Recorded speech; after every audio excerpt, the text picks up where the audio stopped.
Haile Selassie, you know African Liberation Day. I wonder if you comprehend what I'm talking about. Yeah, it's all about the language, eh? Royal family, give thanks for your presence. Honorable Priest Isaac with you.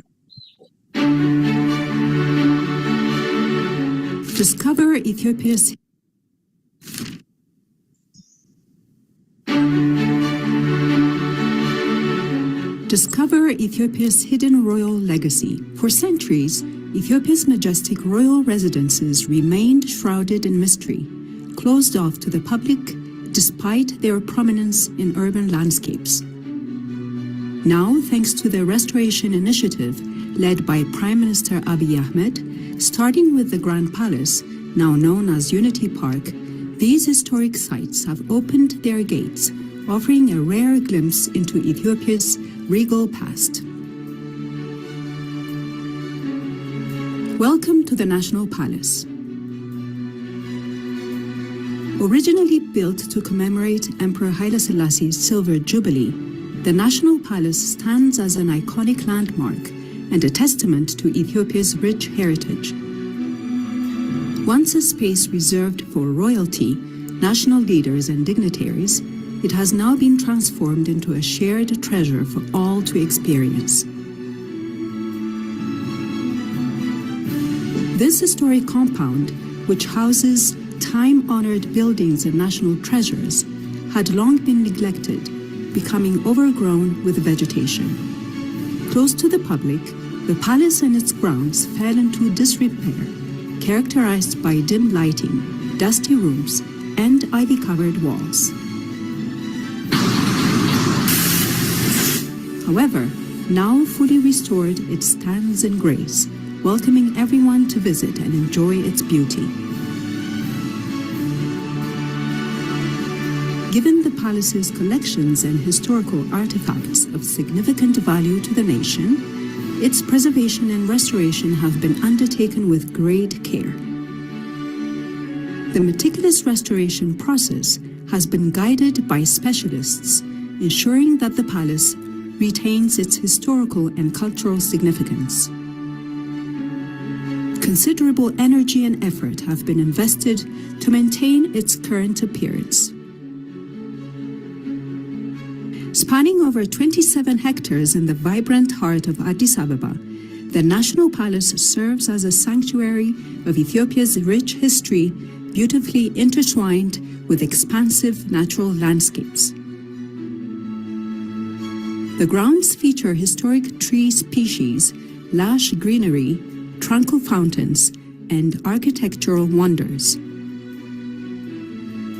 From its serene pathways to the meticulously restored Royal Dining Hall, where many world leaders were once hosted, the palace tells a story of global significance.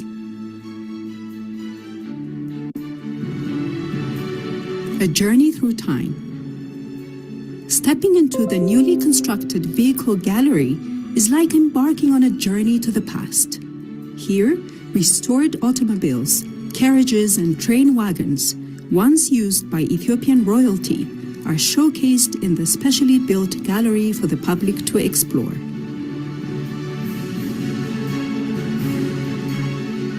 The luxurious and eclectic car collection were both symbols of prestige and practical means of state transportation. The fleet, which included luxurious vehicles such as Rolls-Royce Phantom 4s, Mercedes-Benz 600 Pullman limousines, Packard Super 8s, Cadillac Fleetwood limousines, and Lincoln Continentals, often used for state ceremonies and official engagements, also features practical vehicles like Land Rovers for navigating Ethiopia's rugged terrain, along with Fiats and Peugeots. These vehicles were abandoned in a shanty warehouse until Prime Minister Abiy Ahmed initiated their restoration and spearheaded the construction of Ethiopia's first modern vehicle gallery within the National Palace.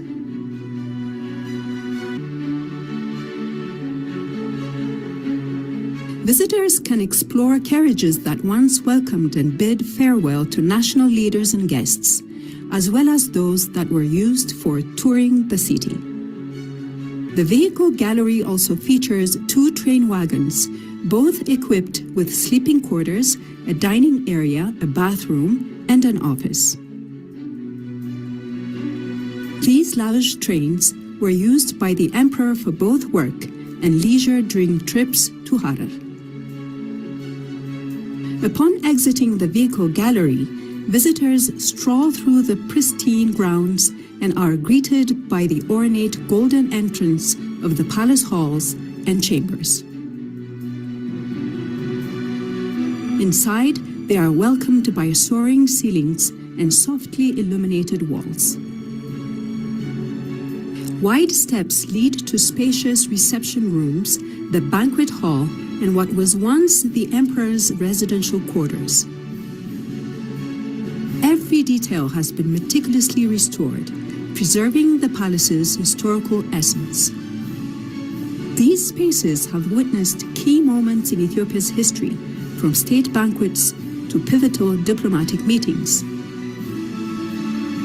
As visitors descend into the basement, they encounter the newly constructed Palace Museum, featuring the palace's rich history, exhibits of royal regalia, artifacts, significant gifts, including ivory tusks and gold ornaments.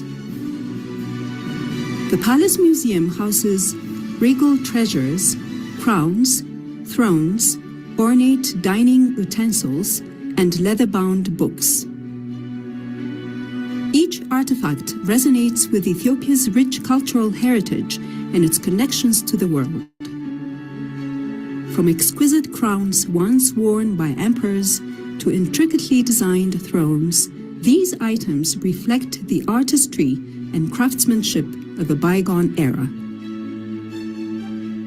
Emerging from the museum into the back of the palace grounds, a spacious garden area awaits.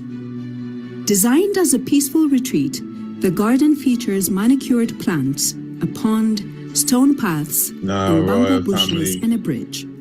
The garden provides... What I'm going to do, I'm just going to encourage you, of course, to, take a look at the magazine itself. Of course, the link is in the description below the video. This was the Forerunner edition, not necessarily the first, the Forerunner edition of the Ambassador's Pen. This came forth on the 7th of February, really in alignment with the Bobo Shanti New Year, and it was entitled Peace in the Horn of Africa. The backdrop is really Addis Ababa at night, actually overlooking the very same grand palace, the Jubilee Palace. So once you get the flipbook version, it's not going to work on the PDF version.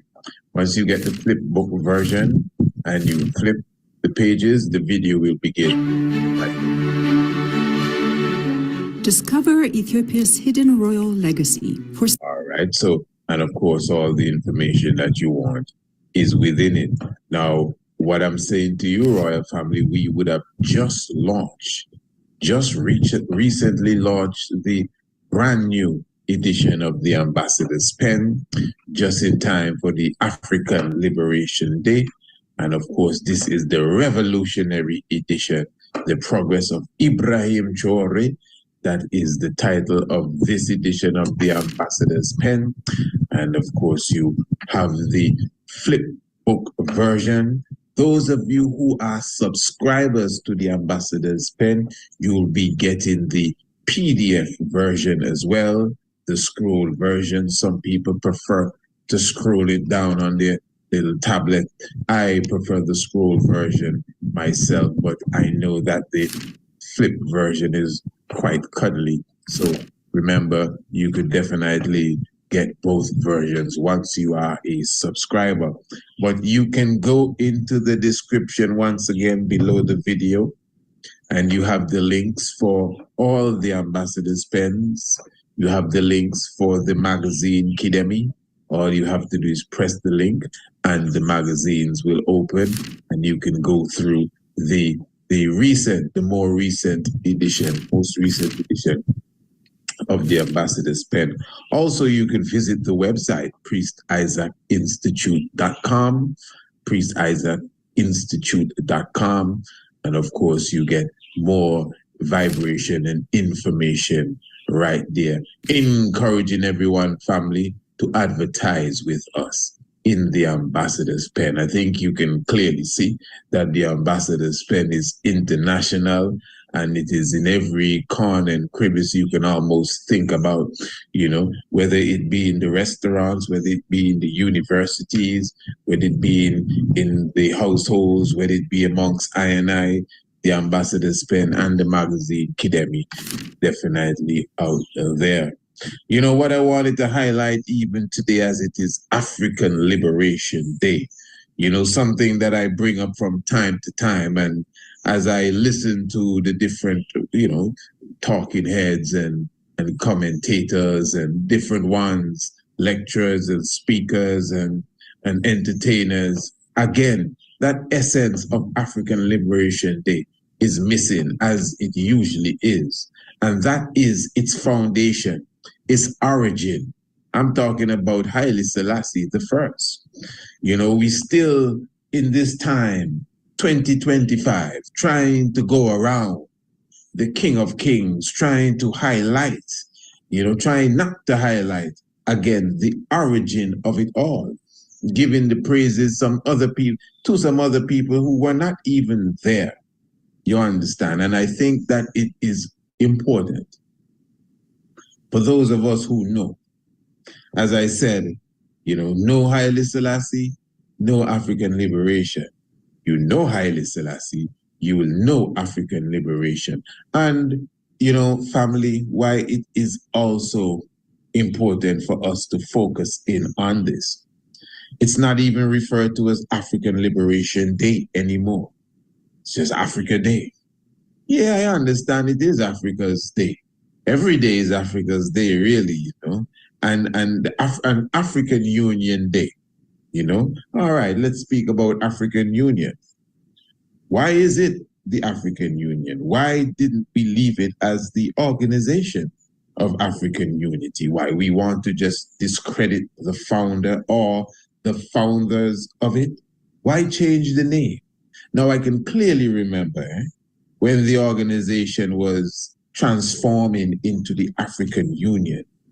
Those who were transforming it clearly said that this move is being done to bring it more in alignment with the European Union. I remember that clearly, because we as races, we were saying, nah, man, you can't change the king thing. Ones were even saying, the intellectuals amongst us were even saying, even if they change some of the concepts within it, the name doesn't necessarily have to change, but they still changed the name to the African Union. So the Organization of African Unity did not just change in name, but in certain specific concepts and outlooks and even standing principles, really. You got to keep in mind, we were not about African nations just working together. We were about a united states of Africa. No borders. As Marcus Messiah Garvey said, one God, one aim, one destiny, one army, one currency, one banner, one language, one anthem. It can be done, whether it takes 100 years or one day. That was the goal. That is the vision, at least amongst those of us who have kept the same vision. Now again, that may not be the exact outlook today. Because you see, we're trying to shift history and trying to pretend as if we don't see, again, the origin of it. So let me just speak a bit about what African liberation is all about, and specifically African Liberation Day. Because even from my time coming into Rastafari, I have always harped on this day that there is no African Liberation Day without Haile Selassie I.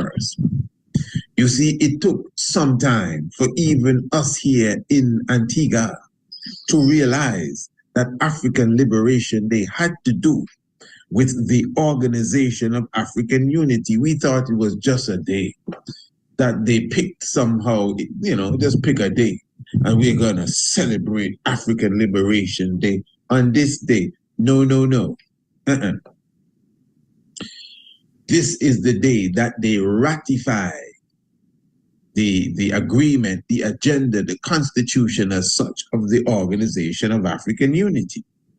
Remember that it was a whole summit that was taking place. It began on the 23rd of May, and you had the 24th, and then we all came to a full agreement on the 25th day of May and celebrated that evening. And this is why the 25th day of May, the forming of the Organization of African Unity, is African Liberation Day. Now, family, those of us who are historians or at least students of history, you would understand that it didn't begin there, neither. In fact, there was a strong push by several groups within the African sphere for this liberation.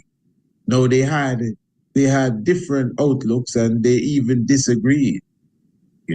You had the group there, the Casablanca group, and then you had the Monrovia group, and this is why Brother Kwame Nkrumah is considered to be such a stalwart for our liberation and our unity, because he vocalized very strongly the vision of Marcus Mosiah Garvey and the oneness of Africa.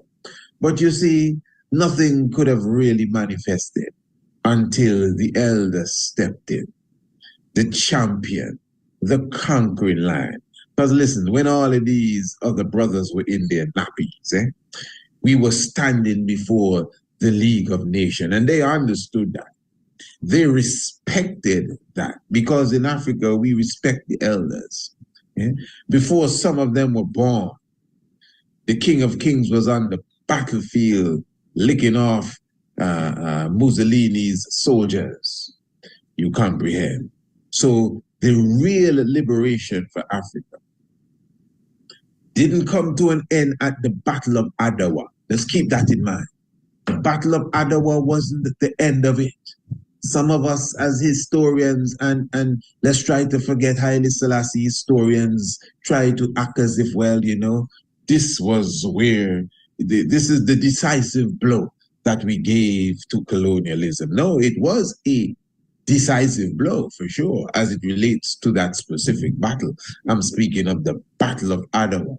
But for us to pretend as if that was the blow that ended colonialism, impossible. So what happened when Mussolini entered Ethiopia with a force 100 times stronger than the Battle of Adwa people had? Maybe even more than that. Just think about it. What happened? Who freed up Ethiopia then and there? Where are the heroes for that war? Don't tell me the British Army. We got to understand the chess moves that were made by Emperor Haile Selassie I. This is very important. You see, family, this is one of the main things here. Even amongst I and I as Rastafari, this is what we miss. Many of us, we miss this. The importance of that period that we call exile. When Haile Selassie I left Ethiopia on his way to Geneva to speak to the League of Nations so that he could return on the battlefield with the ammunition and with the assistance that was promised to him and that was in the constitution of the League of Nations. This wasn't going to beg nobody for nothing. He went for what he was owed. What are you talking about? We worked hard to get into the League of Nations. You think it came overnight? a lot of work, a lot of crafty and cunning movements had to be made again on the chessboard for us to get into the League of Nations. And whether you feel the League of Nations was spineless or they were jellyfish or whatever you think they were, because of that strategic move, this is why Ethiopia could still survive, you know, even if they weren't doing anything. But just the fact that the moral standings were on the table and the conscience of the world was moved. Yeah? Because remember, it wasn't the King of England that was housing Haile Selassie as such. You know? It was the sympathy of the British people. That is why their government had to back off. It was the sympathy of the British people. He said it himself. But what? When Hitler marched into Poland and overtook the Rhineland, the 10th of June, 1940, according to one BBC reporter, then the world woke up. Then the world woke up. Isn't that the day they say Marcus Garvey passed on? Then the world woke up. It's right there in the book, the autobiography of Haile Selassie I. Then the world woke up. The king said, on that day, we began to plan our return to Ethiopia. Yeah, we spent months in the Sudan before we crossed over the border and continued the push into Addis Ababa. This was a serious mission here, family. And it is because of the wise mind of Haile Selassie I why we could even talk about any sort of Africa Day, African Union Day, African Liberation Day, anything of the sort. It would not even be a conversation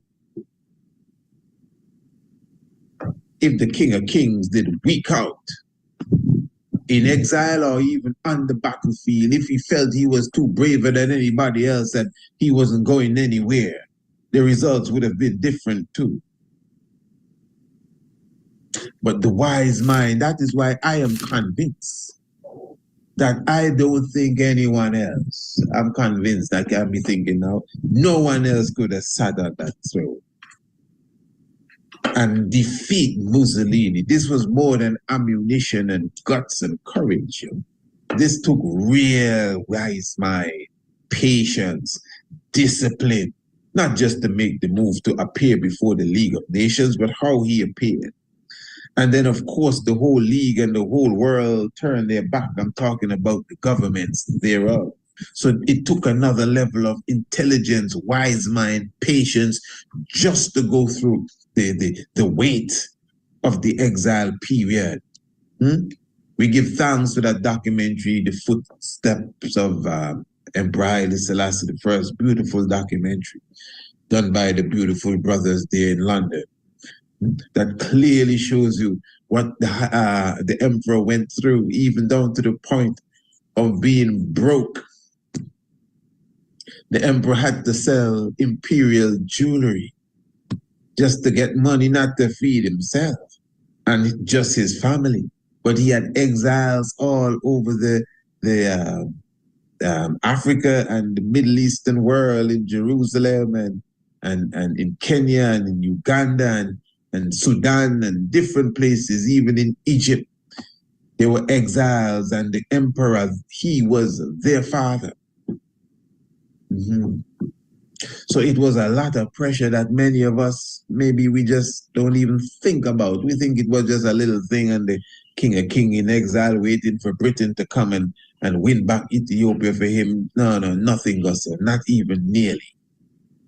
You must comprehend again, the emperor returned to Ethiopia at the head of all of the troops. So whether you had Colonel Wingate and General Cunningham and what's his name, Wavell, and all of these British soldiers, generals, lieutenants, and all, they were the best. England gave Ethiopia the best, you know. Yeah, man, to root out their enemies, because England would never survive unless Ethiopia was free. Remember, Mussolini had most of his efforts inside of Ethiopia. Mussolini was running broke, brother.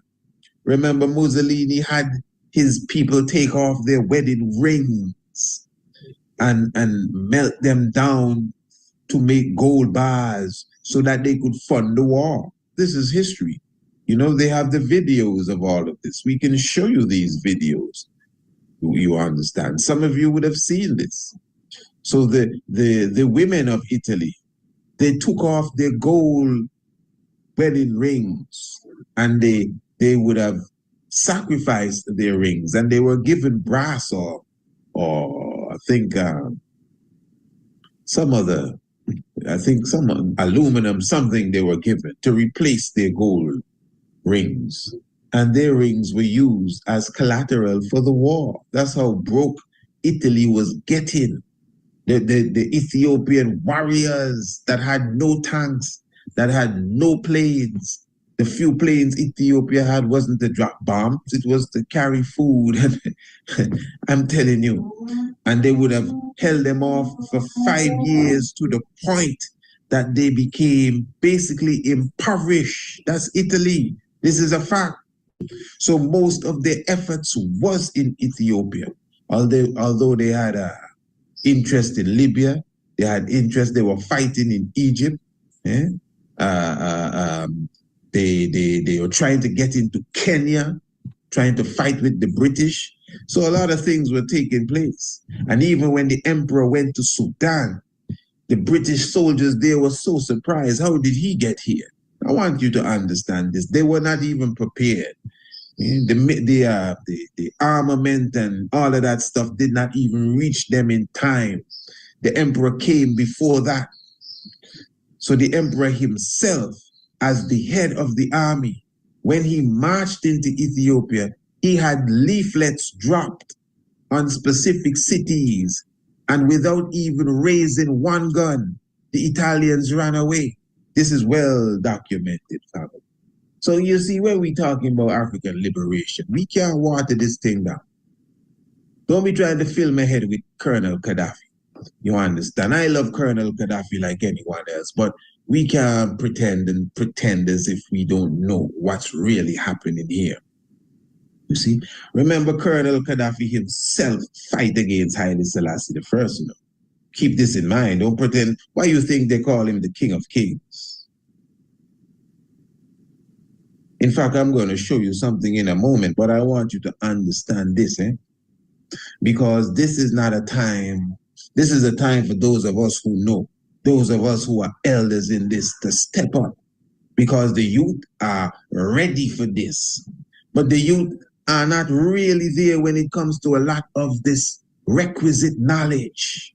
That's why I've been saying now, elders, those with the gray beard, you got to sit down with the younger ones and teach them the literal truth now, so that they don't use all of this energy here and it just goes out of the window.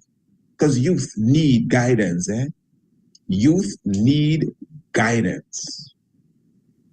Yeah, especially when you have a lot of anger. When you need guidance with a lot of that anger there, so you can think correctly and accept the leadership when it shows up. Not leadership on the screen and on YouTube.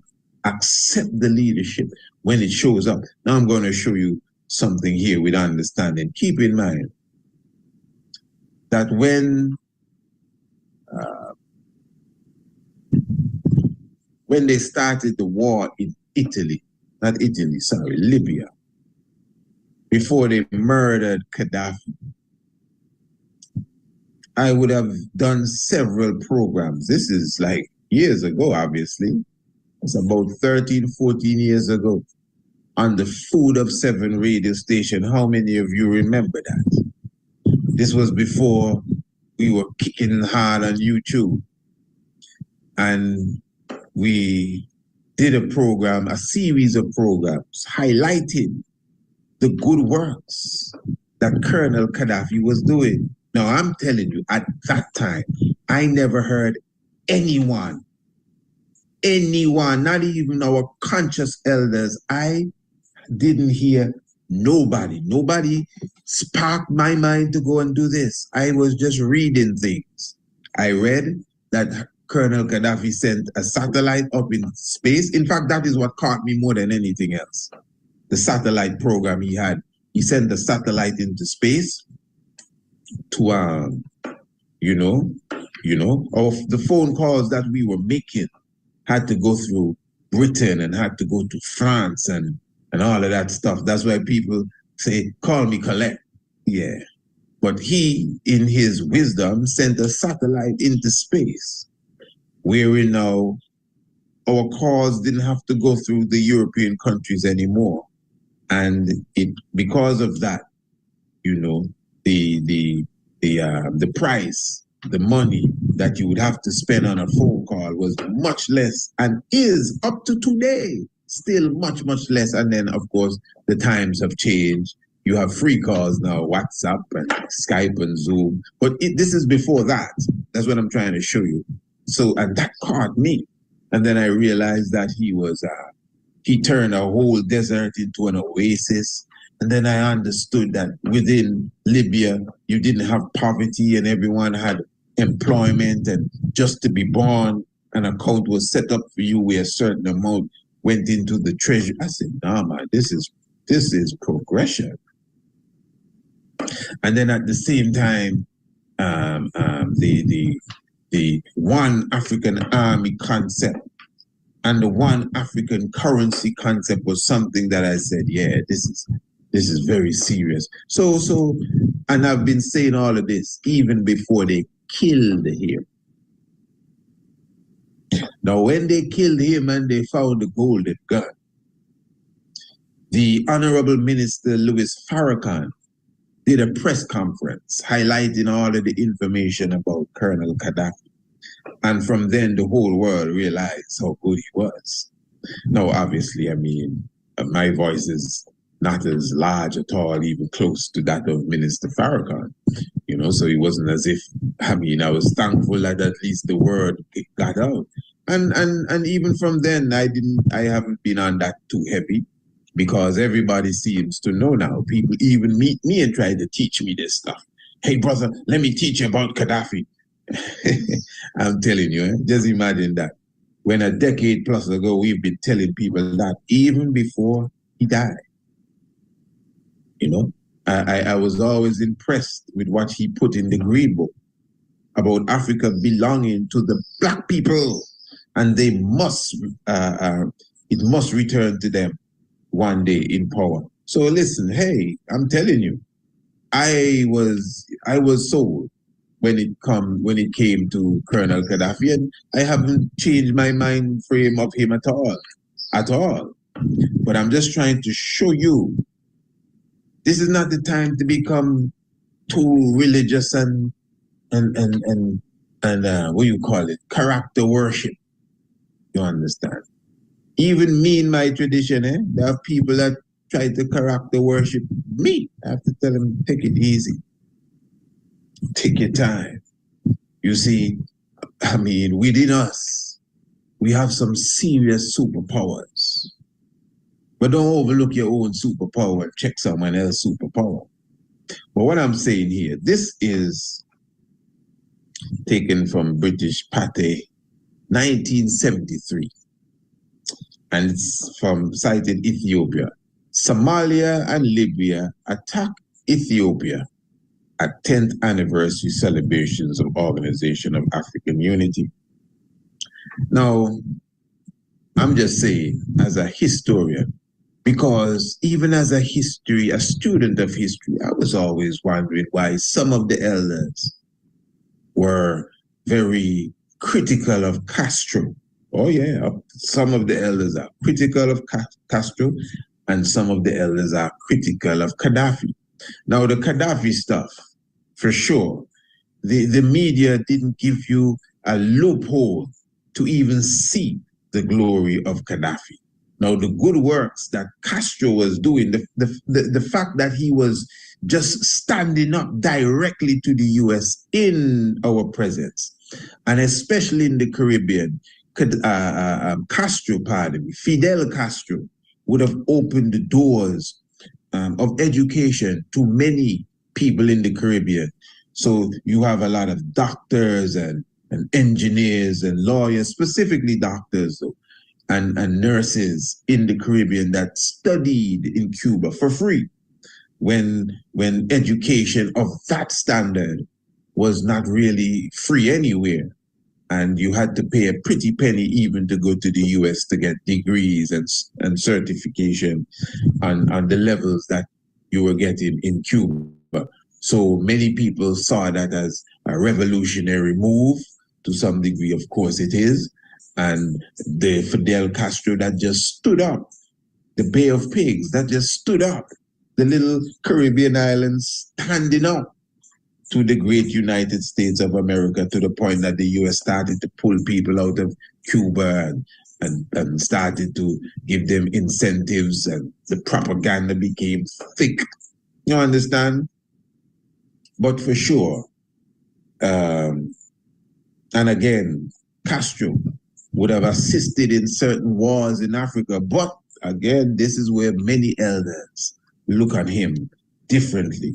As you know, a friend of Mengistu, as a communist as well. And many ones consider that he himself wanted the emperor to be removed. Now, I'm just saying, geopolitics is not a simple thing. I want to read this here for you. This is a short summary. A bitter political attack on Ethiopia by Somalia and Libya marred the celebrations of the 10th anniversary of the Organization of African Unity at Africa Hall, Addis Ababa, on Saturday, 26th of May. Now, I won't go through the Somalia aspect of it, but you understand Somalia and Ethiopia share a border. In fact, a lot of Ethiopia is occupied by the Somali people. Menelik II is the one that really conquered that region. So there's a bitter taste in the mouth of many Somalia people that understands their history as it relates to that. I would just like to go straight to the aspect where the representative from Libya stood up. Here it is. Acting Foreign Minister Abu Zaid speaking in Arabic on film. And I will show you the film in a moment. Because as it relates to the Somalia attack, and remember, we're talking about political attack. It was the Prime Minister Abdel Wold who commented speaking in French. Now, the Minister of Libya, he spoke, and his words were to the effect that Ethiopia was not in a position. Remember, this is during the time of Haile Selassie in 1973, at the Organization of African Unity. And Libya is saying that the Organization of African Unity, the headquarters, should be removed from Ethiopia to go to Libya. Now remember, Libya, again, Colonel Gaddafi, yes, is the head of Libya at this time. And of course, you know, he took over Libya in a bloodless coup. And yes, this is just diplomacy, isn't it? But just imagine, can you imagine that? The Organization of African Unity has been in Ethiopia from the time it started up to now, 62 years after the African Union, still in Addis Ababa, Ethiopia. And here we have 10 years into the Organization of African Unity. 10 years into the Organization of African Unity. Colonel Gaddafi is trying to wrestle. I'm just showing you. You may not see it as anything big. Maybe it's not. It's just diplomatic, tug of war. Yeah, nobody find no shot or no tanks. Nobody invading anybody here. But Colonel Gaddafi, who refers to himself as the King of Kings, by the way, just like the Shah, trying to wrestle the Organization of African Unity out of the hands of Haile Selassie. So I'm going to read what Haile Manasseh, Dr. Haile Manasseh, replied to the representative the foreign minister of Libya, and then I'm going to literally play the video so you could hear for yourself how the Ethiopian representative, Dr. Haile Manasseh, responded with his own voice in English to the Libyan foreign minister. And then you could just come to your own conclusion. Acting foreign minister. Dr. Haile Manasseh says, I must apologize to the very eminent men in this conference room, and I regret that the occasion arose for me to exercise the right to reply, exercise the right of reply of my delegation in connection with the insults that have been heaped by the representative of Libya upon my government and people. So he sees what the Libyan government said to Ethiopia as an insult. Mr. Chairman, I am not here to respond to his proposals that this organization be moved to another headquarters, to another city. That is up to the Assembly of Head of States of Governments who, through a unanimous decision, have made a decision to locate the organization in Addis Ababa. And they actually applauded at that time, and you will hear. There are some things which the government of Libya must understand. Africa is not for sale. We are independent sovereign states. Africans are jealous of their independence and their sovereignty. No matter how wealthy Libya is, that means nothing for us, as if Libya was coming on like a bully. Don't mind how much money you feel you have. That means nothing for us. There is no head of state. There is no representative of an African government in this room that is prepared to accept dictation from Libya. You had better learn that. The philosophy of Libya is cultural and linguistic chauvinism. Oh, is that so? This is how the Ethiopian representative, the faithful Dr. Haile Manasseh, that's the brother you see move with the king and interpret for the king all over. When the king talk, you read it in English. That's him talking there. The man that speak for the king. It is religious fanaticism. Hear what he called in Libya's move. It is religious fanaticism. It is ignorance above all. Arrogance, pardon. Well, maybe ignorance too. Arrogance above all.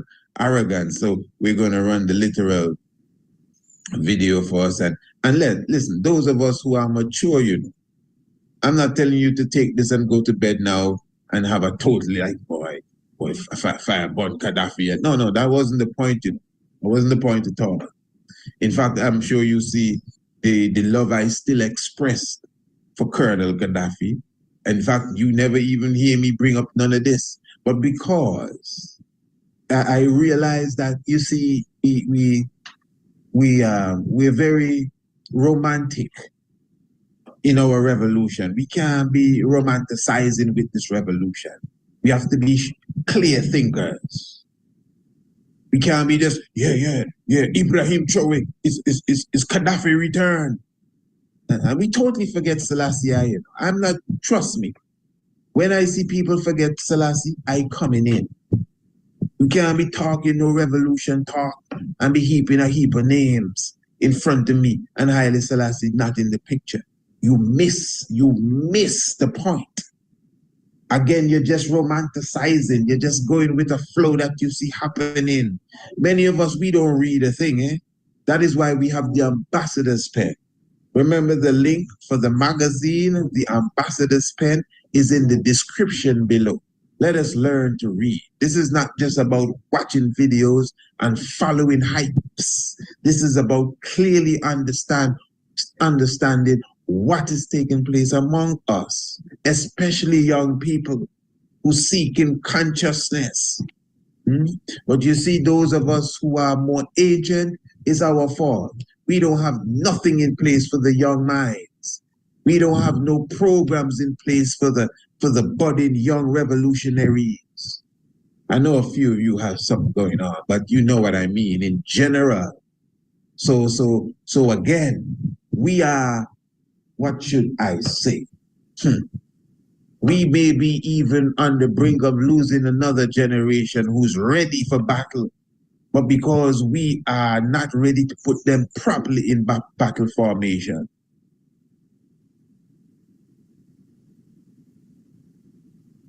Or if you understand, it happened in the 60s, you know. You see, this is why you have organizations that received such a strength in their day, because the youths rose up seeking for something to guide them.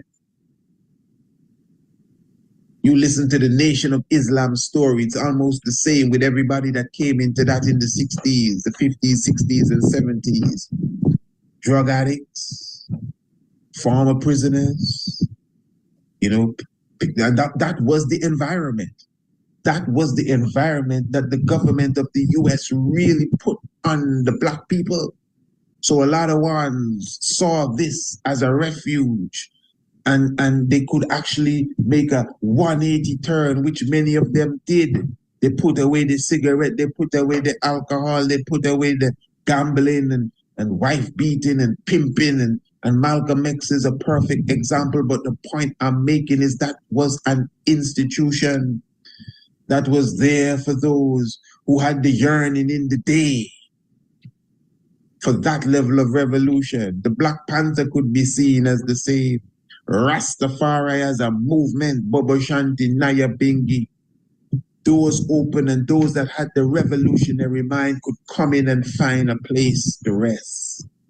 But even these same institutions today, I must say, to some degree, not keeping up with the pace of what's happening now. And that's why youths don't join them in droves like some of us did in our time when we were seeking that refuge.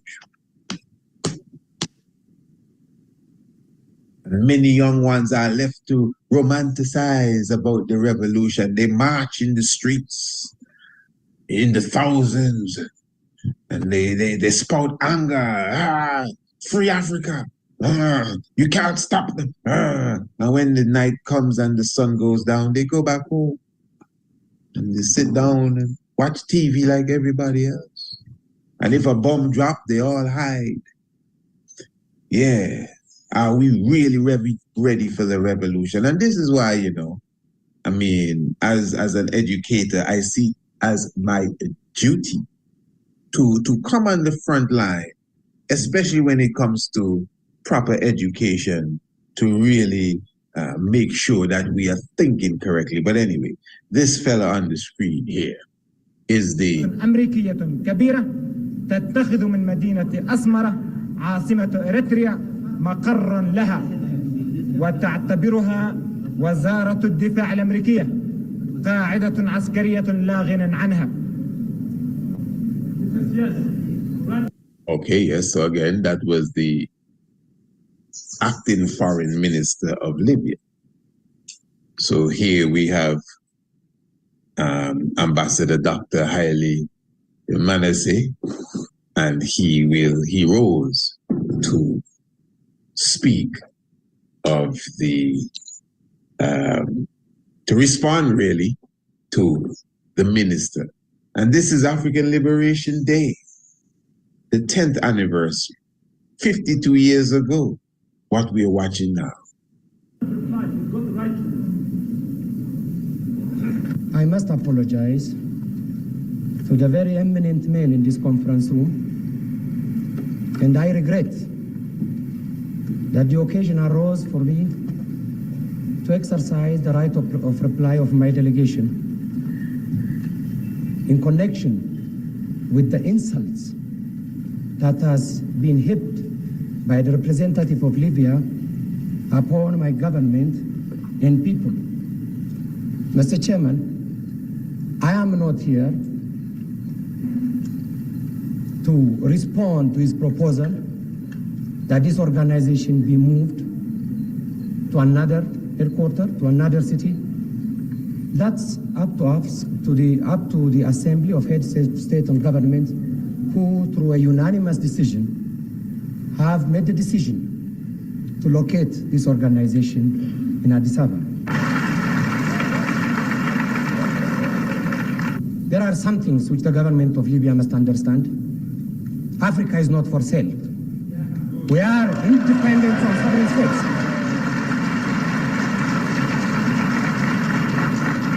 Africans are jealous of their independence and sovereignty. No matter how wealthy Libya is, that means nothing for us, and you cannot buy it.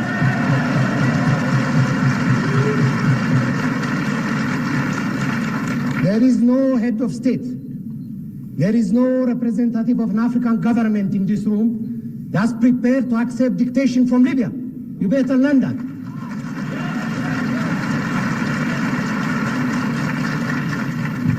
The philosophy of Libya is cultural and linguistic chauvinism. It is religious fanaticism. It's arrogance above all. Yeah. Arrogance. No, those are very strong words. For him to say that no matter how wealthy Libya is, it means nothing to us. Goes as far as to say the philosophy of Libya is cultural and linguistic chauvinism. It is religious fanaticism. And it is arrogance above all. Arrogance, and he said it with some level of passion, for sure. So again, with that understanding, it shows how different it is, geopolitical matters that may not come to the surface right away. That is why, family, that area that they have above, they call the area south of the Sahara, sub-Saharan Africa, sub-Saharan Africa. Well, that the rest of Africa is a part of the Arab world, from Morocco, Tunisia, Algeria, Libya, Egypt. Egypt is known as the Arab Republic of Egypt. Now, I always consider this. I don't know if those of us who are Black decided that, listen, man, the Arabs should just keep North Africa to themselves, no problem. Yeah? But we kick up about the white people having their own spot in South Africa. We don't like that. Some of you in South Africa, I know you don't like that. The white people that want to have their own white people land, or the area where no Black people can go, whatever have you. You're not pleased with that, are you? No. But I know that you're free to go to Morocco. I know that you're free to go to Tunisia and Algeria, etc. But the point is, that's not the Black country anymore. To the point that Black people get abused going through these places. The same Libya, modern Libya. I can't say for the time of Gaddafi, but modern Libya. Slavery is going on heavy there. Slavery is heavy in the Arab world. Algeria, Tunisia, it may not make news, but it's happening. And it's rather worse when you have thousands of Africans trying to get to Europe, trying to get to Italy, trying to get to Spain, whether it's to play football or to clean houses or whatever. And they have to go through the hands of these people here. Because these are the people that come south for them. People from Tunisia, people from Algeria, people from Morocco. I'm talking about hustlers, slave drivers, real slave drivers in this modern day time. And they abuse them. And you know that. Even CNN did uncovered some of that stuff a couple of years ago. And some of these documentaries, award-winning documentaries that you see at the film festivals, and even when you go on YouTube and whistleblowers. And so I don't think what I'm saying is a mystery to most of you. A lot of Africans, Black Africans, are being severely abused by the Arab world in Africa. Just as in the days of Zanzibar and the East Coast invasion from the Arabs. It's like the same thing happening again. So when you hear the boats sinking in the Mediterranean and hundreds dying with babies, etc., you know, I mean, some old rusty boat, I mean, it's just a day in business for some of these people. Oh, we sank another boat. All right, no problem. We had the insurance paid on that. We'll get back our money, get the next batch of Africans, and let's try again. That's it. That is it. And that is happening as I'm speaking to you now. People from, we call it Senegal, people from Ghana, people from Guinea-Bissau, people from Mali, Burkina Faso, Niger, you know, people kissing their baby goodnight, kissing their wife goodnight while their wife and their children are asleep, never, not knowing if they will ever see them again because their bag is packed and the cab is waiting and they're going to meet 100 other fellas at the border and they're going to jump in this trolley and they're going to be on their way to Tunisia, a trip that is going to last about maybe 3 weeks. I mean, these things are happening. Hoping to reach to France, hoping to reach to Spain. And if they happen to reach, in 3 months' time, they call back their wife to tell them where they are. And they're going to make sure they have a better life. And sometimes it never works out. That's the reality of what is happening today. Happy African Liberation Day.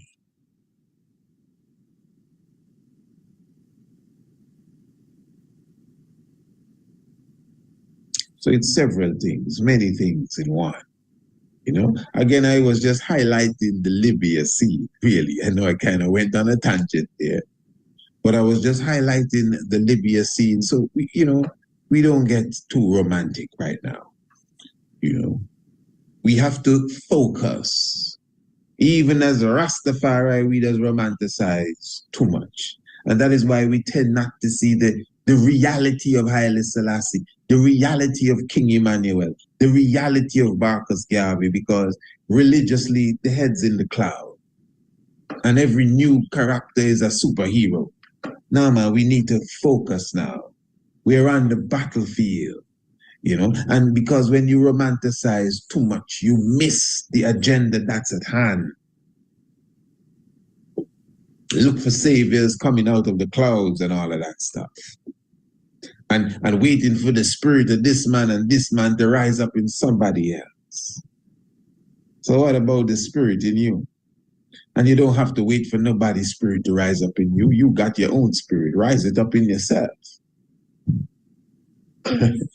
Yeah, Holy Emmanuel, Selassie, Jah, Rastafari. So royal family, let me just remind you that you have the ambassador's pen, the revolutionary edition. It's in the description below. And definitely just if you are a subscriber to the ambassador's pen, you will be receiving not just the flip book, but the PDF scroll as well. And of course, as I said, this is the revolutionary edition. You have the speech given to the League of Nations by the revolutionary king himself, Haile Selassie I, as was said by the BBC reporter when this speech was done. There could be no answer from the League of Nations. Why? Because the League was dead. You understand, royal family. And keep in mind that it is because of this stance and Ethiopia regaining its freedom from the aggressor. These are the words that the king of King would use. It is because of this that in 1954, when you see we visited America in 1954 on the 19th of May, how many of you know this history here?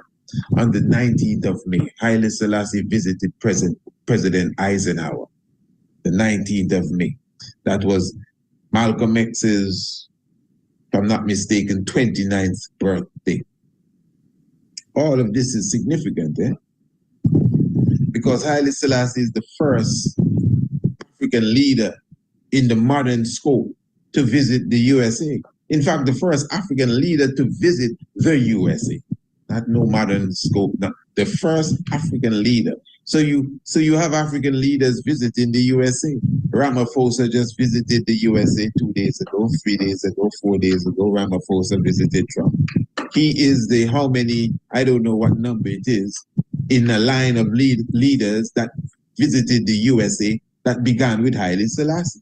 Do you know Haile Selassie has many firsts, you know, several firsts. Okay. He was the first to be attacked, basically, by the aggressor and the first to be free. That's their words. So obviously he was the first emperor to be visiting the United States, an African emperor.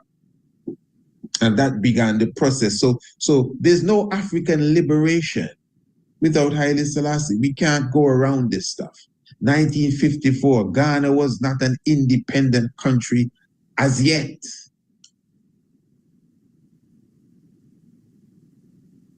And we start the ball rolling, Nekos and Nagas. That's why when we returned in 1963, what's his name there? Kennedy had to say, well, listen, man, there's nobody in the world that stands out as a revolutionary. That's what he said. Like Haile Selassie I. That's the chief revolutionary on the planet. All the revolutionary people were talking about.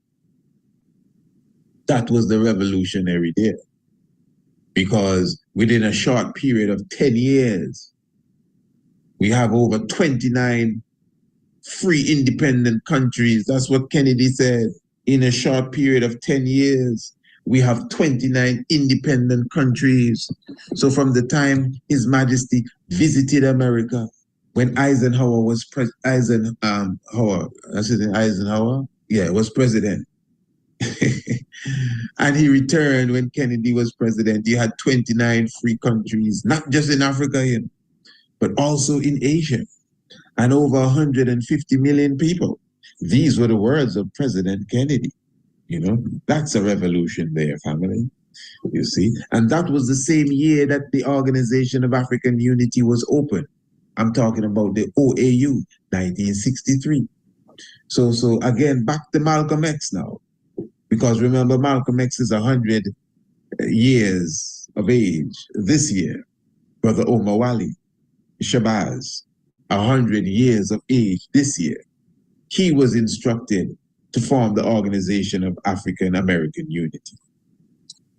According to the historians, Haile Selassie encouraged Malcolm X to form an alliance with Martin Luther King and his Southern Christians. His Northern Islamic following formed an alliance with Martin Luther King and the Southern Christian Alliance. Now, I know they got together, that's for sure. I don't know what type of alliance they formed or were really trying to form from the emperor's word, because we have this from you know, the renowned Ethiopian historian Balaka, Sowapa Balaka, who would have explained this just recently on an interview that was done with Ethiopian broadcast, EBC, Ethiopian Broadcast Communications. So when you understand that Haile Selassie I, interestingly, had a serious influence on Malcolm X, even directly. You could understand why these people were taken out. Remember, after Kennedy's speech, he was shot right away. You know? Within 2-3 weeks, he was dead after saying, we will not have anybody else visiting us in this United States of the standard and caliber as your Majesty. You're most welcome. And of course, I'm paraphrasing, but it's the same thing he said. So we can't believe in the king out of African liberation. That's my point, man. Yeah, and pretend as if we don't want to talk about him and something or the other. Even Haile Selassie's grandson, remember we did the video a few programs ago. He was highlighting that leg, the president of Ghana. The president of Ghana had to come to the AU and ask, why is it we have a statue of my ancestor Kwame Nkrumah or Kwame Nkrumah, but we have no statue of Haile Selassie I. It was the Ghana's president at the time that insisted that we build a statue or erect a statue for Haile Selassie I on the grounds of the African Union. And it was, if I'm not mistaken, the predecessor of the current African Ethiopian Prime Minister, plus the Ethiopian Prime Minister, somehow in the transition period, if I'm not mistaken, that statue went up, the statue of Haile Selassie I. I mean, on the grounds of the African Union. Can you imagine that? So we have the African Union, which morphed out of the Organization of African Unity on the same grounds for decades. It didn't even go anywhere. And we have a statue of Kwame Nkrumah. Enough respect to him, but we have no statue of Haile Selassie. What kind of madness is this? And that alone, you see that statement there, that alone is a statement to show you the mental state of us as a people. And I believe the purposeful mission, well organized, orchestrated, designed to keep us ignorant of our true history, especially as it relates to Emperor Haile Selassie I. Number one in Ethiopia, that's an epidemic.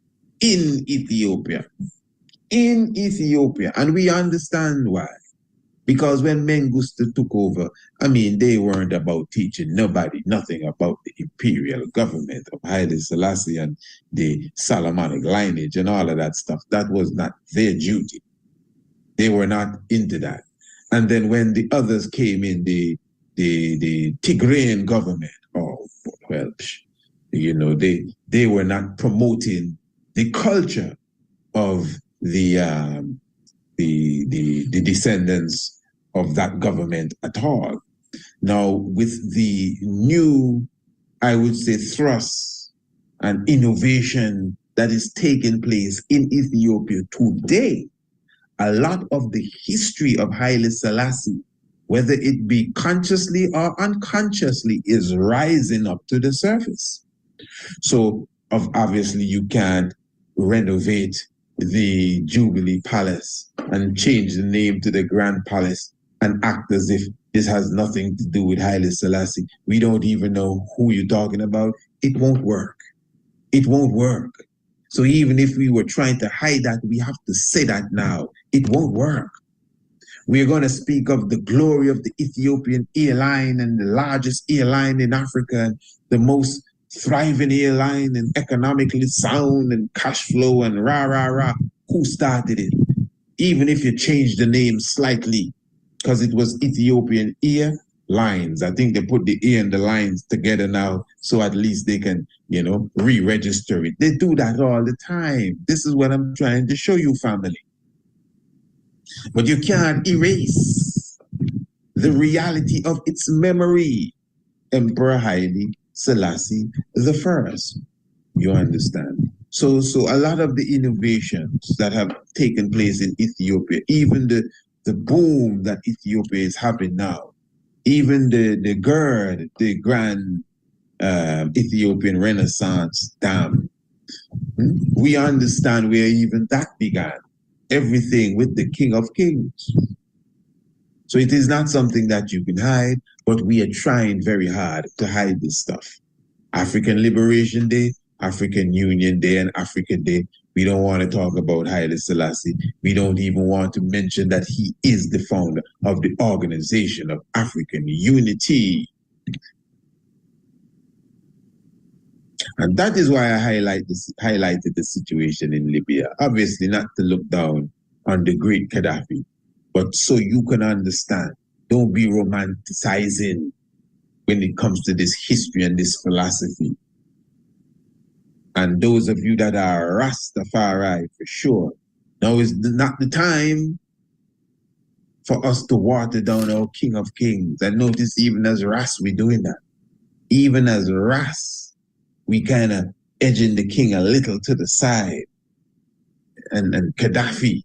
Nah, man, Haile Selassie the first, you got to keep in mind, the programs that Haile Selassie instituted. Remember, Haile Selassie had a program since 1954. A lot of people not aware of this. Even before he gave Shashamani as a land grant, a lot of people not aware of this, where he would send emissaries throughout the U.S., yes, seeking for intelligent, well-studied black people and offering them citizenship in Ethiopia, offering them competitive jobs, competitive in the sense of their payment. They were given 3 months paid vacation, even prior to them going to work. And they were given a return ticket and a return ticket back to Ethiopia for whenever they were ready to revisit the United States of America. This was a program Haile Selassie had, 1954.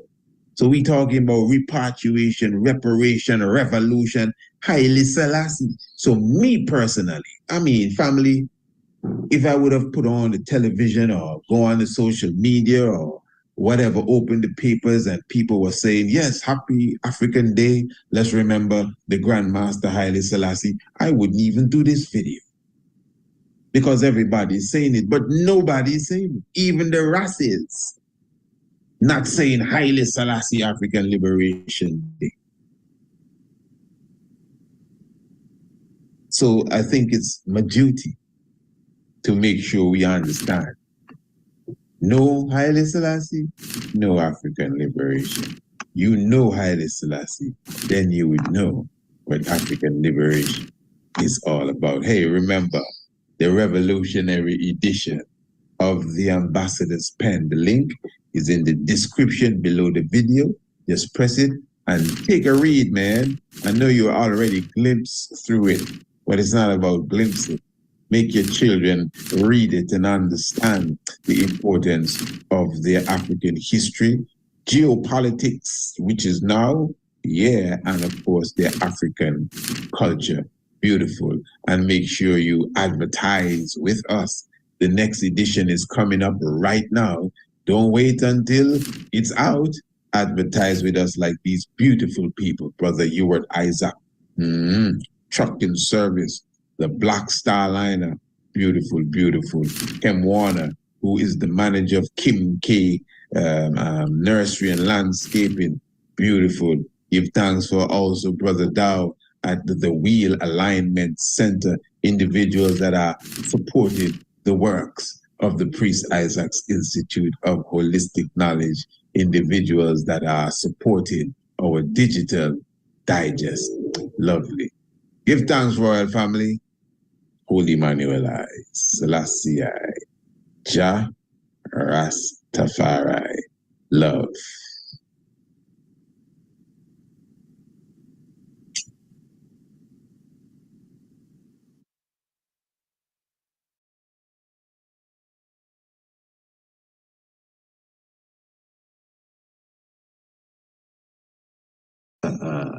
History and geopolitical public affairs happenings in the Horn of Africa.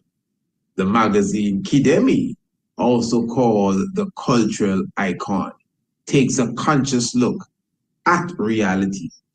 December the 21st edition cover story highlights the heritage site Greencastle Hill and the historical research documented on.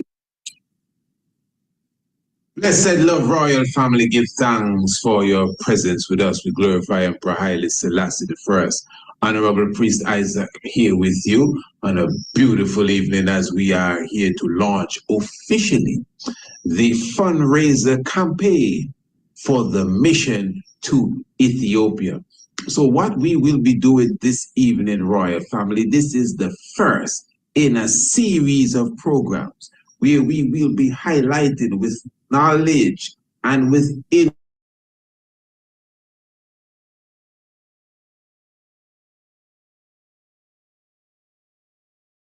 fundraiser campaign. And of course, when you speak about fundraising, you're speaking about raising funds. You're speaking about finance, of course. So, family, let me show you. This is a very serious mission. Some of you would have been given some level of insight about the mission.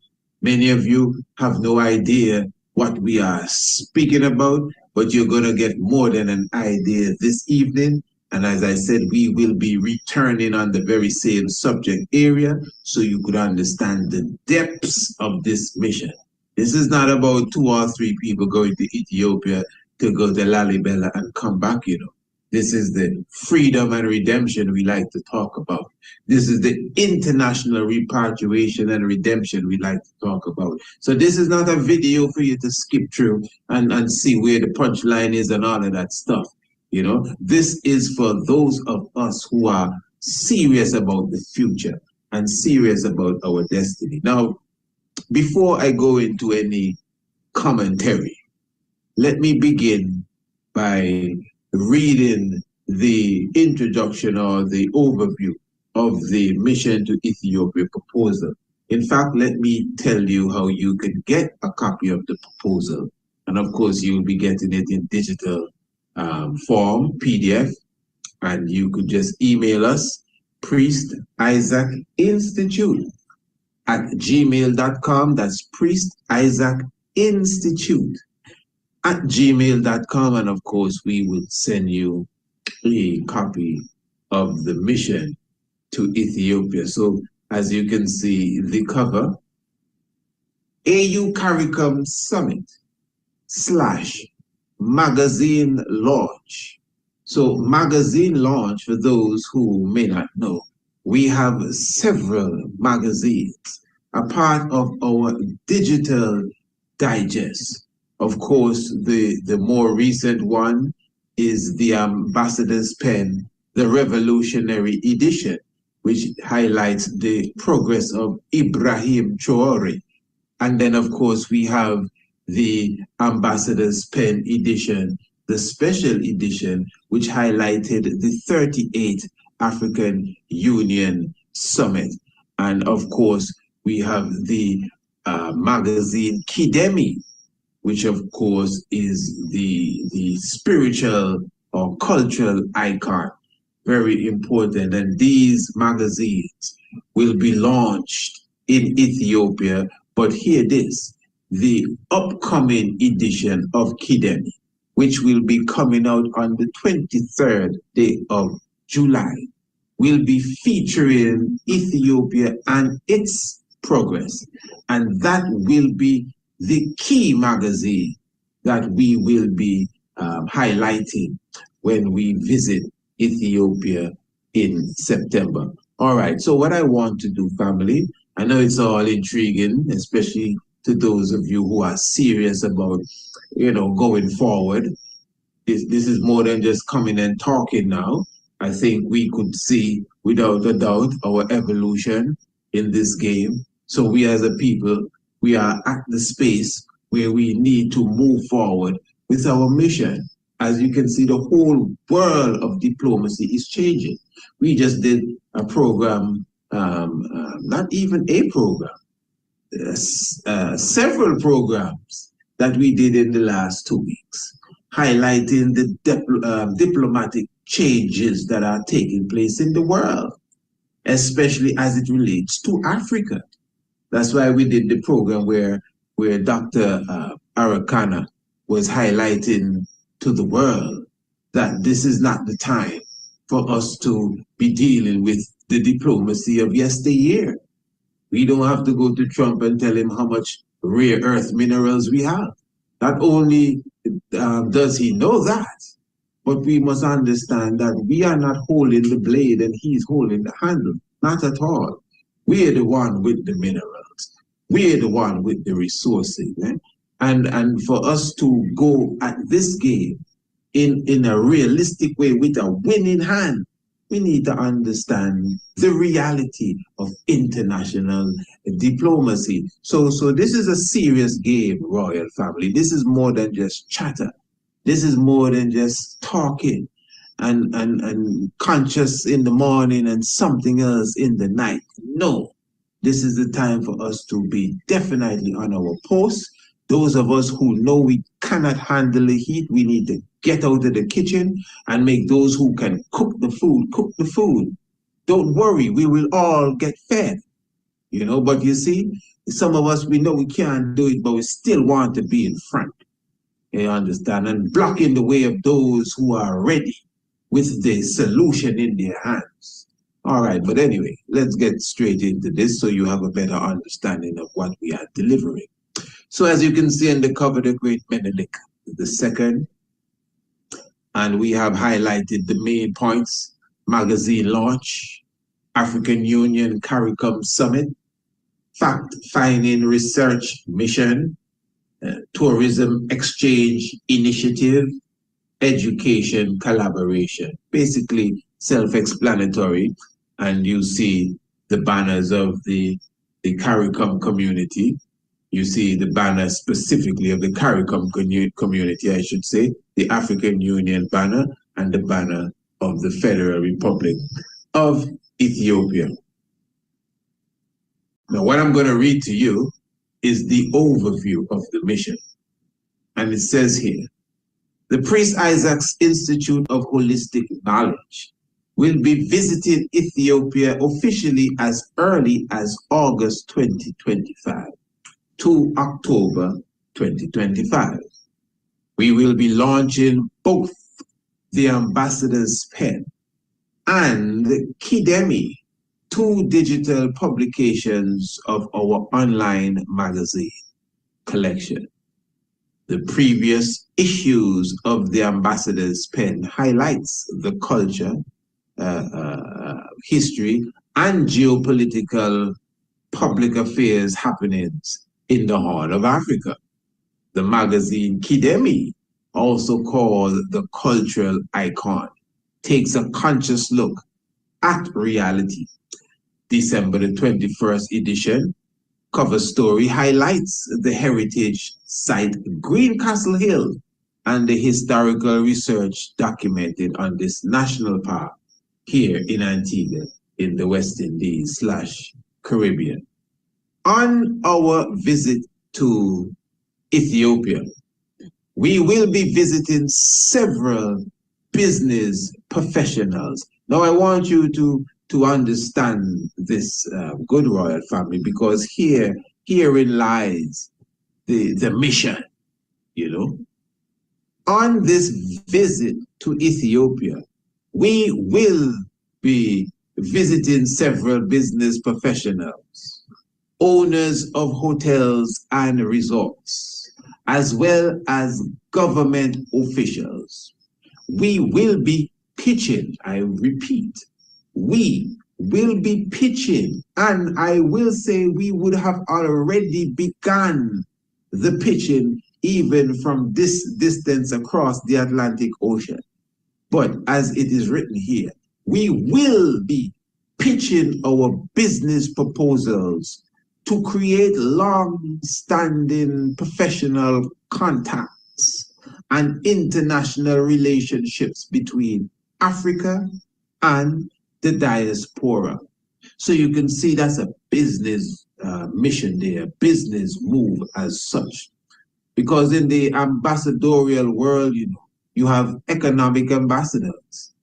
And in fact, any ambassador in general should have some knowledge of negotiation business-wise and have economics definitely in his or her, at least at the forefront of their minds.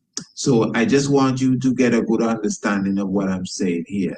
In fact, let me continue to read, and I think this is going to strengthen that point that was just made. The Priest Isaac's Institute of Holistic Knowledge will be present at the 2nd African Union CARICOM Summit on the 7th of September 2025 at the Adwa Memorial Museum located in the capital of Addis Ababa.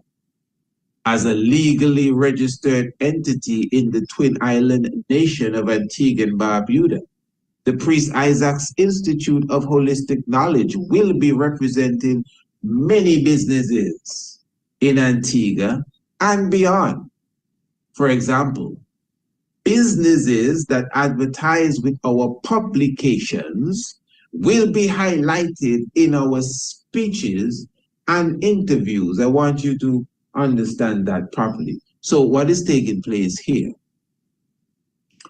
We would have already created an agenda for Ethiopia. This is why I am encouraging you to get a copy of the proposal.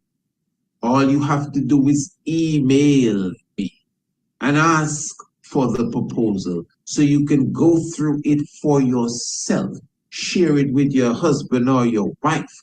Share it with your loved ones and say, check this out and tell me what you think. You understand? So the agenda that we have set, the radio programs that we will be doing in Ethiopia, the lectures and the presentations that we will be making, and obviously these business associates that we will be sitting with, we will be in a position now to highlight to them and to those around them the marketing tools that we have called the magazine. That's what the magazine is. It's a marketing tool. You know, of course, it's a hub for information, but it's a marketing tool. So people that advertise with us, they will be highlighted depending on the type of advertisements that they take to. All of this is in this proposal, which we will get to. I'm not sure if we'll get to all of that tonight. But as I said, this is a process that must continue, because all I have to say is not going to really fit into the cranium tonight, because I want the family and those who will become our family to understand, you know, the importance of this mission and why we are doing it, the value of the mission, the genuine thought that brought this mission to life. You know, many of you have been observing me for years, in some cases, decades. You know, we've been on this work forever. You know, we are about edifying our people. We are about edifying the young ones. Remember, we used to do the art competition for the little babies. It's almost 13 years now. We're doing an essay competition, bringing the knowledge of Africa to children who were deprived that knowledge. You comprehend? We would have created several courses. We're talking about international homeschool programs. We're talking about courses as it relates to ancient astronomy, courses as it relates to archaeoastronomy.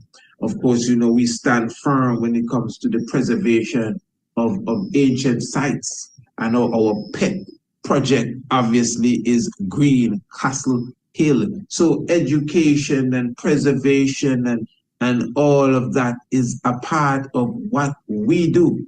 But it's about time that we take this now to another level, you understand? And this is why we are reaching out, because marketing is a key part of what we do as well.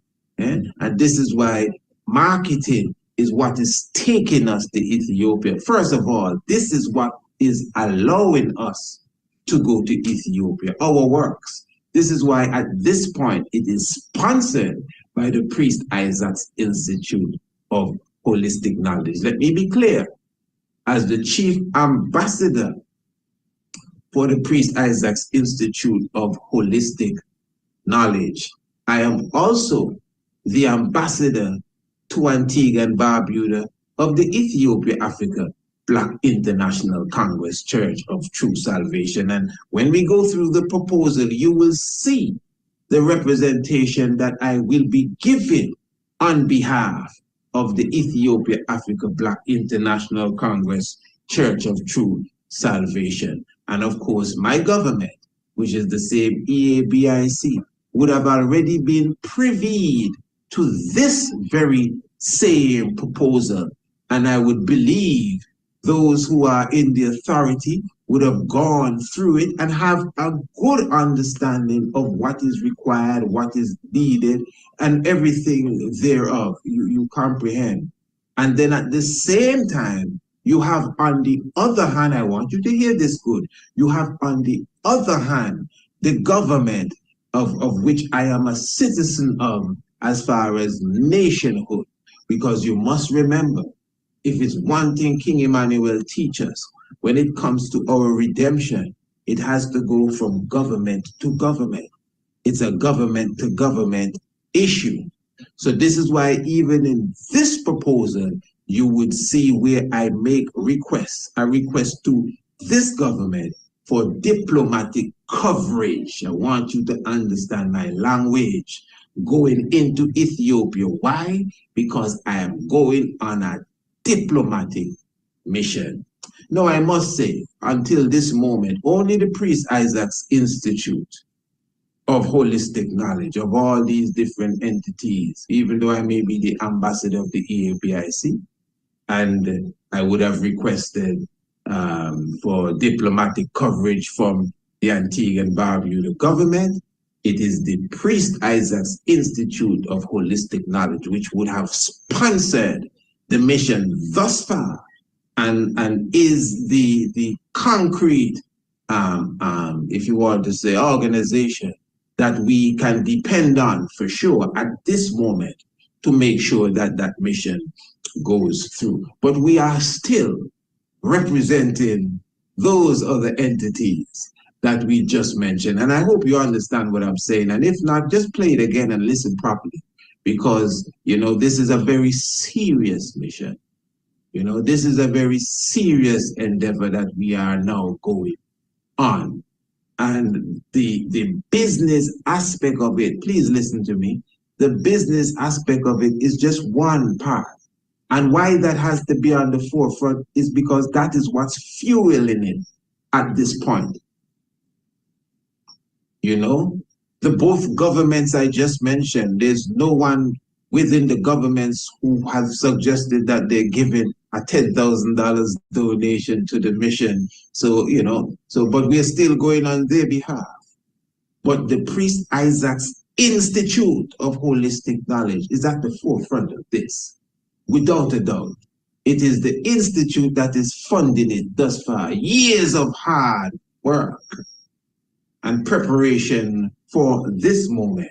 And as I said, the government of which I am a citizen of, and even the government of which I am a high priest, a priest of, pardon me, and an ambassador to this region of, they have a good understanding of what it is that our mission is about. And I know for sure that once they are in the position, they themselves will reach out and come on board fully with this mission. So again, documentaries and magazines will be highlighted when we are in Ethiopia.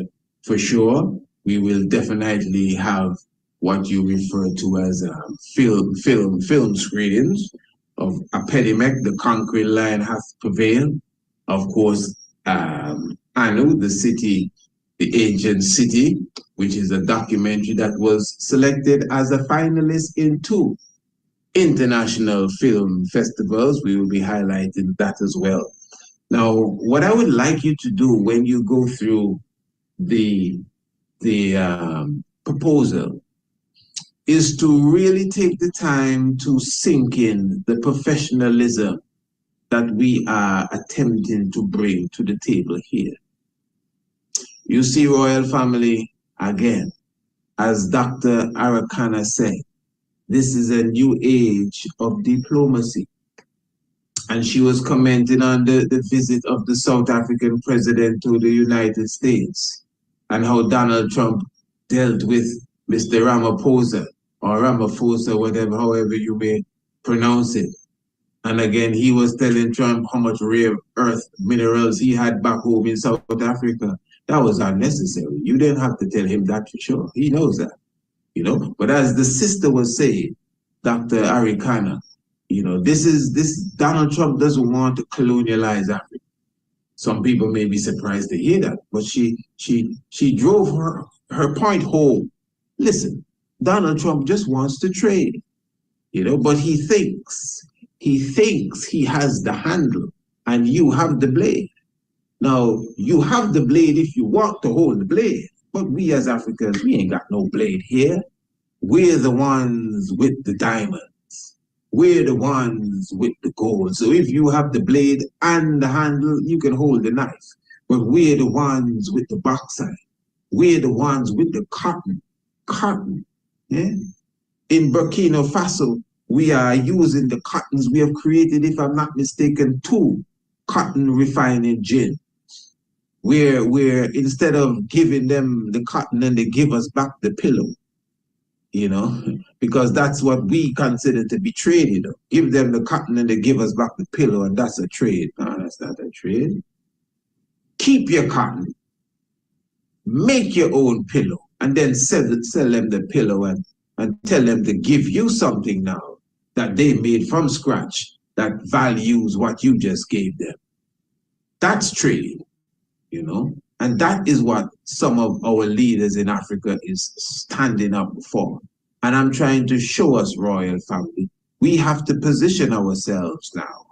Those of us, yes, in the CARICOM region, in the diaspora, some of us who have governments who appear to be leaning in to some degree towards Pan-Africanism.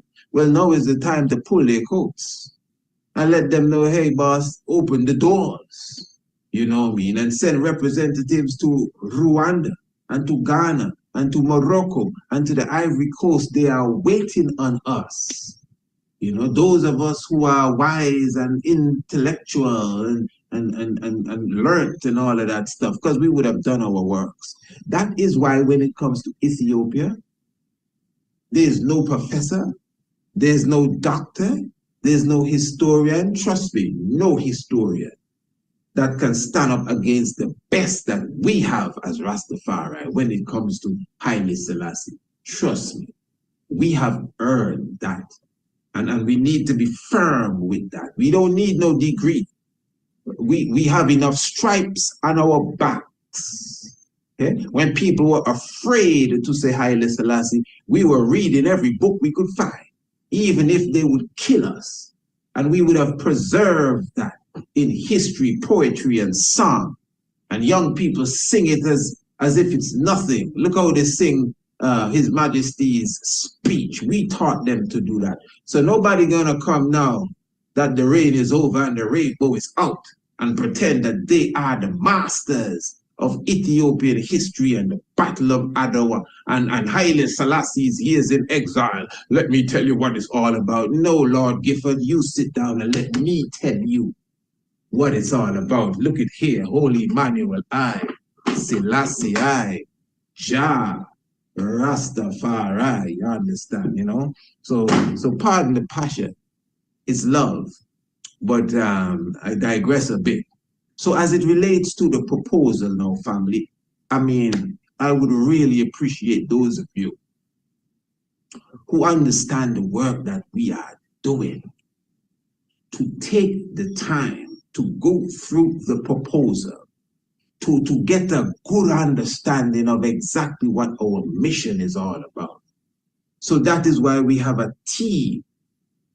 We have the head of missions, the administrative director and events manager, chief assistant of head of missions, second assistant of head of missions, assistant to administrative director. And if this is the first you've seen anything like this, what you are getting is almost a crash course in diplomacy. So within our proposal, listen to me good, we have space for not just transportation. You travel, you get accommodations, and you try to get a transportation. But when you go on a specific mission, not only transportation, you need security. You need, the transportation must come with a driver.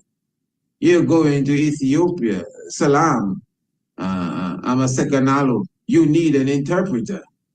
You know, even if you know a word or two, that ain't gonna get you around town. You need an interpreter. And what I'm bringing to the table is what any diplomatic mission would receive. But again, this diplomatic agenda is not sponsored by a government. So at least at this point, the Antigua and Barbuda government is not sponsoring this. Now they may hear this and say, hey, let's sponsor it, you know, because they also have the proposal, as I said. You know, even the government of which I am an ambassador of, as a government and a priest of, they are not sponsoring this neither. I want to be clear. It is the Priest Isaac's Institute that is sponsoring this mission. And this is why I can boldly say we will be in Ethiopia. It's not we're trying to get there. That is already set. We are there already. But the magnitude of our mission, I can tell you, we are far from the vision that I have in mind. Because I'm serious about this. This is not, again, going to see the lights of Addis Ababa and take a few pictures and do some video to show people. No. Our mission is to go and sit with officials. Our mission is to go and begin trade amongst ourselves as a Rastafari nation, as countries in the diaspora. Yeah, we should be in a position like King Emmanuel to assist those who supposedly are in authority over us. You understand? They're trying to pay poor people and trying to raise the minimum wage and unemployment and all of that jazz. We can create jobs. Yeah? Ethiopia is booming right now. Ethiopia is looking for partners. Ethiopia have more honey is running out of people's nostrils. Ethiopia wants someone to trade with. Ethiopia wants someone to speak to. Hey, we don't just have honey. We train people how to you know, harvest honey and take care of their hives. That's what we do. You don't have nobody down there in the Caribbean that want to really learn how to take care of the wild African bee properly. We will give you a certificate when you're done. Hey, in fact, let us talk to Ethiopian Airlines and they may be able to fund you 10 tickets. These things are going on, you know. But we are sleeping, royal family. This is what I'm saying. Coffee. Everybody know Ethiopia is the master when it comes to coffee. So this is why our proposal is more than a weekend.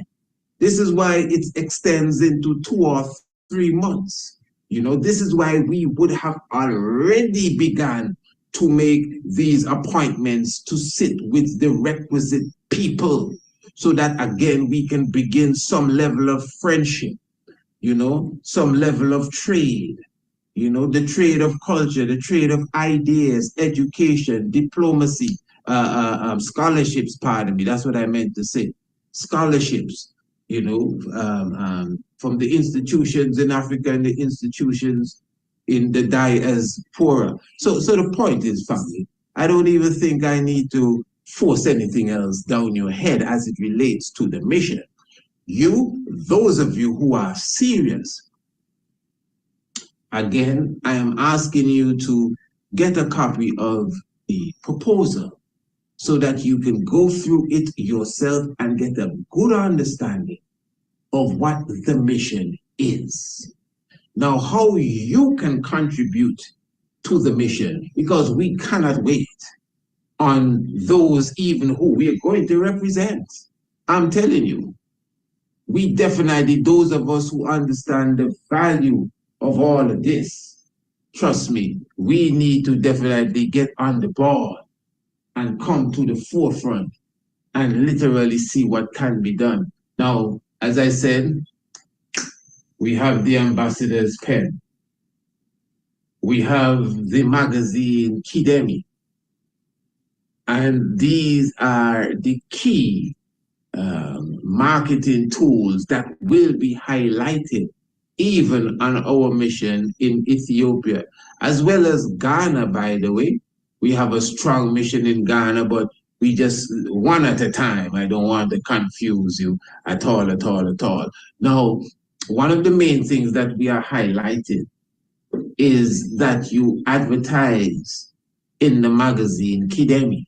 Remember the upcoming episode or the upcoming edition of the magazine Kidemi will be for the 23rd day of July, which is directly connected, obviously, to the Earth Day of Emperor Haile Selassie I. And this is why it will be highlighting, this is the magazine Kidemi now, this is why we will be highlighting the progress that is taking place in Ethiopia. This is why we will be highlighting, of course, the progress that is taking place in Addis Ababa specifically, and at the same time, historical aspects of Ethiopia. And all of this is in the magazine, the Kidemi. And this is the ambassador's pen. And again, many of you already have a copy of the new revolutionary edition of the ambassador's pen.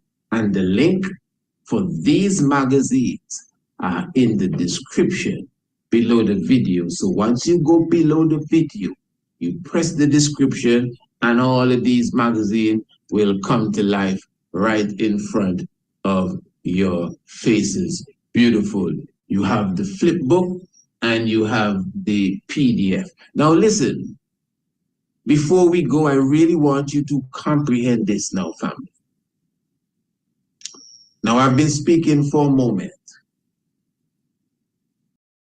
And I know, as I said,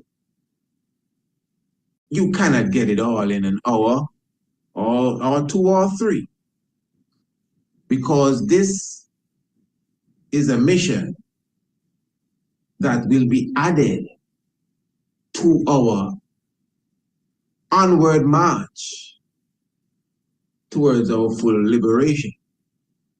Now, we've been in the quagmire for 400 or 500 years. So me trying to rattle off something in an hour may not work.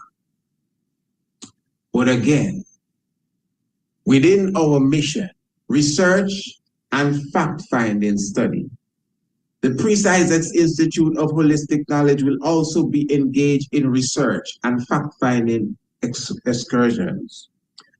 Here are some of the sites we will be visiting: Aksum, Lalibela, Gondar, Entoto Park, Maskell Square, the Defense Force Headquarters, Addis Ababa University, Space and Science Museum, and much more. Keep in mind, fact-finding and research.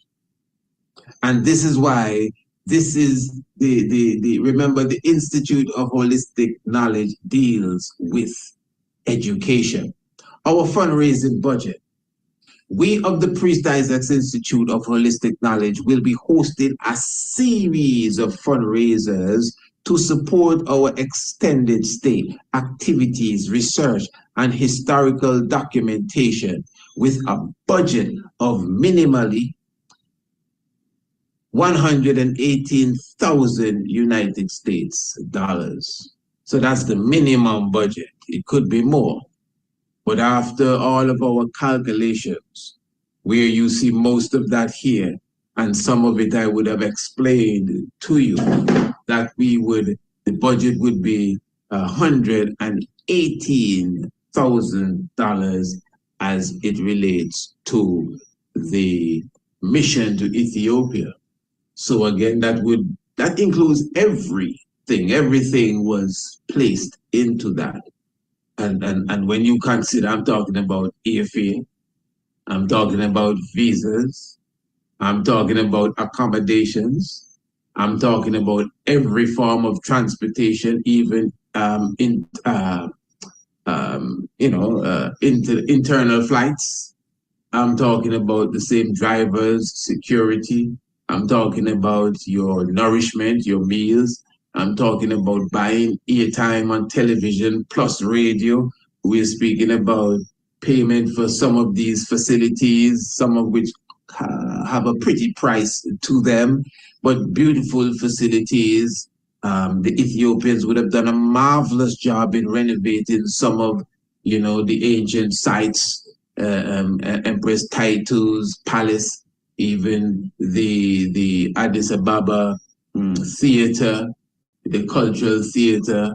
It has been renovated, and of course you have the Grand Palace and many other hubs to have lectures. Because keep in mind, Ethiopia is the diplomatic hub of Africa, and their conferences just happening all over Addis Ababa. So it is the place to be. So the budget again is $118,000.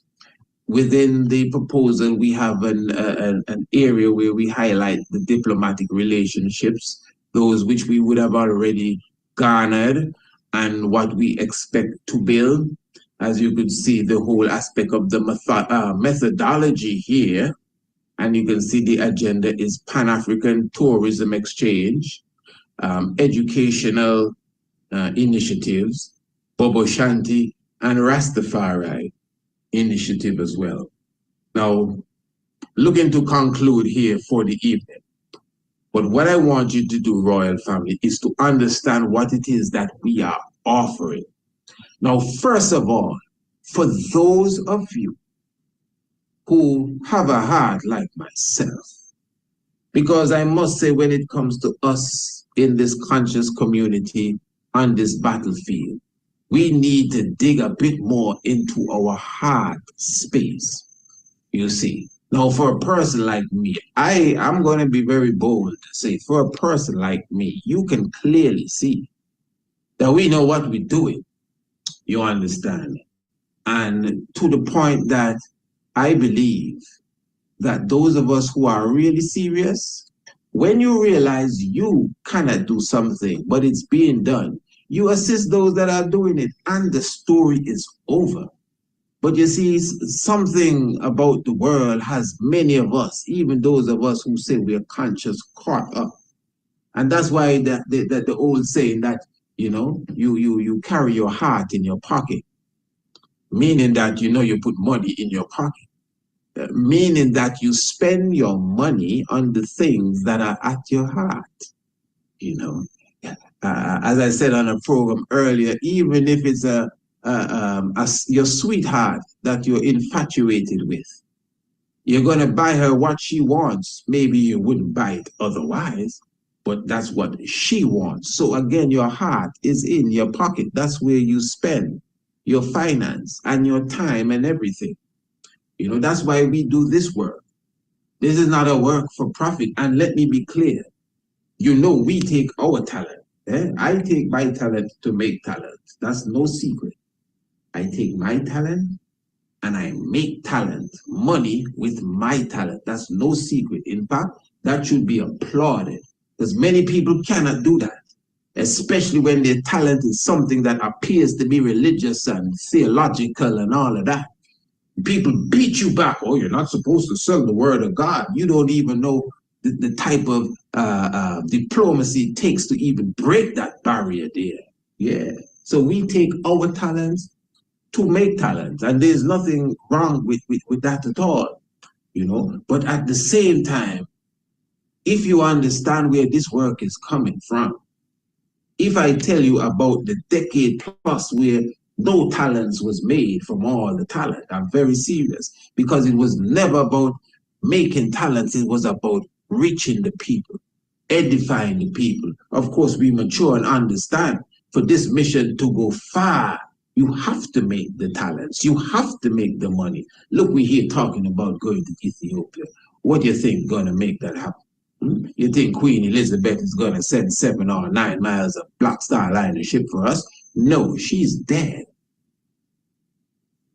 We have to make the talents, at least. As I said, we will be there. And from my understanding, that's how we're getting there. It costs money, and it's money that's moving the plane to carry us there. And I'm in the middle of it. I know how it's happening. So again, we can't pretend as if the world is going to move without you creating finance and having an economic flow. You understand? We pass that stage right now. And that is why I'm very firm when it comes to the sponsorship of this mission. It's the Priest Isaac's Institute of Holistic Knowledge until another sponsor comes on board. Now, we have a full sponsorship package. Now, really, what's happening here? I want to be clear. We're not really asking for donations. You know I don't really like to do that stuff. We're not really asking for donations. We have packages that you will get the value back if you can come up with this sort of money. Now, I just showed you, Royal Family, that you have advertisement packages. You can get a spreadsheet in the ambassador's pen for $1,000. You can get a full page, $900. A regular full page, $700. A half page in the ambassador's pen, world-renowned magazine for only $400. Now, family, I know all of us that are listening to this can take a half page from the ambassador's pen. Every one of you, come on. I know my audience. You know, we don't have no lazy people here. We have people here that work and make money. Yeah. Plus you're conscious. There's nowhere on earth you could be listening to me for so long unless you are a spy or you are conscious. So as a conscious person, you can see the conscious mission that we're on. And that's why I said earlier, when we see those amongst us doing the work that we wish we could do, you don't have to do it. Just support it. And you put in an ad in the ambassador's pen. Give thanks for the support, but you're supporting yourself. This is what it is too, eh? We only speak this support stuff because we're conscious people and we know that this is a genuine work. But this ain't you supporting nothing. You are doing yourself a favor. You are buying an ad. In the ambassador's pen, you are buying an ad in Kidemi. And when you put an ad in Kidemi, when you're sleeping, Kidemi is on different radio programs, interviews in this country, webinars with this university, flying to this country, bigging up your business and showing people, well, this is who is advertising with us, and you can advertise with us too. You understand? So again, and all of that is a part of the technique, straight up, to create the talent so that we can add efficiently to this mission going forward for our people, freedom, redemption, international repatriation. You think we're here to just talk? I see some people just join the talking line the other day. We leave in the talking line, you know. Have fun. This is about works, Rastafari, Holy Emmanuel, Selassie, Jah, Rastafari. And you also have incentives. We still give you 50% off for a year's plan. Now, we shouldn't even have to do that. You shouldn't have to entice nobody. Everybody should come and say just that and pay more because of the works that is taking place. You understand? And then advertising with Kidemi. You know, this is a lot here for you tonight. So, you know, you have to understand the difference between Kidemi and the ambassador's pen, between me and you. I would advertise with Kidemi. You understand? Take it from Kidemi. Now, of course, it's a bit more expensive, but it's worth it. That's Kidemi. You understand? That is going to be pushed throughout all the resorts, hardcore. International airplanes already looking to subscribe to Kidemi. So when you go into Ethiopian Airlines and Qatar Airlines, you'll be turning the pages of Kidemi. You watch and see. So I'm just encouraging you to get on board now, because we ain't leaving nobody behind, for sure. Those who were with us from beginning, they'll be surprised they're going to be with us when we're flying high in the Qatar and in the Ethiopian Airlines. So make sure that you are on board. So family, let me show you quickly before, you know, we disappear here. When you take the full package, you're going to get a spreadsheet in every edition of both magazines for 2025 and 2026. That sounds nice, but That's a lot of money, 118,000. Hold on. You're going to get paraphernalia of your business at every event that we do on this mission. We will print the paraphernalia from hats to mugs. You will have business cards and brochures available at each and every event that we do. You will have a 6-foot standing poster promoting your business. You will get a digital catalog, that's a magazine for your business, and you're getting all of that for the full sponsorship of $118,000. Okay, I think I get you now. Fair enough. And then for the platinum sponsorship, 76,000 to 100,000, you get a full page in every edition of both magazines for the remainder of 2025 to 2026. That's for platinum sponsorship, $76,000. Paraphernalia of business at every event. You don't get the 6-foot standing poster, but you get business cards and brochures available at every event that we will be doing. We have a list of the events that we intend to do. Digital catalog, you'll get a magazine made for yourself. Then we have the diamond sponsorship that is from 51,000 to 75,000. You get a half page in every edition of both magazines for the rest of the year and the rest of next year. Business cards and brochures available at every event. And we will do a magazine for you for free, just like our magazines, you will get one. You understand? For a diamond sponsorship. And then we have the gold sponsorship from 26,000 to 50,000, and then we have the silver sponsorship, $10,000, $25,000, where you get business cards and brochures available at every event. You understand? Now, I'm sure, I'm not judging, I know we have billionaires here, but I'm sure that the vast majority of my audience can take a silver sponsorship of $10,000. Remember, our mission is $118,000. Now, I'm very thankful for those of you who will be contributing $50. And this is another thing. You can contribute without getting anything. You can donate. You can do that.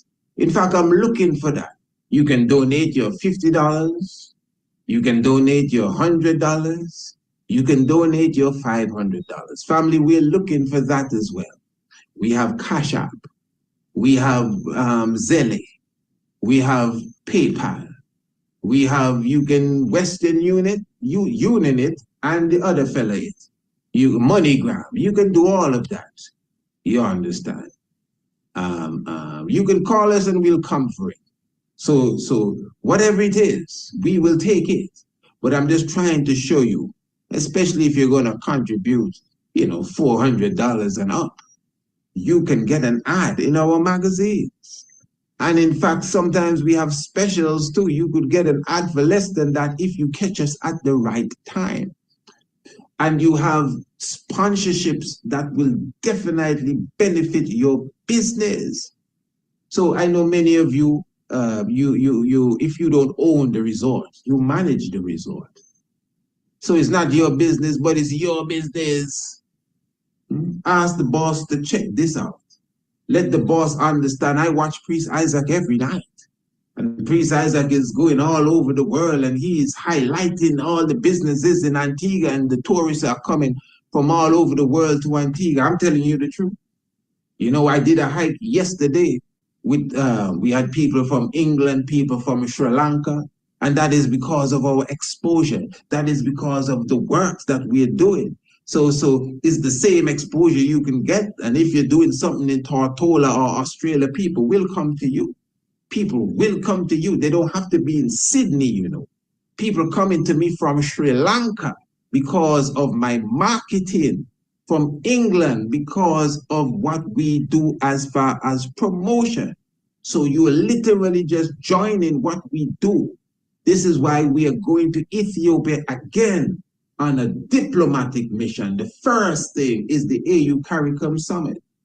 And that is why we were pressing the government of which we are a citizen of, for that diplomatic coverage, as we found that it would assist us. But it's all right, for the Lord is with us, you don't know. And at the same time, the EABIC, as an ambassador of the same, and we are going representing the Congress. We are not the authority in the Congress. The Congress obviously would have to present us with the agenda that they would desire us to fully carry out, and the wherewithal. I repeat, the wherewithal, so these things can be done. But of course, we cannot wait for everyone to get themselves in order, because we have a mission to do as the Priest Isaac's Institute of Holistic Knowledge. So again, family, you need to get your proposal so you can read it properly. Those of you who will be joining us, yeah, you didn't know that. Oh, you didn't know that. Okay. Well, you see, this is why we need to do more programs. I'm going to come, obviously not on the Sabbath evening, but I will return maybe after the Sabbath so we can continue the discussion here. You can be a part of the Ethiopian mission with us. In fact, we already have 2 tours, one of which is already concretized, it's concrete, and that's the Addis Ababa tour. And then we have an extended tour throughout Ethiopia, which we have not locked the key on that door yet. And that is because we are still raising the funds to put us in a proper position to say, hey, that tour is on as well. But for sure, you want to come and spend, I think it's 2 to 3 days and nights in Addis Ababa, for sure, and get a beautiful tour of Addis Ababa. That is already set.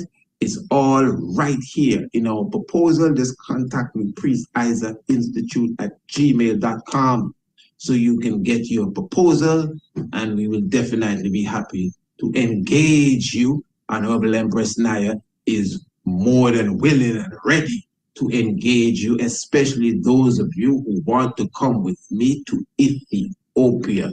It's gonna be a blast. Again, those of you who are serious about your business, especially if you have restaurants, because I will be pushing your restaurant, Yeah, man, when you go down to the Caribbean, you need to check this sister. She has a beautiful so-and-so restaurant, because remember, listen, family, you must keep in mind, everybody's not thinking like many of us. Many ones are seeking the affluent life, the high-end comfort. And some of you have it and not even aware of it. Some of you literally have it. Some of you have the exquisite restaurants and the comfortable Airbnb, and maybe you're just looking for a guest coming in from London. No, man, get on top of your game. Yeah? You have something of quality that people are looking for, but maybe you don't even know they're looking for you. And that's the sort of energy that I want to bring to the game. Royal family, I think I would have spent a nice moment with you. And of course, I just want you to take the time to marinate in what we would have put down this evening. Of course, the links is in the description below the video for the ambassador's pen. Of course, the most recent edition, or the more recent edition, according to the correct grammar. The progress of Ibrahim Traore. Remember, you also have the previous editions of the ambassador's pen, and of course, the magazine Kidemi. So I'm encouraging you to add to the mission. That's where the term admission comes from. Admission, when you pay admission, you are adding to the mission. So the mission is to Ethiopia, and yes, you can contribute to the mission itself, whether you're taking an ad. You ain't got to take no ad. Whether you're taking a package, you don't have to take no package. Whether you're taking the seat next to me and we're flying on the same plane, you don't have to do that. But you can contribute because you understand what is taking place here. You email us, Priest Isaac Institute at gmail.com, and let us know, Priest, I would like to contribute to the mission, because you know I am with you. Royal family, Holy Emmanuel, Selassie, Rastafari. If you know your Bible and you do not know your history, the knowledge of your Bible will become a mystery. And of course, you know it takes some real eyes to realize the real lies that are amongst us. Give thanks, looking forward. King Emmanuel I, Selassie, Jah, Rastafari. Blessed Lord. Attention, everyone. The Priest Isaac's Institute of Holistic Knowledge is inviting you to join us in September for the African Union CARICOM Summit in Addis Ababa, Ethiopia. Sign up for the 3-day package and be a part of the AU CARICOM Summit, plus take in all of the sights of Addis Ababa, the new flower. Or you can opt for our 9-day cultural national tour, and that will engulf sites like Lalibela, Aksum, the Simeon Mountains, and much more. Transportation, accommodation, and your meals all included. So contact us now and reserve your spot. Email us priestisaacinstitute@gmail.com or visit our website priestisaacinstitute.com. Ethiopia. See you there.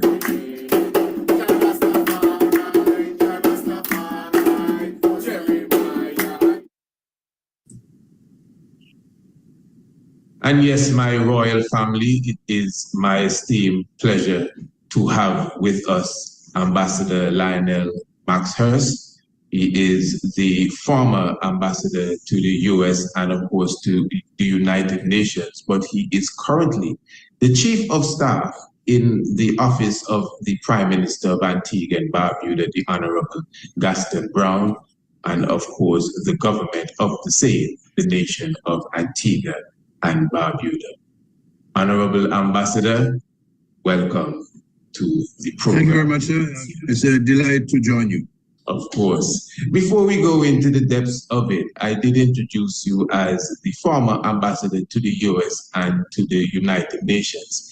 Could you begin by just giving us a bit more detail as it relates to your period as ambassador serving for the nation of Antigua and Barbuda? Yeah, I was first appointed ambassador to the UN in 1988, August of 1988, and I served until September of 1995. That is for a 7-year continuous period.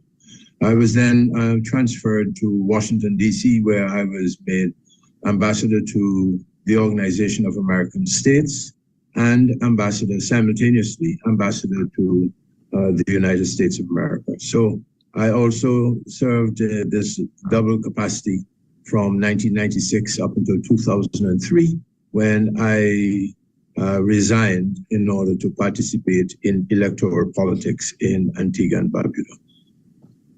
Thank you very much. Of course, as you know, we have a strong love and interest in not only geopolitics, but international diplomacy. And of course, as an ambassador yourself, I would like you to explain to myself and to the audience from your perspective exactly what is international diplomacy and even diplomacy in general from your perspective. Yes, well, let me begin with multilateral diplomacy, which is what we practice at the United Nations. There are now 194 member states of the United Nations.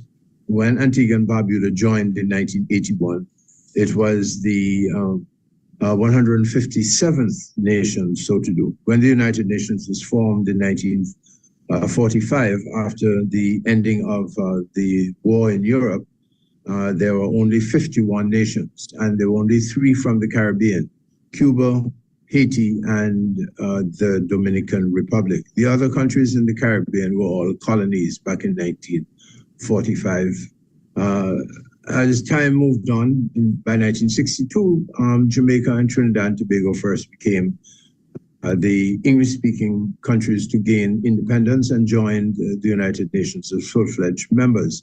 And the reason we participate in the United Nations membership is first to be able to help to shape world events and certainly policies that affect the entire world.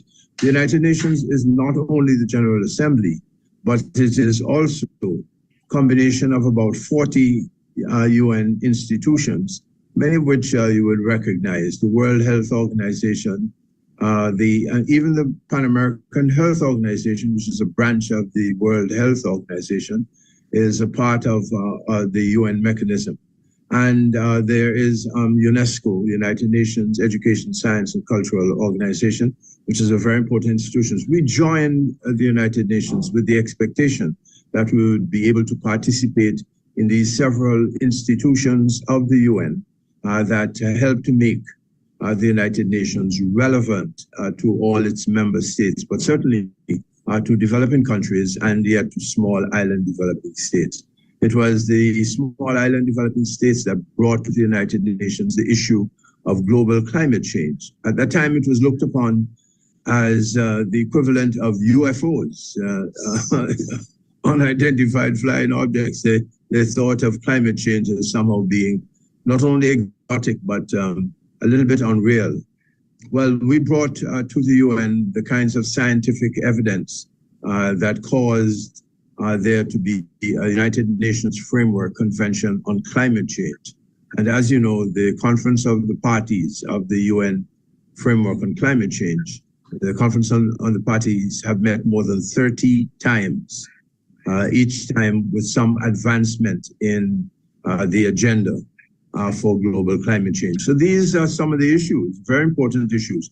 I remember the very first time that I went to Cuba. It was because I was attending the United Nations Congress on Crime and Imprisonment. And it turned out that Cuba as host brought together large numbers of independent states to sit in Cuba and to visit Cuban jails and to determine whether or not some of the stories that were circulating in the Western press were in fact untrue.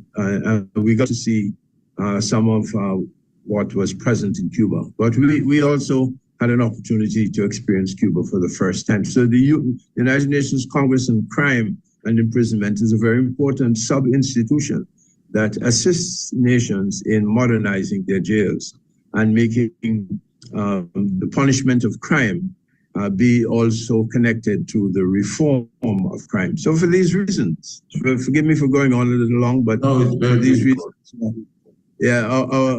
our diplomacy, our multilateral diplomacy, especially at the UN, is really the heart of what we do as independent states. And we try, of course, to reach certain standards that the United Nations has set. As you know, it has set these Sustainable Development Goals, the SDGs.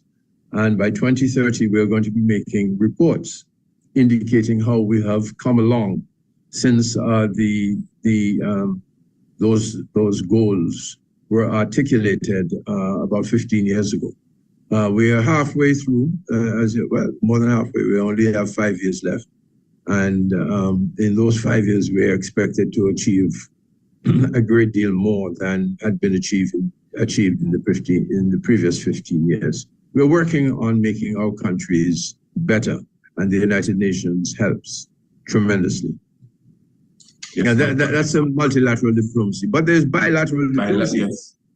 Yes, and as you know, when I was dispatched as ambassador to the United States, it meant that we were seeking to ensure that relations between the United States and Antigua and Barbuda remain strong. The U.S. remains one of our most important trading partners, in that many of the imports which we rely upon in Antigua come through the United States, if not from the United States. We no longer import cars, for example, from the United States, so very few, but a large number of other goods come through the United States. Food, for example, which is necessary since over 1 million people will visit Antigua. 750,000 will come by cruise ships, and another 350,000 will come and spend at least one night in hotels in Antigua. Many of those will be Americans. About 80% of them will be Americans. And as a consequence, we must meet the diet to which they are accustomed. We introduce elements of Antiguan diet at these hotels, but And nevertheless, they rely upon diets to which they are mostly familiar, given that their stays will be for 7 days or 10 days maximum for an American, maybe 3 weeks for Brit and other Europeans. And we're getting tourists from many faraway places these days. And in fact, as you know, we've opened up a link between Africa and the Caribbean, but we'll talk about that later.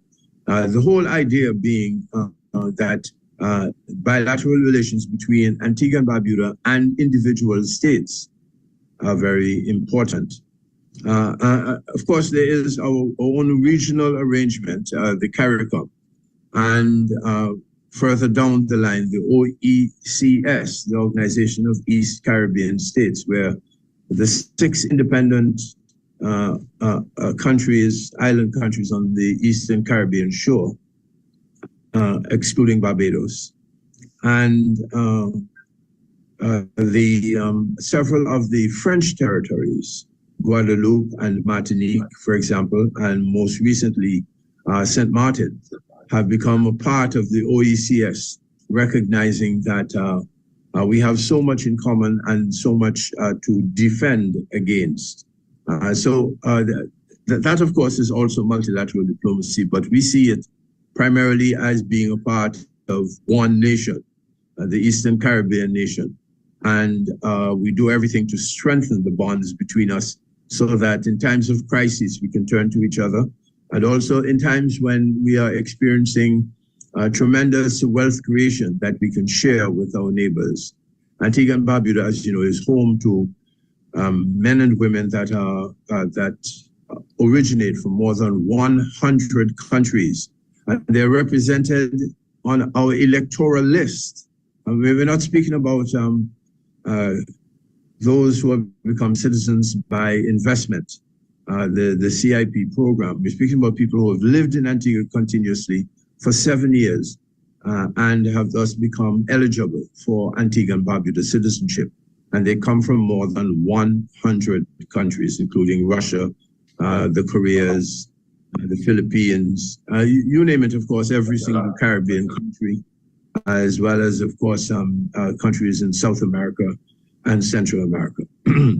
We have become a metropole of sorts, and it is because of the leadership of Antigua and Barbuda, believing that our leadership, our place in the world can be strengthened by having people with different skills, different parts of the world living here in Antigua and helping to make Antigua and Barbuda enriched by their very presence, culturally, as well as, of course, by way of some of the skills necessary for growth and development here in Antigua and Barbuda. So that's the multilateral, the regional, the bilateral, and of course, the mere fact that we are seeking friends and we have no enemies is a clear indication that Antigua and Barbuda is well on its way to development of a certain kind. Yes.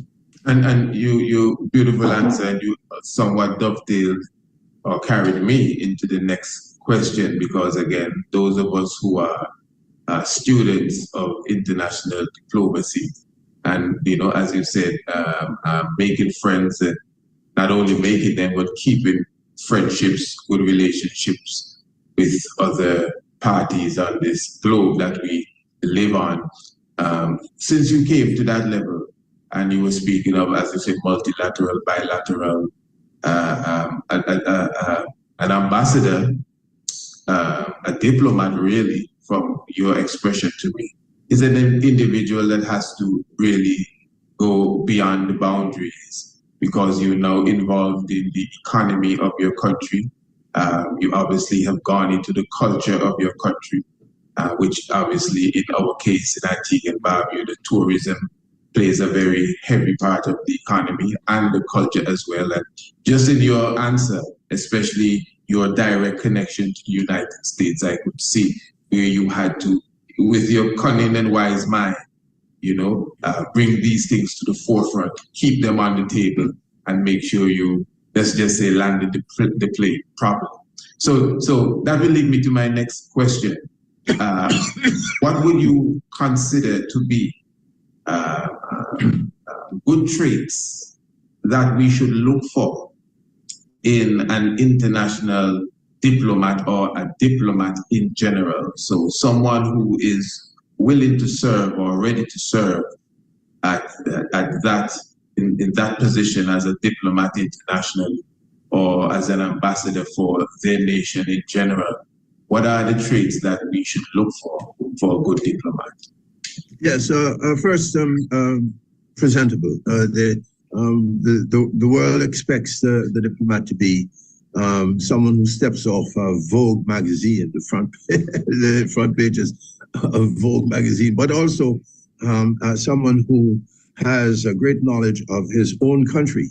You must have knowledge of your country's history, your country's economy, and of course, the kinds of relations that your country would have established with other nations and other kinds of knowledge of how your country is operating. That is an absolute plus. And then secondary to this are some personality traits which the diplomat might wish to experience. In some instances, speaking a second language is a very good trait which a diplomat can bring with him.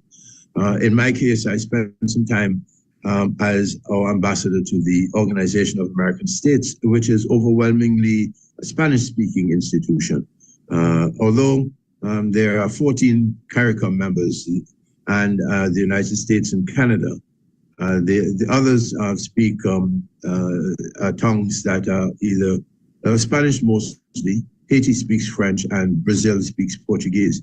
And you learn a little bit of each in order to function well in that environment. Now, so speaking another language is one of the great assets that a diplomat can carry forward. The understanding of geopolitics is also as a result of learning and training, so that in some countries there are actually diplomatic schools. In Antigua and Barbuda, we have not advanced thus far, but we utilize the University of the West Indies in Trinidad, where there's an international school for training those who are interested in becoming diplomats.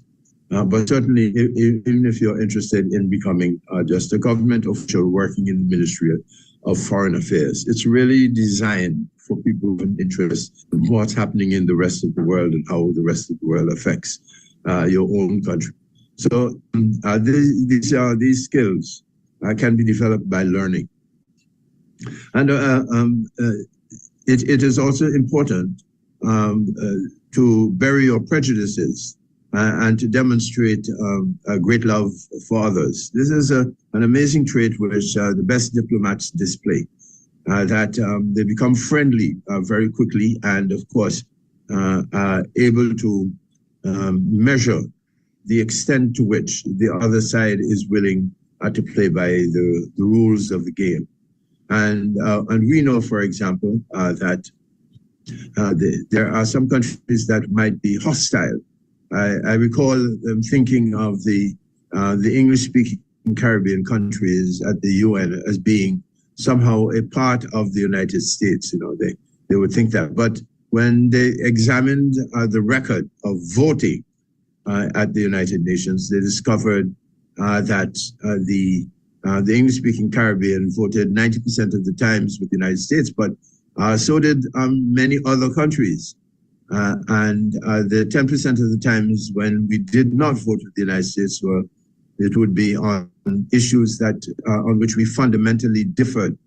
I remember during the apartheid era, the United States would not vote in accordance with the rest of the Caribbean and others, but we voted nevertheless in a way that we knew was right for not only South Africa and the brethren in South Africa, but also was right for the rest of the African continent and for all blacks everywhere in the world. So, and you were, sorry to cut you there, and you were right at the helm at that time.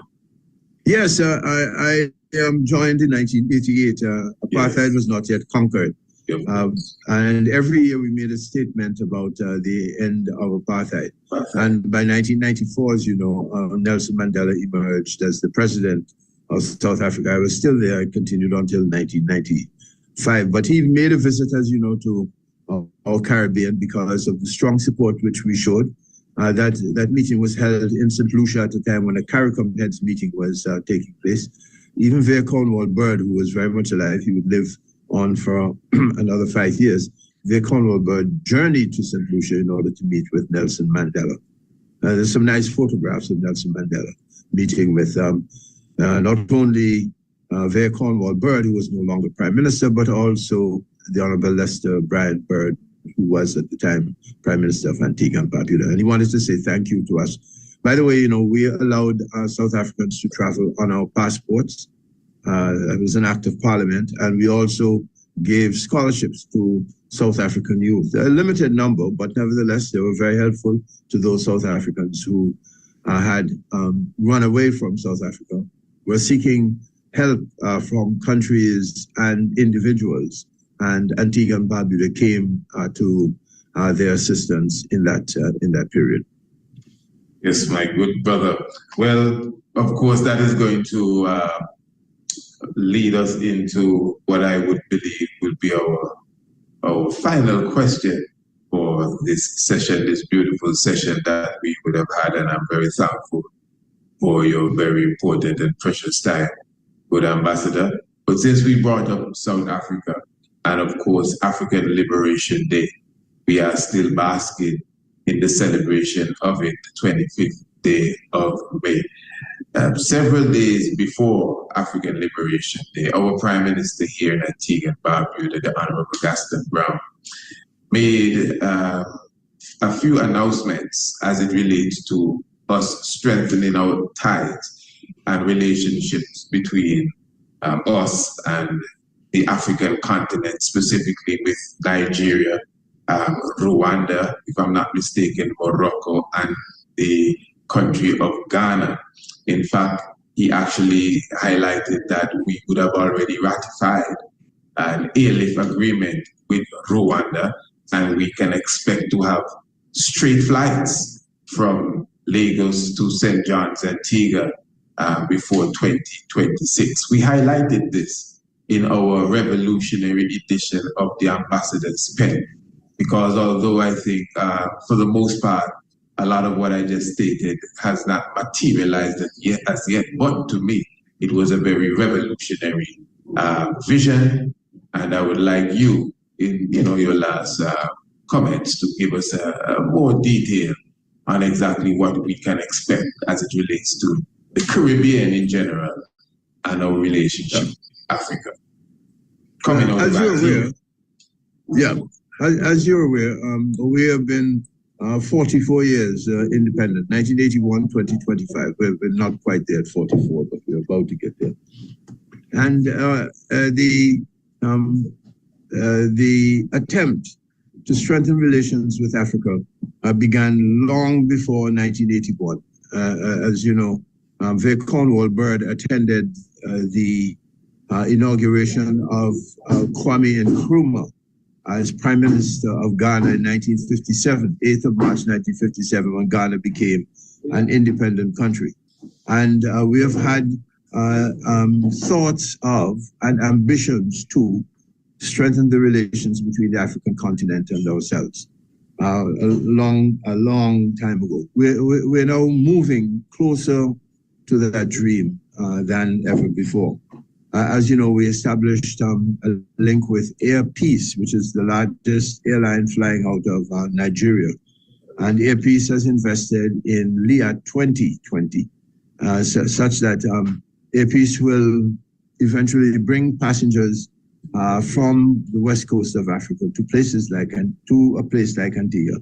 And those passengers who would have an interest in going to other parts of the Caribbean would very likely utilize LIAT to take them, and that's the idea. So we've begun to strengthen the links between the African continent and ourselves. You made mention of the agreements that we have entered into with Rwanda, Nigeria, of course, Morocco, and we're going to go further. Libya is going to be included. I see you're whispering some other country that you know. I think I heard Ghana. And Ghana, yes, of course. As you know, lots of African Americans make their way to Ghana because it's the gateway from which our forebears tended to come. And we're talking about over 15 million people, many of whom, of course, were thrown overboard to the sharks because they were kept in such poor conditions during a 3-week journey from the African continent to the Caribbean. We're talking about day and night, you know, in the holds of a ship, and poorly fed, poorly clothed, and of course living in feces and urine for weeks, 3 weeks on a travel, a brutal trip from the African continent to the Caribbean for the purposes of enslaving our forebears. Now, we know the importance of looking back to this history in order to gain inspiration going forward. And there is no doubt that there can be and will be strong links between the Caribbean and the African continent. And there won't be just emotional links. We are speaking now of trade that will benefit both sides of the Atlantic. The Africans, as you well know, are on a continent that is rich in minerals and other kinds of natural resources. And people of the Caribbean have embraced learning in a way that makes us very special.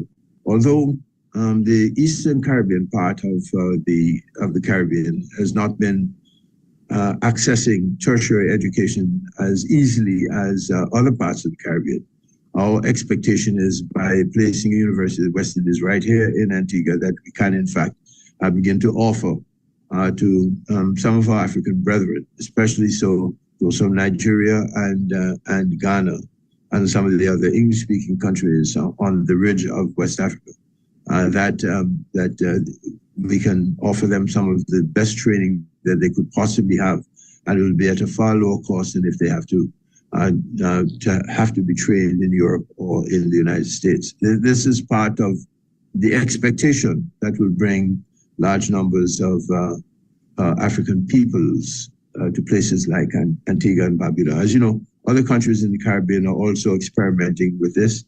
Trinidad and Tobago has recently signed an agreement to open travel between the African continent and Trinidad and Tobago, and Jamaica has also done the same thing. So you're looking at actors that are interested in knowing that we can indeed move our countries and move the African continent forward by having these important trade and other kinds of diplomatic relations that will go to the benefit of all peoples.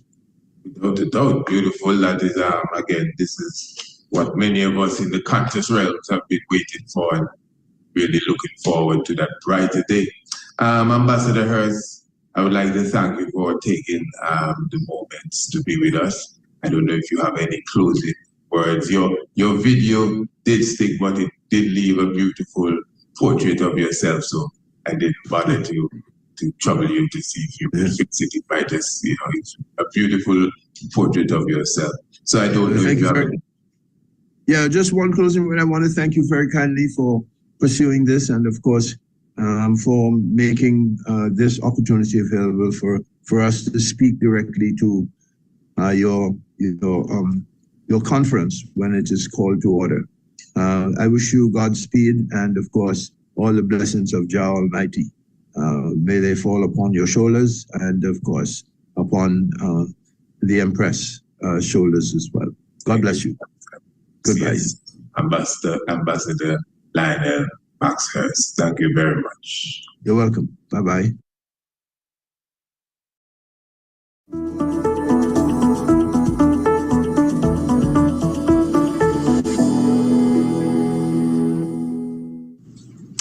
Blessed love, I am the Honorable Priest Isaac. I am an official priest within the realms of Rastafari of the Ethiopia Africa Black International Congress. I also hold a certification in the craft of archaeoastronomy from Politecnico di Milano in Italy. Our universe and its maker has always been an intriguing subject for humankind. Astronomy is the study of everything in the universe beyond the Earth's atmosphere. Ancient astronomy is similar, but pays special attention to the physical and spiritual values of stars, planets, moons, and other celestial objects. It also brings in the terrestrial component, being things on an earthly plane, such as plants, human organs, and connects them to the heavenly bodies. In this course, you will learn the makeup of various planets and stars, how to locate them in the night sky, along with their associated constellations. You will also be taught about the earliest civilizations known for their astronomical comprehension, namely Kush, also known as ancient Ethiopia, Kemet, called Egypt today, the Dogons, and the Bozos, as well as the civilization of Sumer. You will also learn about black holes, their nature and origin, as well as how the ancients viewed them. Ancient astronomy is the mother of archaeoastronomy and astrotheology. Both subject areas are covered by the Priest Isaac's Institute of Holistic Knowledge. Sign up today. Visit our website, priestisaacinstitute.com, or email us, priestisaacinstitute@gmail.com for more information. We say blessed love to each and every one. Of course, we glorify the life giver and the keeper of life, Negus and Nagas, the power and might of the Holy Trinity, Emperor Haile Selassie I. I welcome each and every one into the zone, definitely into the nest, the tiger's nest. This is a moment of celebration that we are definitely exhibiting here. We're thankful for the resurrection moment. We're thankful for the double Sabbath. And now we are celebrating Abraham meet Melchizedek, the visitation of Haile Selassie I, 59 years ago, specifically to the Caribbean, and of course, climaxing in Jamaica on the 21st day of April. Now, for those who may not know and those who just may not even be a part of this concept or within this order of the Bobo Shanti and even Rastafari in general, this is a day, again, that we hold very dear to our hearts. So you will learn a bit about it today. I would have done several programs. Every year we revisit the event. And of course, we would have touched it on several different levels. But I want to also go into 420. As you know, it's the 420 celebration. And ones would say, happy 420, and I give thanks for the concept and everything. But we're going to go into some interesting meditation as it relates to 420, so just keep it locked. As I said, Honorable Priest Isaac here with you with joy. We're going to have a upful meditation and reasonment. And I'm just thankful that you are all here. Reminding you to make sure also that you contact me.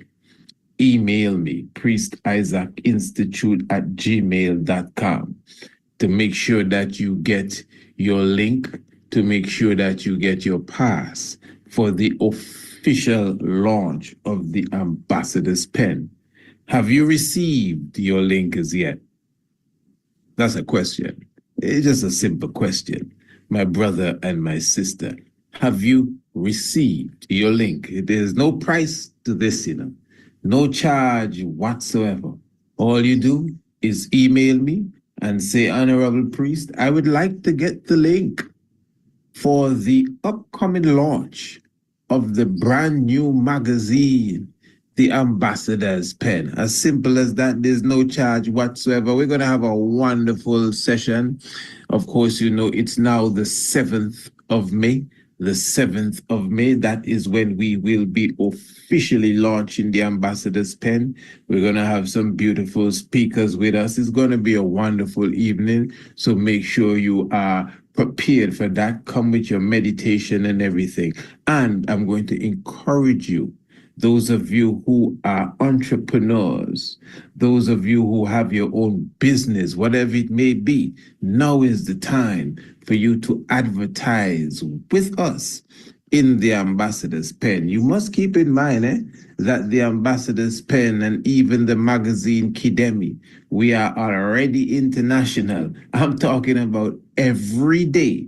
The viewership is just growing by leaps and bounds. Remember, I monitor that, so I'm just telling you what's going on. Tens of thousands of readers between them. Imagine we are launching the Ambassador's Pen, and we already have tens of thousands of readers. And it's not officially launched yet. Remember, we have two Ambassador's Pen that came out prior. The Forerunner edition, not the official first one, but it was the first one. The Forerunner edition, and of course, the special edition that highlighted the previous AU summit in Africa in Addis Ababa, the 38th AU summit. In fact, below this video, the links, I should say, or in the description, you find the links to all the different magazines that you may or may not have seen. So you have both editions of Kidemi, and you also have both editions of the Ambassador's Pen. Beautiful. So again, Royal Family, for those who may not know the history, you know, the 21st day of April it is, 1966. I will just go through this quickly. The King of Kings, Negus Nagas Haile Selassie I, would have visited the island of Jamaica. Now, prior to that, he would have visited Trinidad. And in fact, you must keep in mind at the same time, the emperor would have visited other Caribbean islands even over such time. But what is interesting here now, also Barbados, the emperor would have visited Barbados. But what is interesting now is that many people are not really aware of the fact that Haile Selassie would have also passed through Antigua. Now, Antigua is an island on the northeastern side of the Caribbean, 108 square miles. The same little rock where I was born. It's the same little rock that I wrote the book, Anu, Ancient and Modern, about. In fact, the documentary Anu, the Ancient City, which also was a finalist in 2 film festivals. That's a documentary that I would have produced. Anu, the Ancient City, was a finalist in 2 international film festivals in Italy as well as in South Africa. And that documentary, that short documentary produced by myself and my son specifically, this documentary speaks of the little island, 108 square miles once again, where you have the megaliths that align with the movements of the heavens, the full works for those who know the science. And interestingly, before Haile Selassie went to Jamaica, the Ethiopian airline would have landed in Antigua to be refueled, to top up as such before it continued. Because even from that time, as it is today, the airport at Antigua, at the time it was Coolidge International Airport, has always been a hub. You get what I'm saying? So that is something that I would always bring up. You wouldn't really hear that anywhere else, really, not unless it's from the few that know. In fact, one of the elders around here, Elder Ikesia, who would have passed on, said that he had a picture of the plane while it was taking off. And interestingly now, about 3 weeks to a month ago, an Ethiopian airline landed here in Antigua, but it was a chartered flight. It literally brought a individual from the Arab world to see the prime minister, and that was just about a month or so ago. So from my understanding, that would be the second Ethiopian airline that would have landed here in Antigua. So the visit to Jamaica, though, is the highlight thereof, especially since we understand who Haile Selassie I is to Rastafari. Because in all due respect, when he went to Barbados, it's not as if he went and he buck up on Rastafari. When he went to Trinidad, it is not as if he went and he buck up on Rastafari. You know, just like even around here at that time, they had matted here individuals that were talking about Africa, but it was nothing close, nothing nearly, you know, even in the sight of what is taking place or was taking place in Jamaica at the time. That's the foundation of it. That is where it began. You know, that was the nucleus of it all. You understand? I'm talking about Rastafari, the movement, to the point that even before the emperor came to Ethiopia, they had a delegation that went to Ethiopia to meet Haile Selassie I. That's in 1961. You know, in 1961, on the same 21st day of April, how interesting that is. You had a delegation sponsored by the government of Jamaica, by the way, of specific races, including Mortimer Plano and certain ones, Alvaranga and you know, Douglas Mack, and these ones would have met Haile Selassie I. In fact, they would have returned in 1965 to see the king again, and the king would have visited them now in 1966. That's really what it is. And again, that's the 21st day of April. How interesting, you know, you must look at the mystics, because even just a few months prior to this, the Queen of England, in fact, not even a few months, the month before, in March, the Queen of England would have come to Jamaica as well. The reception that she received was not really like the reception that the King of Kings received. He received a reception unlike any reception anyone has received anywhere, coming from, you know, from anywhere, landing on a plane on the airport. You know, you must keep in mind, even before the plane stopped, even before it came to a halt, I mean, the whole runway, the tarmac, everything was packed with people. Nobody got hurt. You know, chalice was blazing underneath the plane. You understand? The police and the soldiers could not hold back the crowd from coming, breaking down all barriers, barricades, whatever you have in front of us, from seeing their emperor, from seeing their God. You understand? So the whole mass of people, not just Rasta now. Interestingly, the races were right up front. The races were in the center. The races were in the trees. The races were on the buildings. And chalice was smoking all over. Marijuana became free that day. Nobody could touch nobody. You understand? You need to comprehend the state of Rastafari, even in Jamaica, specifically at that time. So the fact that all the races could have come out and light up their chalices and not even one person get prosecuted, arrested, nothing. That was a serious thing. You understand? Because it was 3 years almost to the day. Listen to me. It was 3 years almost to the day. Before that, they had what was known as the Coral Gardens Massacre. They call it an incident. An incident is, you know what I mean, when you run into somebody's rear end by the traffic light. That's an incident.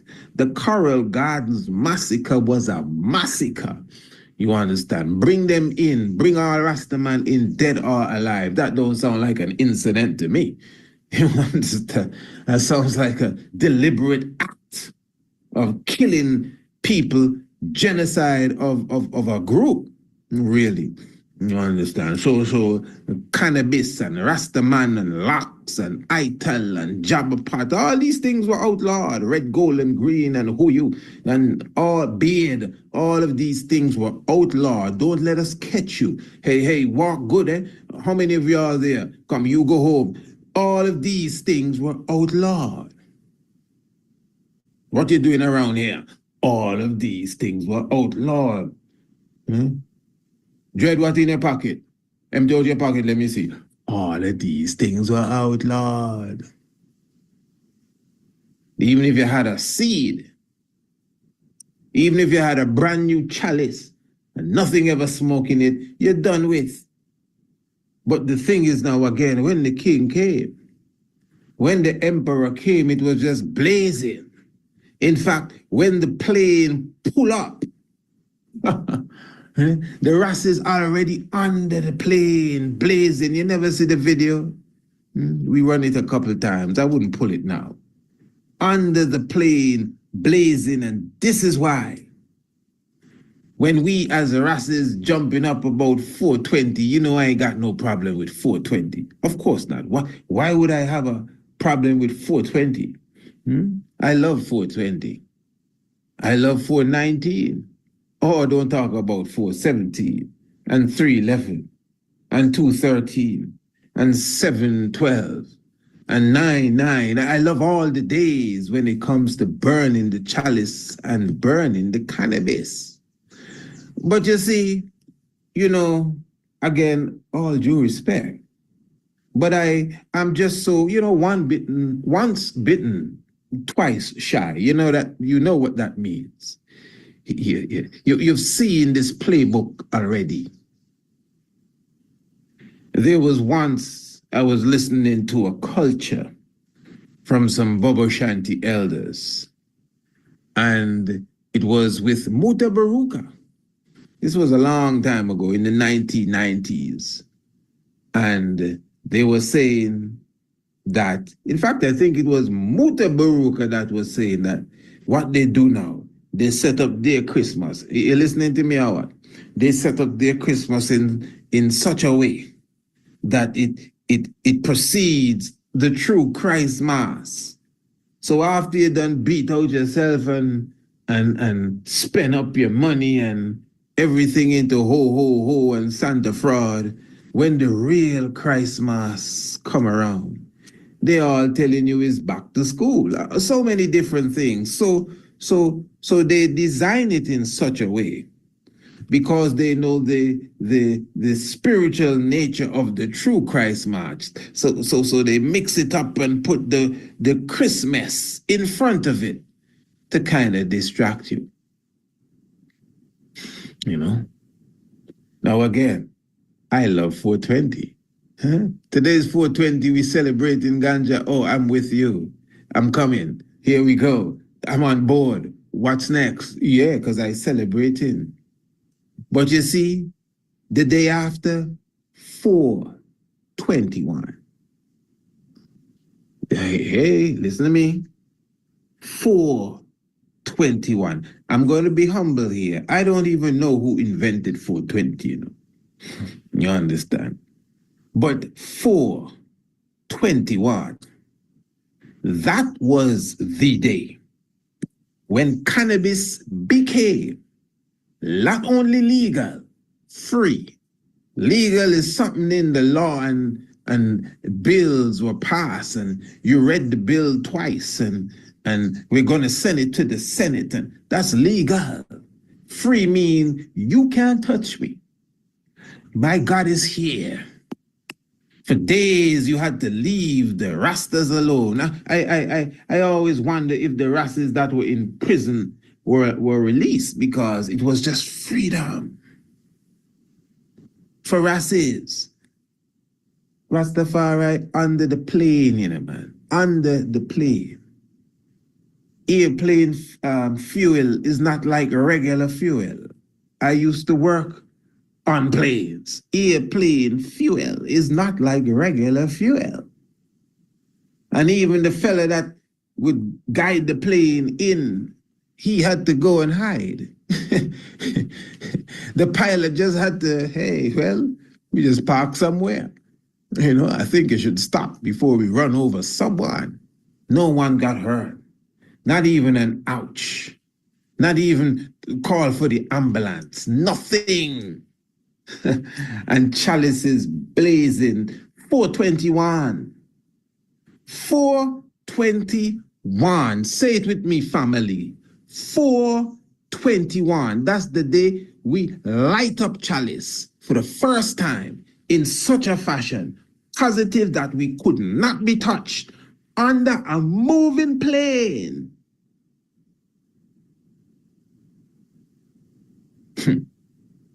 Yeah, the plane of Haile Selassie the first. And this ain't no spookism, you know. This isn't not anything we making up. It was raining.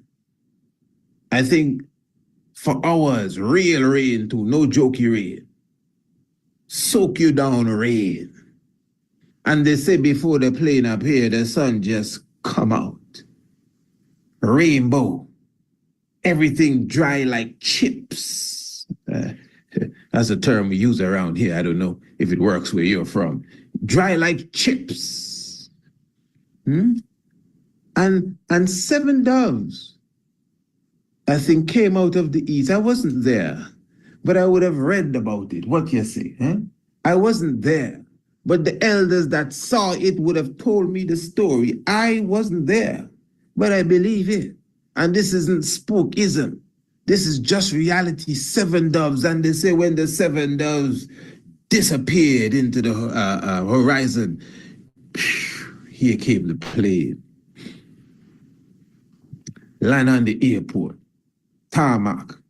Police had to go and take a break. You watch the video when the entourage was following the emperor on the bicycles, they licking down the army people that was standing on the side of the road. We didn't come for none of them foolishness. We come to see the king. The emperor called for Massimo Plano. Listen to them big shots here now. Listen to this big shot here. Haile Selassie called for a Rasta man to assist him to get out of the plane. Haile Selassie didn't call for, where is the governor general? Is he out there? What about the prime minister, Bustamante? Yeah. And the other one that was acting. The police commissioner, the head of the army, the brigadier, no. The minister of, no. Called for Massimo Plano. Massimo Plano said he just had an operation on his voice box or something.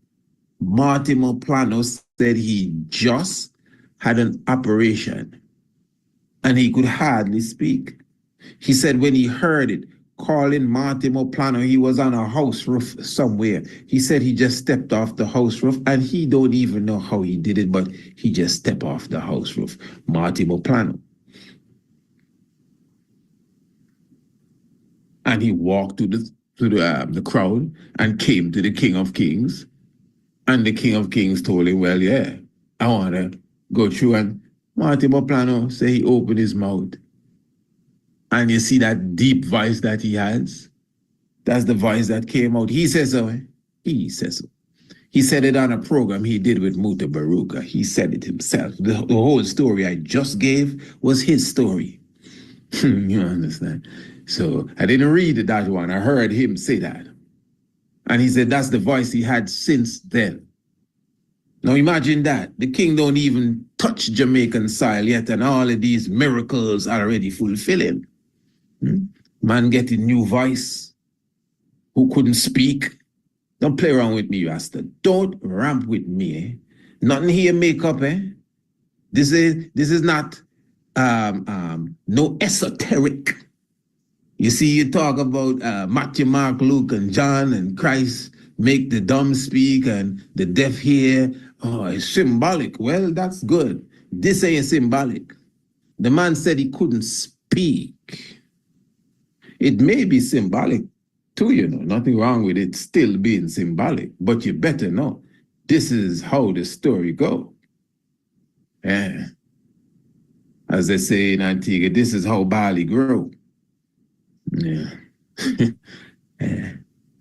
Yes, what other great miracles took place now? So, but anyway, what I'm saying, royal family, you know, this is just a simple natural stuff, you know. I know we like to talk about supernatural. Sometimes I wonder if supernatural really exists. I mean, a lot of things we consider supernatural is just natural, you know, that's really what it is. But for some reason, we consider it to be supernatural. All right. Now, 421. And as I said, you know, keep in mind, I was mentioning that the month before Queen Elizabeth came along. And this is Queen Elizabeth's birthday that the emperor returned. And remember when Queen Elizabeth came, she said, there's a man in this land that no one is to molest. For in time to come, he shall be Lord over my lords. You understand? So just consider that. And he came on her birthday. And that's to fulfill what she said. No, listen, family, let me show you how you connect the dots. Because to some, some people feel you're playing with figures, you're playing with numbers, or X, Y, Z.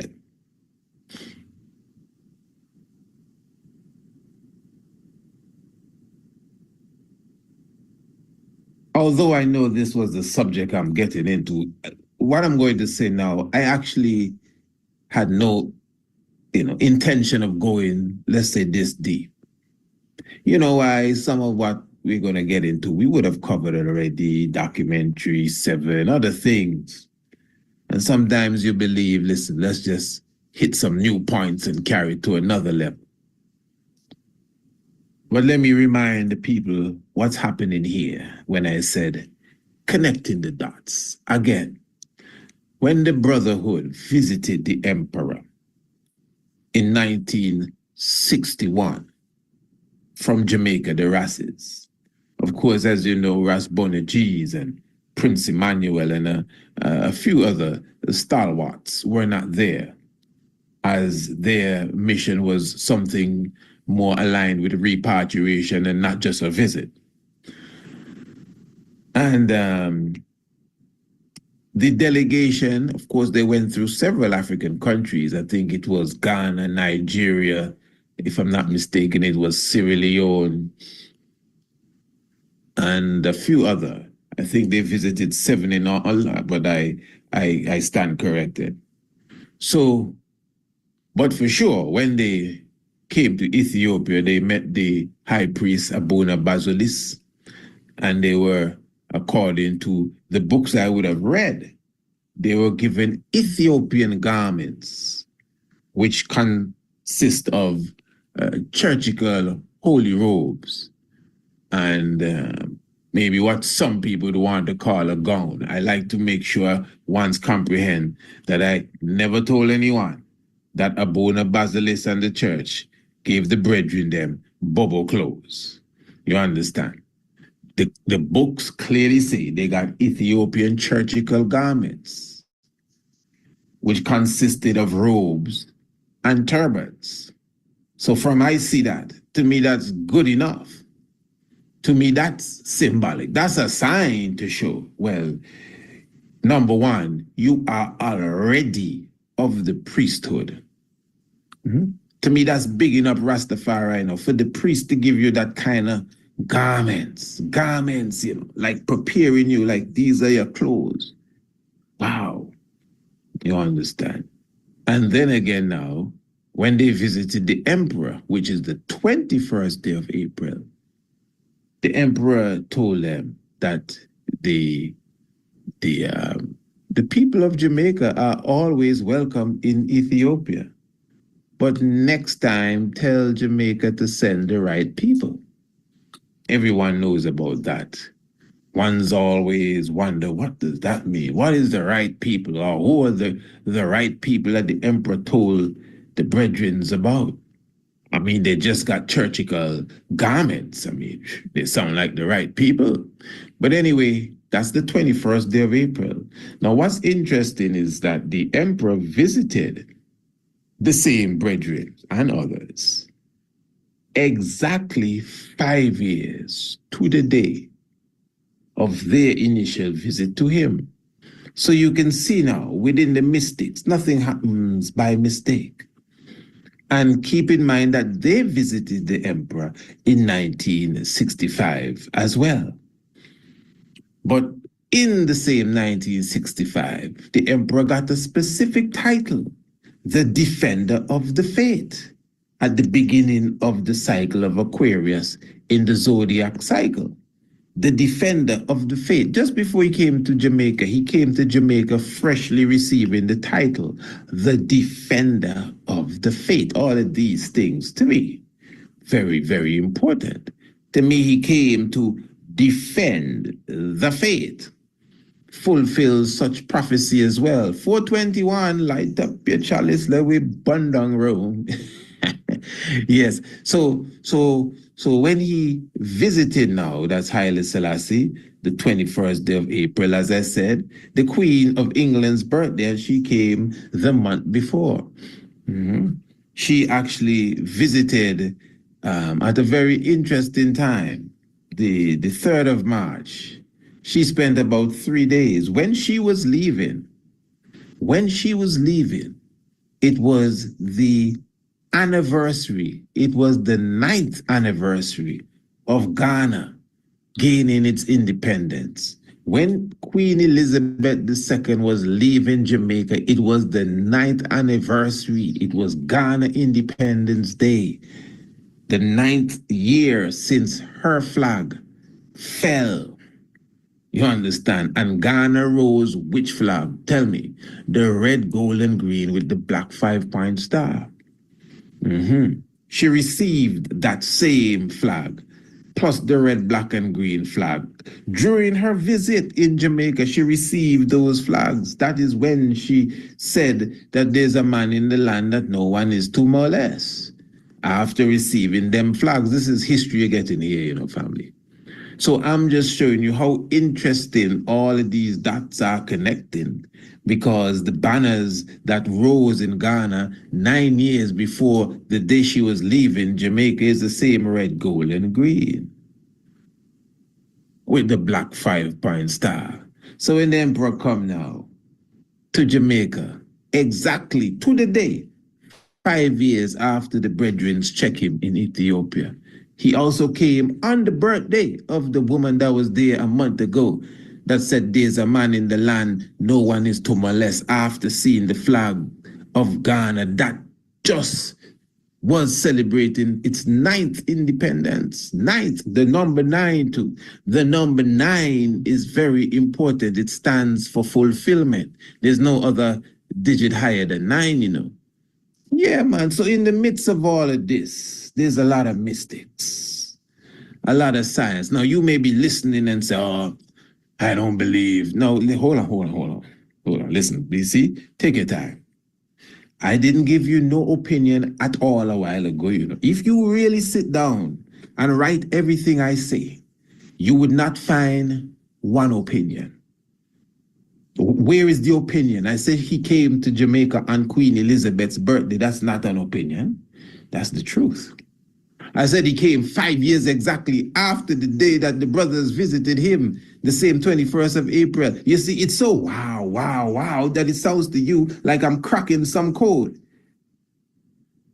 But I am. You're cracking it too. It's just so obvious. I don't have to say, well, this is what it means. It's just so obvious. It's just too much. Then she's leaving Jamaica when Ghana got its 9th independence celebration. The same Ghana that lifted the red, gold, and green that she got a few nights prior before she said what she had to say. So you don't have to wait for my commentary on the little facts I just gave you, because it's just so clear. 7 doves came out of the east and disappeared in the west, and then the plane appeared. After all the rain, the sun came out and everybody was dry like chips. Yeah. 421. The celebration has begun. Yeah. So, of course, you know that the Honorable Negus Senegas Haile Selassie the First, for sure, amongst many other things, and the whole visit to Jamaica would have paid high tribute to Rastafari. I mean, from the time he called in Martimo Planner to come and free the crowd. And that's a very important point, too. Do you know the Rastas that checked the king, eh? Martimo Planner was the dreadlocks amongst them. The others were kind of afro and you know, brushback. Martimo Planner was the brother with the locks. In fact, he often boasts that he's the first dreadlocks in Ethiopia. That is Rastafari. You know, of course, Ethiopia have enough locks people. Different tribes is locks they wear. But he's speaking of Rastaman. We know what he's talking about. The first Rastaman then. He's the first hardcore, what we know as Rastaman, to have stepped in Ethiopia. So when the emperor called him, yeah, and his operation, and he couldn't speak, you know, no makeup story. So anyway, then now, the emperor, remember this is the same year that the Organization of African Unity was formed, eh? Yes, this is very mystic. They formed the Organization of African Unity. When is African Liberation Day, family? Someone tell me. Sometimes we have to ask these questions too, you know. Sometimes we speak as if we're speaking to ourselves, but no, man, the people that are here and in class and some of you may be saying, oh, come on, Ras, keep going. Everybody know when is African Liberation Day. You sure? When is African Liberation Day? People can put it all in the chat. You know, when is African Liberation Day? Because remember, African Liberation Day now, this is the day when the Organization of African Unity was formed. And this is the day when you had the 32 African free countries. Now, it's really 33 according to history. Some reports say that one of the countries were absent for the opening. I can't remember which country it was, but it was 33 countries, 32, 33. And those are nice numbers to play with, you know, 32, 33. You know, if you check the eagle on the American flag, one wing has 32 feathers, the other wing has 33 feathers. 32, 33. The two highest ranking orders of degree in Scottish Rite, Freemasonry, 32 and 33 degrees. So anyway, the Organization of African Unity was formed in, yes, the 25th day of May is African Liberation Day. So that's just April, May. Mystic it is 1963. Now, 1963, this is the same time as Coral Gardens Massacre. Coral Gardens, not 1966, pardon me. The Organization of African Unity formed in 1963, the 25th day of May. Follow this good, the 25th day of May, 1963. Organization of African Unity.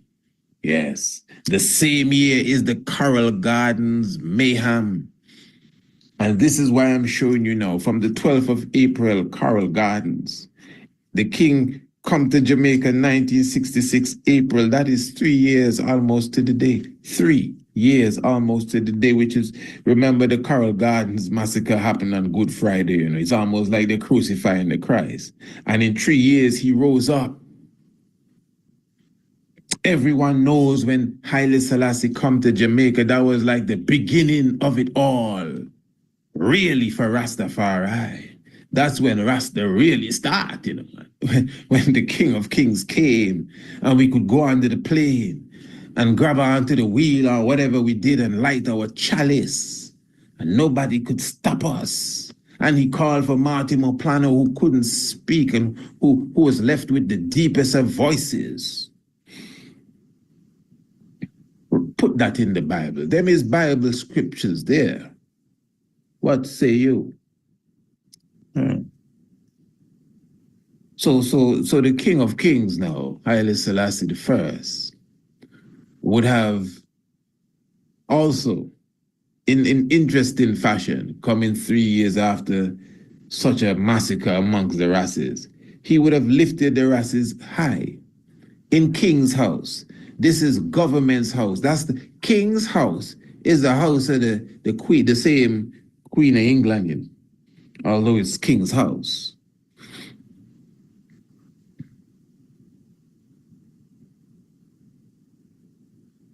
And Haile Selassie gave the 31 heads of Rastafari.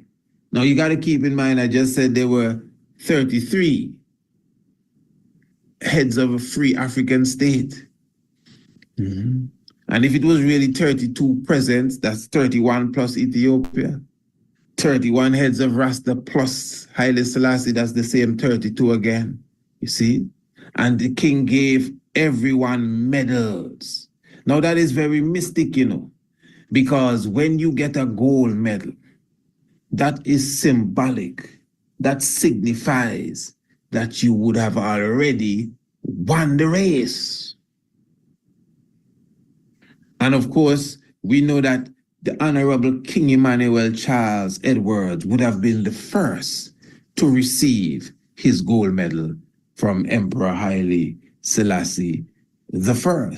Now, this is very important, again, royal family, with the understanding, you know, that if you watch the video of the visitation in 1966, after the documentary, the narrator says that he gave all the heads of races medals, etc., etc., and you see all the brethren showing their medals.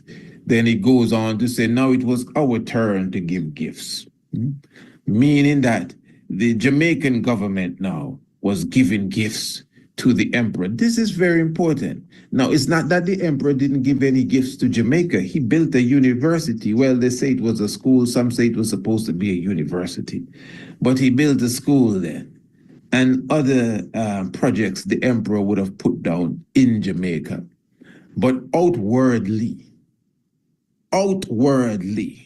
the emperor went in his goodie bag and gave gifts to those who were the rejected, and gave gifts to those who were the despised, to those who were the downtrodden, those who were ostracized, and not just gifts, you know, not just, you know, a nice picture of himself and whatever. In fact, a picture of himself was on those medals. He gave them medals. I mean, like his officers to say, well, yeah, this is your rank, this is your rank, and this is your rank. And it's not by mistake that the Honorable King Emmanuel Charles Edwards received his medal first. And you must understand, family, this is not no game the emperor playing with the Rasta man, you know. The emperor took a clear liking and paid keen attention, obviously, to Rastafari on that visit. So when you hear us say that he left documents with the Jamaican government speaking of the diplomacy of these people, it's not nothing that is being made up. You understand? So they were diplomatic rights that the emperor would have already addressed with the Jamaican government at the time, as it relates to the Honorable King Emmanuel Charles Edwards. So this isn't religion, you know. I mean, you can religiousize it if you want. It will still work. But this is reality. This is geopolitics. This is another thing. You know, Haile Selassie didn't just walk into the room and run into Emmanuel. I said, wow, he looked mystic. He looked like the man back home. No, it wasn't so. Yeah? It wasn't so. The king know exactly who he's going to meet, you know. He know who is not like Rasis. Okay, Rasis, y'all line up. No. No, Ras, what's wrong with you? Everyone was in rank and file according to how the emperor would agree with it. So it's not by mistake that Prince Emmanuel came first. Prince Emmanuel didn't visit Haile Selassie on any of the 2 trips, 61 or 65. How he can go first? Who make he can, no. Yeah. Rank and file Rastafari. So this is very clear. So the Honorable King Emmanuel Charles Edwards would have been writing letters to heads of states, heads of governments, including Haile Selassie. Haile Selassie don't forget nobody. Haile Selassie remember everything. King Emmanuel write Haile Selassie already, the UN and all of these things. So he is a diplomat within his own sphere. Everyone knows that. Bongo Flacco, when he was with us, tell us that Prince Emmanuel is the first politician. I prefer the term diplomat, really, but I understand what he's saying. His first diplomat. I prefer diplomat than politician. A different sound to it, really, for me. Yeah.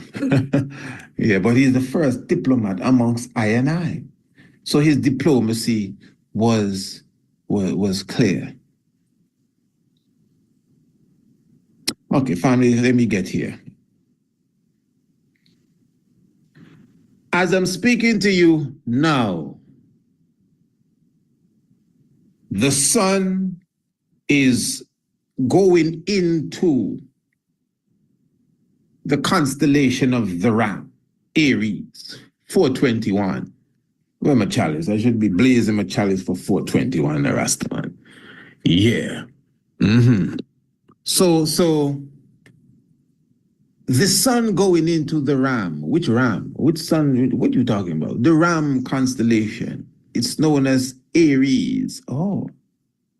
And the sun traveling into Aries, coming out of Pisces. As you know, we are coming out of the spring cycle beginning, which is the 21st day of March, and now again going into the 21st day of April time frame. So obviously it's coming out of Pisces and just going into Aries as we speak. Now. Okay, sounds good. What's Aries again? Aries is the constellation in the zodiac belt that is known as the Ram. Oh, all right. Okay. So how did this come in? We were talking about the king's visit to Jamaica. I know. Don't worry. We're there. We haven't gone anywhere. Different topics, same subject. So the zodiac belt constellation of the Ram, as I said, comes after the fish and just before Taurus, the bull. And the Taurus, the bull, is the example of the cow that jumped over the moon, which is a full prophecy. The cat and the fiddle and the little dog Sirius that laughed because everything was so funny. All of these constellations are in the same vicinity. The dish that ran away with the spoon is the Big Dipper and the Little Dipper. The dipper is the dish and the spoon, and the little dog is Sirius, and the cat is the lynx. All of these are constellations, and the cow that jumped over the moon is Taurus when the moon is at its lowest node and it's underneath the bull. So I was listening to a radio program just the other day.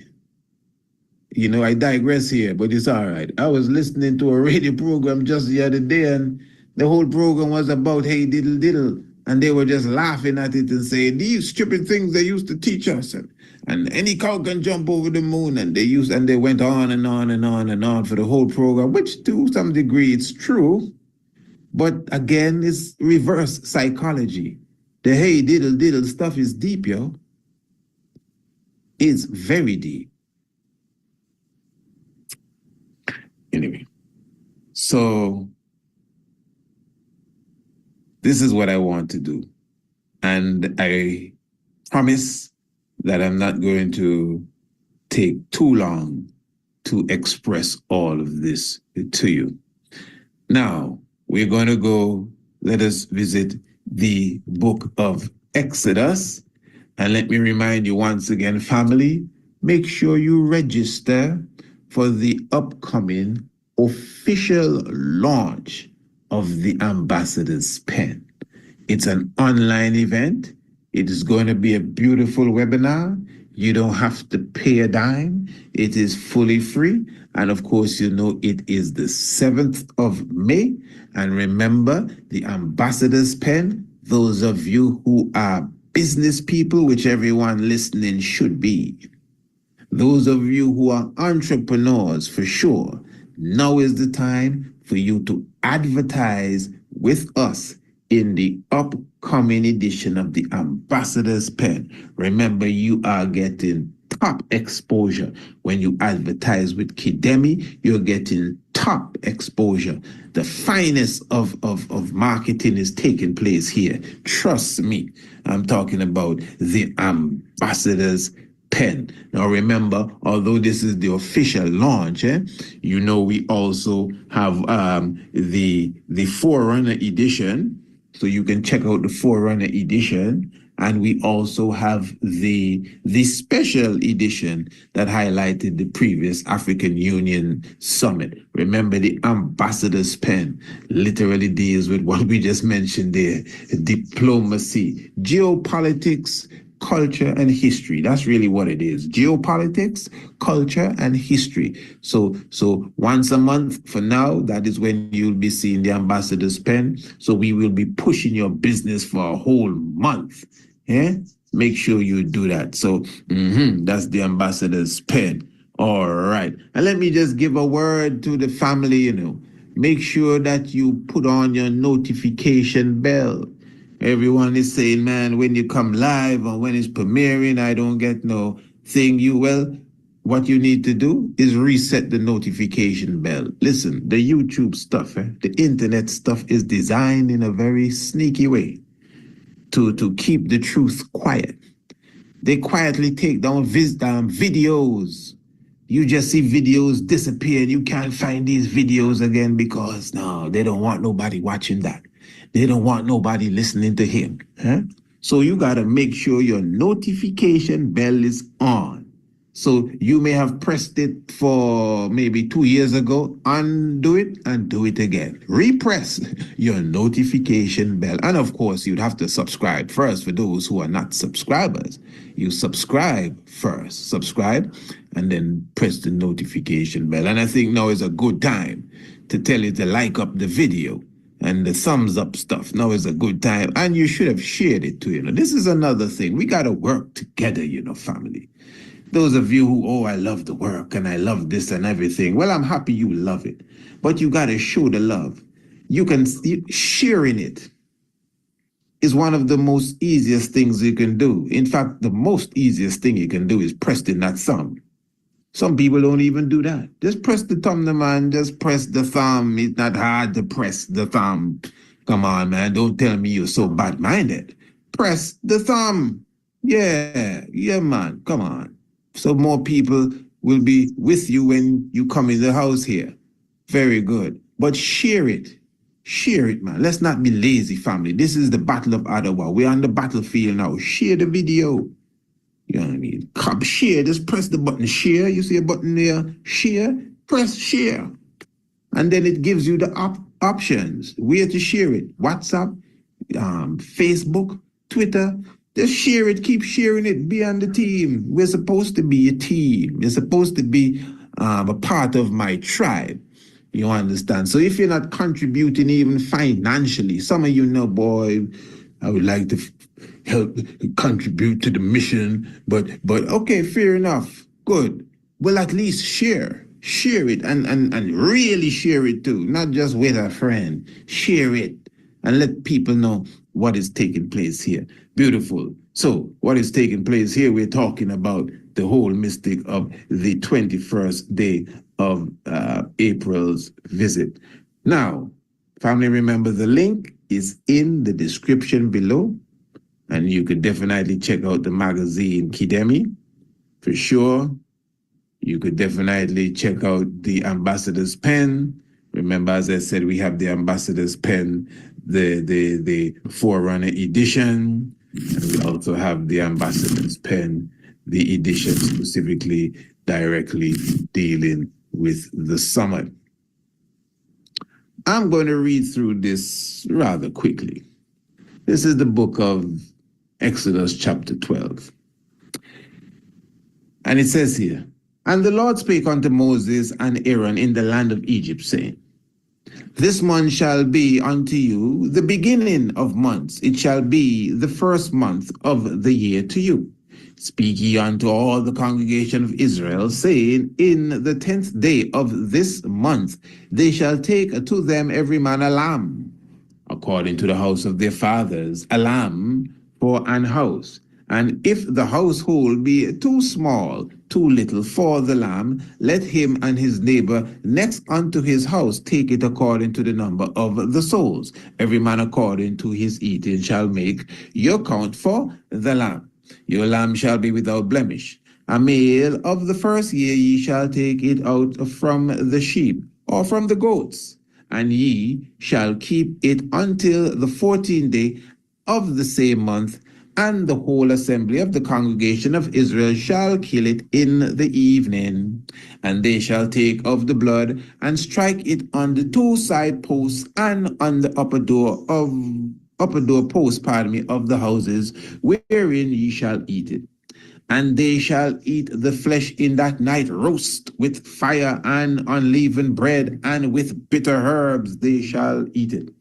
Eat not of it raw, nor sodden at all with water, but roast with fire, his head with his legs, and with the prutenance thereof." You don't want to know what that is. "And ye shall let nothing of it remain until the morning, and that which remaineth of it until the morning ye shall burn with fire.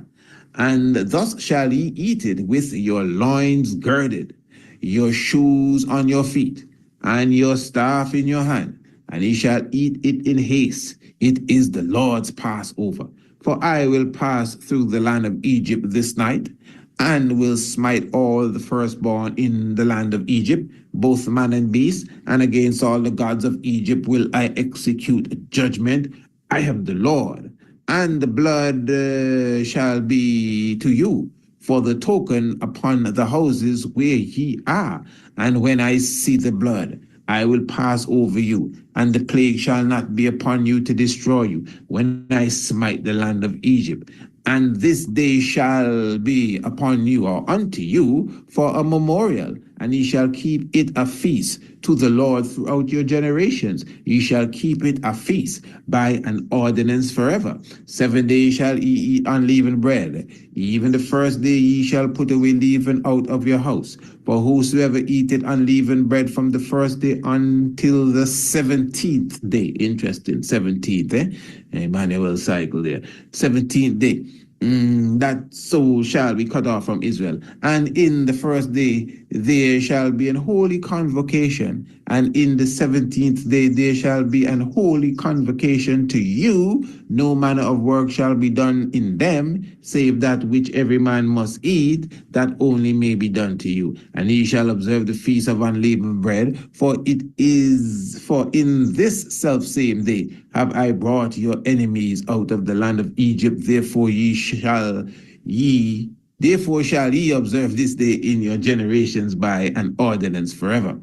In the first month, on the 14th day of the month at evening, ye shall eat unleavened bread until the 21st day of the month at evening.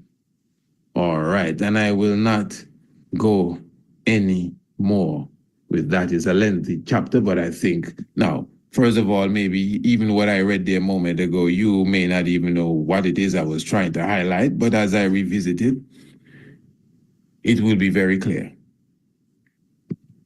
So basically, without trying to remember everything, let's visit what you know already.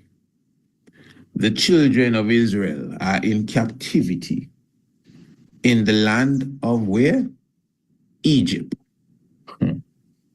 Now everybody know, at least my audience know, that Bobo Shanti referred to Jamaica as Egypt, Jamaica.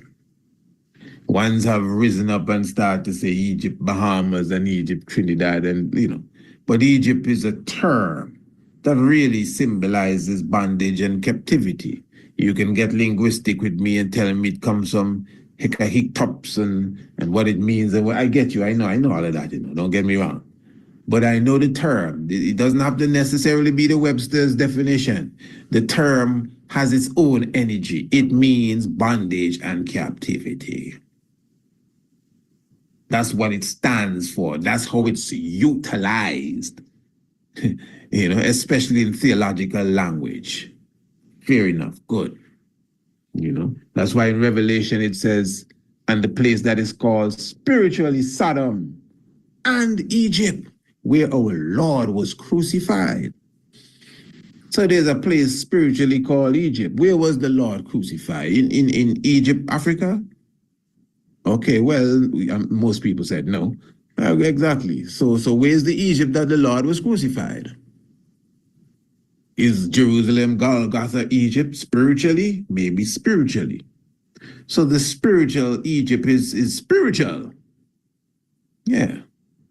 So the Lord came through Egypt. Yeah. And he came through in the dead of the night.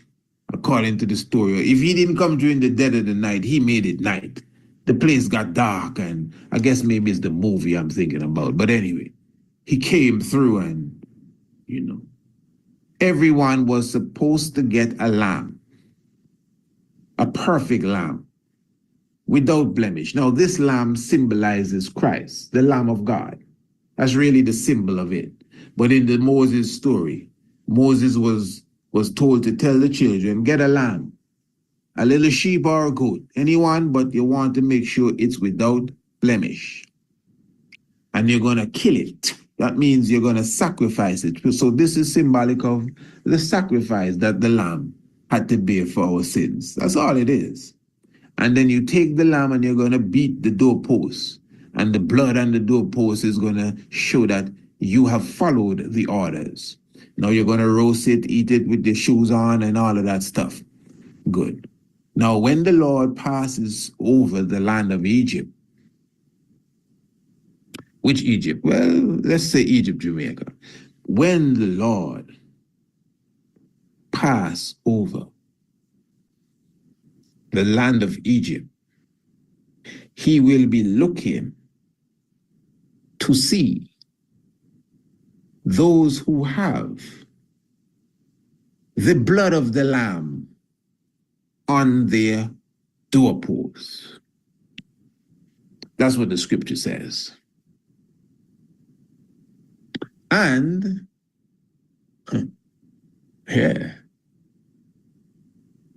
that is the energy. When you have the lamb on the doorpost, the blood, you will be saved.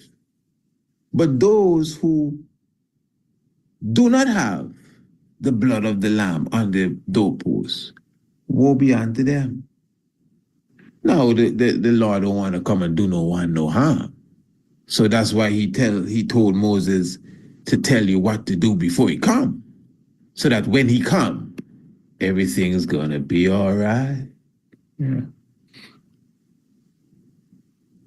What's interesting about that story too is that he speaks about this being the first month. Now, I'm sure you know that there are many ones, especially within the Hebrew Israelite establishment, in certain ones of them, that carry the first month as April. The time of spring and everything, the 1st of April is seen to be the first day of the year for many people. That's why they call it April's Fools. Again, they take everything that is upright and try to make some level of mockery with it.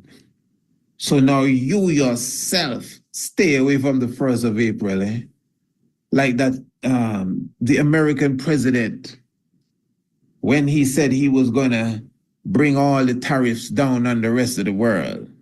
He said he wanted to do it April 1st. But he said he's going to wait until April 2nd, so no one can, accuse him of fooling around and think that he's making a joke. So the April 1st thing has become something to even stay away from. Don't take it too serious. You have something to proclaim, don't do it on the 1st of April. Do it some other time. When the 1st of April, obviously, is a power time. But they have left us to mock it. Oh, April's Fools, this and that, and all of that foolishness. So according to the Bible, according to the book of Exodus, this is the first, this shall be your first month, the first day of the month. And then it goes on to the 7th, the 14th, the 17th. And when did it seal up? The 21st. Now, I'm not arguing over where the month of Abib really begins. We would have done those programs and we would have broken those things down very theologically. I'm just keeping it on the simple level with the months that we use, the 1st of April. Enough ones push the 1st of April, just like ones are positive that the 1st of March is when the Egyptian New Year begins. All right. So according to Genesis chapter 13 that we just read, from the 1st of April to the 21st of April is when this is to be carried out. Remember, there's a specific ceremony in West Africa called the Homawa.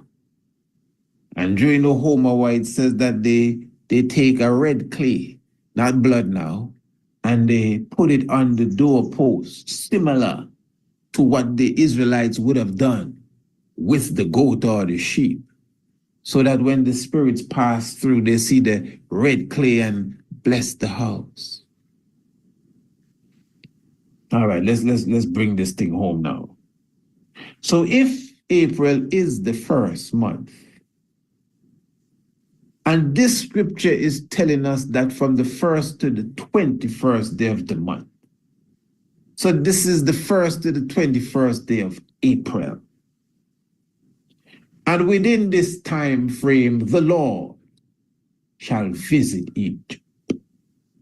The Lord shall pass over Egypt in a dark cloud. I'm telling you, that's interesting, eh? In a dark cloud. He bowed the heavens and came down. You better believe it. So according to Exodus, within that time frame, the 1st to the 21st day of the first month, April, the 1st to the 21st of April, the Lord shall pass over Egypt. And in him passing over Egypt, he is looking with his eyes to see those who have the blood of the Lamb staying on their doorpost. And when he sees that you are okay with the blood of the Lamb, he will pass, bless you. But those who don't have the blood of the Lamb, it's judgment. Now, you may be saying, wait, Ras, so what you trying to tell me, Ras? Don't tell me that Emmanuel is the Lamb. And when the king come Jamaica on the 21st day of April, that's the Lord that passed over Egypt on the 21st day of the first month, looking for the blood of the Lamb. That's what you're trying to tell me? Hold on. Before I tell you what I'm trying to tell you there, let's return back to the Lamb in the heavens. Because you see, when I get to the point that you're making there, it's supposed to be undeniable. In fact, when we get there, you're not going to even have any questions.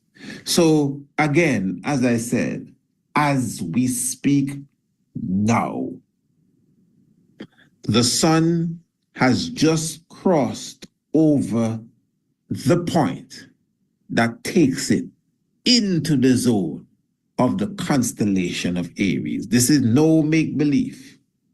You understand? I literally went and visited my Sky app to make sure I was correct.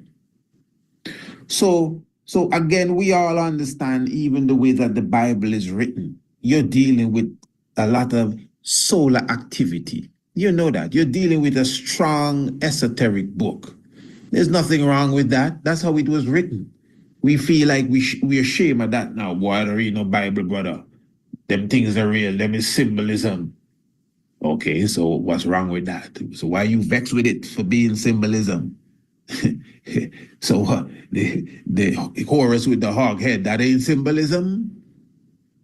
So again, the sun, just as the sun represents the Son of God, in the same way that the sun literally rise and set, and the sun shall come with the clouds of the heavens, and all eyes shall behold him. And again, even when you observe the setting sun and you look at the sea, you can see the sun walking on the water in the reflection. It's just deep. So the ancient scientists understood how to take the movement of the sun and even put it in story form. Not that they're playing with nature, but that same story will manifest into flesh, because nature is a reflection of itself. Of nature, we are all nature. I wonder if you follow why. So when the sun is in the constellation of the Ram as we speak. Remember, it says that the Lord, during this time now, the 21st of April, the Lord will pass over Egypt in a dark cloud, and he's seeking for those who would have been obedient, those who would have gotten the lamb, or the goat, the Aries, and would have sacrificed it, homoa, and would have placed the blood on the lintels. And this is why I'm showing you that when Haile Selassie I came to Jamaica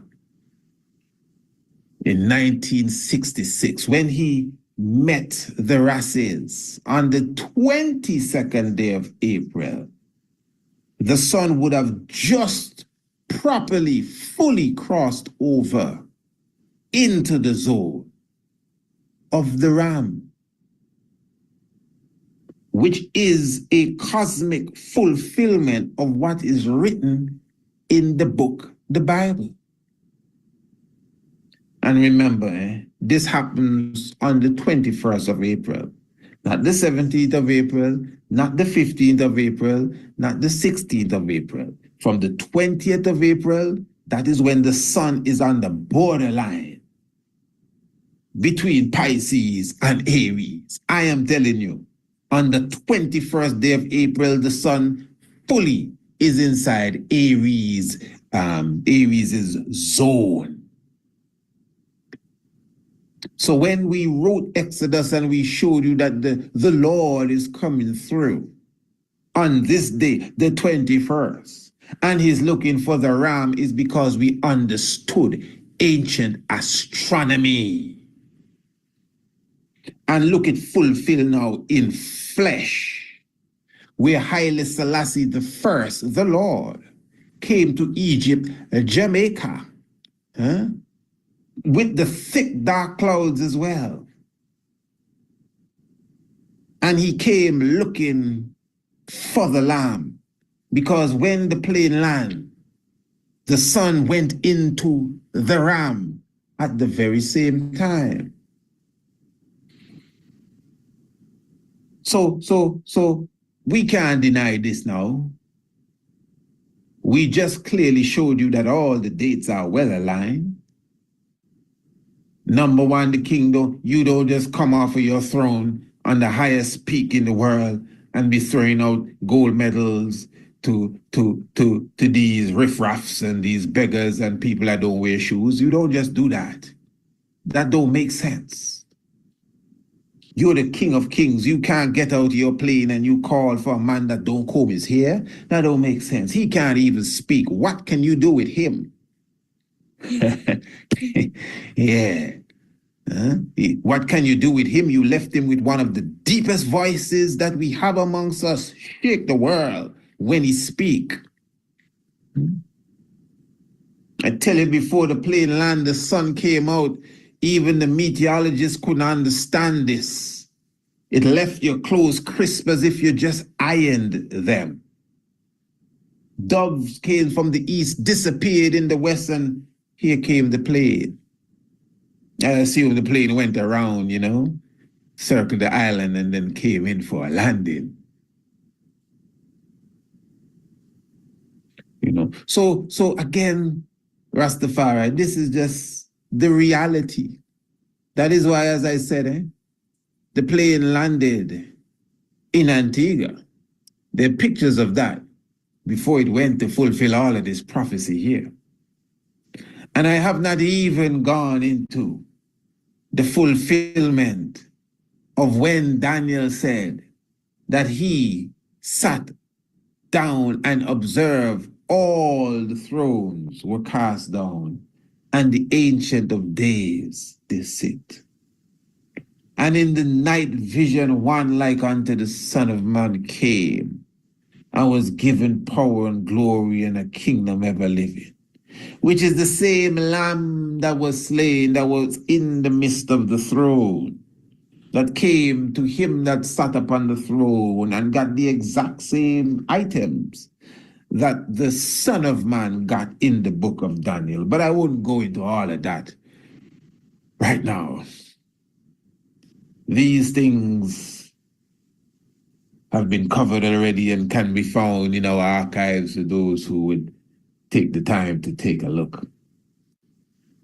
But for now, we are very thankful for the celebration moment. We give thanks for life, the life giver and the keeper of life. This is a moment that we refer to as Abraham meet Melchizedek. Again, another depths of reasoning, but I wouldn't attempt that at the moment. Let us just digest what we would have received thus far, knowing that the sun, as we speak, is in the Ram, is in the Aries, full fulfillment from the celestial realms, as I showed you, family, from the celestial realms to the blackboard, which is really the hieroglyphs, the walls, the pyramids, and the Bible, and all of these mystic writings, from the celestial realms to the blackboard to reality. That's the fulfillment of the prophecy when it comes as history. You understand? Yeah. Give thanks continually. Life giver and the keeper of life.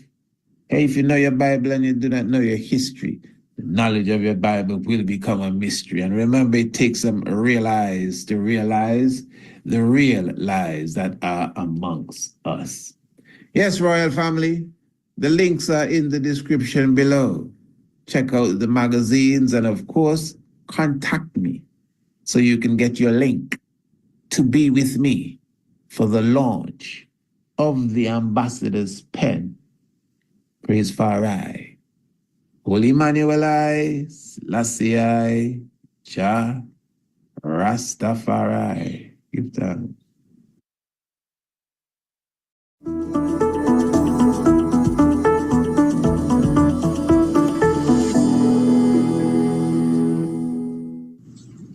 Blessed love, I am the Honorable Priest Isaac.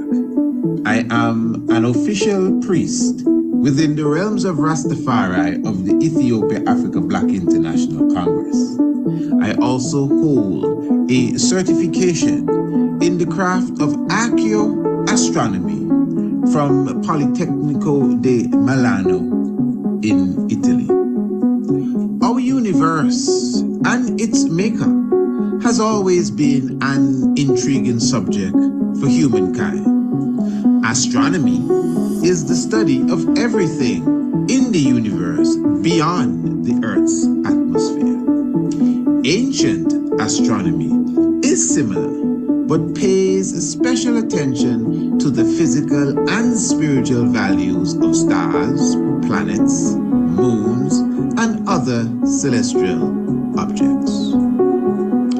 It also brings in the terrestrial component, being things on an earthly plane, such as plants, human organs, and connects them to the heavenly bodies. In this course, you will learn the makeup of various planets and stars, how to locate them in the night sky, along with their associated constellations. You will also be taught about the earliest civilizations known for their astronomical comprehension, namely Kush, also known as ancient Ethiopia, Kemet, called Egypt today, the Dogons, and the Bozos, as well as the civilization of Sumer. You will also learn about black holes, their nature and origin, as well as how the ancients viewed them. Ancient astronomy is the mother of archaeoastronomy and astrotheology. Both subject areas are covered by the Priest Isaac's Institute of Holistic Knowledge. Sign up today. Visit our website, priestisaacinstitute.com, or email us, priestisaacinstitute@gmail.com for more information.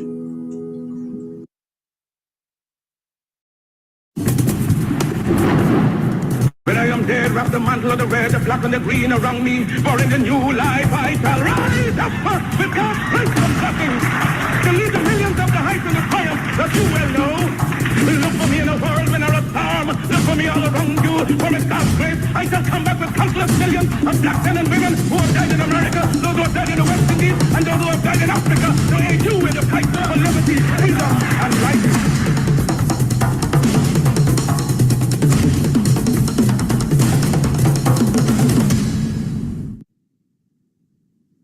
Yes, royal family, blessed love. We definitely glorify Haile Selassie the first in all good doings and sayings, the Honorable Priest Isaac here with you.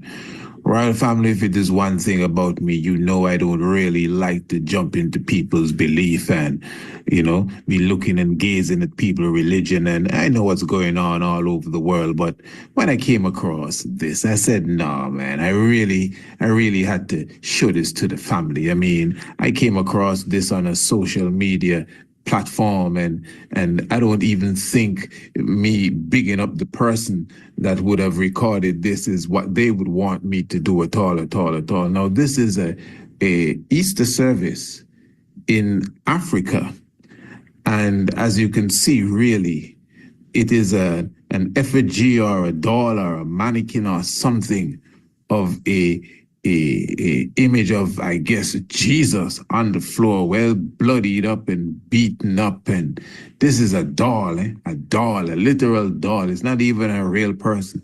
And here we have our brothers and sisters all in black around the dead body here crying. So it must have been Good Friday. Listen to some of this and tell me this is really ridiculous. Let's get some of this here.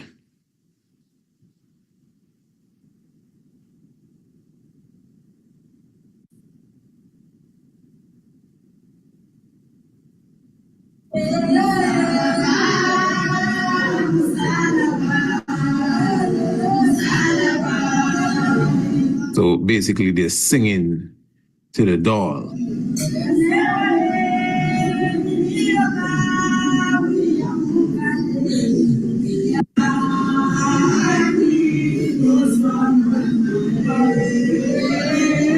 Singing and crying as well.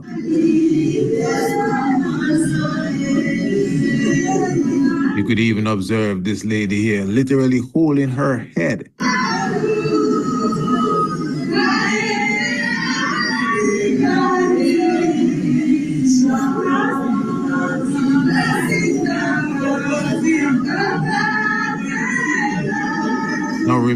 family, this is a doll. Not a real human being. And all of this is supposed to be in the remembrance of something that happened maybe 2,000 years ago. But look at the passion that our mothers are expressing. Look at the passion that our wives are expressing. These are our sisters crying over this cracker here. And the little children, the little boys and the little girls, and yes, family, that's a cracker. You know what a cracker is? That's the wicked one that came with the whip, the crack of the whip. You never hear Gregory Isaac sing about when I hear the crack of the whip?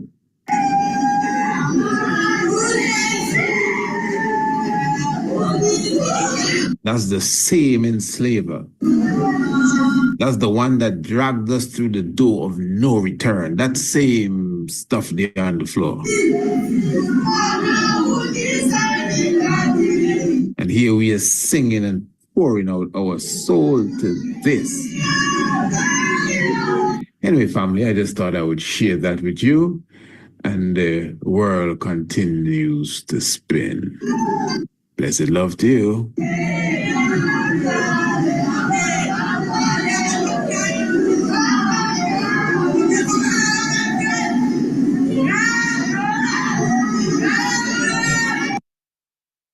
What are you wearing? What are you wearing? What are you wearing?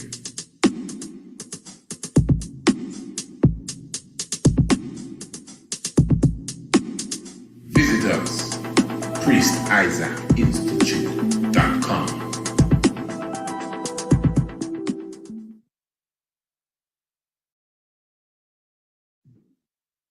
Attention, everyone.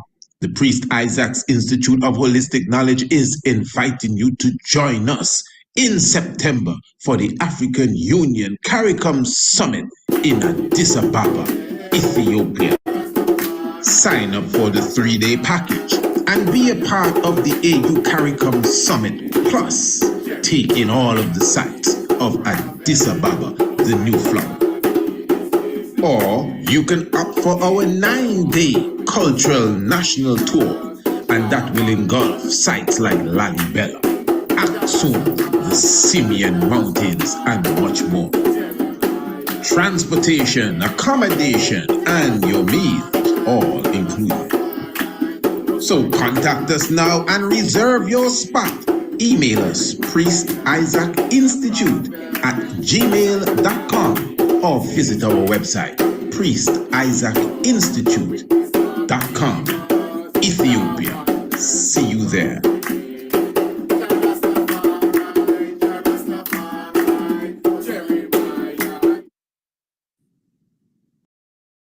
Let me ask you a question.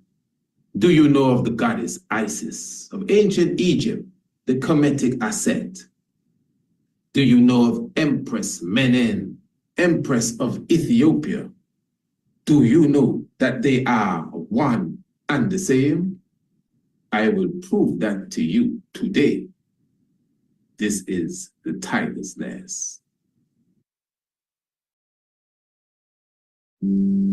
Are you interested in learning ancient astronomy, archaeoastronomy, or astrotheology? Well, the Priest Isaac's Institute of Holistic Knowledge is now offering certified courses in the field of astronomy, covering all the above mentioned. Sign up now for our online courses or visit us in Antigua, in the Caribbean, for 7 days and 7 nights of practical underground research, plus archaeoastronomical observation on Green Castle Hill. You will learn how to identify the stars, the constellations, and the planets, as well as their makeup and their value. This will be a studycation. Enroll today by visiting our website, priestisaacInstitute.com. priestisaacinstitute.com or sending us an email, priestisaacinstitute@gmail.com, or search us out on TripAdvisor, the Priest Isaac's Institute of Holistic Knowledge, Ancient Astronomy, Archaeoastronomy, and Astrotheology, the wave of the future. And we say salam to blessed love to each and every one. Of course, we give thanks to Negus and Agas, the life giver and the keeper of life is exalted. We give thanks for your presence with us. This is the Tiger's Nest, Honorable Priest Isaac, your humble servant. We are here celebrating, giving thanks continually, the mother of creation, Empress Menen, as the 3rd of April is accepted 1891 as the born day of the Royal Majesty, wife of His Imperial Majesty Emperor Haile Selassie I. We speak of Mama Menen Waziro, Mama Menen Empress Menen, the Holy One. And that is exactly where we will be going this evening, as we go into the divinity of Wazirio. And, even as we mentioned the Earth Day, it's interesting that when you go through history, especially some of the older manuscripts, it doesn't testify of Mama Menen's Earth Day being on the 3rd day of April. In fact, the year 1891, some writings have it as Mama Menen was born in 1885. Some even say 1883. In fact, throughout this evening, I'm going to show you a document that is highlighting 1883. In fact, for years, Rastafari would have celebrated her Earth Strong on the 25th day of March. Why? Because that's what some documents say. And even the 2nd of April, which would have been yesterday, is also considered the Earth Day, not too far from the 3rd, but yet still you could see. Now, it is not as if you're just playing with the great mother's Earth Day, Many mystic ones which would have come amongst us, their Earth Day has always been obscure. Let us take, for example, the Honorable King Emmanuel Charles Edwards, although ones would have believed that they would have finally cracked it and, have come up with the actual birthday of King Emmanuel is Earth Strong. Yet still, it's still on the table for debate. I'm sure everyone knows that. Idi Amin, ones are not too sure exactly when it is the great General Idi Amin was born. In fact, I remember in the earlier days when we used to highlight the link between Marcus Messiah Garvey and the great Menelik II as, having the same Earth Day because they're both born on the 17th of August. I remember some of the elders would say, no, you're teaching folly. Menelik was born on the 19th of August, and they would go through the books and they would open it up. And I think it was, if I'm not mistaken, The Formative Years, or one of those books that's written by Harold G. Marcus. I could be, I could stand, I stand corrected if I need to be, but I know for sure that there are documents that highlight Menelik II being born on the 19th. But I think at this time that I'm speaking to you, it is more accepted that the 17th of August would be the Earth Strong of Menelik II, So don't take it as anything that's a big worry. It's just a part of the mystics. When it comes to, the ancient ones and the mystic ones and the special ones that come amongst us. So give thanks for the great mother of creation, Most High, Selassie, Jah, Rastafari. But royal family, what I want to do this evening is to get into not just a certain aspect of Empress Menin's divinity as such, but just a clarity, because you would understand, in the early 2000s, 2003, 2004, when the majority of Rastafari, as the movement started to hail Empress Menin, there were those that were skeptical. Even up to today, some of the elders, I could call them by name, that are skeptical, you know.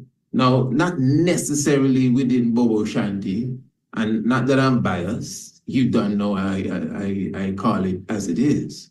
Because you see, you must understand, within our theology, Bobo Shanti would have always placed the woman or Empress Menin in the godhood position. Now, a fellow may stand from the sideline without doing their real intellectual research and be saying, oh, bonfire, tree man in a trinity. Yeah. But if you really study the Bobo Shanti order properly, you would notice that within certain structures of the concept, the mother and the father of creation is something that is expressed, you know, with high value. So, for example, there's something that we call going into Zion. So we sing about 7 hymns per service, you understand. So you sing in 7 hymns, every service that requires 7 hymns. And you're going into Zion now. That's how we bring every hymn to an end. You go into Zion. I'm sure you have an idea what I'm speaking of if you're not a Bobo Shanti. So when the hymn is coming down, we literally spin around on the altar and we go into something that is known as Zion, Zion, I, Lord, Holy Mount Zion, Zion, I.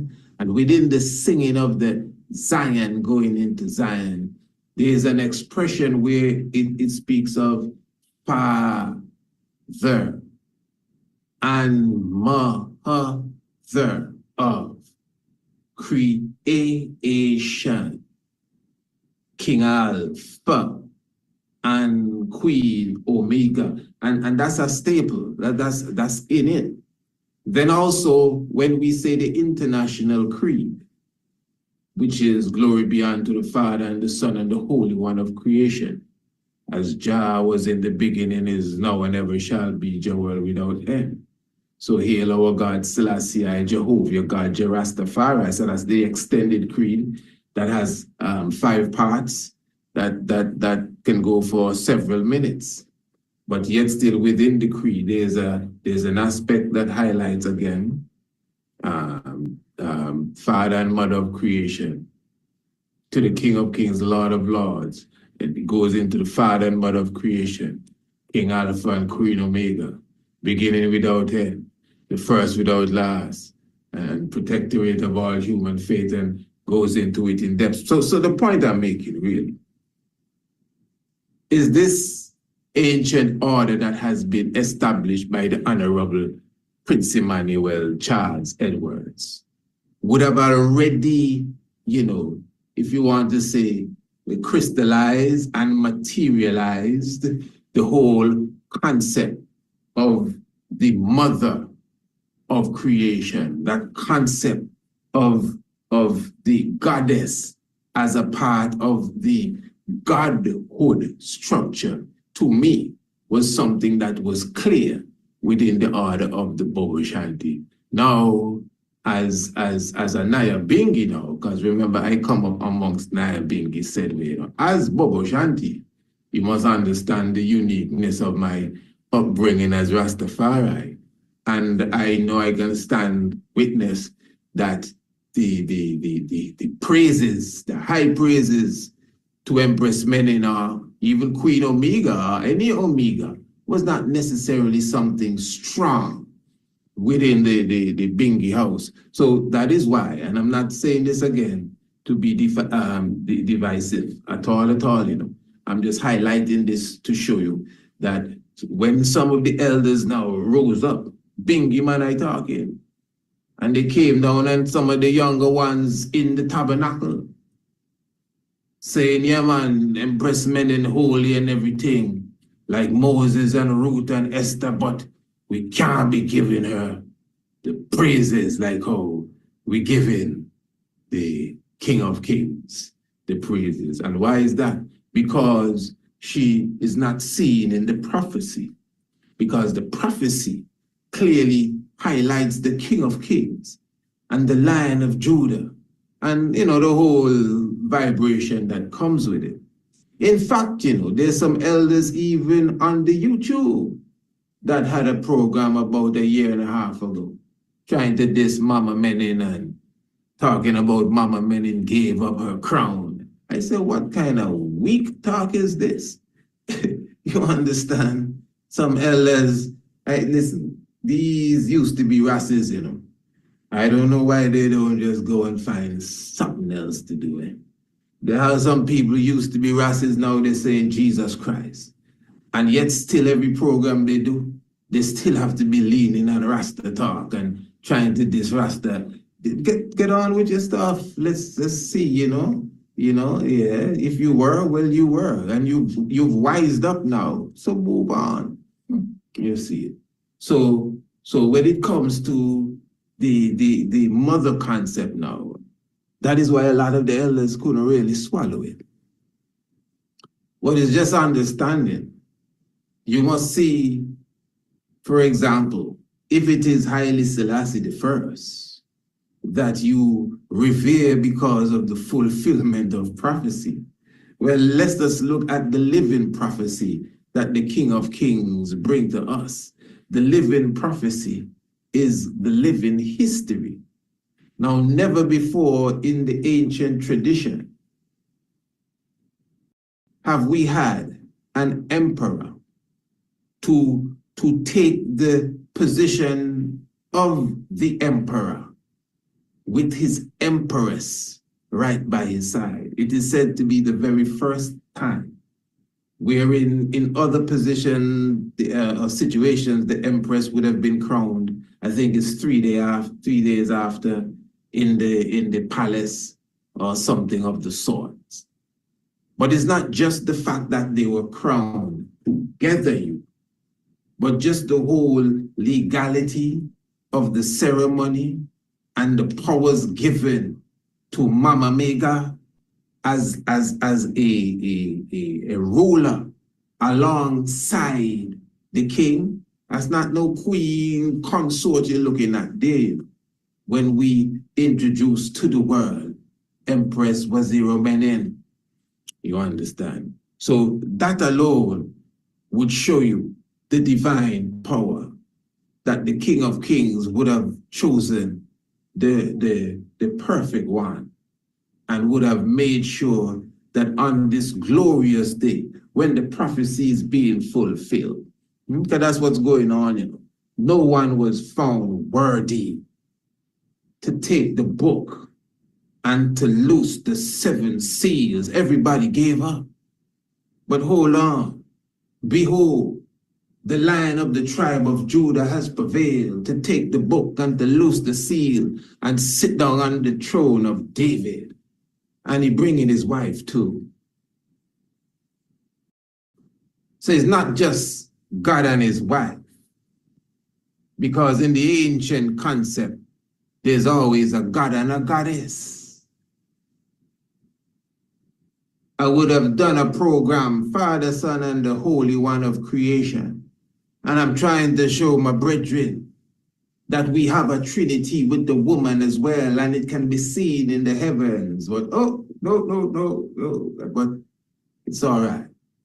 Now, let me highlight something before we even go to the depths of the matter this evening, because remember, we are proving to the world that the ancient mythos, the ancient Kemetic mythos of Aset, the ancient Kemetic mythos of Isis is Empress Menen without any apology whatsoever. Now, one of the things that stood out early in my research to highlight the divinity of Mama Mene. Now, first of all, you don't even have to look too far. Just the whole humility of Empress Mene. Now, if you do your research, I think many ones understand, that she was not only a upstanding royal woman from nobility, but she was definitely very giving, especially when it comes to aspects of the church.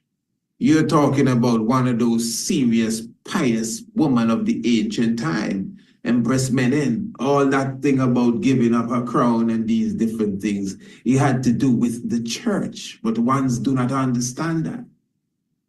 You understand? It had to do with the blood of the Ethiopians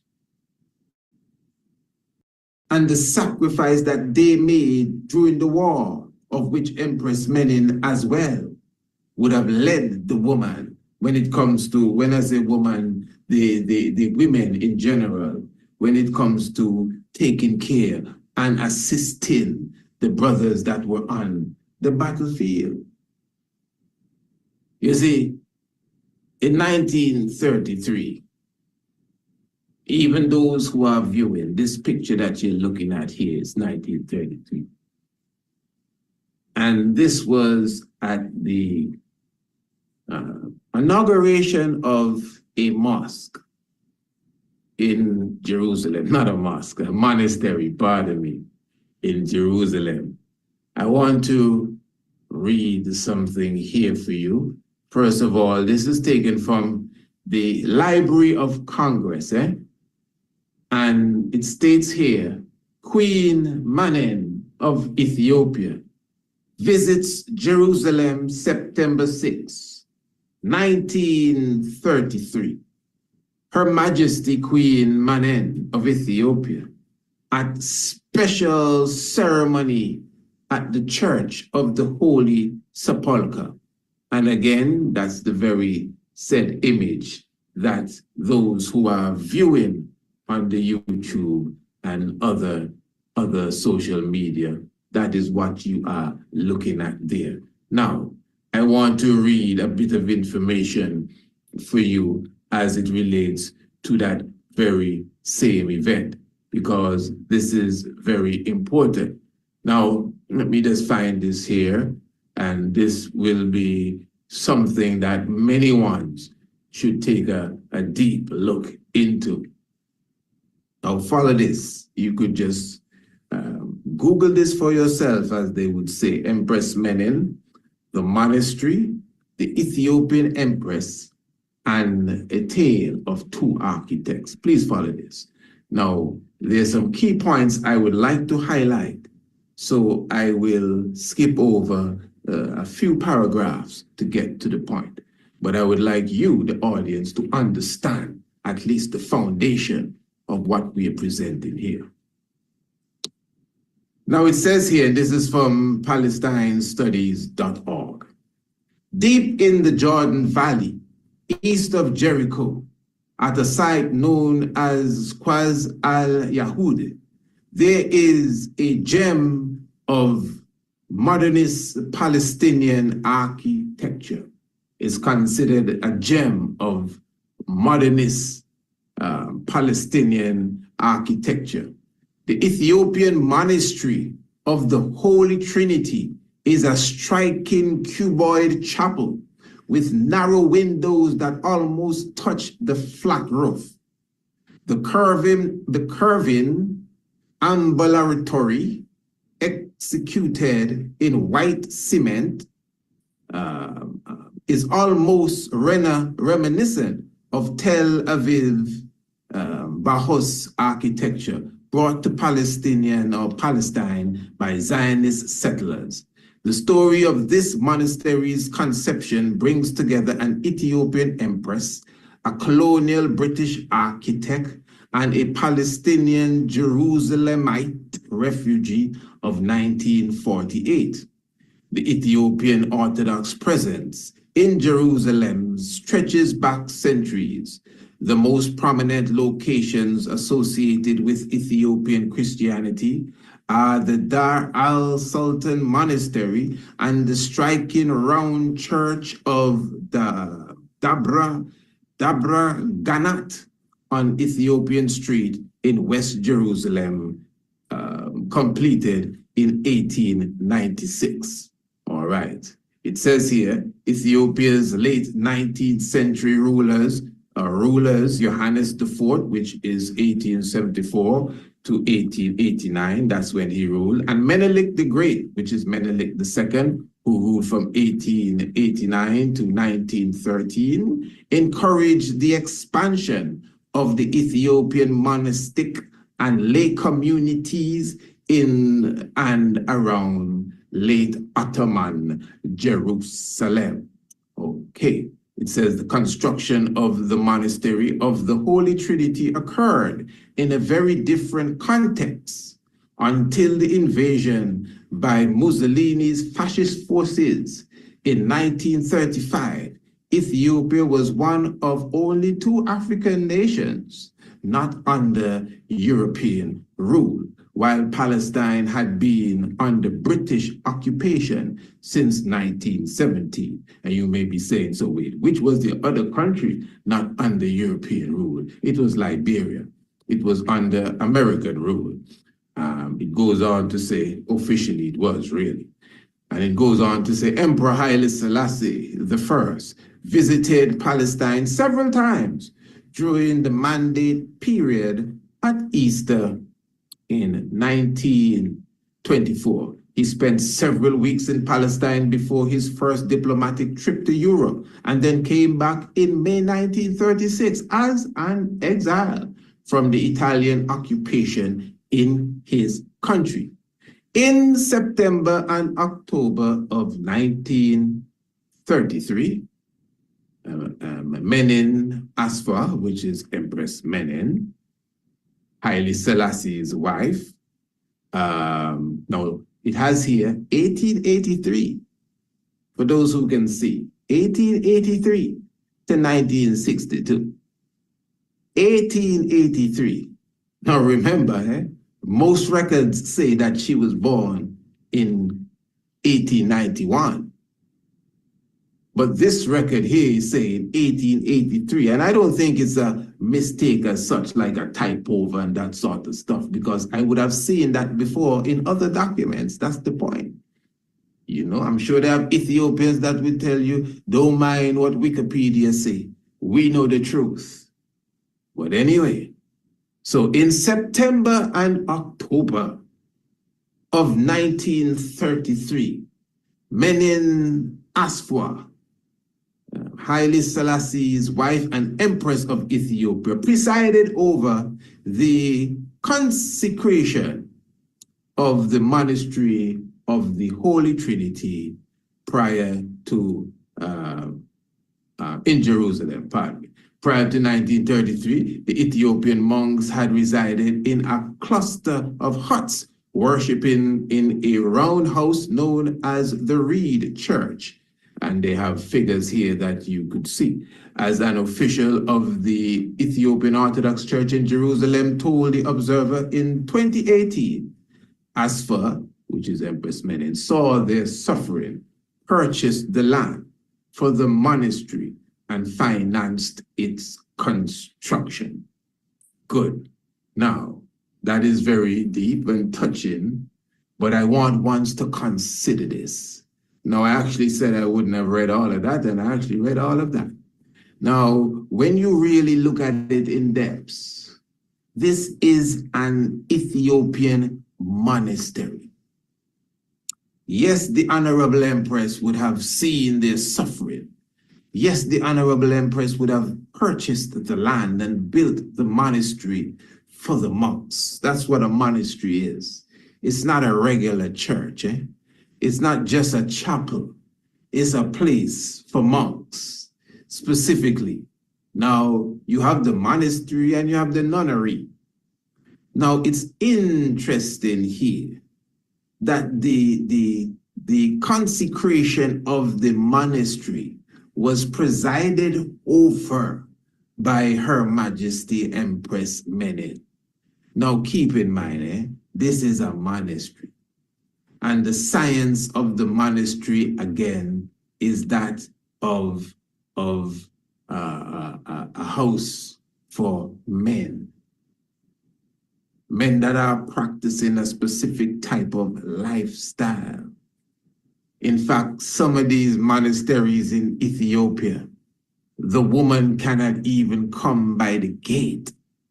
In fact, some of these monasteries in Ethiopia, it is so strict that not even a female donkey, a female goat, a female pussycat, even a female dog, none of these animals that are female can come into the campus as such of the monastery.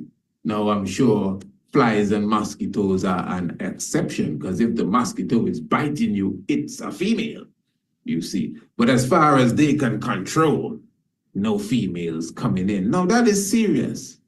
And I'm just saying that to show you, of course, all the monasteries are not like that, you know, but there's an understanding of the woman's position in a monastery. I mean, come on, it's a monastery. You understand? Only brothers here. Yeah. But yet still at the consecration of this monastery, it was presided over. Don't misunderstand what's happening here. No? It's not that Empress Menen was there. It was presided over by Empress Menen. And again, to the point that you could see it highlighted by the Library of Congress. I'm talking about the Library of Congress in the United States of America. And they highlighted this specific picture as Empress Menen, the wife of Haile Selassie, and the Empress of Ethiopia presided over the celebration, really, of the consecration of the monastery. So that alone shows you that there must be some high level of divinity here. For even all of these brothers and just the establishment alone to go along with this and to ask the Great Mother, because I know it was in humility that she did that, to ask her to be the chief individual at this ceremony. Look at it here, in the center of it all, amongst the monks. Yes, and of course, opening the monastery. That's very deep, eh? And it really shows the power of the divine woman. Because this is a situation that is almost, that's not how it works, but it works like this for this situation here. So these are the simple examples that you could use to really recognize that we're not dealing with a regular being here. And this is why, again, we are pushing and promoting that the whole concept of the Isis of ancient Kemet is revealed in Empress Menen. And it's a very simple thing to unravel. It's nothing hard. Because again, you can clearly see the divinity there in the humility of our mother. And that's another thing. Anyone that would have observed Empress Menen, even if it's just to watch the videos when she is parring with the King of Kings, you know, in all her power, in all, you know, in all her abilities and attributes, she is just so humble. Many ones have never even heard her voice. You don't even know how she sounds, most ones. Why? Because of humility. This ain't no feminist business going on here. She's actually showing you the divine nature of a woman. Any real woman, you know, any real woman would want to be with a God, that they could be in a position that they can be a real woman and be humble. Now, of course, in a world where it's extremely hard to even find a real man, yeah, sometimes you have to understand, even when a woman is not fully in her humble state. But of course, Empress Menen is with the God of gods. And that is why she was even chosen again and even crowned with the king. And she would have expressed to the world the humility and divinity that a woman should have, yet still carrying out such great works, which may appear undercover because it's coming with such humility. Yeah. Now, of course, most ones have a good understanding of the links that we would have made with Haile Selassie and the ancient concept of Osiris or Asa, the ancient Kemetic deity Asa. Everyone may not agree, and it's all right. That's how it has been from the time we unraveled that concept there. But what I really am happy for, that it would have come very far. I mean, it's like we've been in the faith as such for 28 years. And this understanding basically was not too far removed from us accepting Rastafari, because we were already studying a lot of things. So even when we started our radio programs and our early lectures and these different things, and we were showing that Haile Selassie is the fulfillment of Osiris, again, many people disagreed. In fact, some of these people that disagreed, they agree today. I'm happy for that. In fact, many people now, you hear so many people talking about Kemetic Rasta and them is Kemetic this and Kemetic that, which is all good, don't get me wrong, at the same time. But I'm just trying to show you that it did not spring out of some fanciful thinking. It sprung out of clear mathematics, taking prophecy and looking at history. You know, looking at Asa. I think the first thing that gave it away is that 72 individuals came to his banquet. Now, the fact that 72 individuals came to the banquet of the king of Africa, the king of Ethiopia, that's Asa. Because Asa, which is Osiris, he is the king of Ethiopia.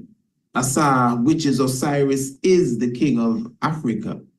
So the 72 people that came to his banquet, that's how the story goes, just in case you don't know. That's how the hieroglyphs express the story of Osiris. You understand? He was crowned the king of the world, which is king of kings. And at this great banquet, his brother Seth had 72 conspirators come, and they created for him this chest, somewhat like a coffin, and said, hey, listen, whoever can fit in this coffin here, they're gonna be, you know what I mean, the ruler of everything. And it was made specifically for him, so that when he went into this chest, that's when it became a coffin. And they closed it, and he ended up in the Nile, and he ended up being cut into 16 pieces. Some versions say 14 pieces, but the point is, he came to his demise. But through the strength of his empress, Isis, Aset, and through the strength of Anpu, Anubis, he was resurrected, and also Tahuti played a part of that. He was resurrected and became the constellation Orion. I'm speaking of the Osiris that was dead. resurrected after 5 years. And of course, you know that the phallic that they could not find became the symbol that we call the Tekken or the obelisk. So, you know, that's just like a quick nutshell summary of the master of ceremonies, you know, just a quick nutshell summary of the first part of Epidemic. We have a book entitled The Heavens Declare the Glory, Rastafari and the Cosmos. If you do not have a copy of that book, I would encourage you to get a copy of that book. It goes into more detail of what I just, you know, spoke of a moment ago, giving you a little more finer understanding, breaking it down with a little more clarity as it relates to connecting Haile Selassie I to Osiris. Because the Osiris and the Asar and all of these ancient prophecies were just the stories that were seen in the cosmos, but the wise intellectual ones amongst us had the ability to read the heavens and bring it down into picture form. And then now we understand it and we can look at history and see that the prophecy aligns with the history. So the great god that became the green god Osiris manifested as Emperor Haile Selassie I. And here it is. We can prove it. I think we just did, really. Now,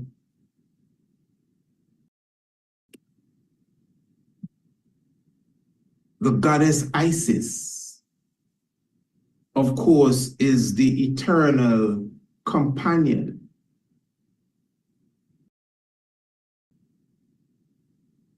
of the god Aset. Now, one of the things that stand out about Aset is the fact that she has the throne on her head. That's her symbol, the throne. Although she's also seen, you know, not only with the throne, but she's also seen with the horns. She's also seen with the wings of Ma'at, and many ones try to figure out if it's Ma'at or if it's Hathor or if it's Isis. It's Pleiades. It's the 7 sisters. It's the 7 Hathors, the 7 Het Herus. It's the 7 Marys of the Bible. That's how it is. It's a deep science of allegory taking place. So the fact that she has the crown on her head, again, brings to light that ancient African concept of the woman representing the throne. The throne on her head is like a crown, but the throne on her head. You see? Remember when we did the lecture from Aksum to Sheba, we showed you the wife of Amun and the daughters of Amun, just like the Makeda queens would come before Amun and bring their son before Amun and ask Amun to make him the next king. That's our ancient tradition.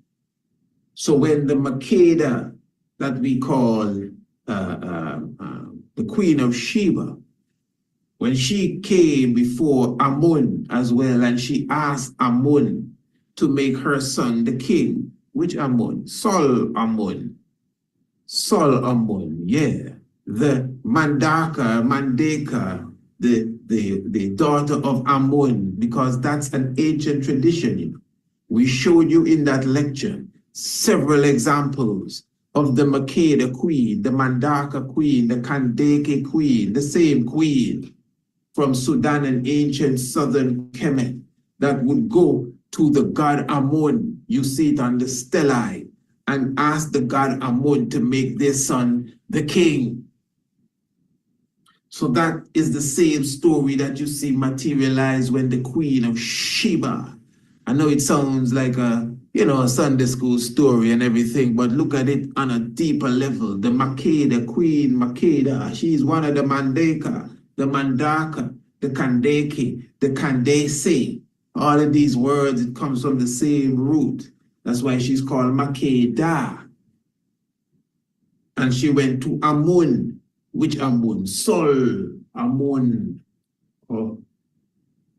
Oh, interesting. Yeah, the son, Amun, Solomon. And Menelik II became the king. But I'm just trying to show you, that story is not far removed from all the stories of even that time that has the same output or outcome of the Mandaka going before Amun to make her son the king.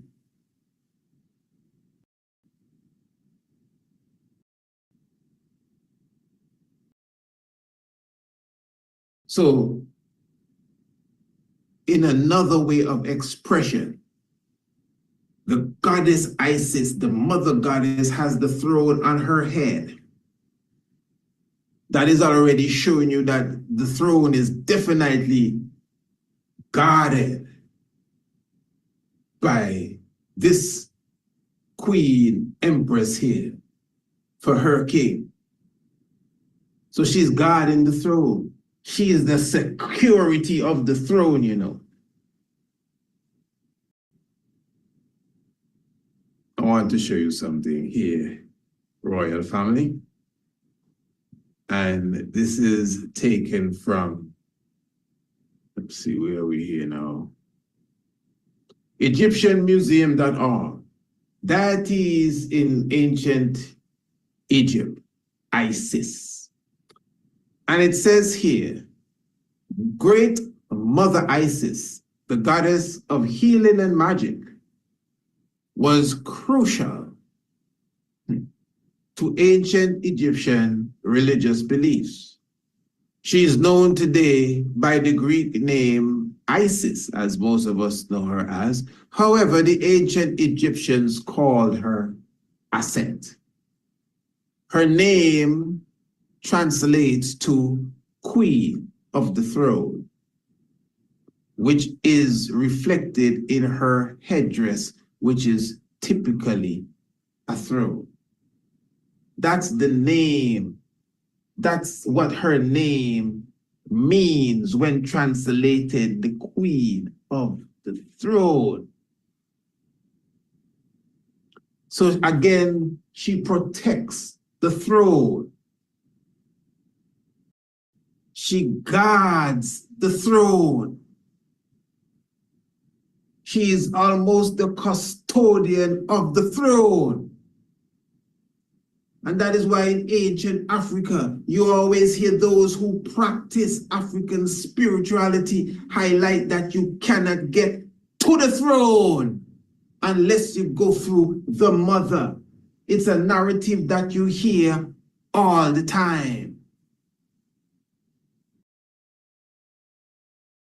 I tell Rastafari all the time, we should be celebrating the 2nd of April because that is the day Haile Selassie I became emperor, not the 2nd November.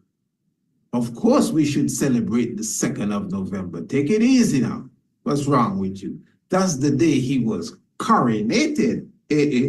That's a powerful amongst the powerful of days. The 2nd of November. That's the day of the coronation of Haile Selassie I. That's the day of the coronation of Empress Menen, yeah. But the 2nd of November now.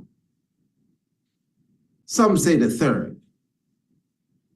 But you see, it was the 2nd of November that the Queen Mother Empress Zaditu would have passed. It is said that after her husband died in battle, some historians say that she did not even get the news, but she passed as well some hours after.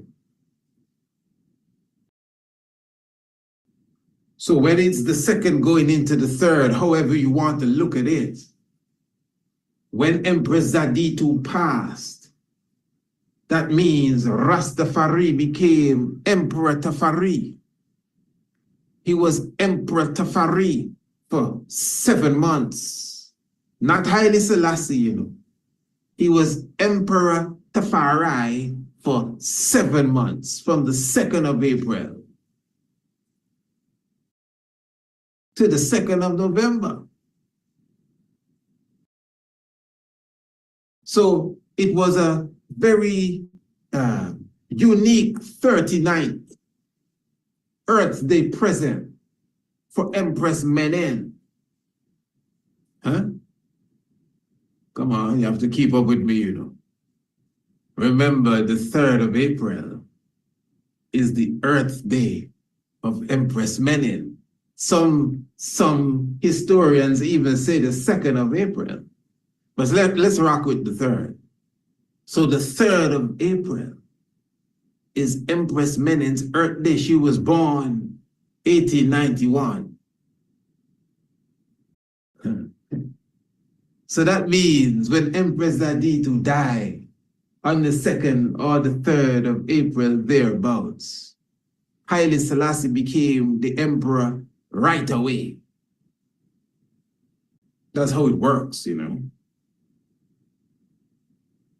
So when Empress Aditu died on the 2nd or the 3rd of April, Empress Menen became the Empress of Ethiopia right away.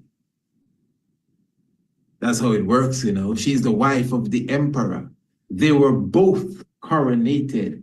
They were both coronated exactly 7 months after, together,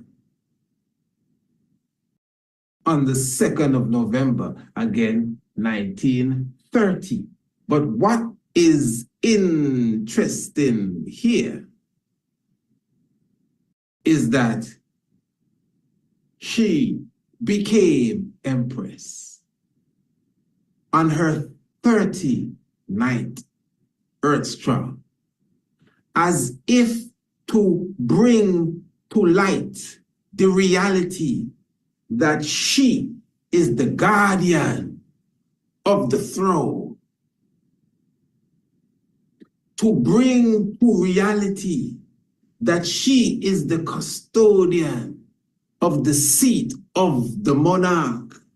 Because it's obvious, you know, even just to look at Mama Menen, you can see you're looking at one of those royal Kandake queens, the Mandake, the Mandeke, the Makeda, who comes and stands before Amun and requests for her son to be the king. Ah, boy, this is beautiful, eh? And again, how interesting it is that on her 39, I mean, the numbers are rocking, on her 39th Earth Strong, she became Queen Mother Empress Menen and opened the door for her king, Tafari, to become the Emperor of Ethiopia. Now, here now, without a doubt, Haile Selassie is Osiris. This is something that cannot be challenged. And here we have his wife Aset with the throne on her head. And both him and his wife got on the throne on the birthday Earth Strong, the solar return, you know, not just happy birthday. I mean, the heavens aligned for the 39th time. Bam! And Isis pick up the throne and sit on it now with her God. Talk about the heavens declare the glory.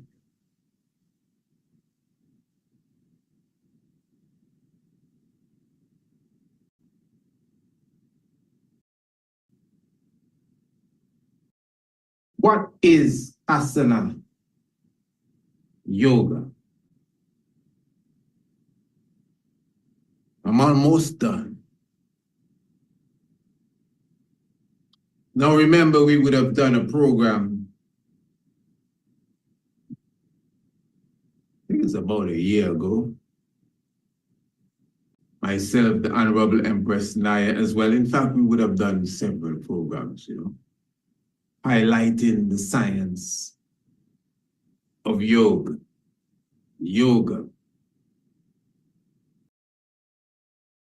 And I would have showed you within the etymology that we're dealing with ancient Africa here. The whole practice of the science, the Hatha Yoga. I highlighted to the family that we're dealing with Hathor. It's Hathor's yoga you're talking about there. And again, the word sound really has the power. And there are many different aspects of the word and the words from Sanskrit, which again we could argue has its African roots. But for the moment, I just want to highlight asana. Now, just like Hathor or Hatha, they sound very similar.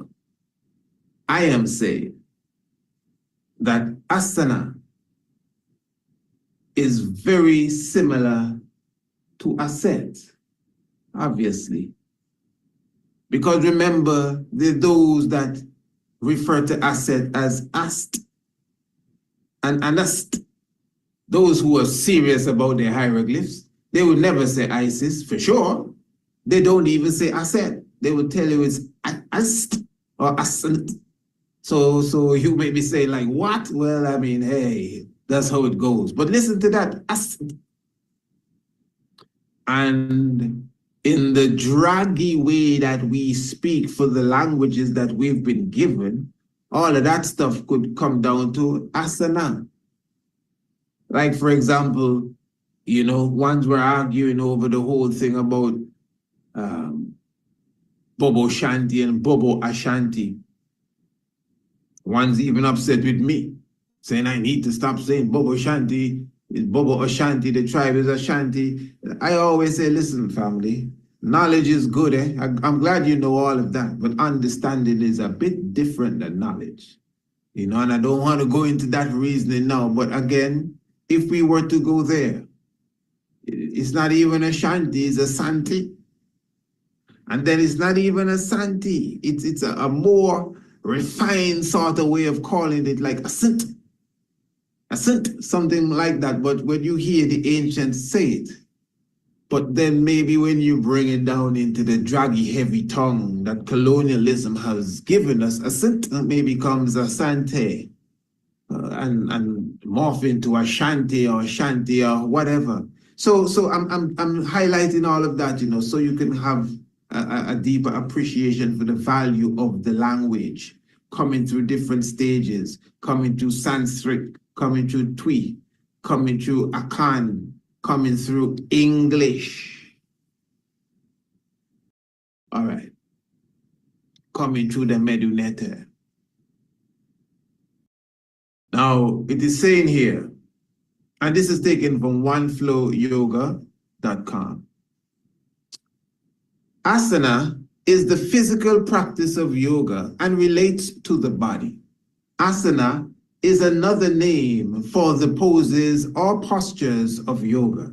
In Sanskrit, the word asana translates as seat, specifically for meditation. Today, asana is synonymous with yoga, but it is only one component of the ancient art.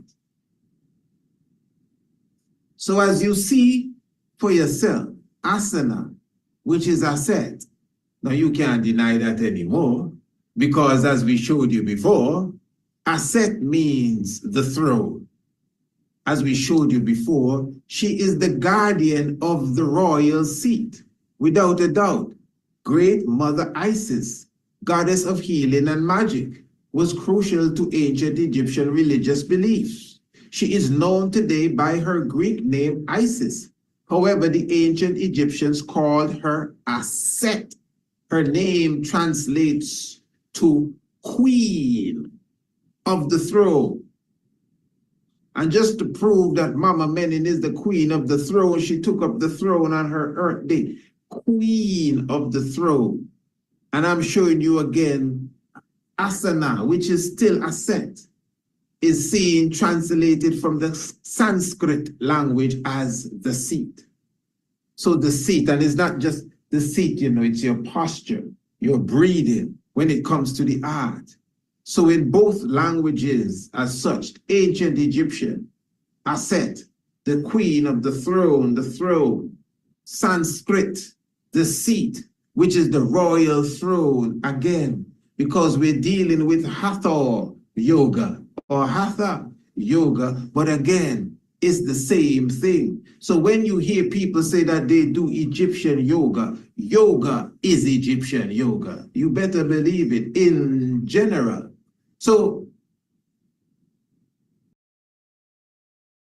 it's obvious here, again, royal family, that we are dealing with a serious science as it relates to the position that Empress Menen is holding here amongst I and I,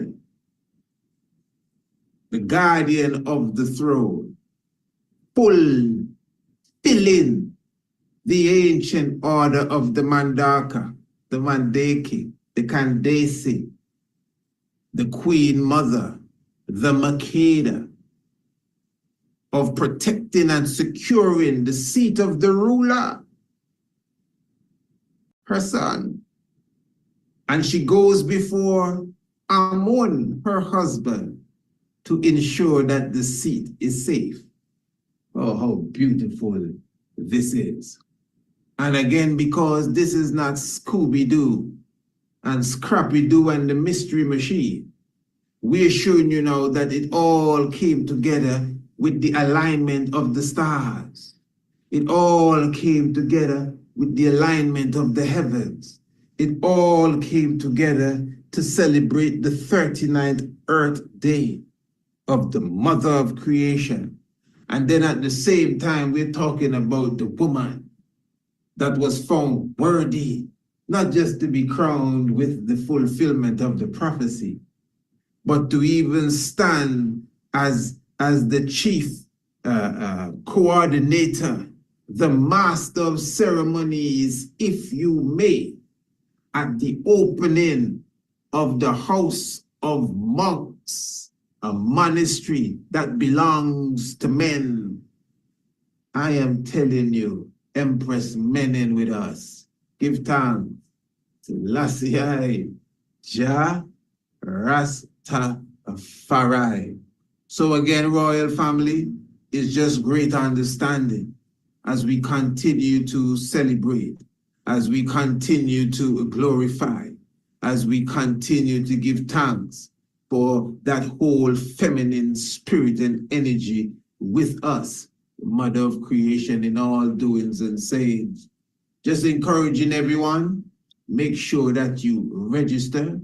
It's almost the 21st day of April. Remember, registration is free. The Ambassador's Pen, our online magazine.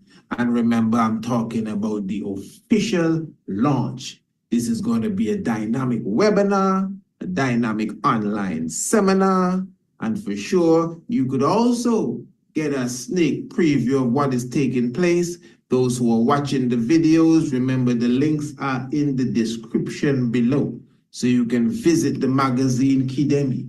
You can visit the previous editions of the Ambassador's Pen. You'll definitely love what you see. And as I said, it will be nice if you are at the launch of the Ambassador's Pen, but it will be much better if you are in the magazine yourself. And remember, time is at hand. You have to make sure you come on board now to advertise with us for the upcoming edition of the Ambassador's Pen. Of course, all you got to do is email me, priestisaacinstitute@gmail.com, and make sure you put your business in the ambassador's pen. And remember, we are going international. We are already international. So when we speak to the different universities, when we go to the different tourism conferences, when we go to the different diplomatic events, because you are with us in our catalog, whatever it is that we have to show the world, you'll be right there and they will see your product and your service as well. So just contact me, advertise in the ambassador's pen, and make sure you do it quickly so you can be a part of the 21st day of April launch. Looking forward to that, I am telling you. Family, if you know your Bible and you do not know your history, the knowledge of your Bible will definitely become a mystery. And of course, you know, it takes some real eyes to realize the real lies that are amongst us. Give thanks continually, joy and happiness, as we celebrate in all doings. Most High, Selassie, Jah Rastafari. Perfect love. Give thanks.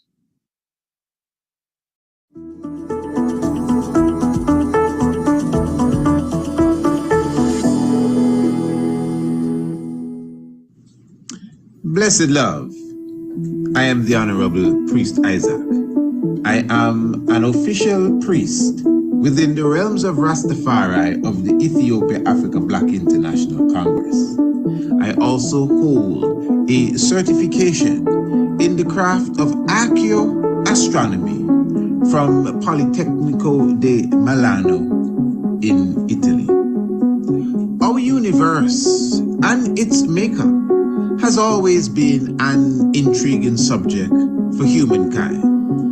Astronomy is the study of everything in the universe beyond the Earth's atmosphere.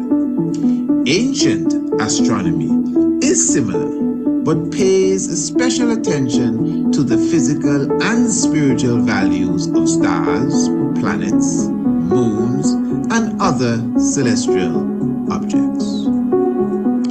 It also brings in the terrestrial component, being things on an earthly plane, such as plants, human organs, and connects them to the heavenly bodies.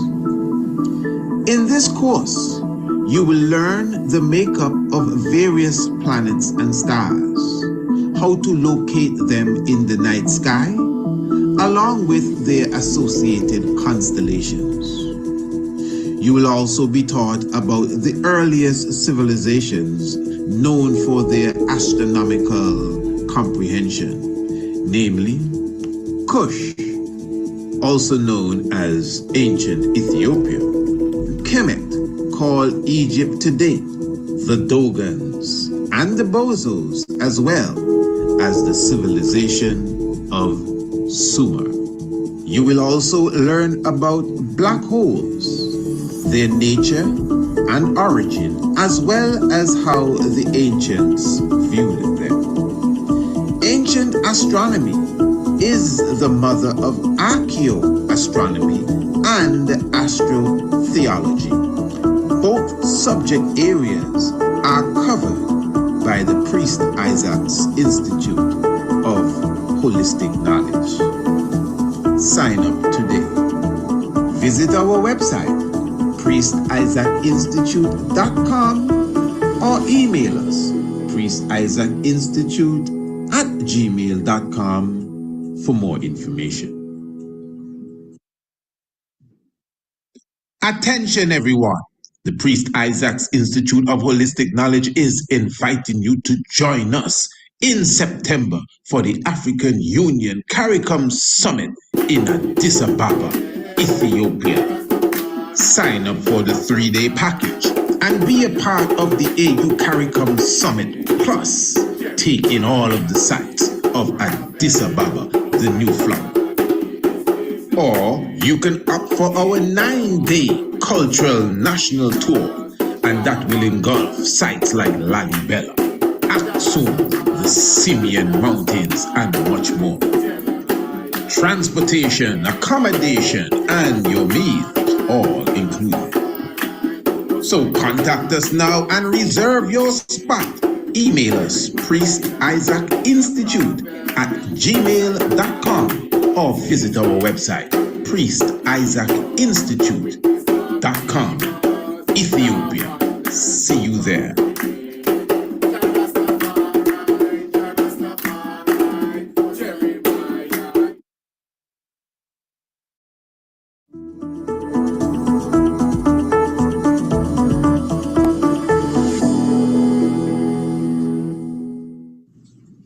Blessed love, I am the Honorable Priest Isaac. I am an official priest within the realms of Rastafari of the Ethiopia Africa Black International Congress. I also hold a certification in the craft of archaeoastronomy from Politecnico di Milano in Italy. Our universe and its makeup has always been an intriguing subject for humankind. Astronomy is the study of everything in the universe beyond the Earth's atmosphere. Ancient astronomy is similar, but pays special attention to the physical and spiritual values of stars, planets, moons, and other celestial objects. It also brings in the terrestrial component, being things on an earthly plane, such as plants, human organs, and connects them to the heavenly bodies. In this course, you will learn the makeup of various planets and stars, how to locate them in the night sky, along with their associated constellations. You will also be taught about the earliest civilizations known for their astronomical comprehension, namely Kush, also known as ancient Ethiopia, Kemet, called Egypt to date, the Dogons, and the Bozos, as well as the civilization of Sumer. You will also learn about black holes, their nature and origin, as well as how the ancients viewed them. Ancient astronomy is the mother of archaeoastronomy and astrotheology. Both subject areas are covered by the Priest Isaac's Institute of Holistic Knowledge. Sign up today. Visit our website priestisaacinstitute.com or email us priestisaacinstitute@gmail.com for more information. And let us say blessed love to each and every one. Give thanks for your presence with us. Salamta, which is peace in our Ethiopian tongue. Of course, we exalt Exilabir for sure.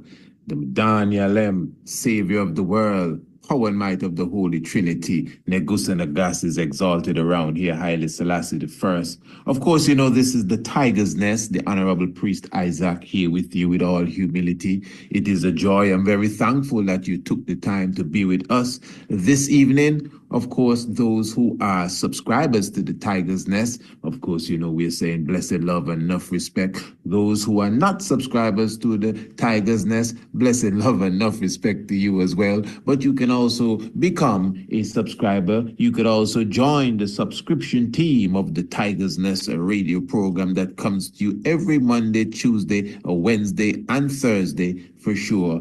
All you have to do is email us, priestisaacinstitute@gmail.com, priestisaacinstitute@gmail.com, and ask us to be a part of the subscription team, you know, to get the Tiger's Nest each and every evening. Now, for sure, there is those special occasions like tonight where we definitely gather the people on the internet. So we're very thankful for those who are joining us online tonight for the special visual edition of the Tiger's Nest. So we tend to share, a program also every strong of the Tiger's Nest with those who would be online with us to come and view it visually. But again, you could subscribe and definitely get the audio edition of the Tiger's Nest each and every evening. We are going to have a wonderful program this evening, Royal Family. I want to talk about the royal jewels of the monarchy of England, the royal jewels that was worn by Queen Elizabeth II, and where did they really come from? Who bought those for her? And were they handed down from Queen Victoria? But again, even if they were, what's the origin of it? Which part in England did they get this kind of wealth here? Did it come from Germany? Let's just cut to the chase, Rasta. You know that we are looking at African jewels here. Eh? We are looking at the African star diamond. Eh? We are looking at gemstones from South Africa, those that were stolen by the Boers and who the other fellas were, the so-called, Afrikaners, and these one. I'm already getting in my vibration right away, but for sure that's a little more in the program. We're going to be talking about all the jewels that you see there at the opening of Parliament. How many of you that are listening in England, have you ever watched and witnessed the opening of Parliament or any one of these special parades when the Queen of England or the now King of England comes in his carriage or whatever it is, and then there's another carriage coming behind with a crown that's not on anybody's head, several crowns, and then everyone now in the royal family, especially the women, have their little crowns there. What do you call the little crowns again? The tahara, something of the sort. And those have several thousand diamonds. I'm talking of thousands, tahira. Yes, whatever the pronouncement is, please forgive me. But anyway, these crowns have thousands of diamonds in them, and each diamond is like $1 billion per diamond. Yeah, they have a diamond there that's 12 billion pounds and 9 billion pounds. And the thing is now, the monarchy owns all of these diamonds and crowns and necklaces and gemstones and all of that stuff. But anyway, we're going to get into that. When I say the monarchy, not the royal family, the monarchy, the person that's on the throne. So when Elizabeth was running the show, all of those diamonds belonged to her. You understand what I'm saying? So in other words, if you were to just judge her net worth from the diamonds alone, you seem to have gone into the trillions to me, if not at least very close. So we're going to be getting into that in a few moments. Of course, this is the Tiger's Nest. We keep a lot of joy around here. We're very thankful for those who are definitely joining us. So let me highlight for you once again the magazine Kidemi. But one of the main things I would like to highlight in the magazine Kidemi is the official launch of the upcoming ambassador's pen. Now, I know some of you would be saying, but I've already seen 2 editions of the ambassador's pen. And before I go further, family, those of you who are just getting to, know about myself and know about the works, the magazine that you are looking at is an online digital magazine. The name of the magazine is Kidemi, which is an Amharic word. It means to go forward first. So that's why we just, innovate and inspire and all of that stuff. So the Ambassador's Pen now is a monthly journal which is a mini magazine designed to highlight topics of interest geopolitically, historically, and culturally. So the Ambassador's Pen, we had a 4-runner edition. And for the Ambassador's Pen, we also had a special edition where we were highlighting the 38th African Union Summit. We could not let that summit pass without highlighting it in the Ambassador's Pen. But again, the Ambassador's Pen is a monthly journal, so it comes out at a specific or on a specific day of the month, you understand. And that will be very soon, and you'll be getting it every month under that. Now, the Ambassador's Pen is free, you know. You subscribe to the Ambassador's Pen, and that's for surety for you getting the literal magazine. When you get the Ambassador's Pen, you just naturally get the magazine Kidemi as well. But what I'm highlighting to you, royal family, this is the time for you to partner with us and advertise with us in the Ambassador's Pen. You must keep in mind, as I was highlighting to you when we launched the magazine Kidemi. Now, Kidemi has gone internationally. I think I would have lost count of how many people have read the magazine Kidemi. Now it was like 10,000, 20,000, and that's several months ago. And since then, we have been still pushing when it comes to marketing. We have been still pushing when it comes to promoting family. We've been all over the place. I'm talking about we are pushing the Kidemi magazine within universities, within the different business sectors of the world. I'm telling you straight, many people are reading our digital digest, which is Kidemi, and of course, the Ambassador's Pen.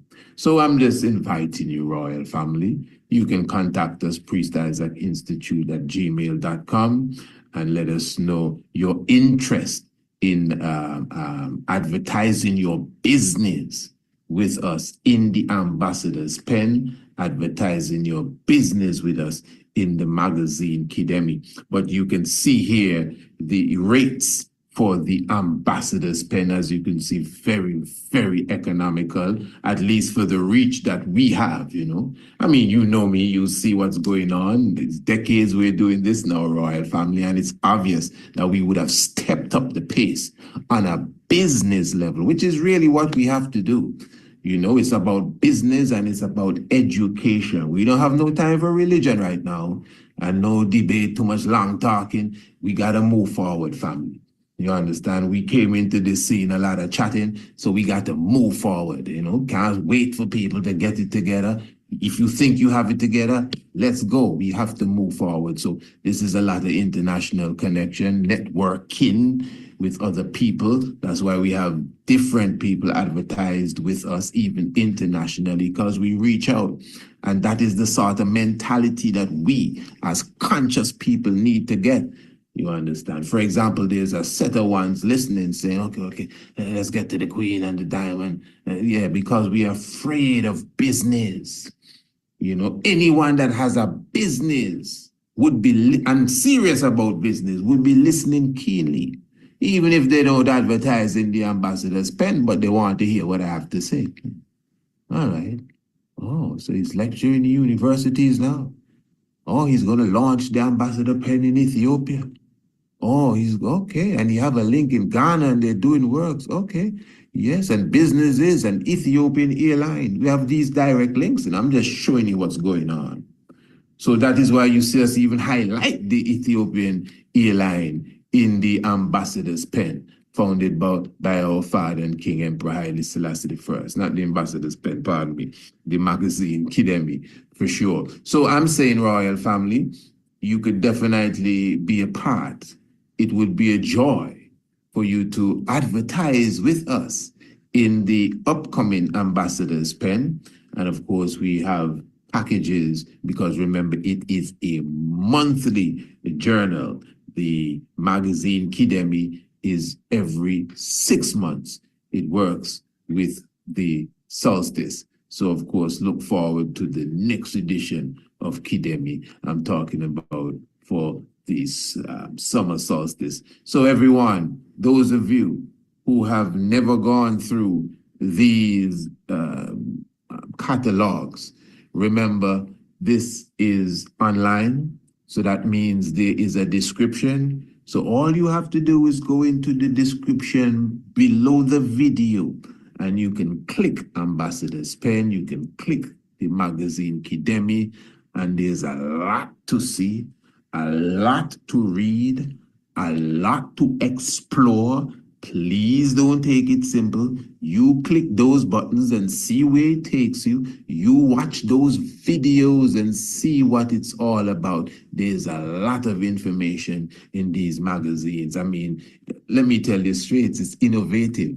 Many people all over the world, they definitely have fallen in love or standing in love with Kidemi for sure. Kidemi definitely has made the rounds, and the Ambassador Pen definitely now standing on its own. Before I come off of this, I want to show you something, Royal Family, so you get a good understanding of what this is all about. Now, this is an ad that we did for Marvel Luxury Homes Exterior Design. And this is just in the vicinity where I reside, actually. I could stay from where I am on the hill and look down and see this beautifully designed home just down there in the valley. Now, what it is Marvel Luxury, interior designs. It's exterior designs, but the interior is so well designed as well. It's exterior and interior designs, really. But what they do, they create luxury homes for an economic rate as such. So this house itself would cost, with the whole everything, the land, everything coming with it, would be in the region of maybe $70,000, and I'm speaking United States currency, you understand. And even the way we put this ad together, listen to this.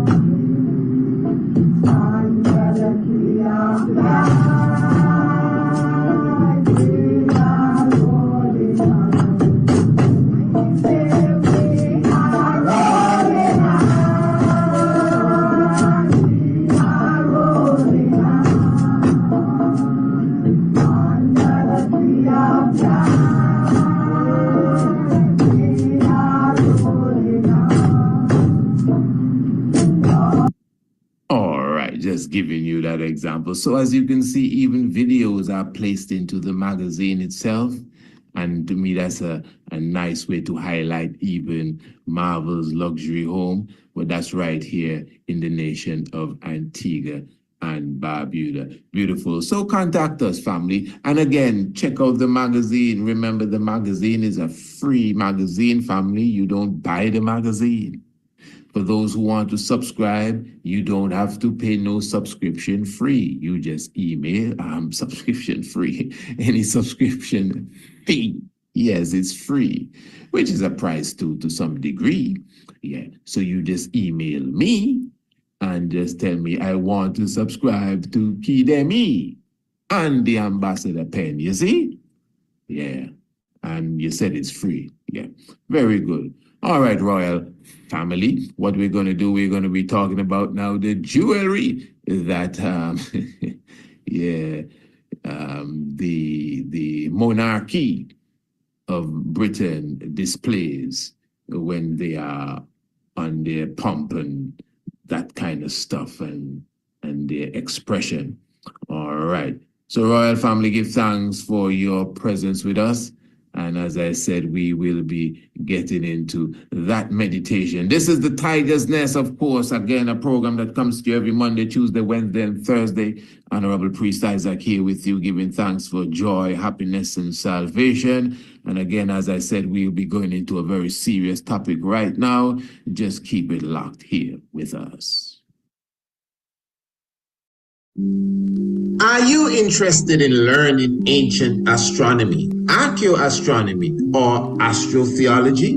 Well, the Priest Isaac's Institute of Holistic Knowledge is now offering certified courses in the field of astronomy, covering all the above mentioned. Sign up now for our online courses or visit us in Antigua, in the Caribbean, for 7 days and 7 nights of practical underground research, plus archaeoastronomical observation on Green Castle Hill. You will learn how to identify the stars, the constellations, and the planets, as well as their makeup and their value. This will be a studycation. Enroll today by visiting our website, priestisaacinstitute.com, or sending us an email, priestisaacinstitute@gmail.com, or search us out on TripAdvisor, the Priest Isaac's Institute of Holistic Knowledge, Ancient Astronomy, Archaeoastronomy, and Astrotheology, the wave of the future.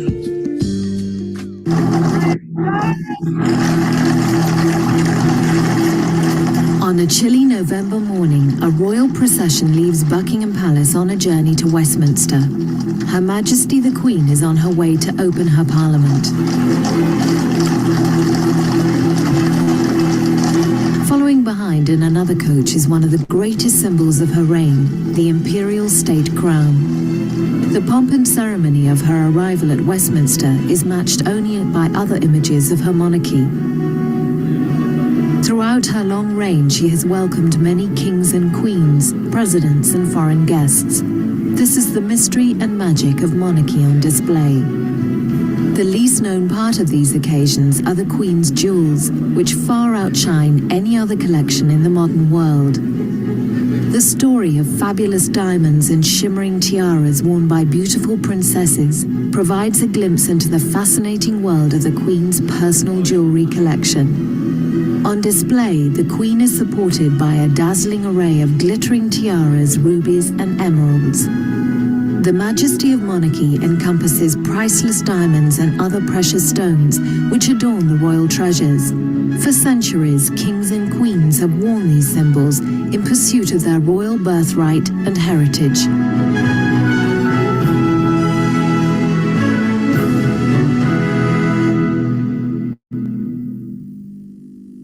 Centuries ago, when the St. Edward's crown was used for coronations, the jewels were hired in.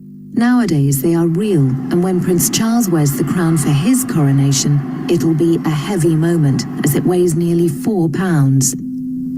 Made of gold, it contains 444 precious stones, and when Prince Charles's grandfather was crowned in 1937, the Archbishop of Canterbury had to have a very steady hand to place it over the king's head.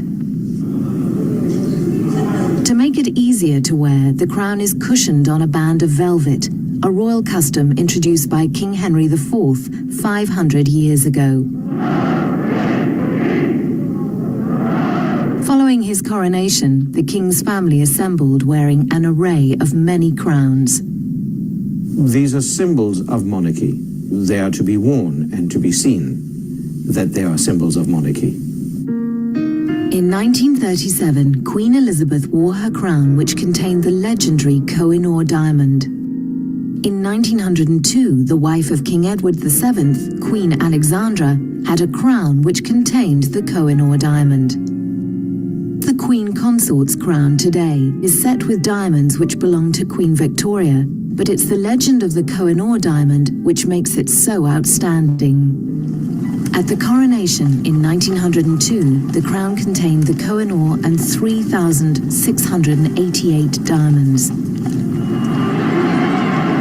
If Charles and Diana had stayed together, Diana would have worn the Queen Consort's crown at her husband's coronation.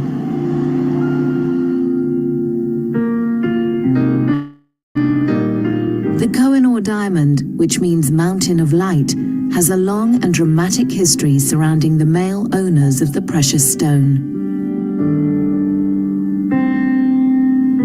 The diamond itself has a horrendous history of really murder, mayhem, and mystery, because it has throughout ages been sought after by various potentates, kings. Shah Jahan owned it, who built the Taj Mahal for his wife Mumtaz.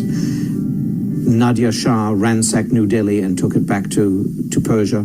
Then it became part of the Afghan royal family, where brother blinded brother so he wouldn't see it.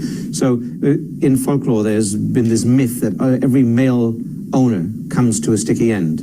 So therefore, just to be on the safe side, it has always been worn by women. This diamond is the largest modern cut top color diamond in the world. Its estimated value today is £50 million. It's one of the precious stones cut from the Cullinan diamond, which was a present to King Edward VII as a token of loyalty by the Transvaal people at the end of the Boer War. The raw diamond weighed a staggering 1.5 pounds. It was gifted to the nation by the government of Transvaal. It was found in 1905, cut up in 1907, and added after that to the crown jewels. To enhance its value, this immense diamond had to be carefully cut into as many pieces as possible. The cutting of it was given and entrusted to Joseph Asher of Amsterdam, who was then probably the best diamond cutter in the world, to cut it into several large stones and then smaller ones. And he studied the stone for 3-4 months. And before he decided to cut it, of course, he invited the Dutch royal family, the English royal family, and various others.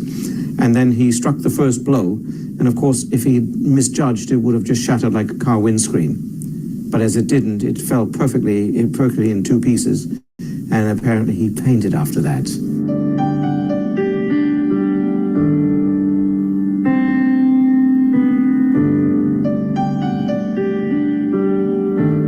The largest piece cleaved from the mighty Cullinan diamond is the pear-shaped Star of Africa, weighing 530 carats. It's the most valuable stone in the crown jewels, and as part of the coronation regalia, it is held in the sovereign's right hand.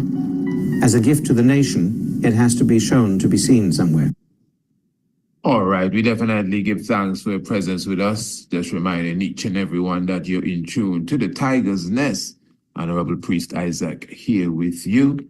And of course, we are definitely discussing, reasoning about all of the diamonds that are in the crown, or crowns and tiaras and staffs and scepters and all of the good stuff that the monarchy of the British Empire possesses. And of course, royal family, give thanks again for your presence with us. The documentary you were listening to there, let me just say, all courtesy of Real Royalty. So let me get that out of the way for sure. All right, I want to read some information here for you before we actually get into any commentary as it relates to the subject area. And I really pray that everything is blessed with the royal ones as we continue to move forward. Now, I'm going to take some information here from the Cape Town Diamond Museum. And if you were listening properly, I think you would have clearly understood that all of these glittering gems are of African origin.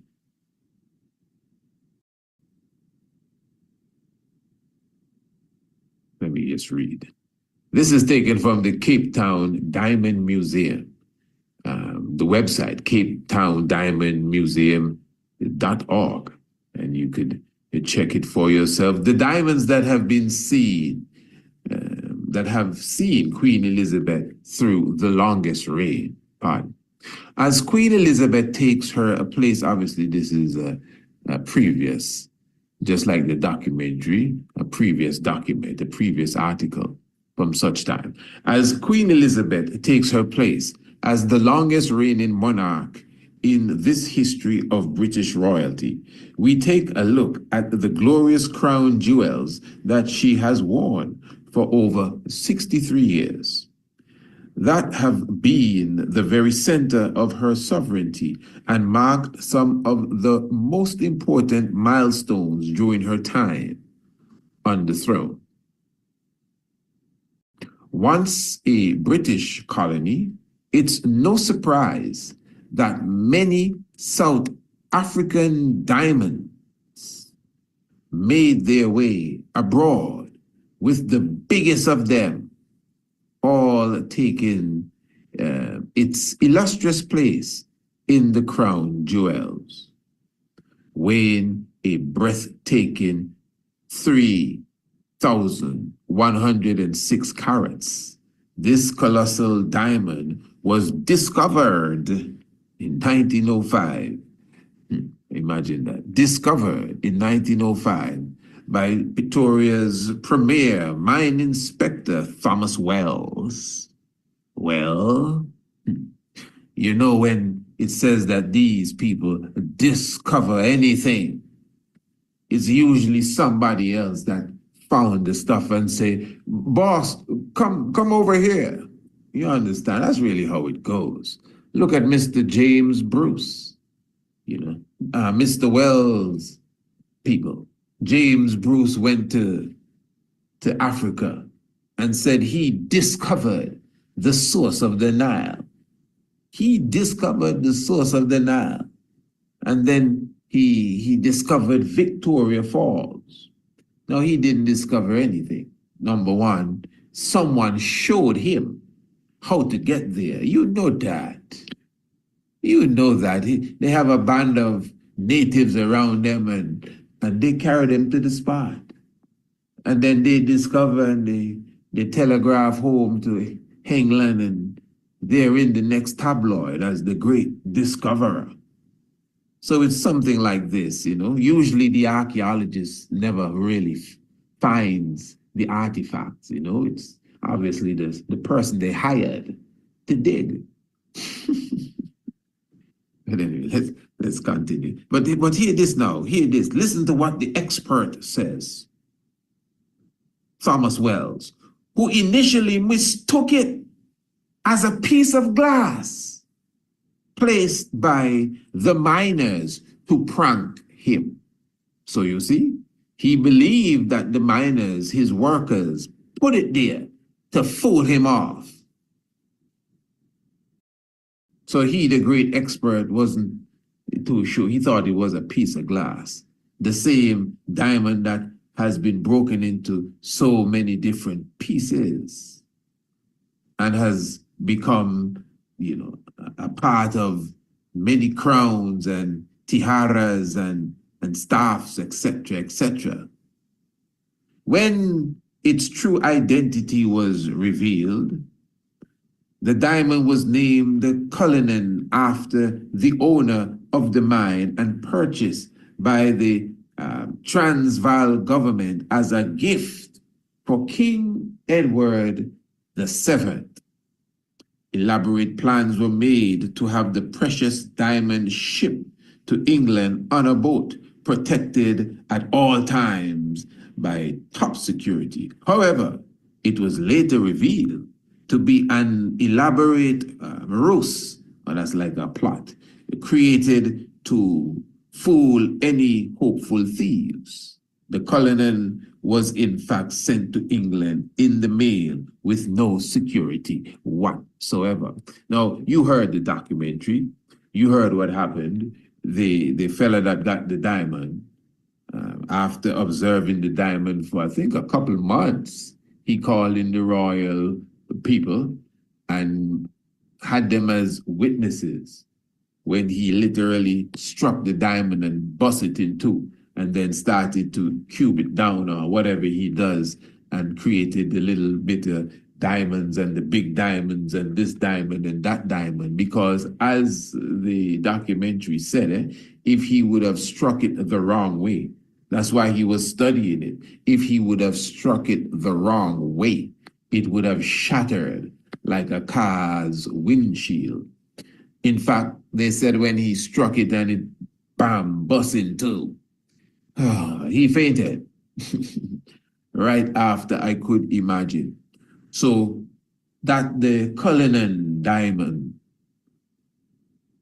has become now world-renowned as like a great mother diamond for all these little diamonds that you see the royalty and the monarch and the consort wearing when they open parliament and when they're having their different processions up and down. This diamond worth 50 million pounds, I think I heard that. This other one, 12 billion pounds. These little ones, 1.2 billion and 1.3 billion. This is money we talking about. Not the crown, you know. The diamond. So now the thing is, once again, where did these diamonds come from? This is a good subject for the reparation commissions that we have in the Caribbean. We can look over this one here because, you know, one of the things about reparative justice is really returning some of our artifacts, our arts and our facts. And this is some arts and facts here. In fact, we know this. In the same way they had to send back the crown of King, not send back. I was going to say the crown of King Theodore II, Tuarados II. The emperor went to England and took back the crown. And I think a scepter as well. Yes, the scepter, there's a video where you see the Queen of England passing over the scepter to Haile Selassie I. So in reality, you know, all these diamonds that was stolen, I mean, one of these diamonds alone, if the diamond is 12 billion pounds, imagine that. Imagine giving back South Africa that diamond there. And in the hands of a good government, and we can translate that diamond into what it's really worth. Slums and ghettos can be transformed within short order. What say you?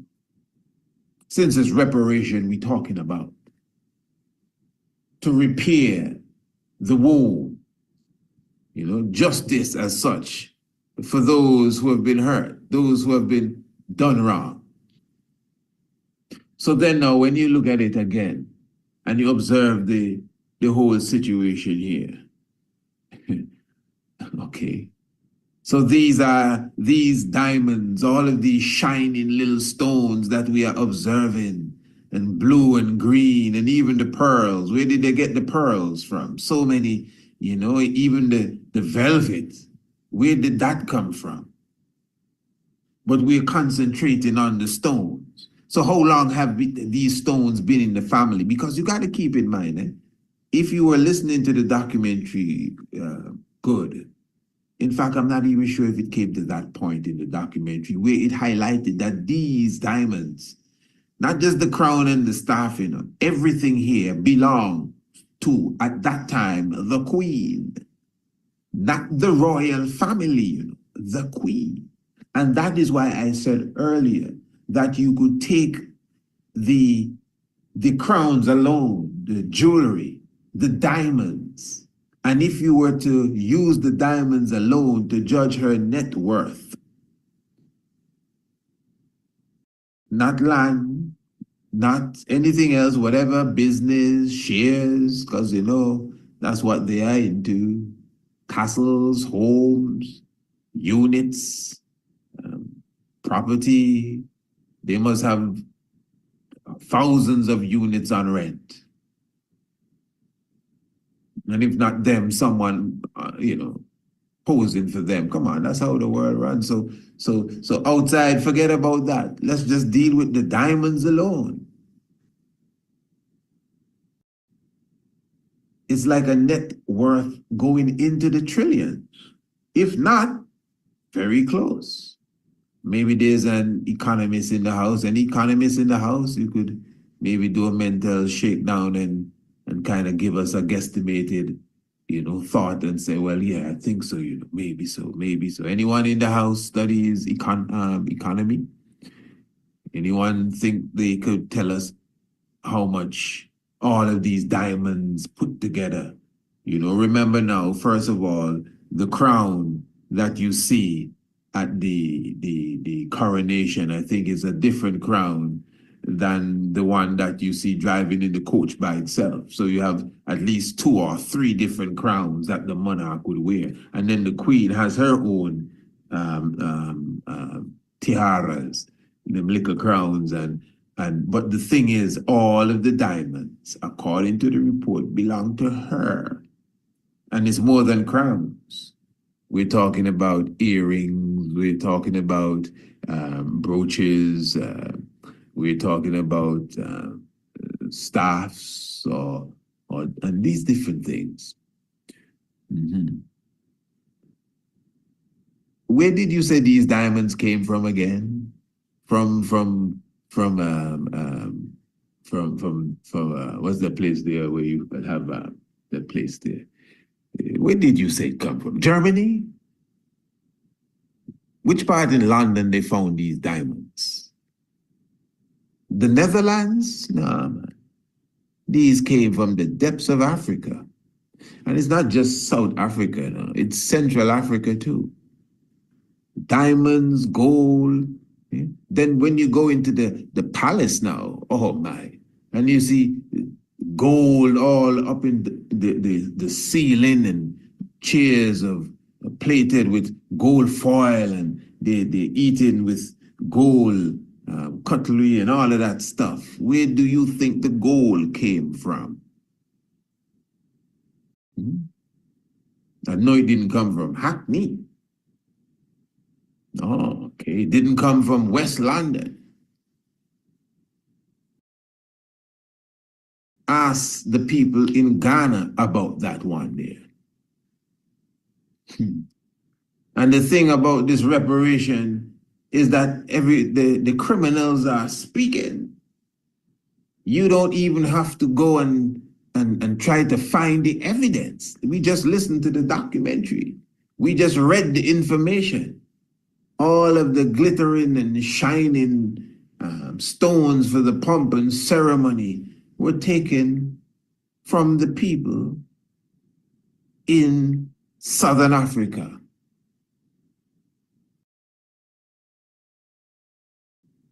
Because remember, when they gave back Haile Selassie the crown of Tuardos II and the staff and all of that and whatever else they gave back the king, where did Tuardos get his gold to make his crown? Where did Menelik get his gold to make his crown? Whatever diamonds we had, because we had diamonds too, where did we get them?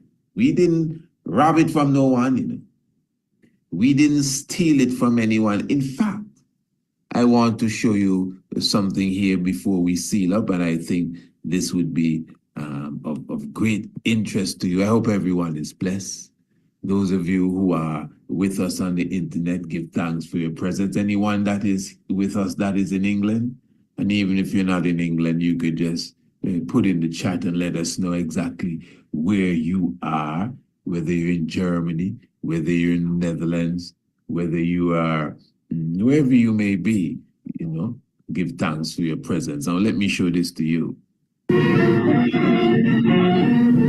Often the students will visit the National Museum, where relics of the political and cultural past are being collected. The crowns of former emperors and kings. In the center, the showpiece of Menelik II.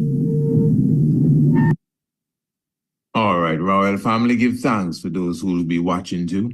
That's why we do the Tiger's Nest like this at times and invite the ones to come and join us online. Now, of course, if you're observing these golden crowns, of emperors of years, centuries gone by. No stolen goods here, you know, nothing that anyone had to go and colonize no one and kill people to bring. We have our own gold. But the point I'm making here now is that these show pieces, as such as they are referred to as here, you will understand the value of them. Listen to this. This is 1955.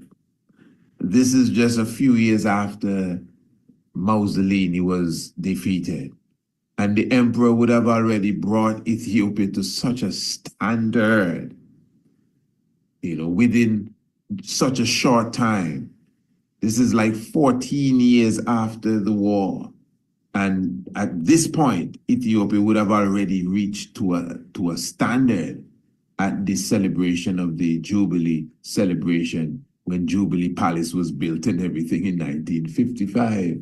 So in other words, it's really like in a short period of maybe 7 to 10 years, the emperor really brought back Ethiopia to a high standard above many nations, even Europe at this time, because remember, Europe was just coming out of World War II. And Europe grew as such because they had African colonies and they even would assist each other. But Ethiopia had no one to assist it. And the emperor brought that to life, like from nothing. And it's very important that we understand this history. But anyway, let's stick to the crown there. But give thanks to that.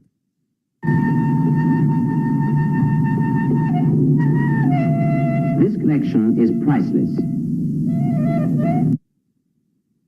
He said, this collection is priceless. Now we're going to hear some numbers soon, but this collection here is priceless.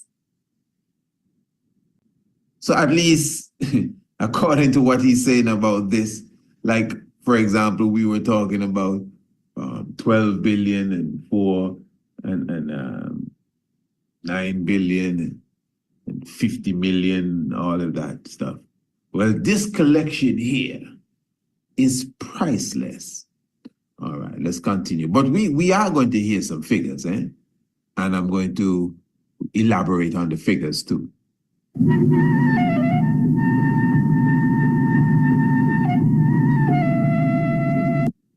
Now look at that. That is so beautiful. It looks like one of the crowns that Tekla-Haimanot, the king of Gojam, would have worn. Look at that. Look at the beauty of that compared to what we were looking at earlier. Look at that. Look at that. Now listen, for those who are looking home out here, those who are hearing an audio alone, please don't be offended. $400,000 is the value of this crown, which once belonged to an unknown Ras or king. $400,000.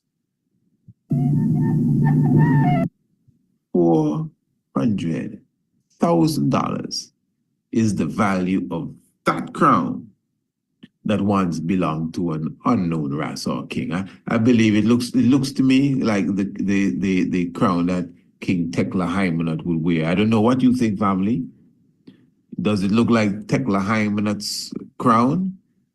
You would see, I don't have a picture, right? But it's easy to find a picture of Tekla-Haimanot. In fact, you yourself could just Google it, Tekla-Haimanot, king of Gojam, and you would see the crown, and you yourself can take the time to compare it to this crown. But according to the narrator, this crown is valued at $400,000. Okay, technical, round it off, $500,000.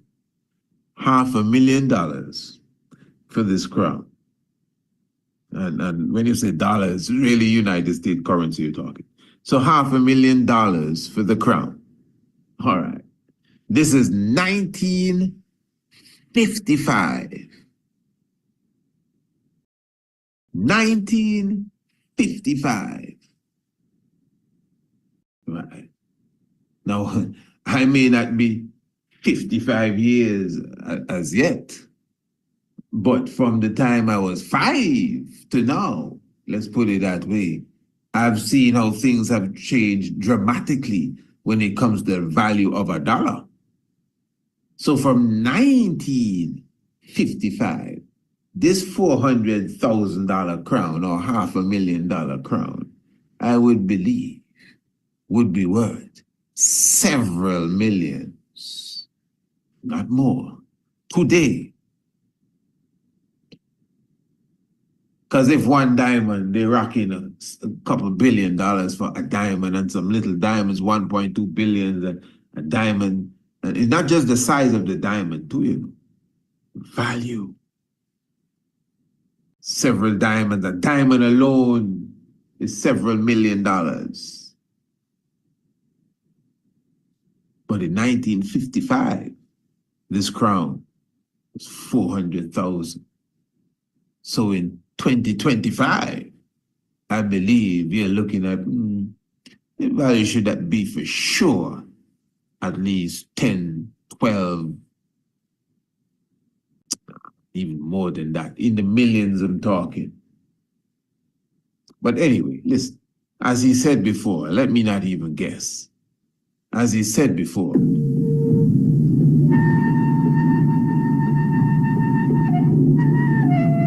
This collection is priceless.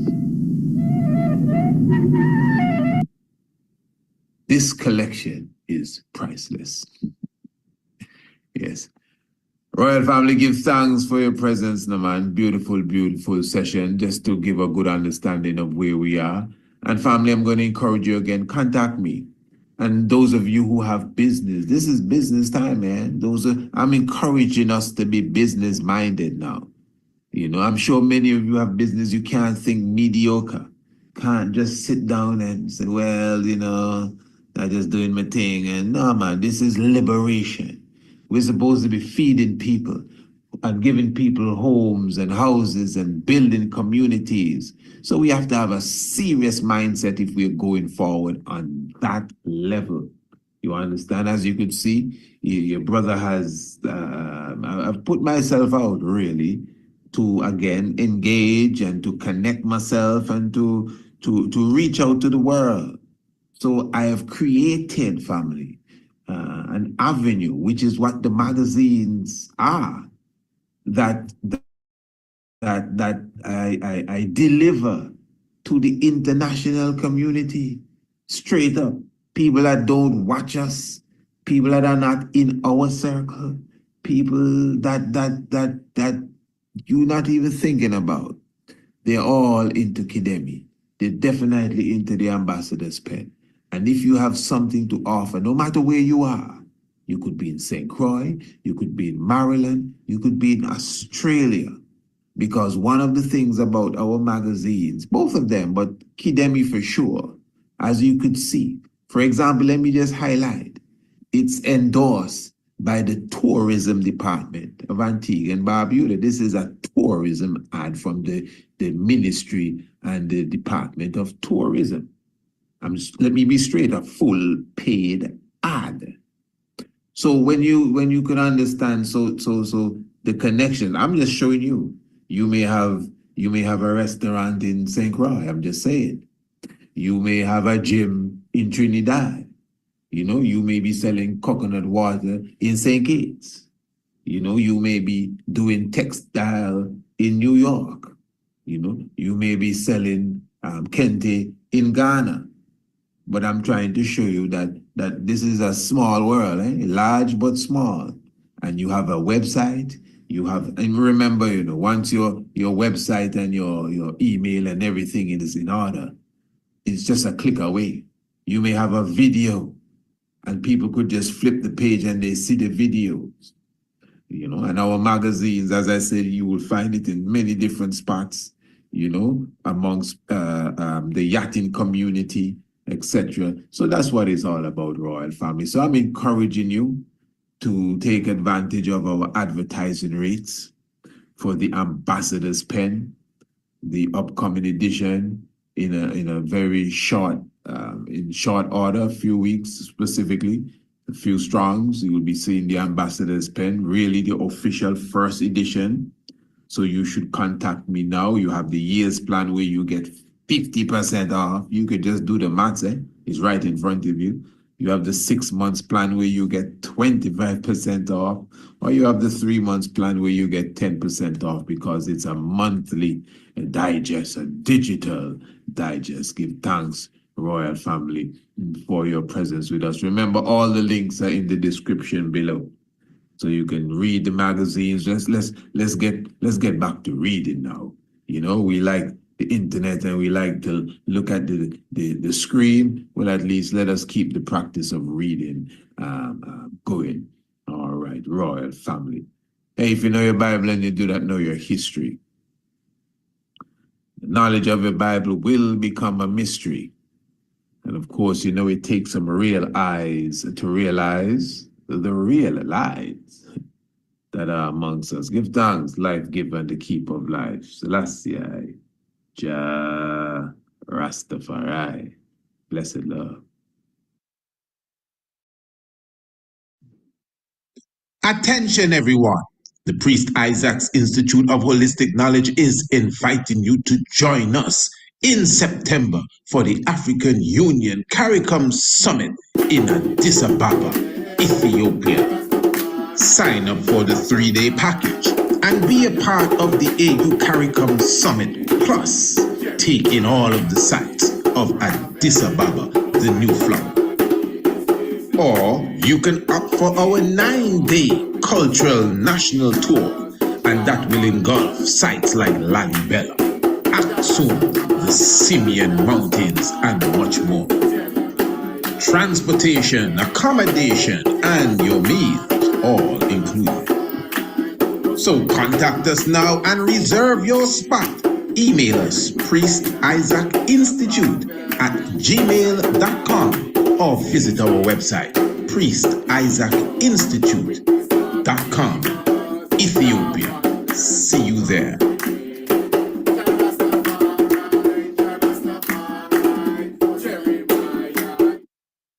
To be. So as we deal with the science of the woman, and before we move on, let me just highlight, since we're in the magazine, of course, let me just say blessing to Brother Tristan.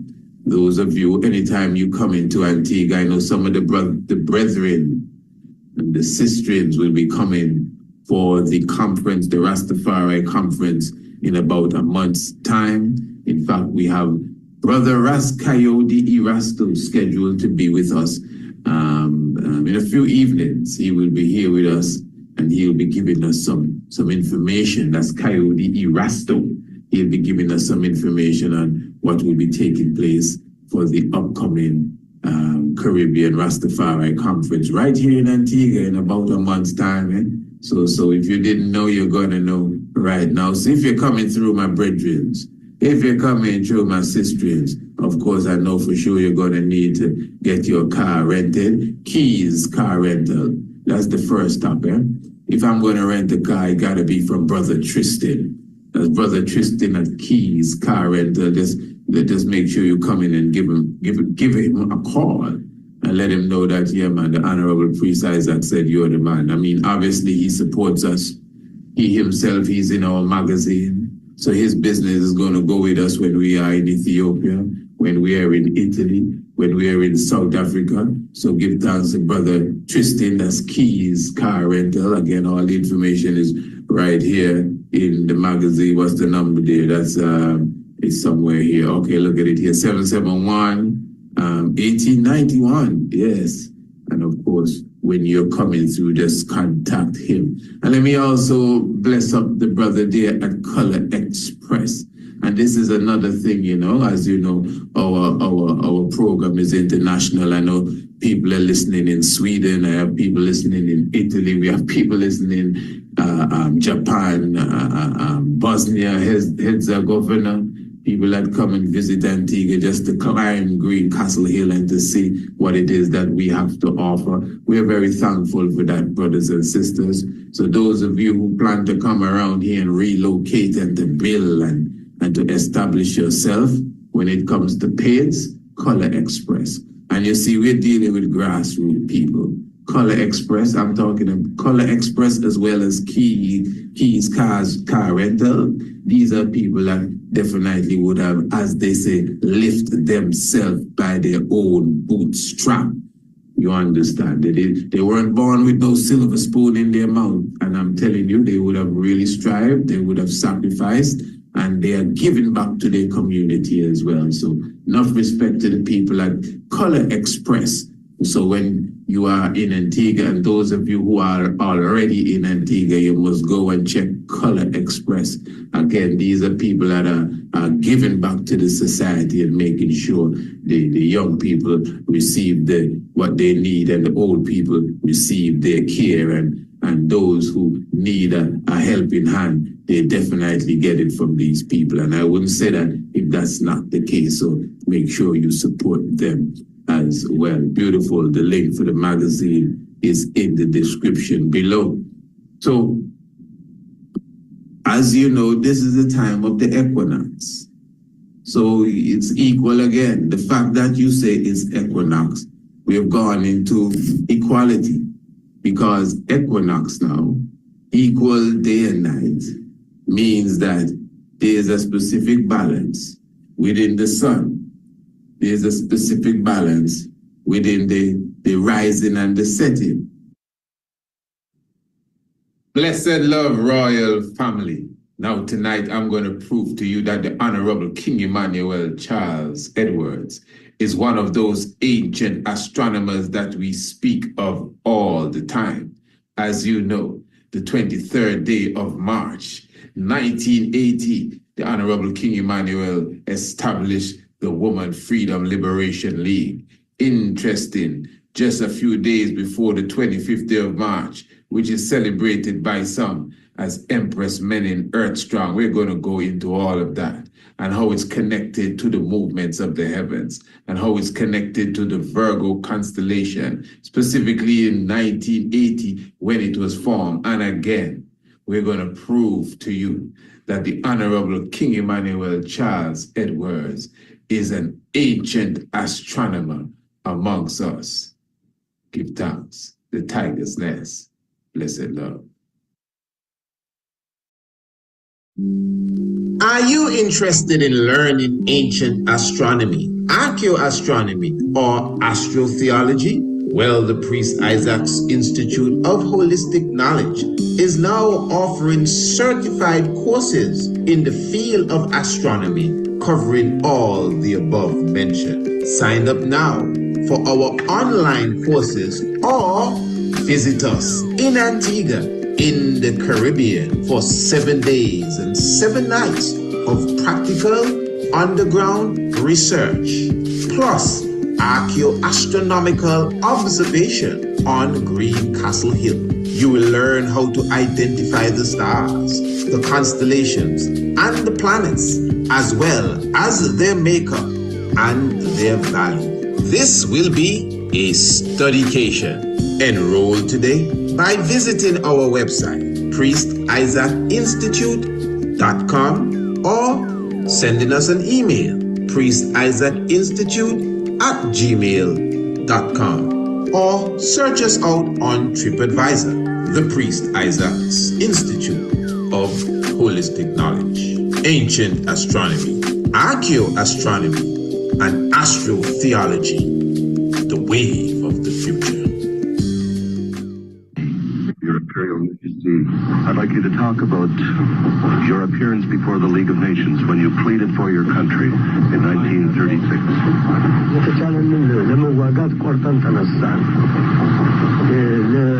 የምንዋጋበት ብዙ እርዳታ አላገኘንም። ፋሽስት ላደረገው ነገር ለመመከት Yes, the Ethiopian people, as well as myself, fought as much as we could on the ground, the fascist aggressors. But as it is well known, the fascists were well armed. They had the latest weapons. They had air power. Ethiopia had possessed none. After losing the battle in the front, we thought we should start another battle, a political battle at the League of Nations. You have heard of the speech I have made and of the appeal I have made to the League of Nations in 1936. Ladies and gentlemen, the second speaker on this is His Majesty the English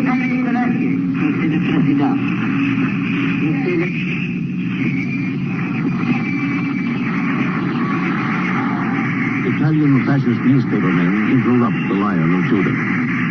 They whistle, boo, and shout.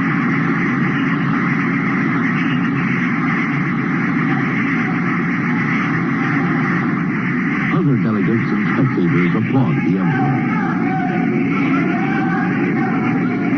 The League system of collective security is collapsing, an omen of the anarchy about to engulf Europe.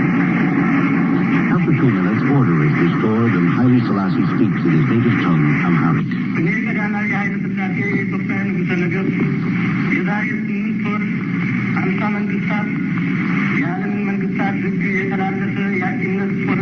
There is no precedent for a head of state speaking in the assembly. But there is also no precedent for a people being victim of such injustice and being threatened by abandonment to its aggressor. The precedent was established then and there. England and France abandoned Ethiopia to Mussolini. Your Imperial Majesty, what were your own personal feelings at that time? My personal feeling with my hope, I continue to struggle to have our freedom from the fascists. Did you ever give up hope, Your Imperial Majesty? Never, in any time, I continue with big hope because I have a relation with my patriot people. I continue to encourage them. They continue their struggle.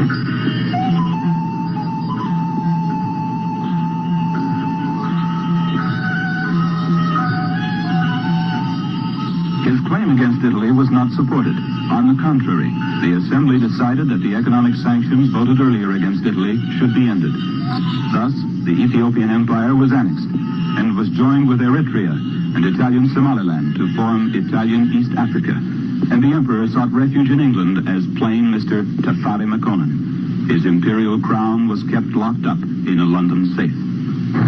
You kept working while you were in Britain. You were in exile in Britain. For how many years? 4 years and a half. And you knew all during that period that someday your day would come. If I haven't this hope, I can't resist to live. With this hope, I hope very strong hope, I live 4 years and a half in England. He received sympathy, the offer of a role in a movie, and an invitation to appear at the Texas Centennial Exhibition, but little financial support for a proposed $10 million war chest. He didn't give up hope of what he called the ultimate triumph of international justice, and he continued to appeal for it. In 1940, Italy declared war on the Western Allies in World War II. Haile Selassie was then flown to Khartoum in the Sudan to start rallying some of his 10 million former subjects into taking arms with British troops. And when the British forces defeated the Italians and occupied Addis Ababa, the Lion of Judah joyfully went back to his throne on the 5th of May, 1941, and resumed his reign.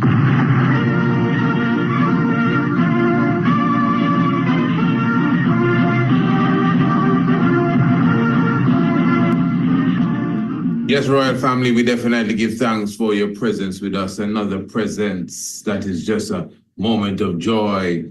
Definitely coming and supping with us in the zone. This is the Tiger's Nest. This is the moment where we come together. This is the moment where we, speak of things that are upful and speak of things historical and speak of things inspirational. Of course, all praises Emperor Haile Selassie I.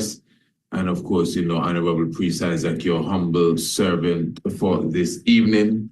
We have a special sit down for you as always. As I said, we will be highlighting the ancient astronomical vision of the Honorable King Emmanuel Charles Edwards, especially as it relates to the balance of the woman, especially as it relates to even the Woman Freedom Liberation League.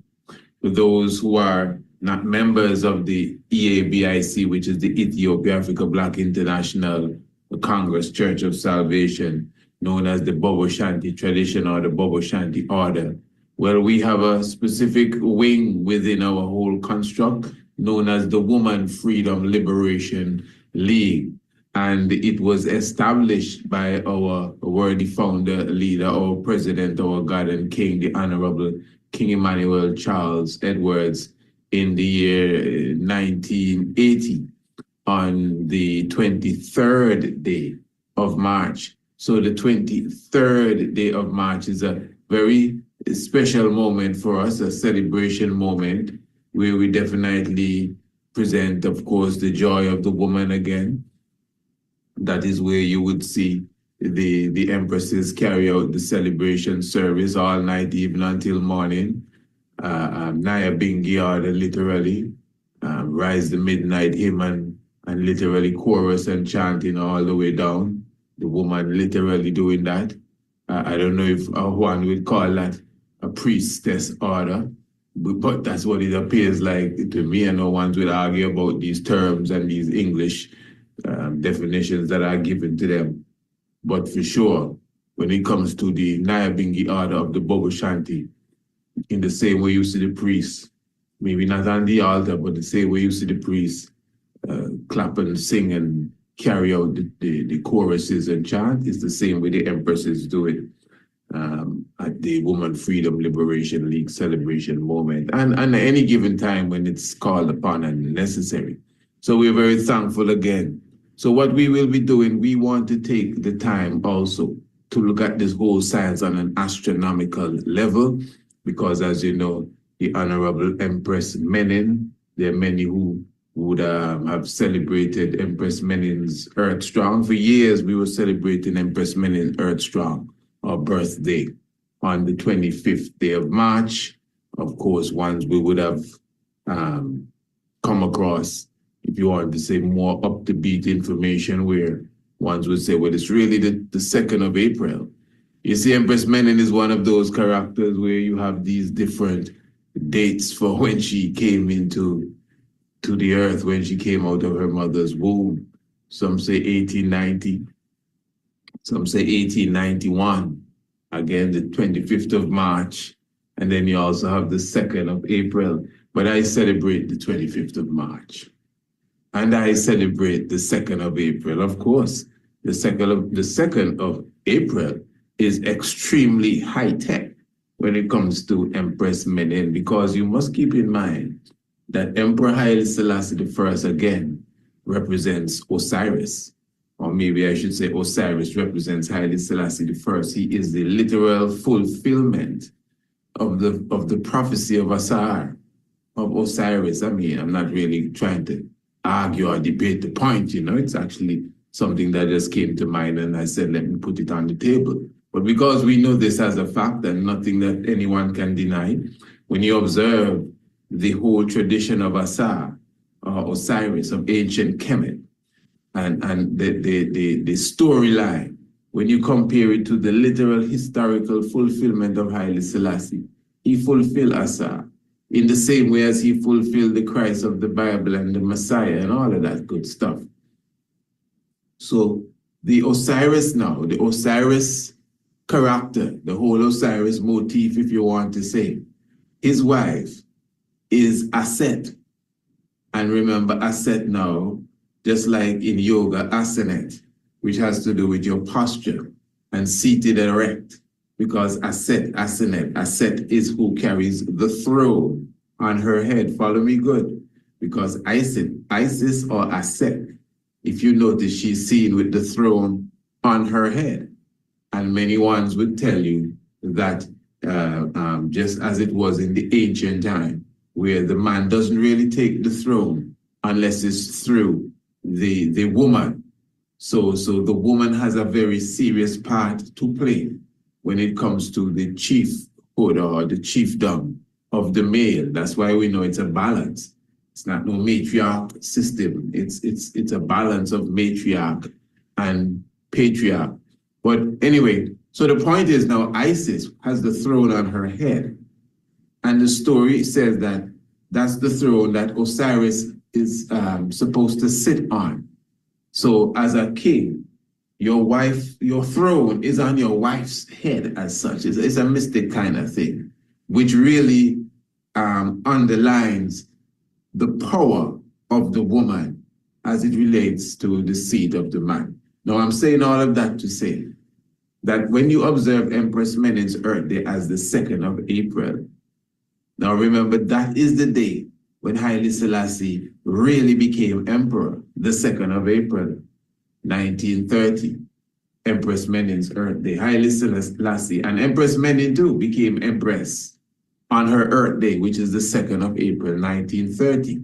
Yes, they were coronated exactly 7 months after, on the 2nd of November, 1930. But when Empress Zaditu's husband died, I think it was the day before, it is said that she did not even get the news. And she just died right after.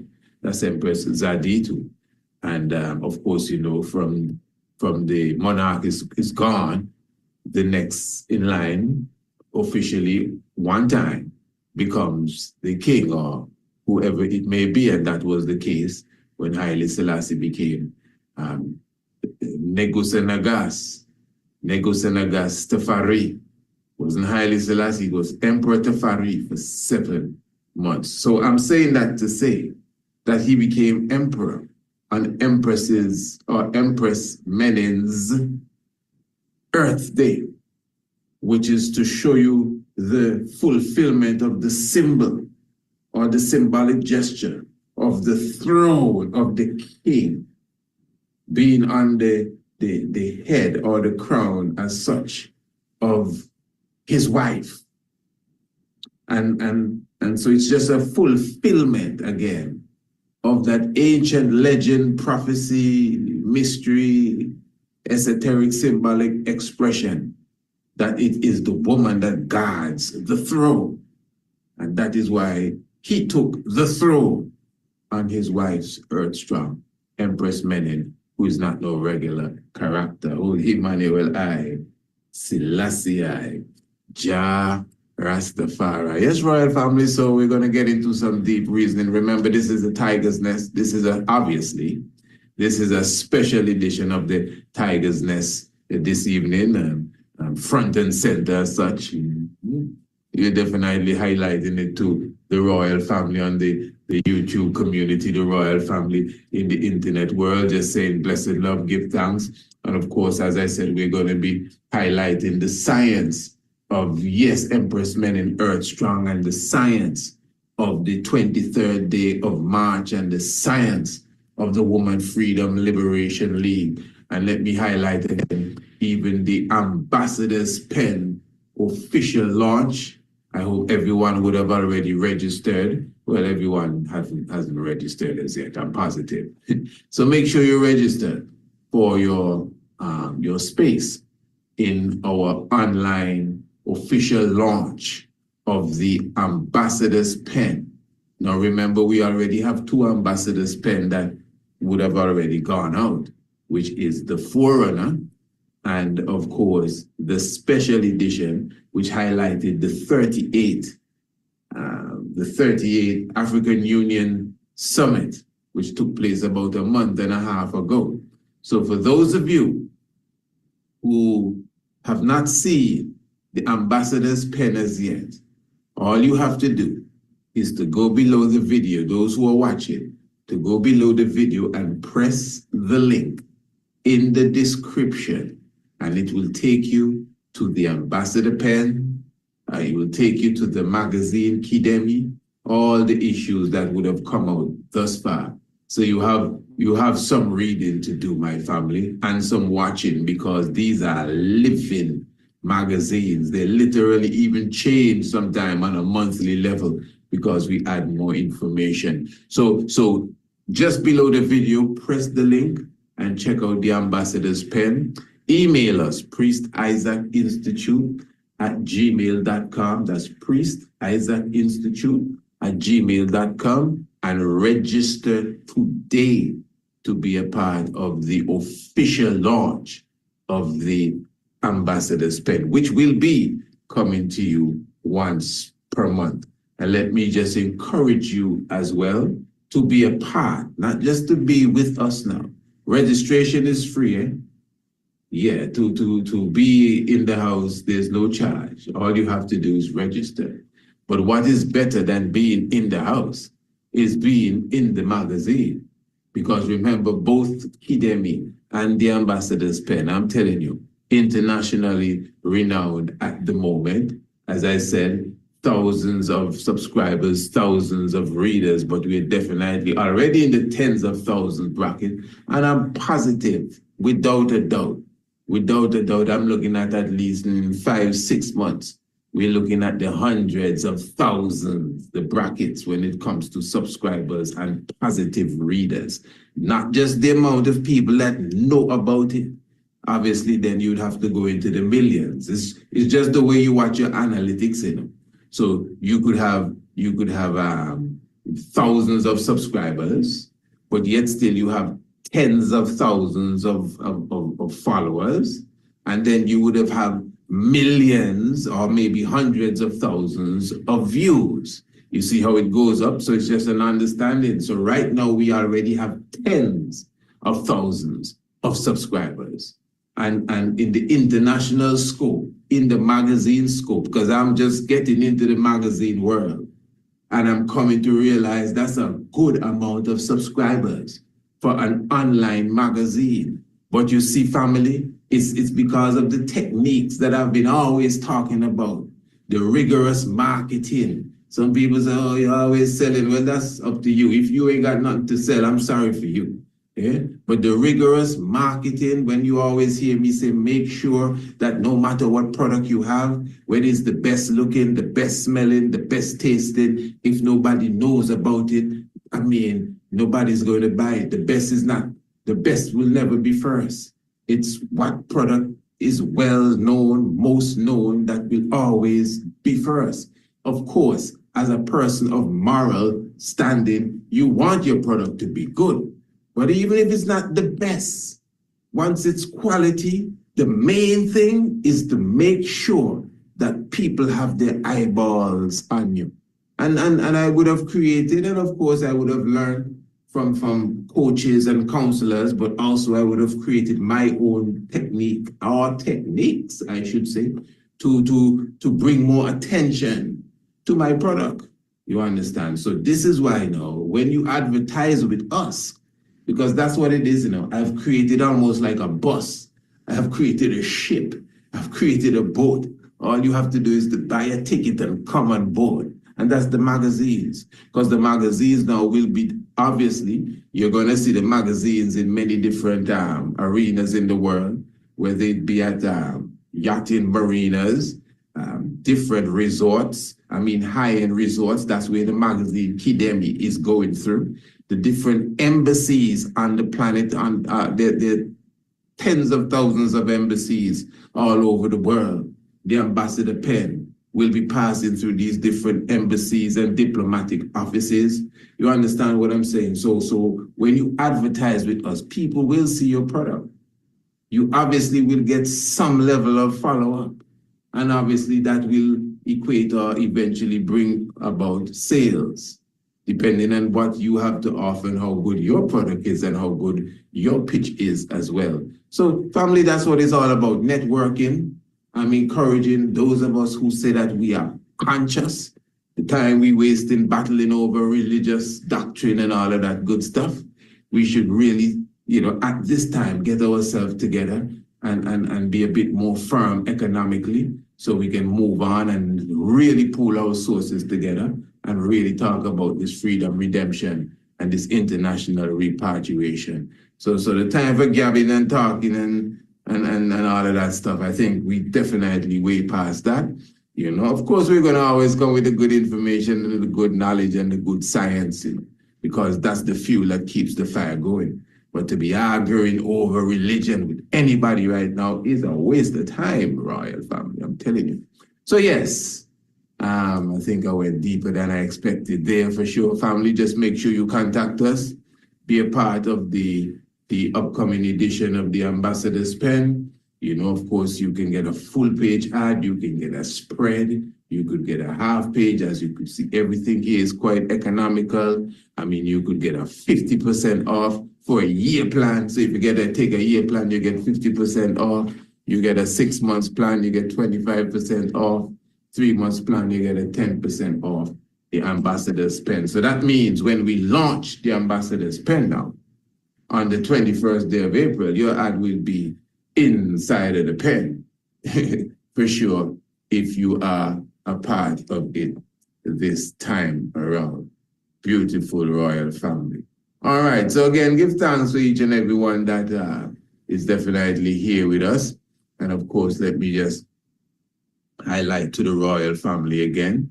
You can even below the video, you could definitely go and see for yourself the different ambassadors pen. Just click it and go through it for yourself, and you see what we also have to offer. Now, as we are looking at the magazine Kidemi, for those who are watching, if those who have never seen it, this is our online magazine Kidemi. It comes out every 6 months, every 6 months. This magazine comes out, and definitely it's a conscious look at reality. I want to look today at the whole science of the Ma'at before we go into depths of what I want to show you with the astronomical connection. Now, in this magazine, of course, as you can see, it's a lot of pages. It's a good read for everyone. Sit in and take your time and go through. As you can see, we highlight the 42 laws of Ma'at, which is really the symbol of balance, and which is very important even at this time, because even when the Congress established the Women Freedom Liberation League, there was a strong essence of balance in the air, literally in the air. Now, as it relates to the goddess Ma'at, it says here, Ma'at is the goddess of truth, justice, balance, and order. In paintings, she was depicted as a woman who is either sitting or standing with an ostrich feather on her head. And in some cases, she was depicted with wings.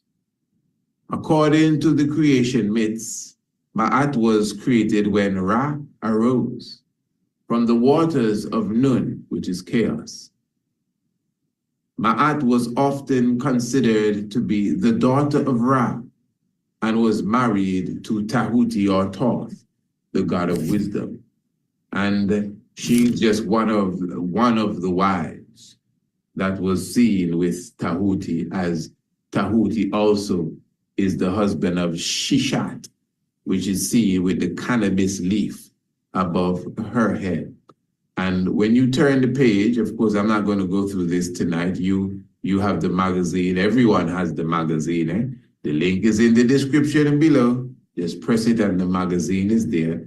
And you can take your time and go through the 42 laws of Ma'at for yourself. And I'm sure you would notice that there is a strong connection with a lot of the laws that you see in the laws of Ma'at and that of even the 10 commandments. Very good. So again, Ma'at is symbolic of the balanced ruler, which is the scale as well. And as you see, she carries the very said feather, which is symbolic in her whole outplay, because the scales of Ma'at is where you have the feather, and that is where your heart is placed on the feather. And if your heart, or if the feather, let me get this straight now, if your heart is heavier than the feather, you're in trouble, because your heart is supposed to be lighter than the feather. In fact, if you put the heart, listen to this, if you put your heart on the scale with the feather and they balance off, that ain't good. No.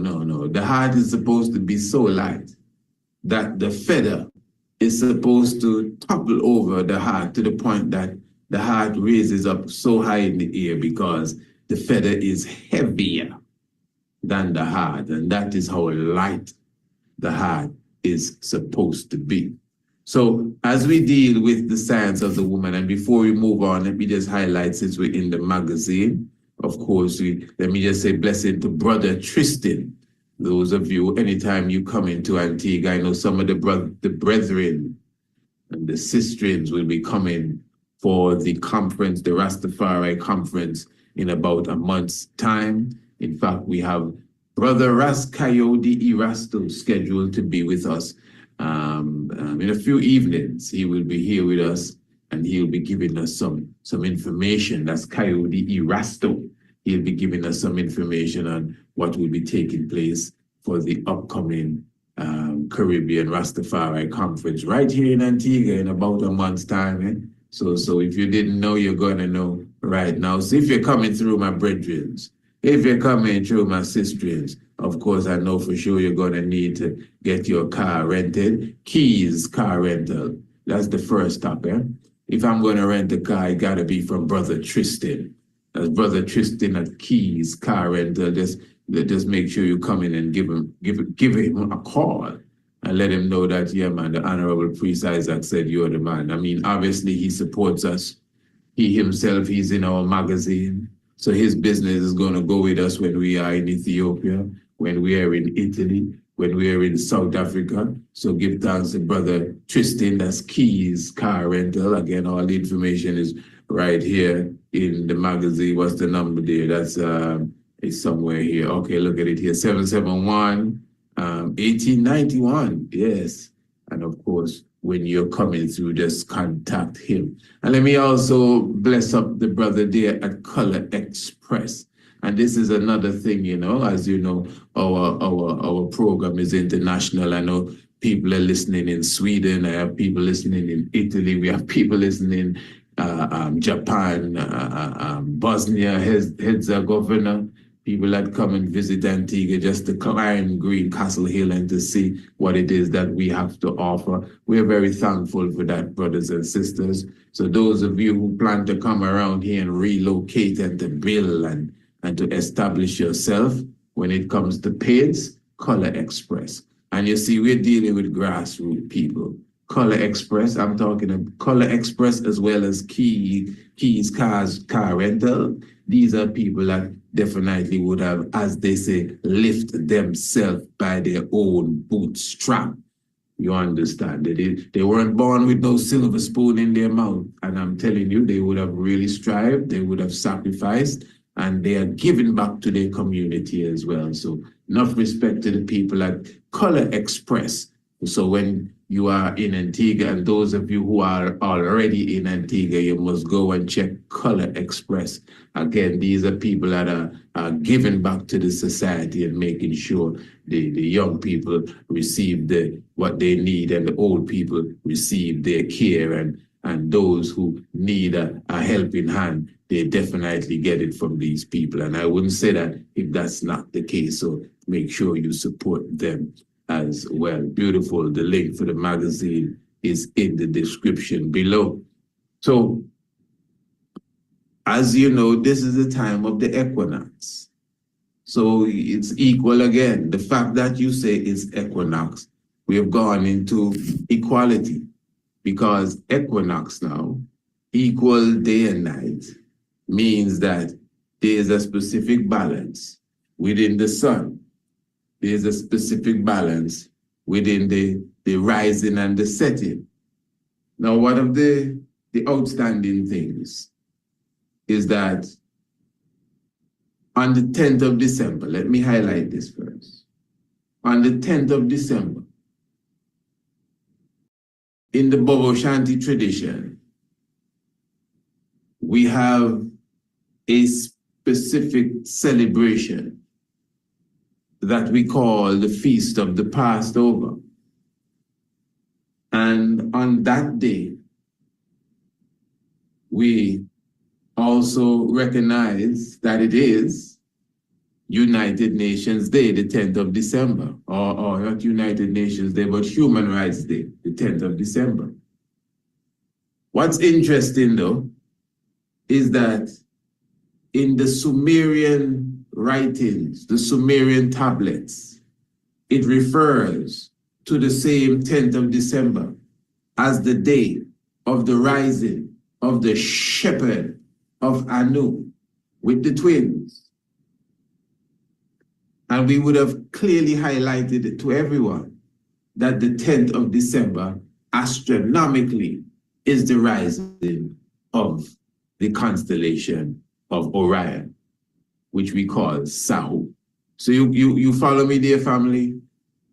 The 10th of December is when the constellation of Orion will rise every year. What do you mean by the constellation of Orion rising? Well, it simply means that on the 10th of December, you see Orion coming over the western horizon at the same time that the sun is, the eastern horizon, pardon me, at the same time that the sun is setting in the west. It's almost like a full moon. The moon comes up every day, you know. But when it's a full moon, the moon is rising when the sun is setting. When it's a new moon, the moon is with the sun. If it's a half moon or quarter moon or what have you, there's no balance. But you get the balance when the moon is full. That's why you can have an eclipse. The moon is full. So that means the sun is setting. The same time, look to the west, you see the sun setting. Look to the east, you see the moon coming up. That's a full moon. The night after the full moon, it might take maybe 40 minutes later than the setting sun for the moon to appear. Good. So when a star is rising, when the sun is setting, that's the rising of the star. Now remember, that cannot happen every day, you know, because the star has a 3 minute 56 seconds difference every day from the rising of the sun. Good. But of course, a constellation takes up many stars. So there's a time frame given to the constellation. But the day, listen to me, good family, I want you to get this good. But the day that is given astronomically for the rising of the constellation known as Orion is the 10th of December. So in other words, on the 10th of December, when the sun is going down in the west, you will see Orion with its sword coming up the horizon in the east, rising in the night.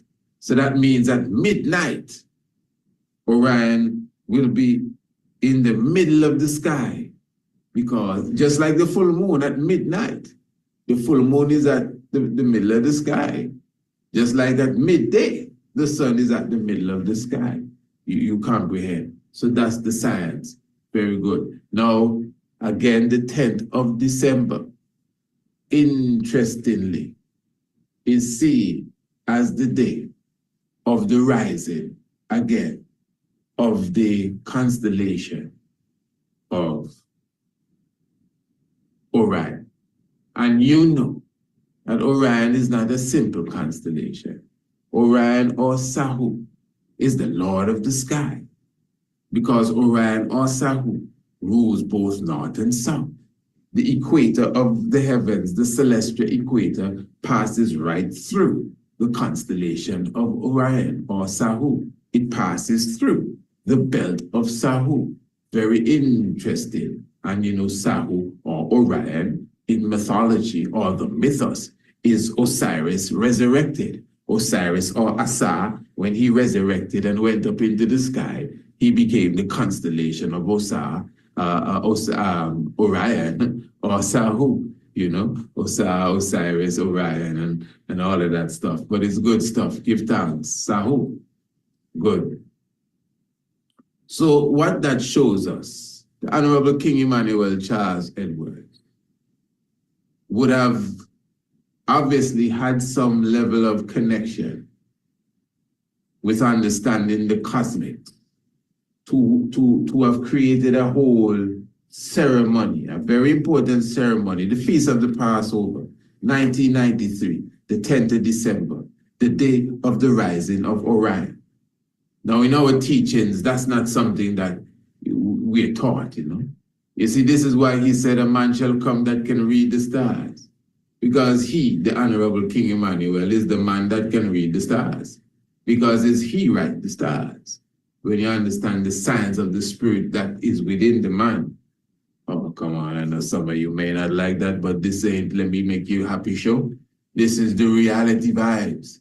I'm trying to show you Rastafari. When I've explained the program a few programs ago, when we were talking about the 7th of February, the New Year's of the Bobo Shanti, and we clearly explained that King Emmanuel highlighted 1978, and he highlighted that the number of members within the Congress during that time aligned with the number of constellations in the heavens, which was 88. And it was that year when on the New Year's Day, the 7th of February, when Neptune became the 9th planet because Pluto would have crossed over its ellipse and became the 8th planet. That's the science that was taking place in the heavens and so many other different things of understanding. So just keep in mind that when we observe the heavens declaring the glory, as it says in the 19th Psalm,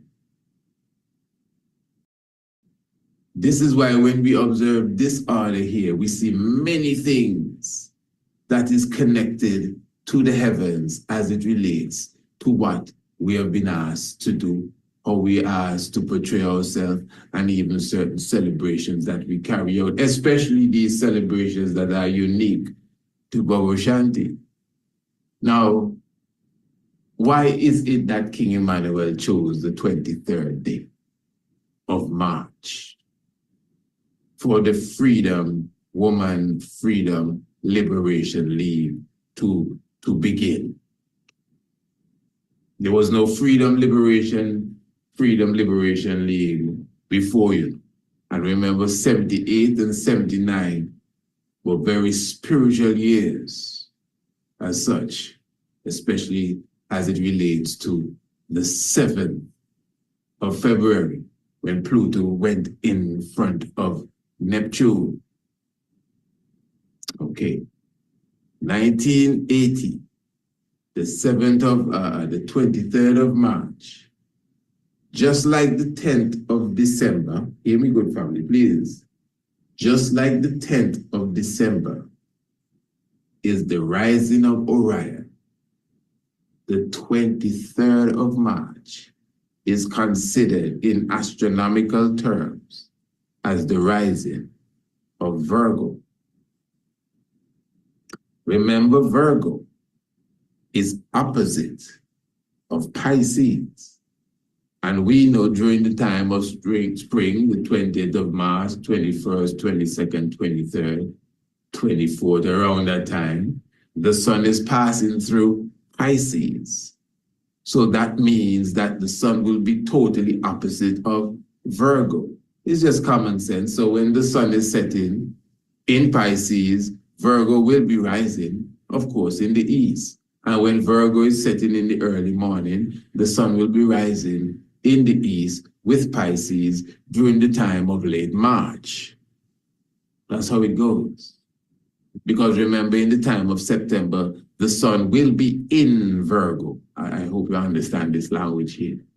This is why we encourage you to enroll into the ancient astronomy course that we offer. So listen good, eh?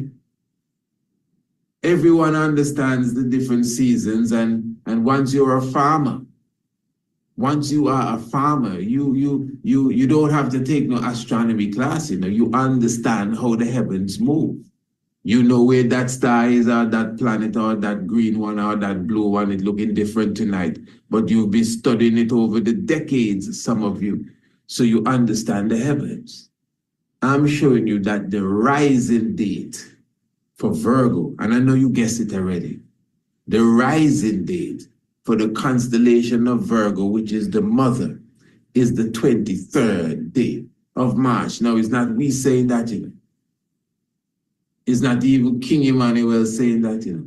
It's astronomy saying that. So you will notice now, on the 23rd day of March, the 22nd, 23rd, 24th to the 25th, them 4 days there, you will see Virgo peeping her head, coming over the horizon, the eastern horizon again. just at the same time while the sun is setting.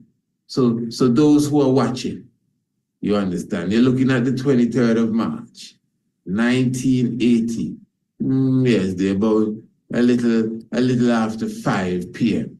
So a little after 5 p.m., not because it's 1980, it's the same vibration in 1990, in 2010, and 2000 and today. The only thing that will be different, obviously, is the planets will be in different positions because of what was happening planetarily at that time. But as far as the sun and stars, it's basically the exact same thing with a very minute change, which we can't pick up or detect with any sort of naked eye and vision or understanding. So follow me good now. On the 23rd day of March, this is the time, you can visualize the time, those who can see it. The 21 minutes after 5, then you start to go somewhere close to 6 o'clock, 5:30. Yeah, about 4:45, somewhere around there, almost 6 o'clock. But it's not a 6 o'clock thing, you know. No, it's not a 5 o'clock and a 6 o'clock thing. It's when the sun sets. When the sun sets on the 23rd of March, obviously around 6 o'clock. When the sun sets on the 23rd of March, at the same time, the Virgo constellation, which looks like a woman actually coming out of the earth, standing up, that's how it will look, would begin to peep out her head. Now remember, again, this is a clock. So next month, that's not going to be the case. Next month, when the sun is setting, Virgo is not going to be peeping out her head. You know, some other constellation will be doing that. But the 23rd of March, basically every year, this is my point, you can call it the rising of Virgo. So you can see those who are watching on the video, you see the sun setting there in the west. But then when we go to the east, what do you see? Virgo sticking out her head. So she's rising, her power is rising on the 23rd of March. Interestingly, it's not too far from the 25th of March, a date which is celebrated as Empress Menin's Earth Day, you know, for many ancient ones. I used to read that in history books. That's why I used to say it, and that was the knowledge amongst us, that it was the 25th day of March. But again, after constant, you know, reading and studying, we would have come across the 2nd of April, which one seemed to believe is a more, you know, concrete date. It doesn't bother me. I celebrate in both of them. I know it's not no sin. I'm not going to go to hell for that. I praise and Empress Menin, Holy Emmanuel, Haile, Selassie, Rastafari. So you could see at the time when the Woman Freedom Liberation League was formed, you could see that Saturn as a planet was right in the mind, the brain frame of Virgo. It's right here. You could see it here. Although this is a European rendition, it's really the head of Virgo. So the head is actually sticking out over the earth. And as you follow the time, you see it's 6 o'clock on the dot here. So 6:01, 6:02, 6:03, you see? By 6:15, her shoulders are out. And by 6:30, half of the body, well, not half, but, you know, a good amount is out. There is Virgo rising. And although that's the Greek rendition, it is really in formation, the woman. That's how she really looks in the heavens. And that's her head and her upper body there, what do you call it? The upper torso that is coming out there above the earth. So my point is that just like, again, the feast of the Passover, although the Honorable King Emmanuel may not tell us these things, but the heavens do declare the glory. And obviously, as a mystic man that he obviously is, just the way he set up his altar and the way that we turn to the left when we carry out our service on the altar. And that is why when a service is carried out correctly, and you can really, you know, observe the amount of times that you maybe spin around to the left on a service. You know, some persons say a Sabbath service that's carried out correctly, you spin around 21 times. You understand? You see, this is the depths of the understanding. Even the way the tabernacle is built, everything is an ancient science. That's why we say it's Melchizedek. You can't give the man all them power and try to pretend that this well, he made a few mistakes. What you talking about? This is the ancient order of Melchizedek by Melchizedek himself. Haile Selassie, King Emmanuel, Marcus Garvey's prophet, priest, and king that came to fulfill a specific work. Job well done.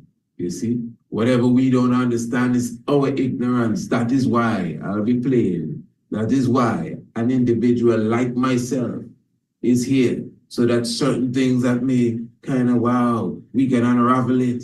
You understand? So again, just like tonight, how many of us understood that this celebration that he gave us to honor the woman, this celebration that he gave us to magnify and glorify her because of her works and because of her duties amongst us. Because listen to this, it's the woman, not the woman's club, No, man.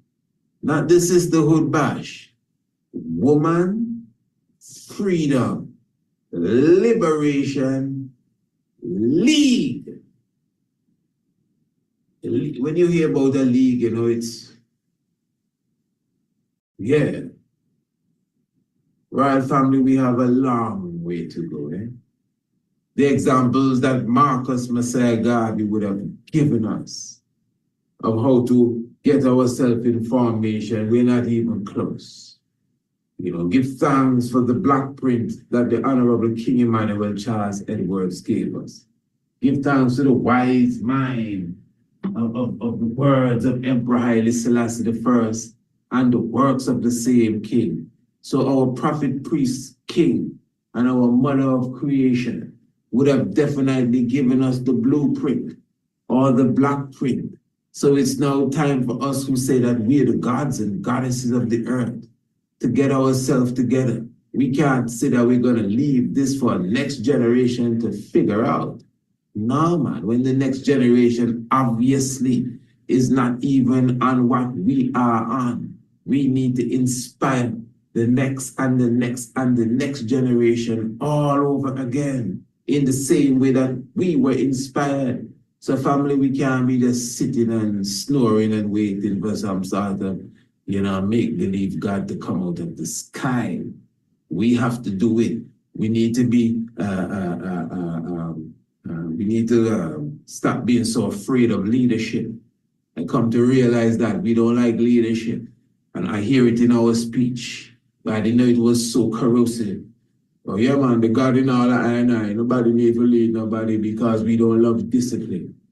We just want our pants dropping down like some little gangster when we're supposed to be the holy of holies. We don't want nobody to give us any discipline or some agenda or some sort of plan that will lead us to a betterment and to rise the standard of King Emmanuel Charles Edwards order in the earth. The Black Christ said he need a tabernacle in every state of Africa. Are we seriously on that agenda? And we're not talking about no little house on the prairie.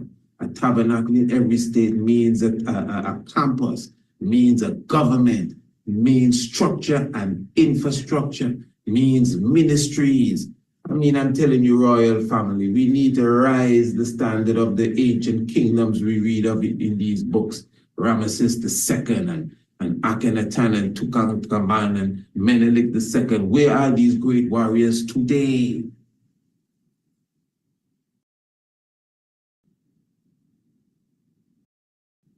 I'll be here talking and gapping on YouTube and Instagram and all that forever. Because when these things decide that they're locking down their show, what you going to do?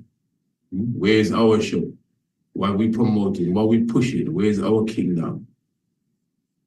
Back to what Marcus Garvey asked again, where's our army? Again, you have to ask the question.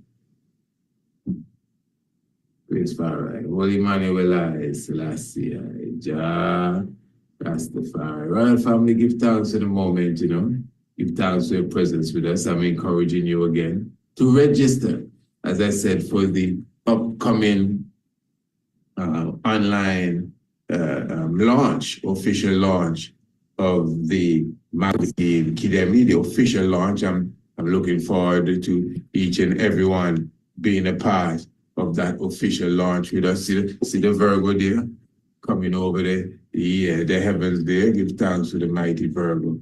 And of course, the Orion constellation. Beautiful. So yes, Royal Family, all you have to do is email me, priestisaacInstitute@gmail.com. Let me know that you would like to be in the house. And much better than just being in the house, you should be in the magazine, definitely for the upcoming edition. Royal Family, if you know your Bible and you do not know your history and some astronomy, the knowledge of your Bible will become a mystery.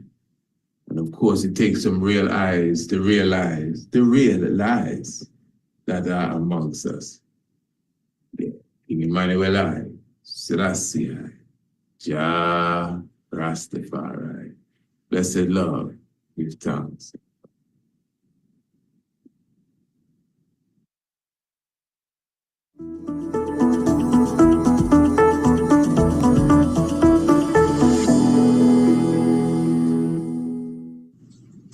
Blessed love, I am the Honorable Priest Isaac.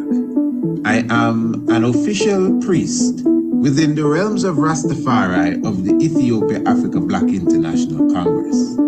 I also hold a certification in the craft of archaeoastronomy from Politecnico de Milano in Italy. Our universe and its maker has always been an intriguing subject for humankind. Astronomy is the study of everything in the universe beyond the Earth's atmosphere. Ancient astronomy is similar, but pays special attention to the physical and spiritual values of stars, planets, moons, and other celestial objects. It also brings in the terrestrial component, being things on an earthly plane, such as plants, human organs, and connects them to the heavenly bodies. In this course, you will learn the makeup of various planets and stars, how to locate them in the night sky, along with their associated constellations. You will also be taught about the earliest civilizations known for their astronomical comprehension, namely Kush, also known as ancient Ethiopia, Kemet, called Egypt today, the Dogons, and the Bozos, as well as the civilization of Sumer. You will also learn about black holes, their nature and origin, as well as how the ancients viewed them. Ancient astronomy is the mother of archaeoastronomy and astrotheology. Both subject areas are covered by the Priest Isaac's Institute of Holistic Knowledge. Sign up today. Visit our website, priestisaacInstitute.com, or email us, priestisaacInstitute@gmail.com for more information.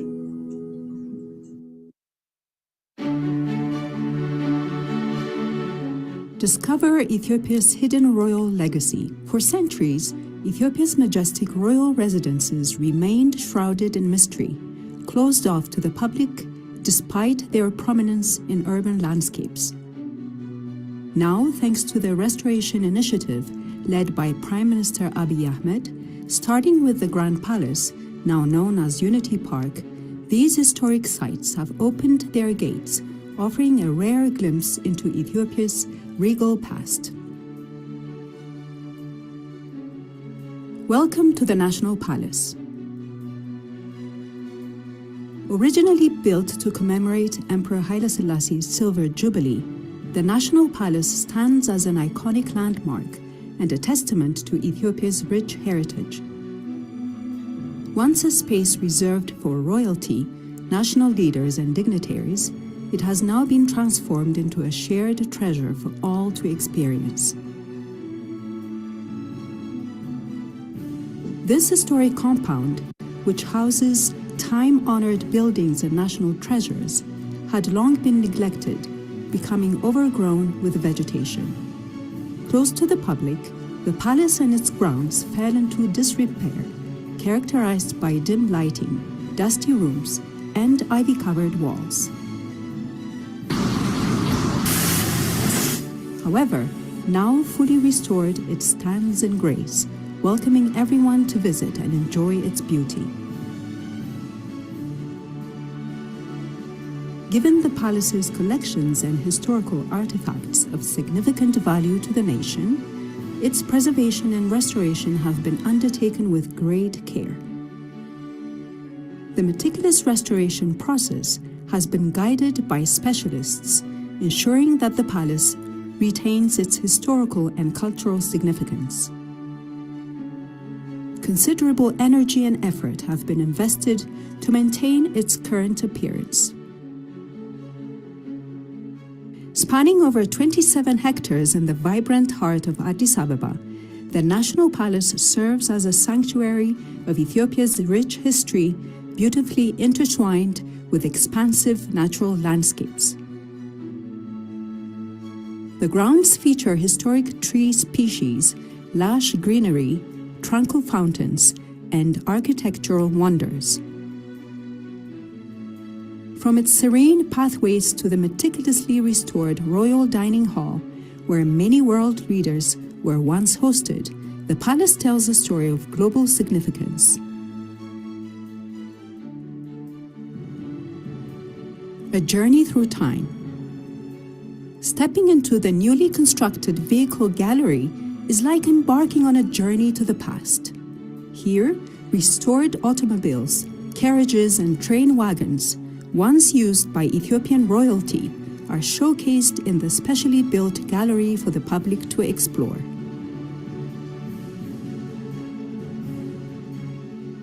The luxurious and eclectic car collection were both symbols of prestige and practical means of state transportation. The fleet, which included luxurious vehicles such as Rolls-Royce Phantom 4s, Mercedes-Benz 600 Pullman limousines, Packard Super 8s, Cadillac Fleetwood limousines, and Lincoln Continentals, often used for state ceremonies and official engagements, also features practical vehicles like Land Rovers for navigating Ethiopia's rugged terrain, along with Fiats and Peugeots. These vehicles were abandoned in a shanty warehouse until Prime Minister Abiy Ahmed initiated their restoration and spearheaded the construction of Ethiopia's first modern vehicle gallery within the National Palace.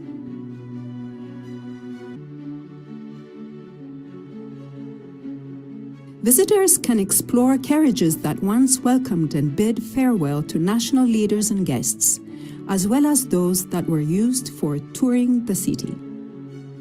The vehicle gallery also features 2 train wagons, both equipped with sleeping quarters, a dining area, a bathroom, and an office. These lavish trains were used by the emperor for both work and leisure during trips to Harar. Upon exiting the vehicle gallery, visitors stroll through the pristine grounds and are greeted by the ornate golden entrance of the palace halls and chambers. Inside, they are welcomed by soaring ceilings and softly illuminated walls. Wide steps lead to spacious reception rooms, the banquet hall, and what was once the emperor's residential quarters. Every detail has been meticulously restored, preserving the palace's historical essence. These spaces have witnessed key moments in Ethiopia's history, from state banquets to pivotal diplomatic meetings. As visitors descend into the basement, they encounter the newly constructed Palace Museum, featuring the palace's rich history, exhibits of royal regalia, artifacts, significant gifts, including ivory tusks and gold ornaments.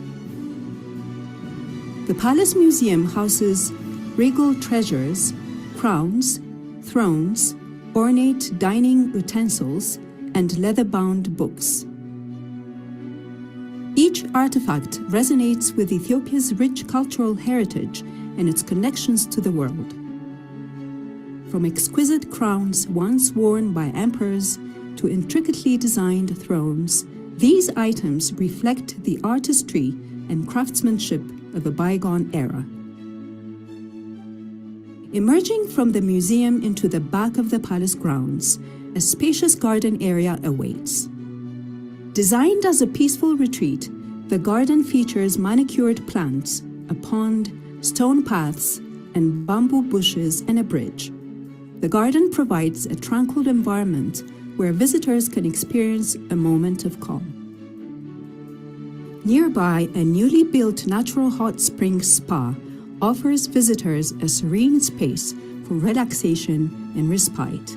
The spa harnesses the therapeutic power of the area's geothermal waters, providing a tranquil environment where guests can immerse themselves in warm, mineral-rich waters known for their healing properties.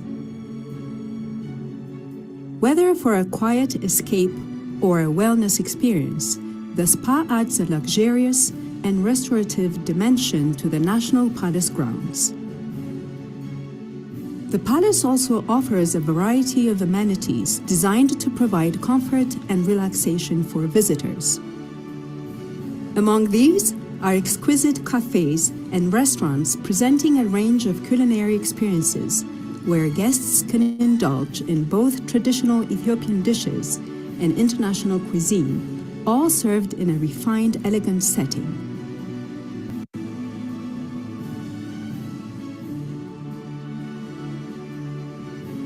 Additionally, the African Mosaic and Addis House of Culture showcase the vibrant interplay of fashion and art. The National Palace is truly more than an urban destination. It's a bridge between Ethiopia's past and present, offering a space for learning, connection, and celebration. Whether you're admiring the treasures of the vehicle gallery, wandering the lush grounds and manicured lawns, or marveling at the royal regalia, each moment here is a step deeper into Ethiopia's extraordinary history.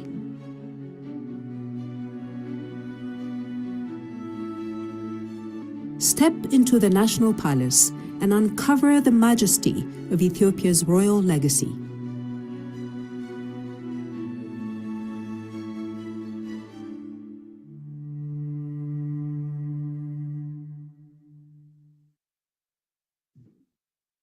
Attention everyone! The Priest Isaac's Institute of Holistic Knowledge is inviting you to join us in September for the African Union CARICOM Summit in Addis Ababa, Ethiopia. Sign up for the 3-day package and be a part of the AU CARICOM Summit, plus take in all of the sights of Addis Ababa, the new flower. Or you can opt for our 9-day cultural national tour, and that will engulf sites like Lalibela, Aksum, the Simeon Mountains, and much more.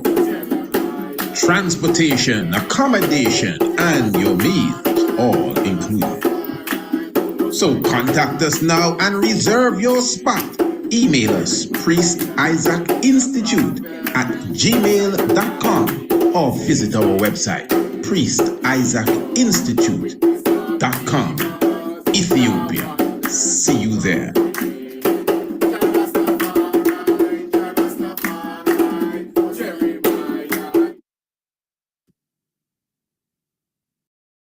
And we definitely say salam to blessed love to each and every one.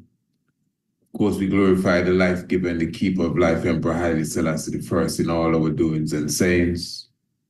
I'm thankful for your presence with us once again, this being the Tiger's Nest.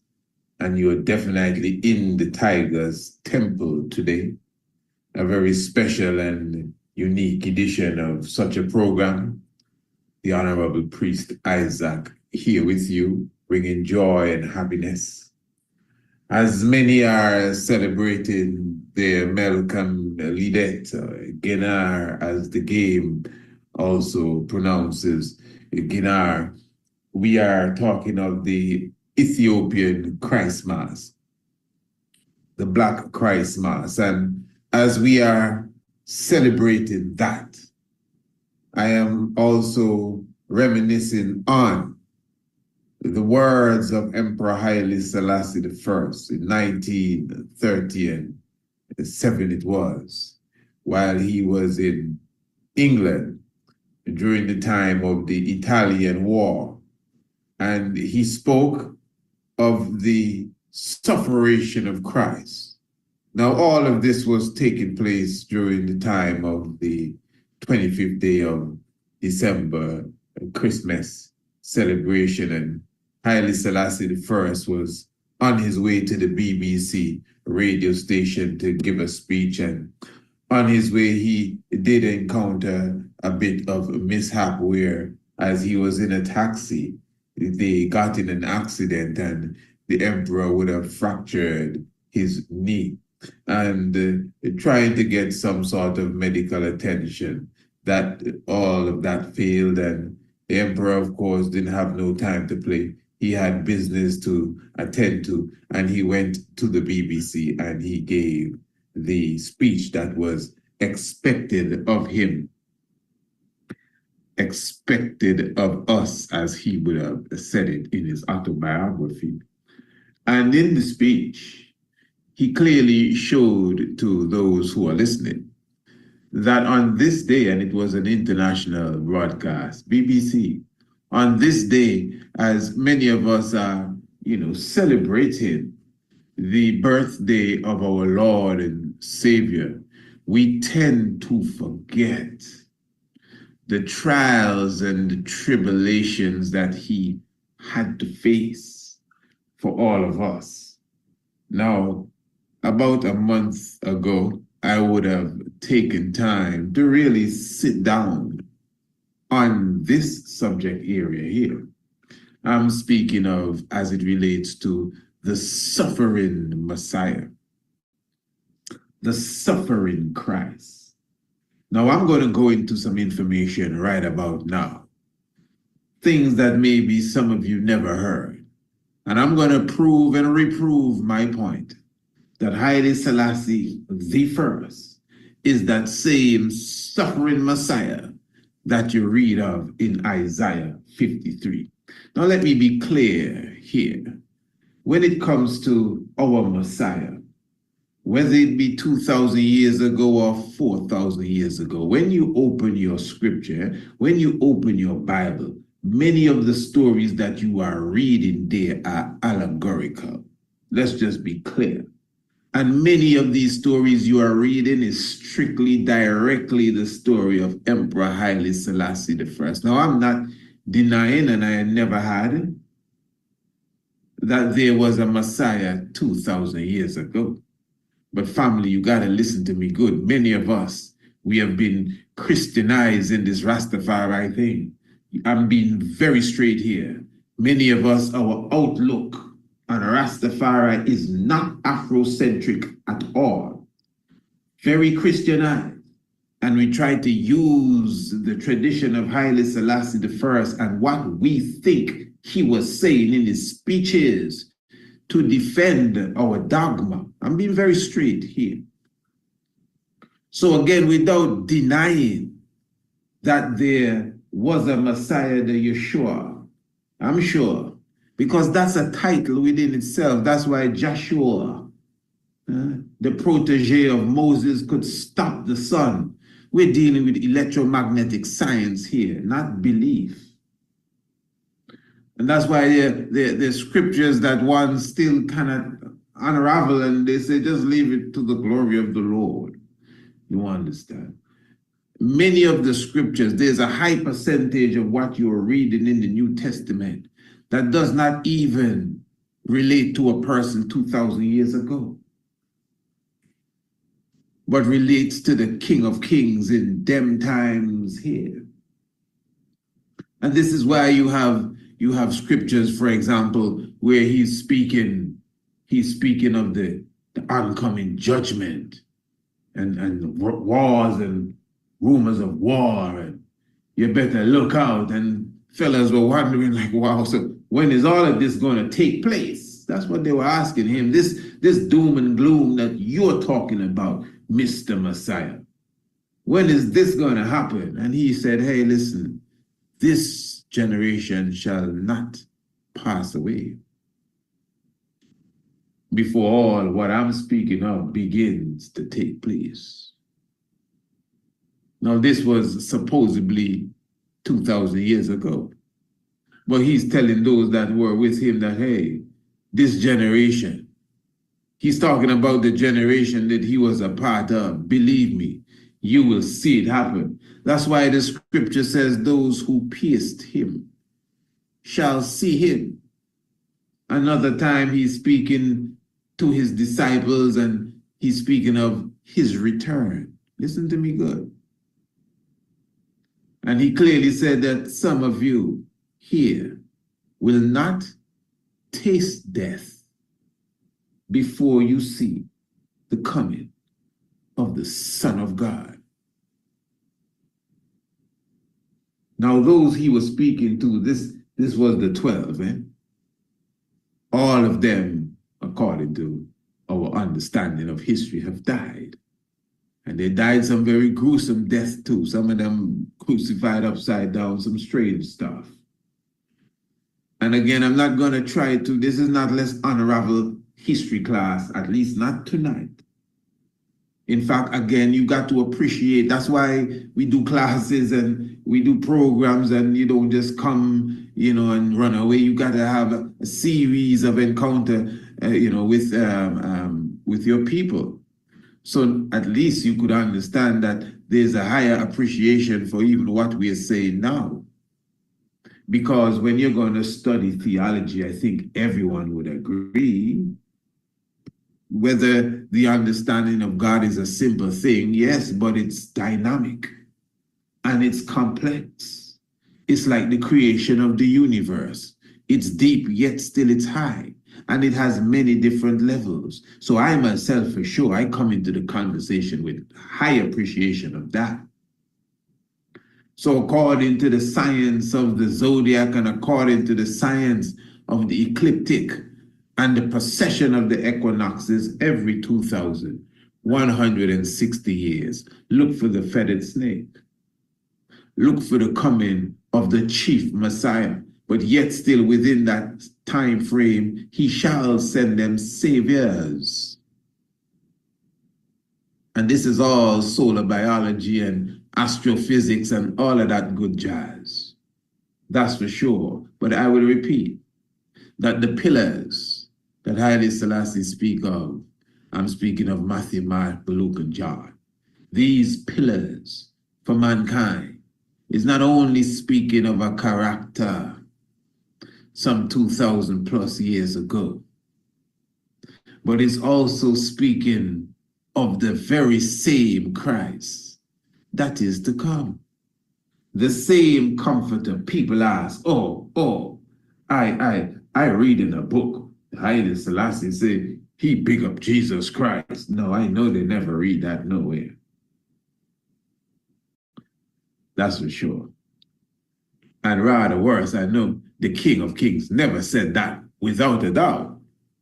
But I know what they're trying to say, the emperor in his explanation and the translation that the world would give it.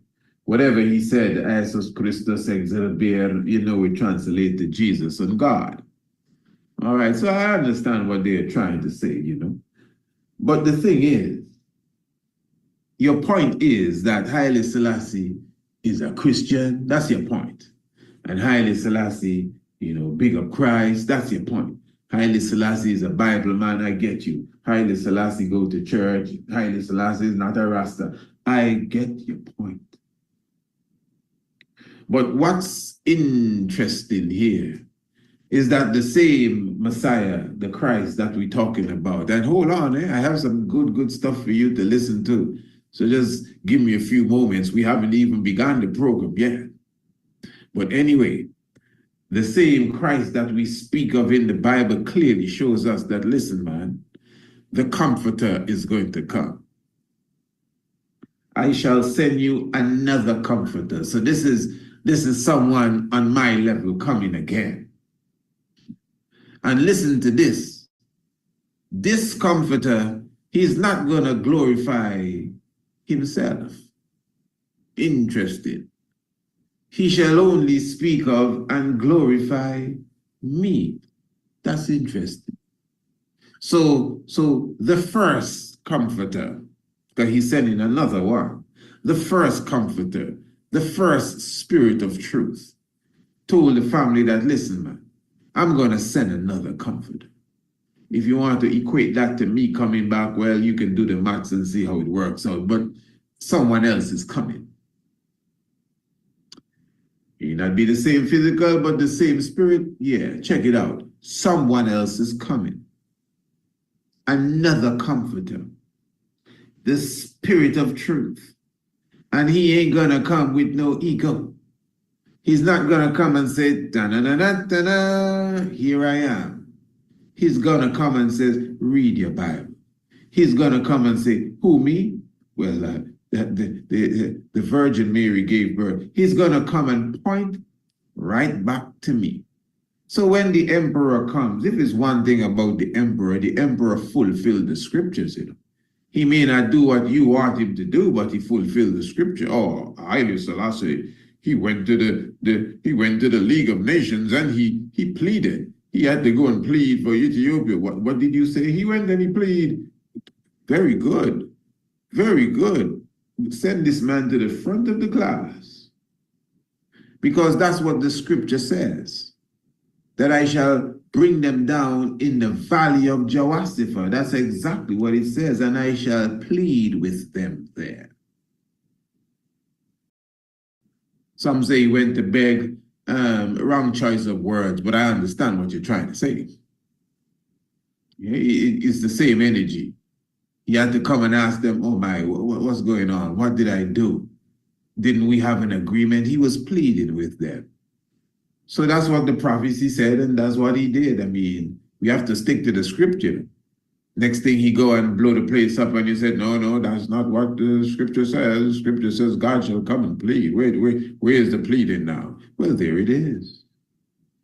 He went and he pleaded, according to, yeah. So my point is, it's about the fulfillment of the prophecy. It's about the fulfillment of the scripture. And this is what it said, and this is what is done. The Comforter, for those who keep asking, oh, well, if Haile Selassie is God, why did he? I mean, he never said he's God. He said he was a Christian.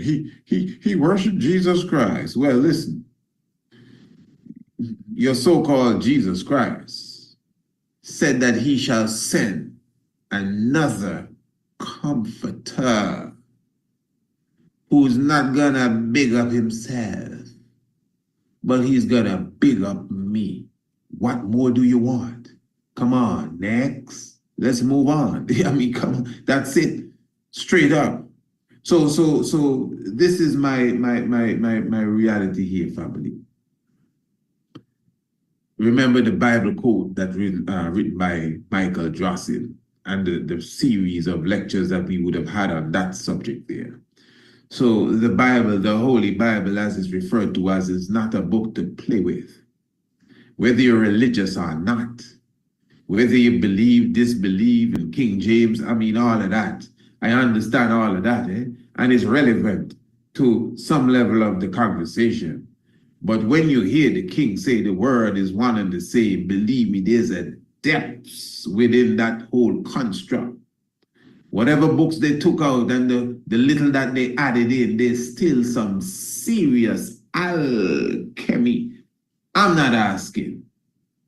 That's within the book. All right. Now, again, what I want to do here, I'm going to present to you a news report that came out in 1936. And this news report really is the movements of Haile Selassie I from Ethiopia coming through Gibraltar on his way to London. And of course, you know, after such preparing himself and going to the League of Nations. Now, this itself, honorable family, is a news report highlighting the King of Kings as he is coming off of the ship. Now, this reporter, this is from British Pathy or British Path, the reporter will be describing the King of Kings as many reporters would have been referring to him at that time. Now, without me prepping it, let us just go straight into it. And of course, I have to guide you through it. And I want you to pay special attention to what is being said of the emperor. Listen good.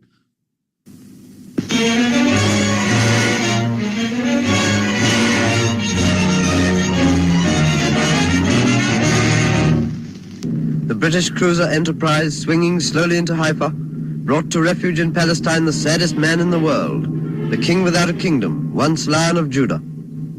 First down the gangway of the cruiser came the boxes which contained the silver dollars, which the... Before we get into the silver dollars,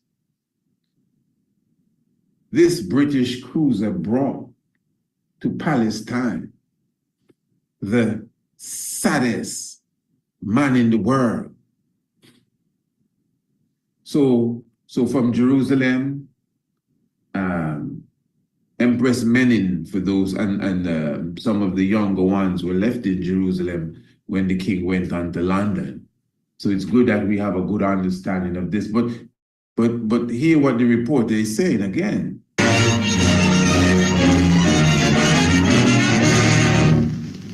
The British cruiser Enterprise, swinging slowly into Haifa, brought to refuge in Palestine the saddest man in the world. The saddest man in the world. Now tell me, this is something else. Why would he? That's an interesting thing to say. This is not just his own opinion. This is an international news broadcast. Haile Selassie has left Ethiopia. And here he is on his way to the holy city. And this journalist is describing him as the saddest man in the world. You see, there's a hymn that we sing, man of sorrow, what a name, for the Son of God who came, ruin Israel to reclaim.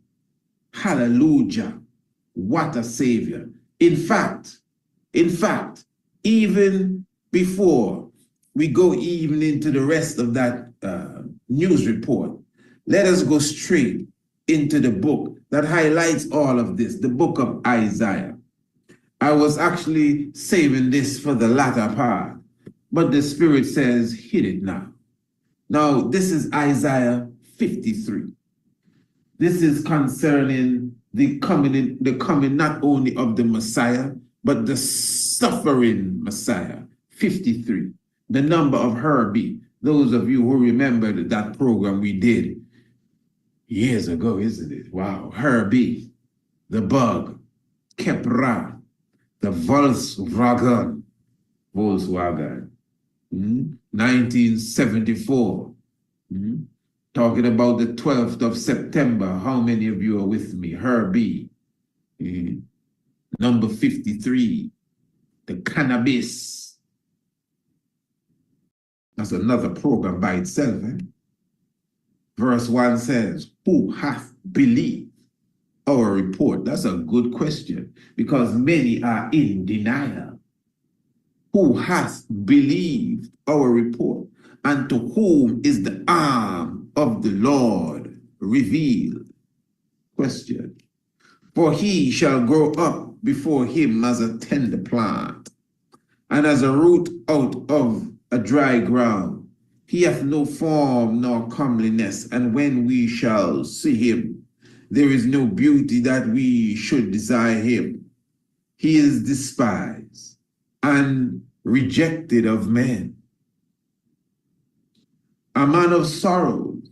He is despised and rejected of men. And if you understand the story of the time, of Haile Selassie and that Italian war, and with all the sympathy that the world would have given him, nothing tangible at all came to the king. The king had to rely on his own crafty, shrewd thinking to escape the clutches of the scorpion so that he could return to Ethiopia and conquer fascism for the rest of the world. Really?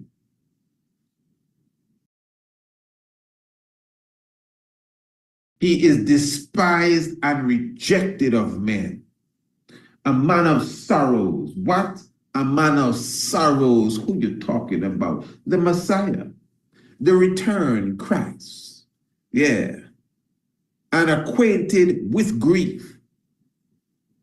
And when this reporter referred to the emperor as the saddest man in the world, the so-called exile as such as we know it didn't even begin as yet.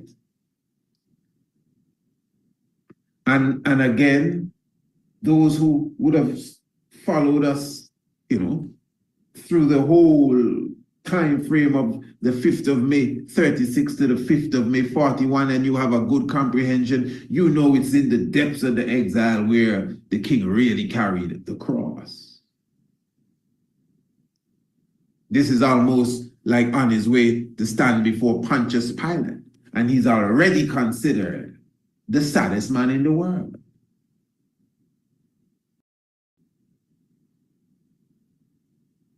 Man of sorrows, what a name for the Son of God who came, ruin Israel again to reclaim. All of this is to reclaim his people, obviously, historically, and even more dynamically in the cosmos. He is despised and rejected of men, a man of sorrows and acquainted with grief, and we hid as it were our faces from him. He was despised, and we esteemed him not. We all know that's the truth. Surely he hath borne our griefs. We all know that's the truth. Everyone listening knows that's the truth. If we don't get that, we should go and watch a petty Mac. I think by now we all comprehend this. World War II already really technically beginning, but they don't want to admit that because they're going to put too much shine on Ethiopia. Yeah. And the King of Kings now, Haile Selassie I, going into what is referred to as exile, is symbolic of the Christ figure going into hell to take the keys away from the devil. The same Osiris going into the Amenta, going into the underworld to be eventually resurrected. And again, we break down all of these things in the Master of Ceremonies, of course, in our book, our literature, the heavens declare the glory. So there's so many aspects of this angle that you can also take and get the same results. So again, it says here, surely he hath borne our griefs and carried our sorrows. Yet we did esteem him stricken, smitten of God, and afflicted. But he was wounded for our transgressions. And rub it in. He was wounded. Haile Selassie I we talking about. Me personally, I ain't putting my neck on the block for nobody 2,000 years ago. I sorry. Hey, if I wrong here, Haile Selassie is who I dealing with. So you got me, that's you. I dealing with the King of Kings, Emperor Haile Selassie the first, but he was wounded for our transgressions. Yeah, and he was bruised for our iniquities. I'm positive about this. The chastisement of our peace was upon him, and with his stripes we are healed. Holy Emmanuel, I, Selassie, I, Jah, Rastafari.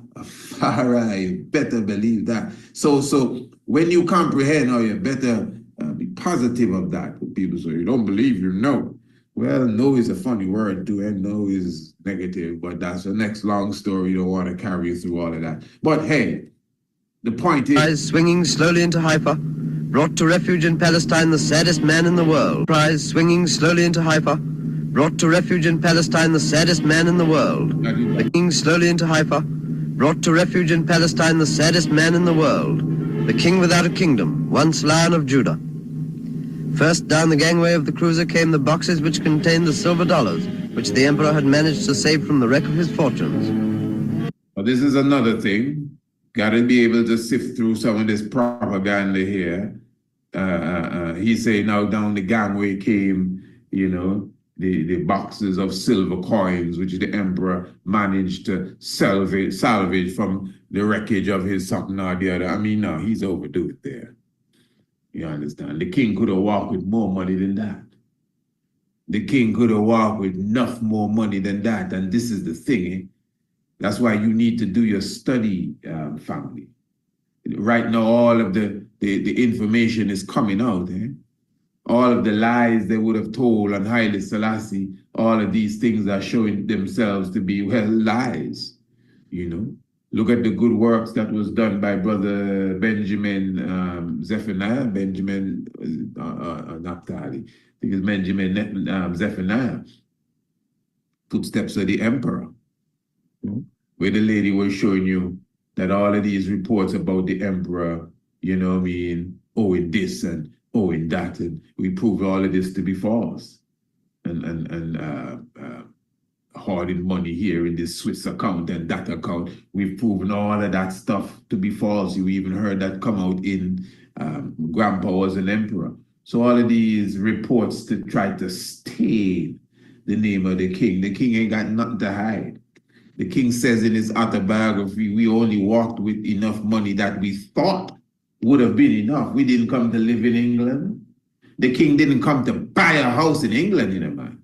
I wonder if you understand that. The king came to go to Geneva and come back home. That was the mission. The emperor came with 2 cars. I think it was a Cadillac and a Buick. Or Bentley or Rolls Royce, one of them things. The king ain't playing around. I wonder how many of you have seen the new renovated palace in Ethiopia. The showroom of the vehicles of the emperor alone is a head spinner. I'm telling you, I think there are over dozens of vehicles in there, the top class vehicles of the day, Cadillac, Lincoln, the best. You think we have time to play? This ain't no poor man shuffle. This is royalty here. That's why those of you who seem to want to stay poor, I don't know what's wrong with you. Say no poor man shuffle. This is royalty here. Rastafari, if I sound a little passionate, I'm happy. Give thanks, Holy Emmanuel, I, Selassie, I, Jah, Rastafari. So the emperor didn't salvage nothing, Mr. Reporter. The emperor said, hey, we don't need no more money. Leave this for Rasimru and Ras this man and Ras the other fella, and let them man fun, you know, keep everybody happy while we come doing what we have to do. And we're coming back now. That was the idea. You know, the king didn't intend to go and buy Bath and Fairfield. That was not the plan. It's just because these League of Clowns were holding up the whole, you know what I mean, stuff. So they were wasting time, but fulfilling prophecy at the same time, you know. So I just want that to be clear.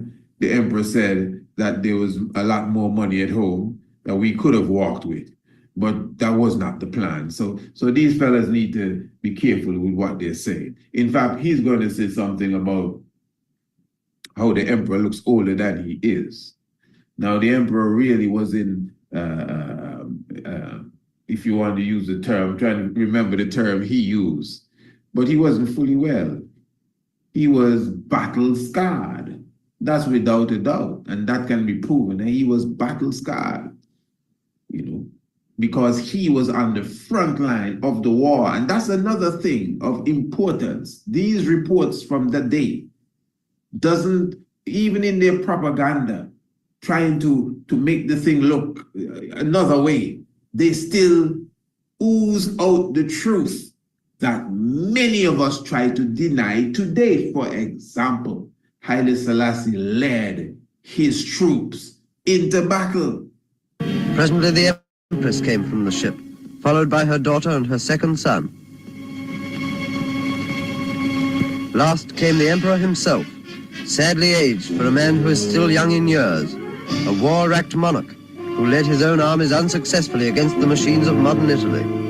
A war-wrecked monarch. You hear that? So how you get war-wrecked as a monarch? You got to be in the war. King George wasn't war-wrecked, Not even Hitler and Mussolini. Mussolini never led one battle. In nowhere. In Egypt, in Libya, all of these places he was fighting, Mussolini was not in the front of none of them wars. Even the generals, Di Bono and Gracia, they're not in front neither. Haile Selassie led his troops. You hear it from the British news path and Reuters, Associated Press. Everyone was explaining this to the world. So he was injured in battle. We know that. But you have to be in battle to get injured in battle. He was in the front of the battle. Came the Emperor himself, sadly aged for a man who is still young in years, a war-racked monarch who led his own armies unsuccessfully against the machines of modern Italy. Weary and broken, this unhappy exile was greeted by the mayor of Haifa. Weary and broken. Now, of course, some of us, we very dogmatic too, so we don't even want to hear that. Oh, the king was broken. Yes, but no, before you get too hype, this is coming right back to the suffering Messiah, broken. With his stripes, basically, we are healed, and this is being seen here clearly. Now, what I'm going to do before we, in fact, no, let us continue with that first. Okay, no. What I'm going to do, there is another news report now. So, family, follow it good. This is on his way to London, but he stopped over at Jerusalem first, and Empress Menin and the younger ones are going to stay there, and the king with his retinue is going to continue through Gibraltar and then to London. In fact, no, let me seal this one up first. There's something else here. It may be slightly off the subject, but I think it's important too. Let's listen to this. While an Italian troopship lay in the background, unknown to him, the Emperor of Ethiopia, which Italy's delegate at Geneva declared to be a country no longer existing.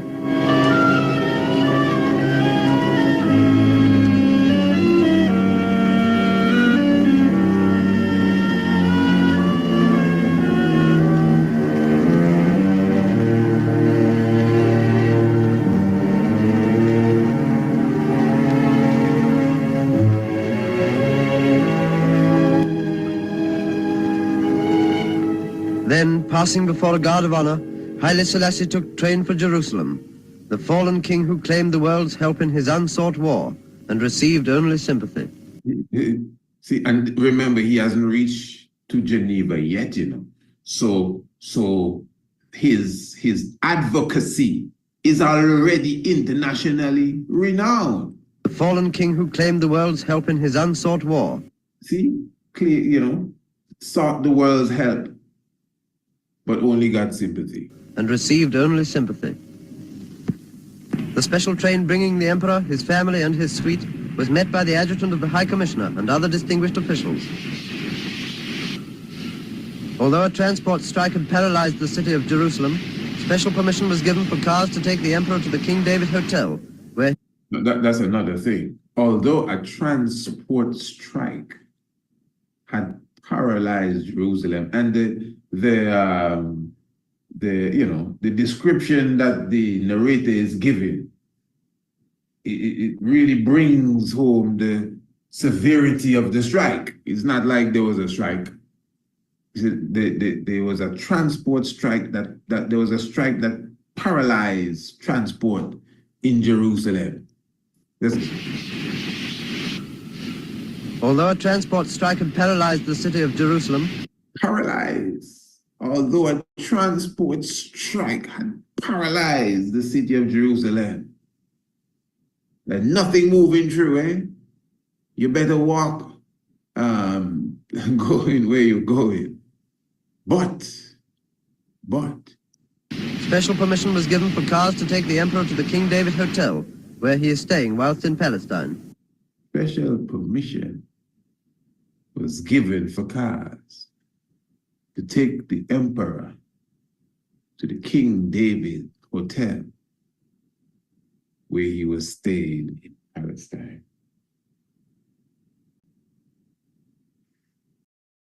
Man of sorrows, what a name.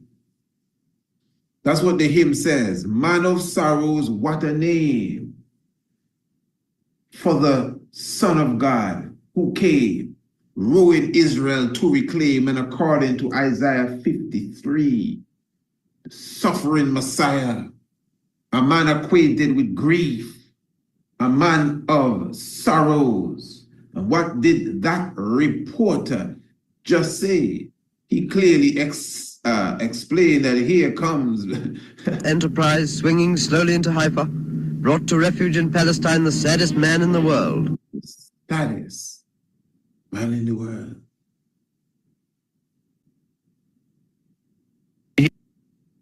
Now, into the harbour of Gibraltar steams HMS Cape Town and lands the Negus, who is to stay here at the hotel for a few days on his way to England.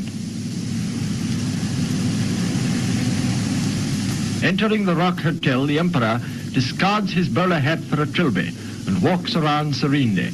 Ras Casa follows him with the Crown Prince and the Princess Tsahai, the one member of the family who speaks English well.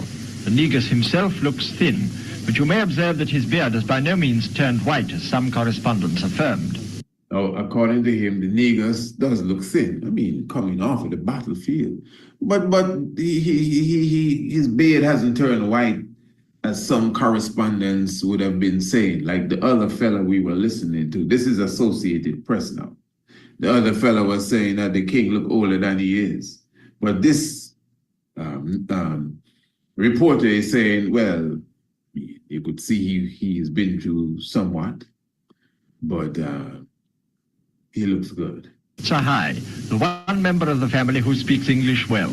The Negus himself looks thin, but you may observe that his beard has by no means turned white, as some correspondents affirmed. Now, this report that you were listening to literally goes with that picture when you see the emperor leaning up. This is why it's good to know your history. Sometimes we see pictures of the emperor. You know, it's good to know what time, where. I must say, at this point of my time, existence in life, and whatever you want to call it, trust me, I can look at a picture of the emperor and tell you, yeah, especially the time frame, without a doubt. Most of them, I could tell you exactly where, what was going on, date, sometimes to the month and the day. And, you know, I didn't set out to know that. It's just study it. Yeah, man. And it shows the zest and the zeal to have a personal relationship with my Lord, Haile Selassie. That's my thing, So ain't no game and no joke. I ain't trying to run no competition with nobody. I'm telling you, I don't know what someone's all about. But now I'm showing you this, that you'd hear me mention that you hardly see, if ever, a picture of the emperor leaning up on anything. The emperor don't lean up and have his hand under his chin and nodding off, and you see him, them nodding off, and like how you see Joe Biden or some of them fellas falling to sleep. You don't see the emperor and nothing like that. But even before I understood, there was this picture where I would see the emperor leaning up there on his way to England. And I said, that's interesting. At the time, I wasn't even aware he was on his way to England. And this is why I'm saying, now I can look at almost any picture and know, hey, this is where the king was here. This is when, whatever the case is. But at the time, it's just seeing the next beautiful picture of my God and king. But usually the king doesn't lean up. Well, the picture of him leaning up with his family, and then there's another picture he would have taken with certain diplomats, but he was still leaning up on the same pillar. At that time, the emperor was in some serious pain and seriously wounded from off of the battlefield. Ain't no joke. And this is why you could hear reporters saying he looks a bit thin.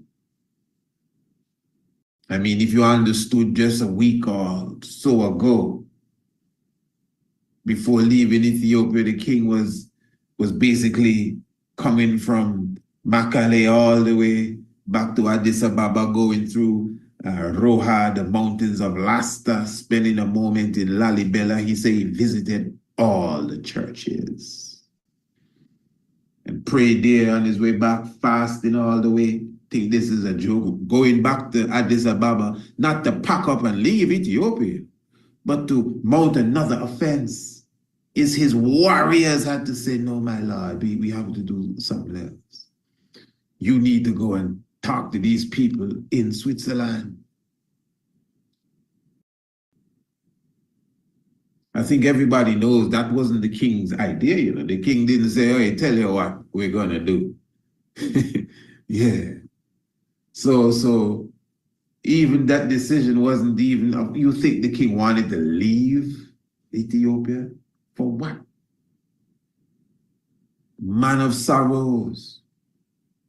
So yet still, in all such pain and all such anguish, hear what one reporter says, tired and broken, looking thin, leading up, and the emperor well wrapped up.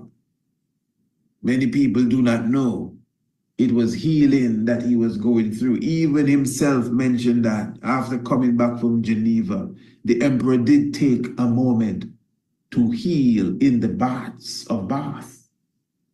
Bath is not called Bath just because the bath, you know. They're healing springs at Bath. And the emperor would have taken time to heal his wounds, at least to some degree, after coming back from killing the League of Nations. And this is why even when he came into London, and you observe the pictures properly, you would see that the emperor was well wrapped up, almost like a mummified Osiris Rastaman. I'm telling you, it was because he himself, wounded on the battlefield, was healing as a human being. Seriously wounded. The king get wounded on the battlefield. We don't even understand what the King of Kings go through there. But again, you may say, oh, plenty of people get wounded on the battlefield. It's not him alone. Yeah, I hear you. But enough people get crucified and crossed too. In fact, when they crucified the Messiah on the cross, two other fellas were there with him. But it's not who, you know, it's not because other people get crucified. It's the importance of this individual that was crucified. As Haile Selassie said, on the Christmas Day speech, he said, yeah, today is the day we all jump for joy and celebrate hip hip hooray, the birthday of the Christ. But we tend to forget, I'm paraphrasing obviously, we tend to forget the pain and suffering that he went through for us. The cross that he carried for us. But the thing is, he asked that we're supposed to pick up our cross and follow him. How many of us pick up our throne to follow the king now? Neither cross nor throne we want to pick up. That's why there's a crown for us too. You don't have to be afraid at all. So you see me, I declare Haile Selassie the first. Yeah, the power and the might of the Holy Trinity. No confusion there with me. No make-believe and wondering if, and no picture on the wall and painting, no. I've seen the photograph, the camera, Ka and me and Ra. It was created so we could see the King of Kings, the most photographed. The television, yeah, it brought truth to vision before they started to tell the lie. And what's the other stuff? The radio. You see them things there? Camera, television, and radio. You just check when they were invented, just in time to snap the pictures of the mighty prophet Marcus Garvey. You may not have a heap of videos, but it was just in time so you could hear his voice. Yeah, you may not have a lot of, a few photographs, but we still have a moving video of Marcus Garvey and the car driving off. That's good enough. We can say we saw the prophet with our eyes. More than the picture of John the Baptist and the painting of Elijah, we saw the prophet with our eyes. There are people alive today, as old as they may be, and they will tell you, yes, sonny, I was very little when Garvey came around. Listen to that. Haile Selassie the first, how much video we can go and watch now with the King of Kings. But when the King of Kings was born, there was hardly anything documented on any video anywhere. Yeah, but right now you can go and how much videos, how many pictures. We can listen to his speech, we can listen to his voice because he came in the time for that. All of that was orchestrated because this is a time like never before. The scripture did say, all eyes shall behold him, all eyes shall see him. Yeah, I mean, you see him on the t-shirts. You see him on the badges that people wear. Some people spray him all on the car. Nobody miss him, whether they know who they're looking at or not. All eyes shall see him. This is a time unlike any other time. All shall hear his voice. You better believe it. So it's reality, Rastafari. The man of sorrows, what a name. For the Son of God who came, ruin Israel to reclaim. Hallelujah. What a savior. Yeah. So we definitely give thanks, royal family, for the life giver and the keeper of life and all good doings and sayings. Blessed be the name of the Most High. Holy Emmanuel, I, Selassie, I, Jah, Rastafari. Give thanks. Attention, everyone. The Priest Isaac's Institute of Holistic Knowledge is inviting you to join us in September for the African Union CARICOM Summit in Addis Ababa, Ethiopia. Sign up for the 3-day package and be a part of the AU CARICOM Summit, plus take in all of the sights of Addis Ababa, the new flower. Or you can opt for our 9-day cultural national tour, and that will engulf sites like Lalibela, Aksum, the Simeon Mountains, and much more. Transportation, accommodation, and your meals all included. So contact us now and reserve your spot Email us priestisaacinstitute@gmail.com or visit our website priestisaacinstitute.com. Ethiopia. See you there.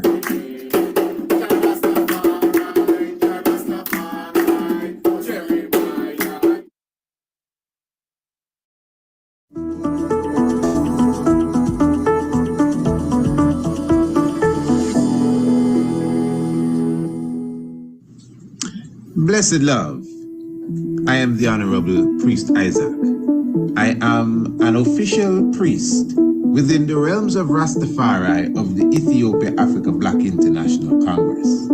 I also hold a certification in the craft of archaeoastronomy from Politecnico di Milano in Italy.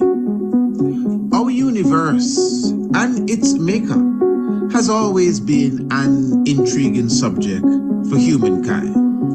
Astronomy is the study of everything in the universe beyond the Earth's atmosphere. Ancient astronomy is similar, but pays special attention to the physical and spiritual values of stars, planets, moons, and other celestial objects. It also brings in the terrestrial component, being things on an earthly plane, such as plants, human organs, and connects them to the heavenly bodies. In this course, you will learn the makeup of various planets and stars, how to locate them in the night sky, along with their associated constellations. You will also be taught about the earliest civilizations known for their astronomical comprehension, namely Kush, also known as ancient Ethiopia, Kemet, called Egypt today, the Dogons, and the Bozos, as well as the civilization of Sumer. You will also learn about black holes, their nature and origin, as well as how the ancients viewed them. Ancient astronomy is the mother of archaeoastronomy and astrotheology.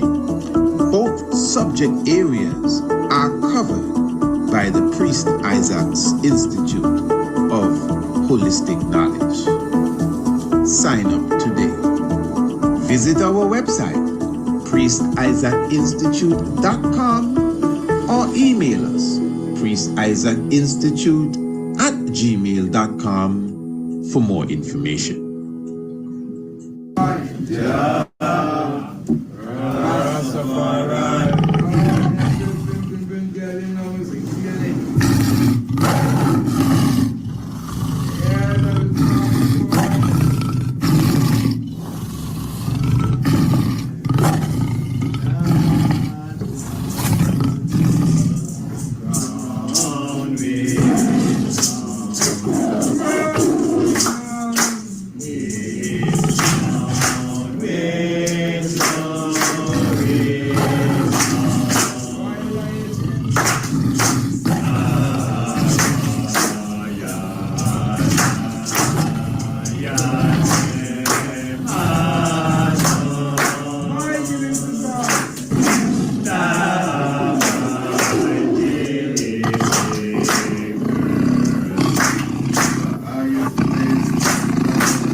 give and keep mind. Power and might of the Holy Trinity. And the God's Father of all things. Nothing has changed. Haile Selassie. Tiger's Nest.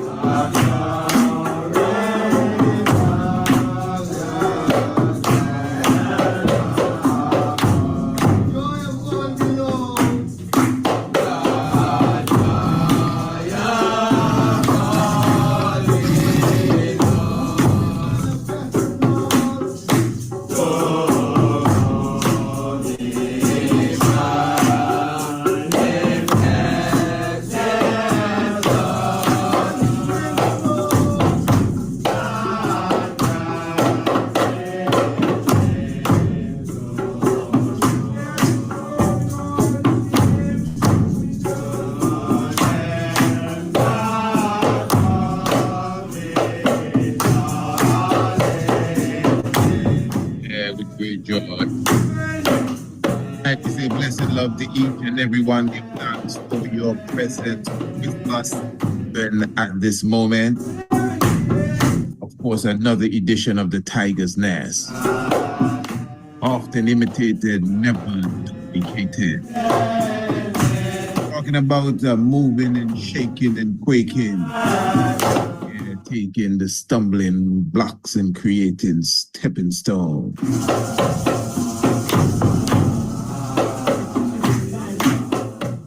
The servant, ambassador, honorable.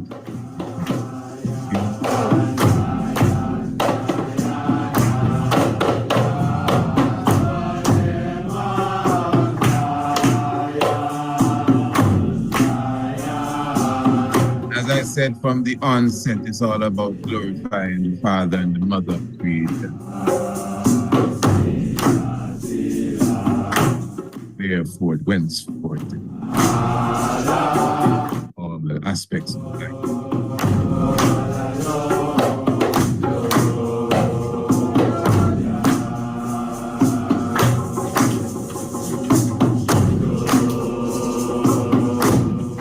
Welcome to the Tiger's Nest. Of course, you know this is a program that comes first. Give thanks for all those who are a part of the subscription team. Talking about of the Tiger's Nest, specifically audio program. Just saying a very special blessing to all of those who will be joining us also internationally on the internet and YouTube and other social media. Give thanks, of course, you know, this is the movement where we get a lot of information, inspiration, vibration, and take it to another level. This evening will be no different. It's all about history and crushing all of the mystery. This is where it all began. We're talking about the Tiger's Nest, breaking the codes and definitely unraveling, you know, as I said, the mysteries of the heavens and even that of the earth. Give thanks again for those who are in tune with us wherever you may be internationally. We are very joyful. This evening we are still somewhat basking in the energy of the Battle of Adwa.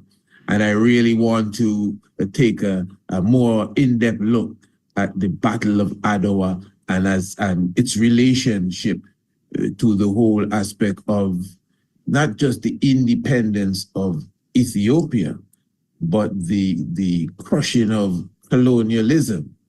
And I'm going to tell you why I want to address it. And for those of you who are always with us, you know that my perspective of it may, you know, get a bit provocative or even controversial, because, you know, I am of the opinion that the history of Emperor Haile Selassie I is purposely, up to this time, purposely being swept under the rug, or at least being tried to being swept under the rug, if that's the right grammar there. They're trying to hide it then. Let's say that. But this has been going on from ever since.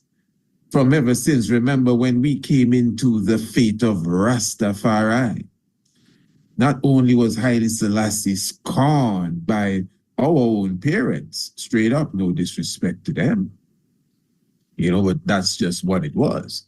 He was the man that had starving people around him while he was feeding the meat and the lamb chops to his lions, Who Haile Selassie, he never did anything for black people. These were the things you would have heard around here. You understand?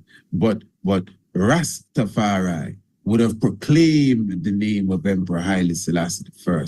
Rastafari would have proclaimed the name of Marcus Messiah Garvey. Who is that? Because you would not have heard of Marcus Messiah Garvey anywhere else but from the Rastaman, at least as a young one, not until you yourself, began to mature.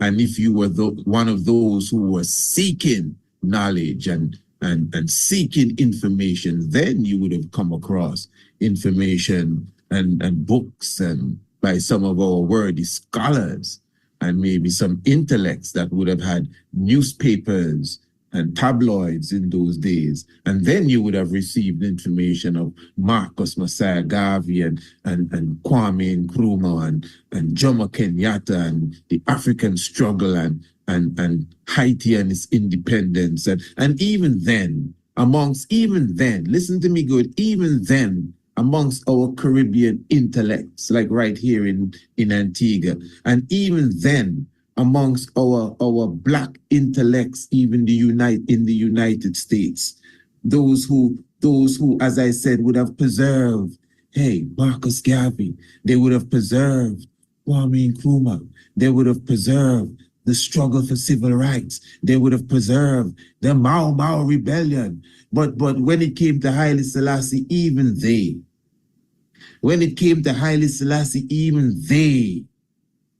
were found seriously wanted. We give thanks that they were bigging up Marcus Garvey. They were even flying the red, black, and green. But somehow Haile Selassie was left out of their conversation as well. What's going on here? The most important, the same man, Marcus Garvey, said, look to the east for this king. Your liberation is at hand. We expect great things from Rastafari. That's the words of Marcus Messiah Garvey. So did Rastafari bring great things to us? I definitely say yes.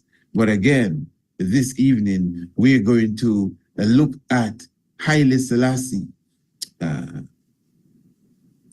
in the perspective of the Battle of Ottawa as well, because many may not know, many may not be into the celebration of the Battle of Ottawa, but of course, many ones at this time, in a way, resurrecting the spirit of Ottawa within themselves and proclaiming Ottawa as the great victory that would have secured African independence in the sense of taking Africa out of colonialism then and stopping colonialism for one, and then of course sparking Pan-Africanism, and of course the as I said, the resurrection of, or the emergence of African countries dropping the flag of their oppressors and rising their own flags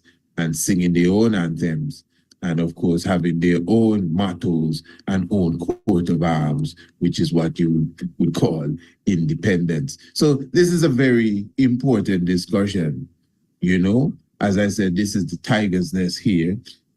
This is where we definitely take our time to look at it on a scholarly level, and because that is very important, not just chit and chat, but looking at it on a scholarly level.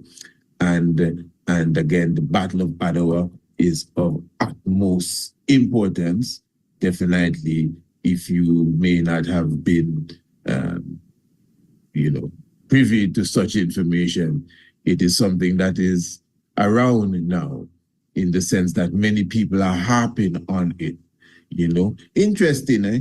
Because as I was telling an individual just today, an individual who he saw me when I stepped into the arena of broadcasting, and I was showing to him, well, remember, I'm doing this, you would know, for 28 years.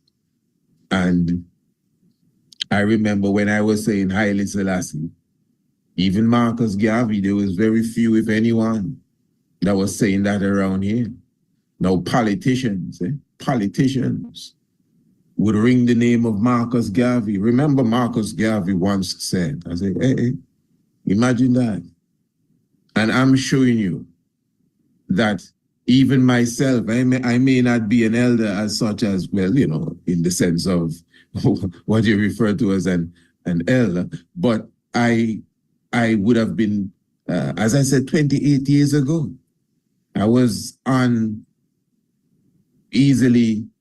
definitely the #1 radio station in the island. And at that time, I would have had definitely one of the top radio programs on the island as well, the Mystic Vibration.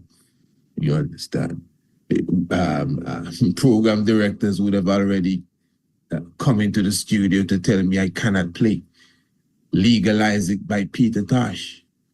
You have to understand the time I'm speaking of, 28 years ago. Some of you listening, you may be 28 years. So somehow it may not kick in. And when he left the studio, I did take off the record. It was a record I was playing too, like a record, literal record, vinyl, wax. And when he left, I put on A Stalk of Sensimania by Michael Rose. So those were the days, even as they would say, even one veteran radio announcer would have reminded me one day that, hey, you are the one that changed radio in Antigua. Well, I understand what he was saying. I don't think I would, honestly, I'm just being honest. I didn't change radio. The aspect of radio that he's talking about, yes, and other aspects of it, but the whole game, it's a very serious and large game, and I have enough respect for broadcasting to know where I fit in and what I would have done. So, but I was thankful for his accolades that he was putting on me. But again, it is true. When you could not play ganja music, nobody could do that for whatever reason. But hey, young little Rastaman coming in and start to, I wouldn't say I got no gig on the radio. I got a solid program, prime time. I said, what? And I utilized it. And it is Haile Selassie I promoted. I never looked left or right. I never scratched or shuffled or shifted. I was always #1 on the ball, penetrating Haile Selassie to the best of my ability, and I would have grown. Grown in the art and in the craft, even up to this very day you're listening to me. We're still doing it. So I'm very thankful. And again, so things would have changed. That's the point that I'm making here. And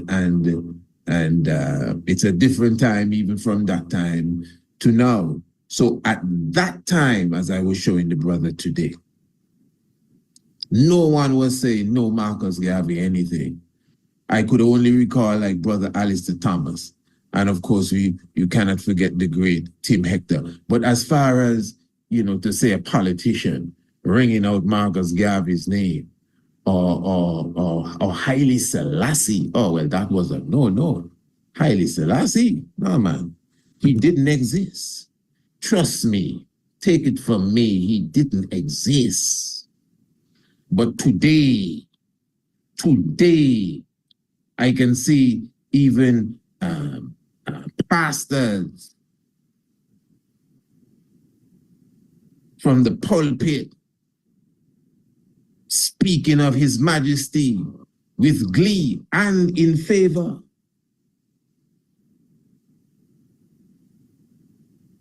Those of you who are strongly dogmatic and religious, their words may not impress you, But again, I'm coming from a time when you couldn't even, that was a dream you had. That any pastor be speaking any Haile Selassie stuff.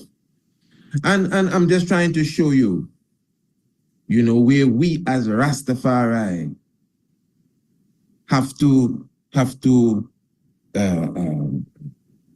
what's the term here now? Demand or you have to demand it. You have it already. Hold firm to what already belongs to you.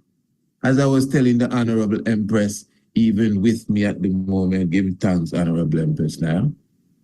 Blessed love. One evening, that this knowledge now is reaching to a point that it is the knowledge of the professors. It is the knowledge of the university. Haile Selassie, and Sir Lord Gifford is giving a lecture on Haile Selassie and his time in exile, and the city of Bath, and XYZ, and this other fella here is giving a presentation and a seminar on the coronation of Haile Selassie and the different articles that he would have been coronated with. And we in the audience standing and clapping for them, teaching us what we would have been beaten and ostracized and penalized and all sorts of eyes for in the past. Yeah, we were not just arrested for ganja, We were not just beaten for lots. And it was not because we were cooking a different pot than Granny and Grandpa. No, man. We were also thrown out because of our philosophy. We were discarded, turn their backs on us because of what we believed. And because we said Haile Selassie, and because we would have carried the red and the gold and the green, they said, no, we don't want to have anything to do with you. You believe in that? Tell me you don't believe in that. Oh, he's crazy. He's crazy now. Yeah. Many of us were considered to be crazy. You've gone nuts now. Yeah. Because they're saying Haile Selassie. No matter how you try to show them that you are as upstanding as you have been, and in fact, you're more upstanding because you are now studying the chief diplomat. Oh, no. You're gone nuts now. You're gone crazy. We expected better of you. Yeah. So just keep in mind that the same people that scorned you for the way you used to eat 20 years ago, those of you who are of that experience, today, they may be eating, some of them, better than you for one reason or the other. I'm speaking of what I know, I'm speaking of what I know. Whether it's the doctor told them they had to or whatever. So now they're eating healthy. In fact, they're not even eating rice. You're still eating rice and peas, You're still eating rice and peas. They've gone to a total, super full raw, plant-based sort of thing. Real jungle food, a level that you should be getting to. I wonder if you get what I'm saying. Many of us coming up in the faith, let me speak some simple words for you, man. Many of us coming up in the faith, our parents, granny and grandfather would say, hey, you got to leave here, no two-pot cooking in here. You want me to underline it for you? Those were the words that were told to me. No two-pot cooking in here. I don't know if that was the straw that broke the camel's back, but I already had locks. Smoke was already filling the house, ganja smoke. You understand? That was a new thing. Something never expected to be accepted, but no one complained, so I just kept it up.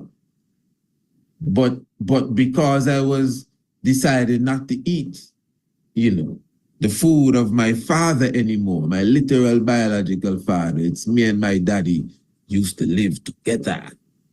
Daddy used to cook for me and I would cook for him, but then I just stopped eating meat.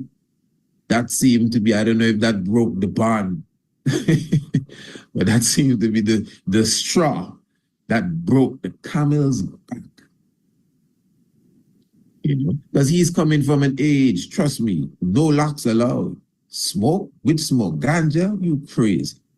You know, but I got away with that.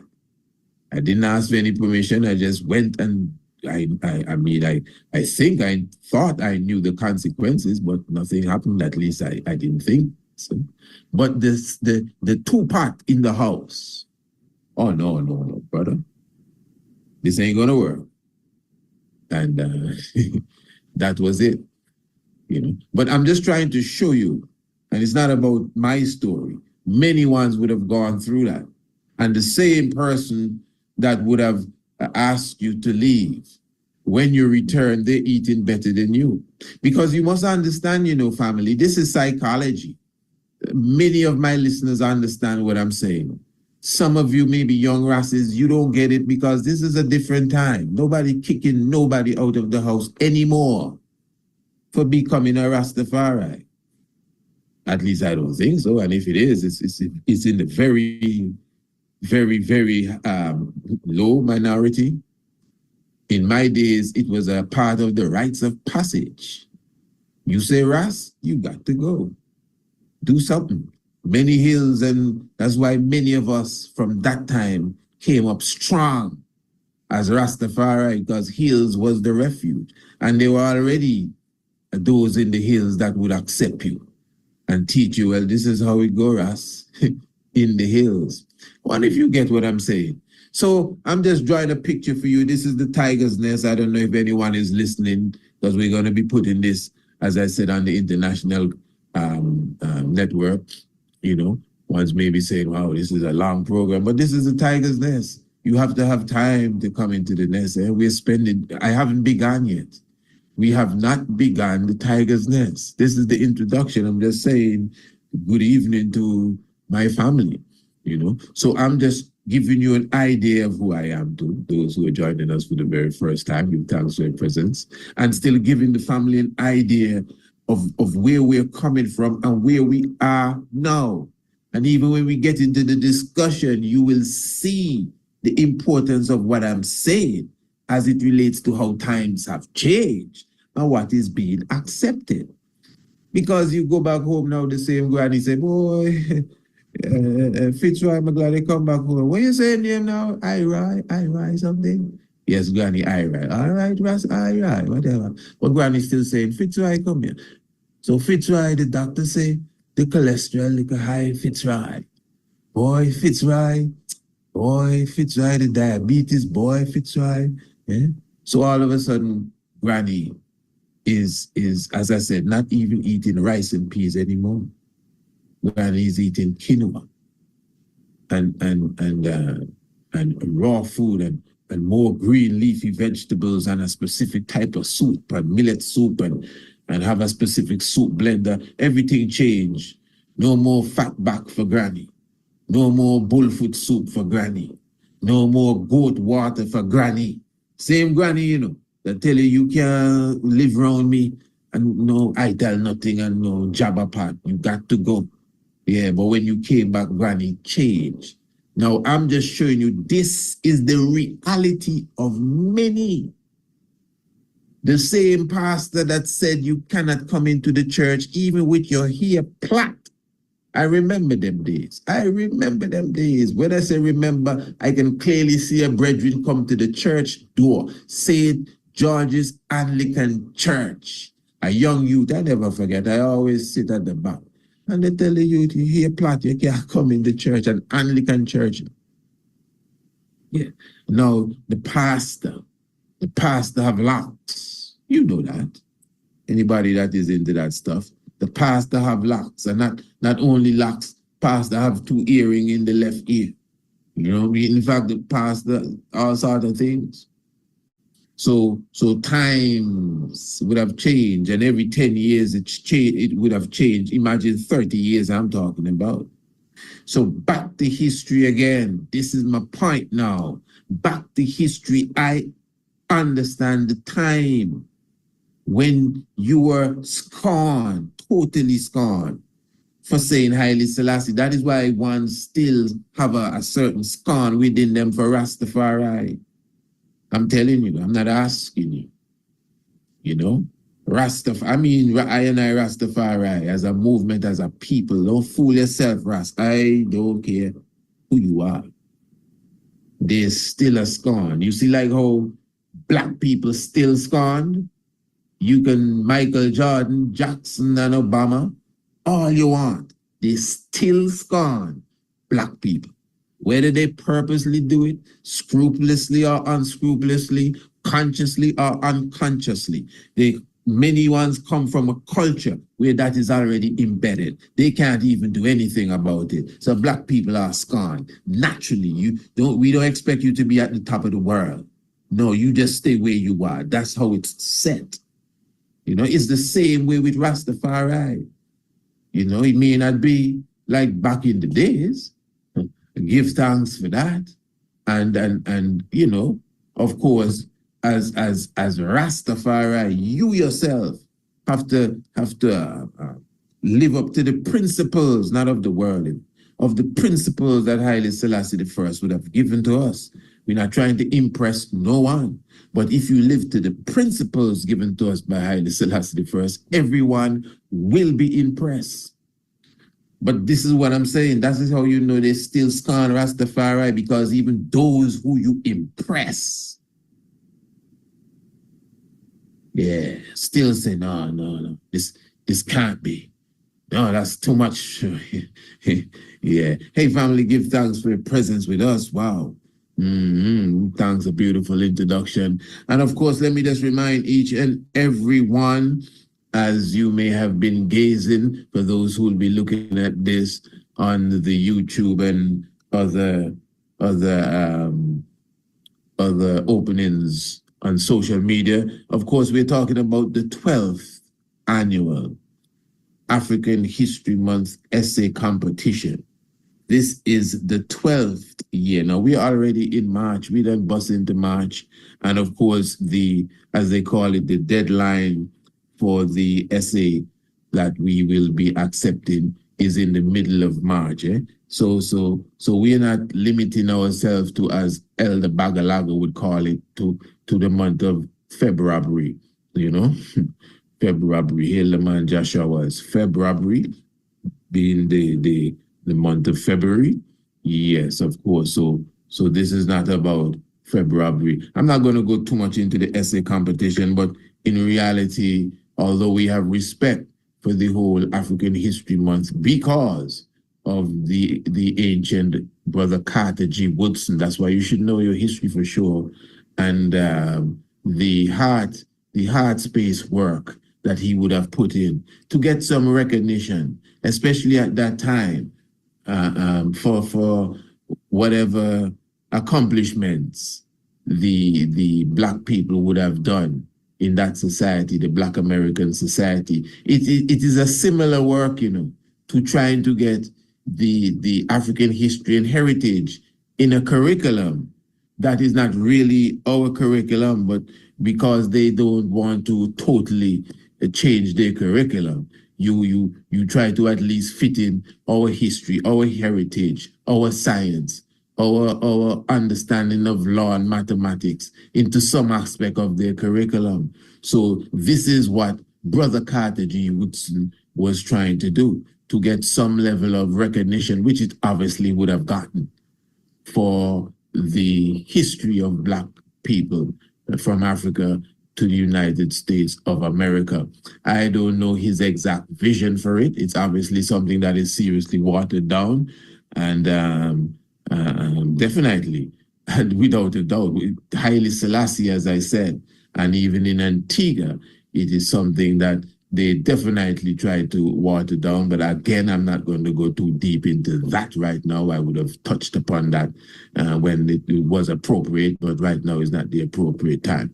So for sure, again, the month of February, we do utilize it because that is what ones accept, and we expand upon it Our prize giving ceremony sometimes goes all the way into April, and we give the children after sparking them from November and going through the month of February. We, as I said, we extend it into March, and we continue to spark them, you know, to do their research and submit their essays. Now, this year, we have 3 specific topics that we've asked them to write upon. We have the Kingdom of Kush, we have the Battle of Adwa, and we have the 38th African Union Summit. I wonder if you're with me. So we have the Kingdom of Kush, we have the Battle of Adwa, and we have the 38th African Union Summit. These are the 3 topics that we are asking the young ones to write upon. Now, remember, this is a national essay competition. Of course, I know ones internationally, and when I say nationally, again, I think I would have made it clear. At the moment, we are broadcasting from the nation of Antigua and Barbuda, and at the same time, this is where the essay competition would have been for the 12 years. Those of you who would have been with us, even for the last 3 years, you would have seen us propose an international essay competition. And of course, just like the national essay competition, it is something that comes with a budget. And the budget does exceed that of a national essay competition. So it is something that depends. I wouldn't use the term depend. Let me use another word. I mean, we could do it if we want to do it, you know, but that's not how the world runs. As the old people say, that's not how the barley grows. You understand? I'm not afraid or ashamed to say there's a lot many may not know, you may not see, but there's a lot that we do, a lot. From my standard, we do a lot, whether it is financially or whether it's just from the heart space. You know, even this essay competition that I'm telling you about, I can tell you straight up, it is us that is doing it. We do have people that contribute, which we will highlight them in our upcoming magazines, and you will see many ones would have put forward their hands to it. But there's a lot that goes into it. That's the point, a lot that goes into it, but it's not a problem. It's just a labor of love. But if we're going to do an international essay competition now, I mean, those of our tribe, you know, that's what you are, you know, those who are here and listening, you are of our tribe. Those who are of our tribe, well, definitely you would have to come on board and assist, because that's the thing, you know. I know for the last 3 years we've been saying, hey, international essay competition, we would have done ads, we would have had campaign, and, you know, so forth and so fifth.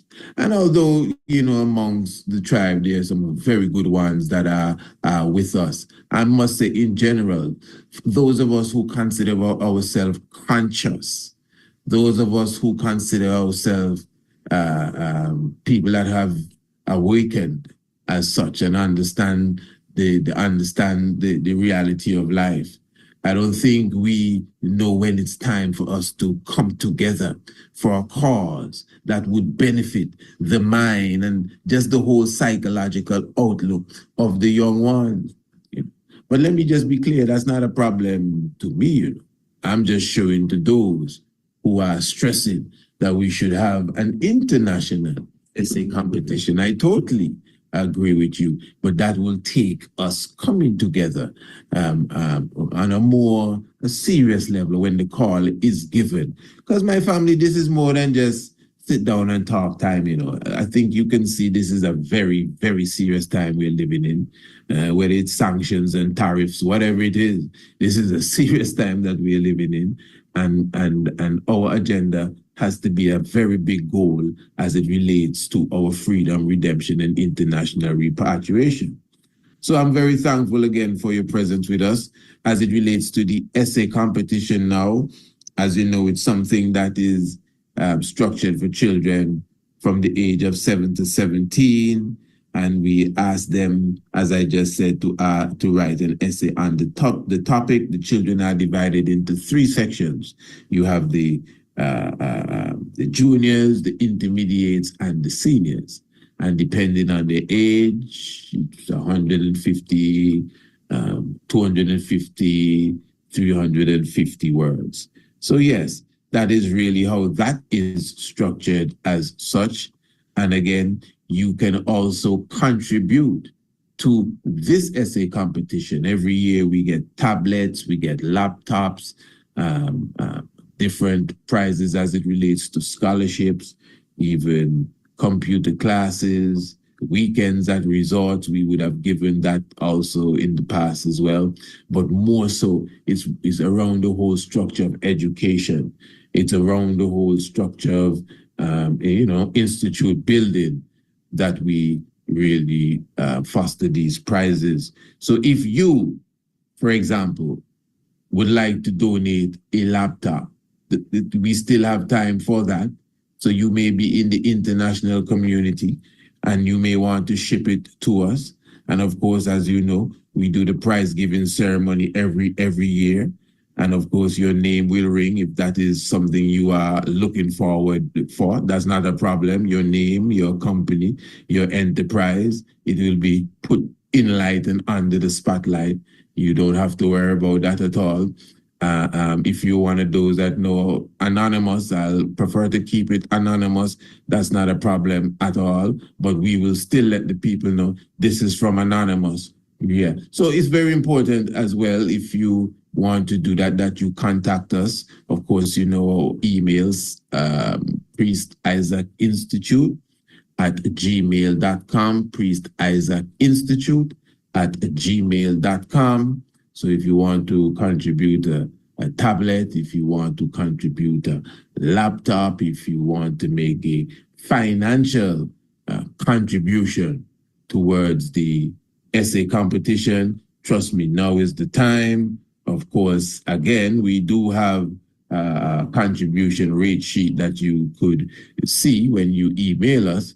But I can just tell you plain, man, if you're not contributing a device, you can just contribute what you can, whether it's 500 or whether it's 50 or whether it's 100, whatever scale.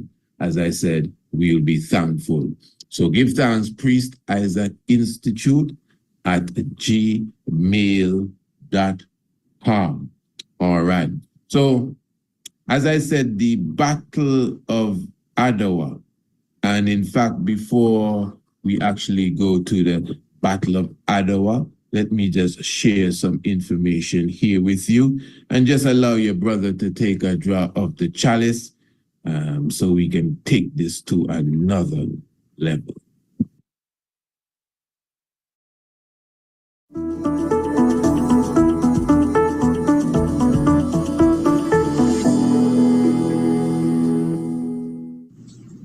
Blessed love, I am the Honorable Priest Isaac. I am an official priest within the realms of Rastafari of the Ethiopia Africa Black International Congress. I also hold a certification in the craft of archaeoastronomy from Politecnico di Milano in Italy. Our universe and its makeup has always been an intriguing subject for humankind. Astronomy is the study of everything in the universe beyond the Earth's atmosphere. Ancient astronomy is similar, but pays special attention to the physical and spiritual values of stars, planets, moons, and other celestial objects. It also brings in the terrestrial component, being things on an earthly plane, such as plants, human organs, and connects them to the heavenly bodies. In this course, you will learn the makeup of various planets and stars, how to locate them in the night sky, along with their associated constellations. You will also be taught about the earliest civilizations known for their astronomical comprehension, namely Kush, also known as ancient Ethiopia, Kemet, called Egypt today, the Dogons, and the Bozos, as well as the civilization of Sumer. You will also learn about black holes, their nature and origin, as well as how the ancients viewed them. Ancient astronomy is the mother of archaeoastronomy and astrotheology. Both subject areas are covered by the Priest Isaac's Institute of Holistic Knowledge. Sign up today. Visit our website, priestisaacinstitute.com, or email us, priestisaacinstitute@gmail.com for more information.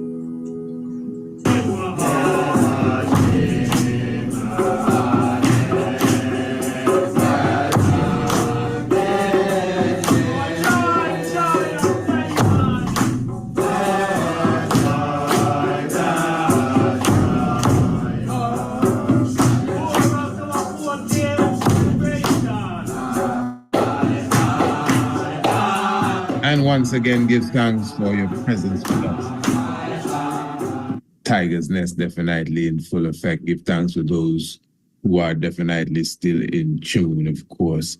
And of course, as I said, we're definitely taking it to another level. Remember the ambassador's pen. The ambassador's pen. Now, how many of us are reading the ambassador's pen? And of course, I know many of us are already subscribed to the magazine Kidemi, for sure, definitely the magazine Kidemi, which comes out every 6 months, fully packed Kidemi. But of course, the ambassador's pen, not officially launched as yet, but we already have 2 issues of the ambassador's pen out. We have the Forerunner edition, which is Peace in the Horn of Africa.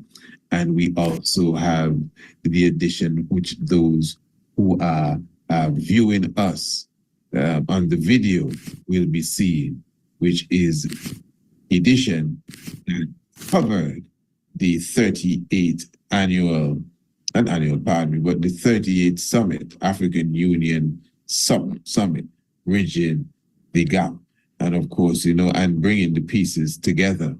And it was a special edition which came out, I think it was the 16th of February, 2025. So those of you who were following the 38th African Union Summit, of course, you would have definitely listened to speeches from some of the key people in the ball game today.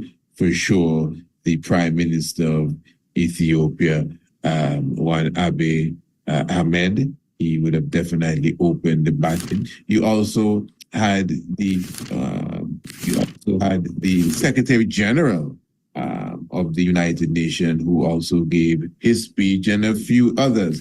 But the speech that really stood out, not just him, I know the speech that stood out to the world was the speech that was given by the Prime Minister of Barbados, Mia Mottley. And of course, in her speech, she would have cited the Battle of Adwa. In fact, in our magazine, The Ambassador's Pen, we have here, the caption is, Prime Minister of Barbados invokes the spirit of the Battle of Adwa. So remember, family, if you full joy, fine reading. No, I'm serious, man. If you enjoy full joy, decent journalism, you should definitely subscribe to the Ambassador's Pen. It's very easy reading, at least 10, 12 flips and the journal is done, I must say. And of course, you will get it in another month. until we step up the pace. You may be surprised it becomes daily, but for now it's a monthly journal, The Ambassador's Pen. You should subscribe to it. It's a very simple thing. Just email us and let us know you'd like to be put on the subscription team. Priest Isaac Institute at gmail.com. And for those who are watching the video, you will have the link in the description below, specifically highlighting where you can also link the magazine as well.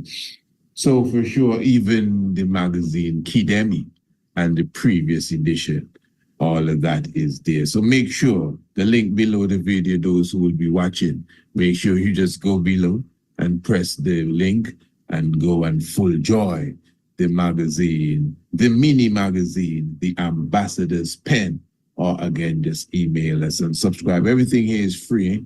There's nothing here, nothing selling here, no cost, anything. You can subscribe for free and you get the magazine for free. It's all about, but you could definitely do that and do that right now. Now, I'm actually highlighting the Prime Minister of Barbados and her presentation. And thank you very much, Madam Chairperson. Your Excellencies,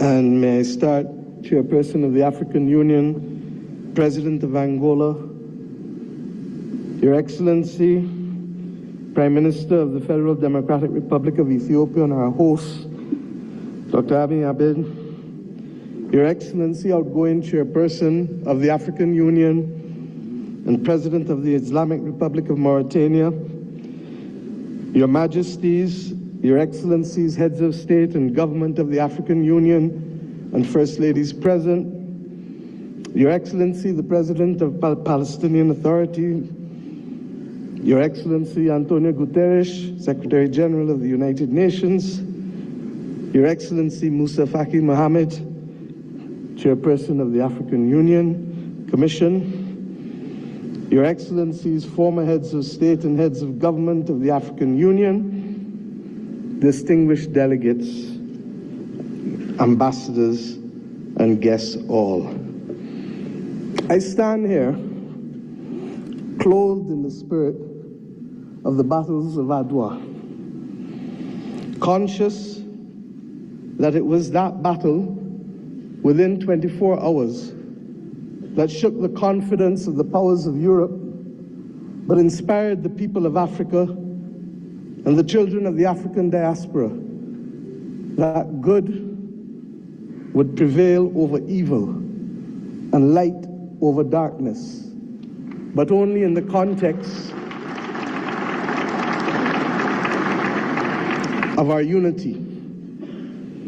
I stand here conscious that it was that battle that forged the beginnings of Pan-Africanism that eventually led to the movement for independence and the destruction of the colonial powers to give us not full development and power, but the first steps of political independence. I stand here conscious and buffeted by the dreams and works of the great Pan-African pioneers, and conscious that as a children of the Caribbean, we have long dreamt for the moment of unity with our brothers and sisters of Africa, a division that was secured by those whose success and survival depended on separation of us rather than on the ability for us to act as one common people. of course, I would invite you once again to visit the pages of the Ambassador's Pen. It was a very simple thing to do, and you could listen to the full speech itself if you did not get a chance to, and even if you did, you should still visit the Ambassador's Pen and subscribe to ensure that you get the next edition as well. So obviously, as you could see, she really began again invoking the spirit of the Battle of Adwa, and she also highlighted that she understood the importance of it and the value of it, that this is the Battle of Adwa. She even highlighted that the time frame of a day, 24 hours, that's all it took for us to defeat the enemy, being the Italians. Now, of course, the history of the Battle of Adwa, and let's be clear, it is more than just a one-day history. For those who really comprehend, well, history in general. But of course, remember, Italy, it's not a case of Italy just running over the hill like savages trying to occupy Ethiopia. Italy and Ethiopia, at least under Menelik II at that time, had a certain level of diplomatic communication, diplomatic relationship, really, between Italy and Ethiopia. But what happened, because of certain shady actions on the hand of the Italians, why things just soured down, really. There's what is known as the Treaty of Wachali.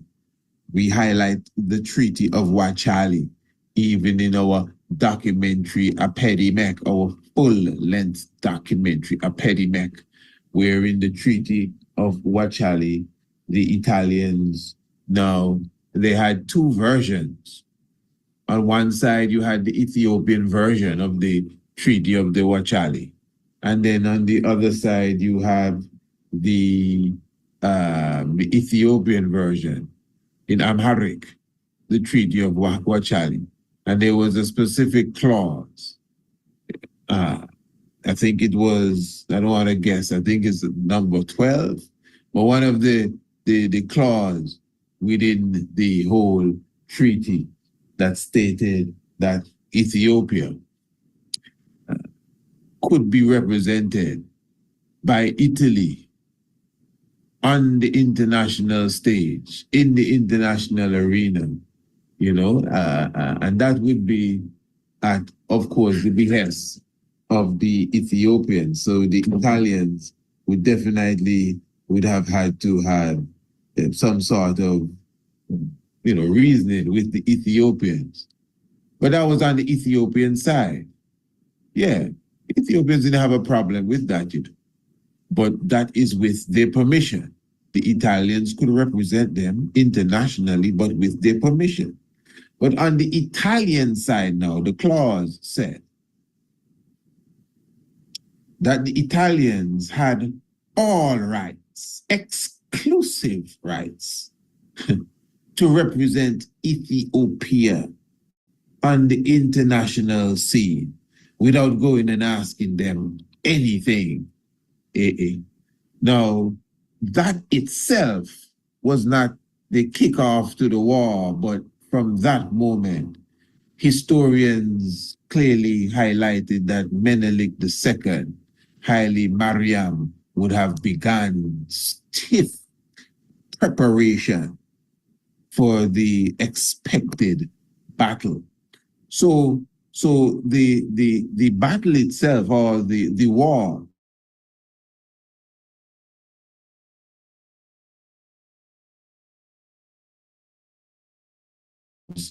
basically started to break down because the Italians were holding their side and they refused to change the clause, and it just ended up in war. Let's put it that way. But of course, we would have done programs on this, so I don't want to just broad brush the subject like that, but we would have taken time. I think we had a 3-program series on the Battle of Adwa, showing you what led up to it, how the war was won, even Erasmus Kennedy, how he was injured and how his life was saved by his own son, that's Yelma, the older brother of Emperor Haile Selassie I. We even spoke of Menelik's generosity as a leader, as a real black supremacist who would have taken care of the Italian soldiers after the war. When we won the war, hear this good, man. When we won the war, Menelik sent out a decree as such that nobody is supposed to harm one hair upon the head of any Italians. Now, when Emperor Haile Selassie I, after the war with Mussolini, when we won the war, and Haile Selassie said that, today we're not going to be like the enemies we have just defeated, and we will not hurt the soldiers of the Italians. The whole world marveled. They couldn't believe. But I guess they're not students of history, because, it was a wonderful thing to do, but to say they couldn't believe. The king before that, Menelik II, did the very same thing. And what Menelik II did now, the ones like Ras Johannes Mengesha, which is the son of Johannes IV, he wanted to deal with these people here, especially the prisoners that they had. And Menelik said, no, if you deal with them, you're going to have to deal with me. I said, not to harm them. And then when you understand the whole reality of the war, so we battling here in Ottawa, like about 3 months from Addis Ababa. We're not flying plane at that time.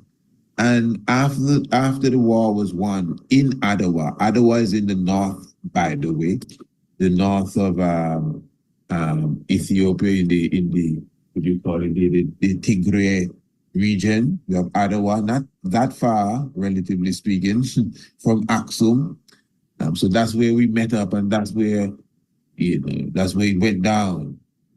And many ones actually, even in that same region from Tigray going up into Eritrea, would literally blame Menelik. All the praises you see Menelik getting, they have people in Ethiopia that blame Menelik for not running the Italians all the way north out of Eritrea as well, and taking back Eritrea, which remained an Italian colony.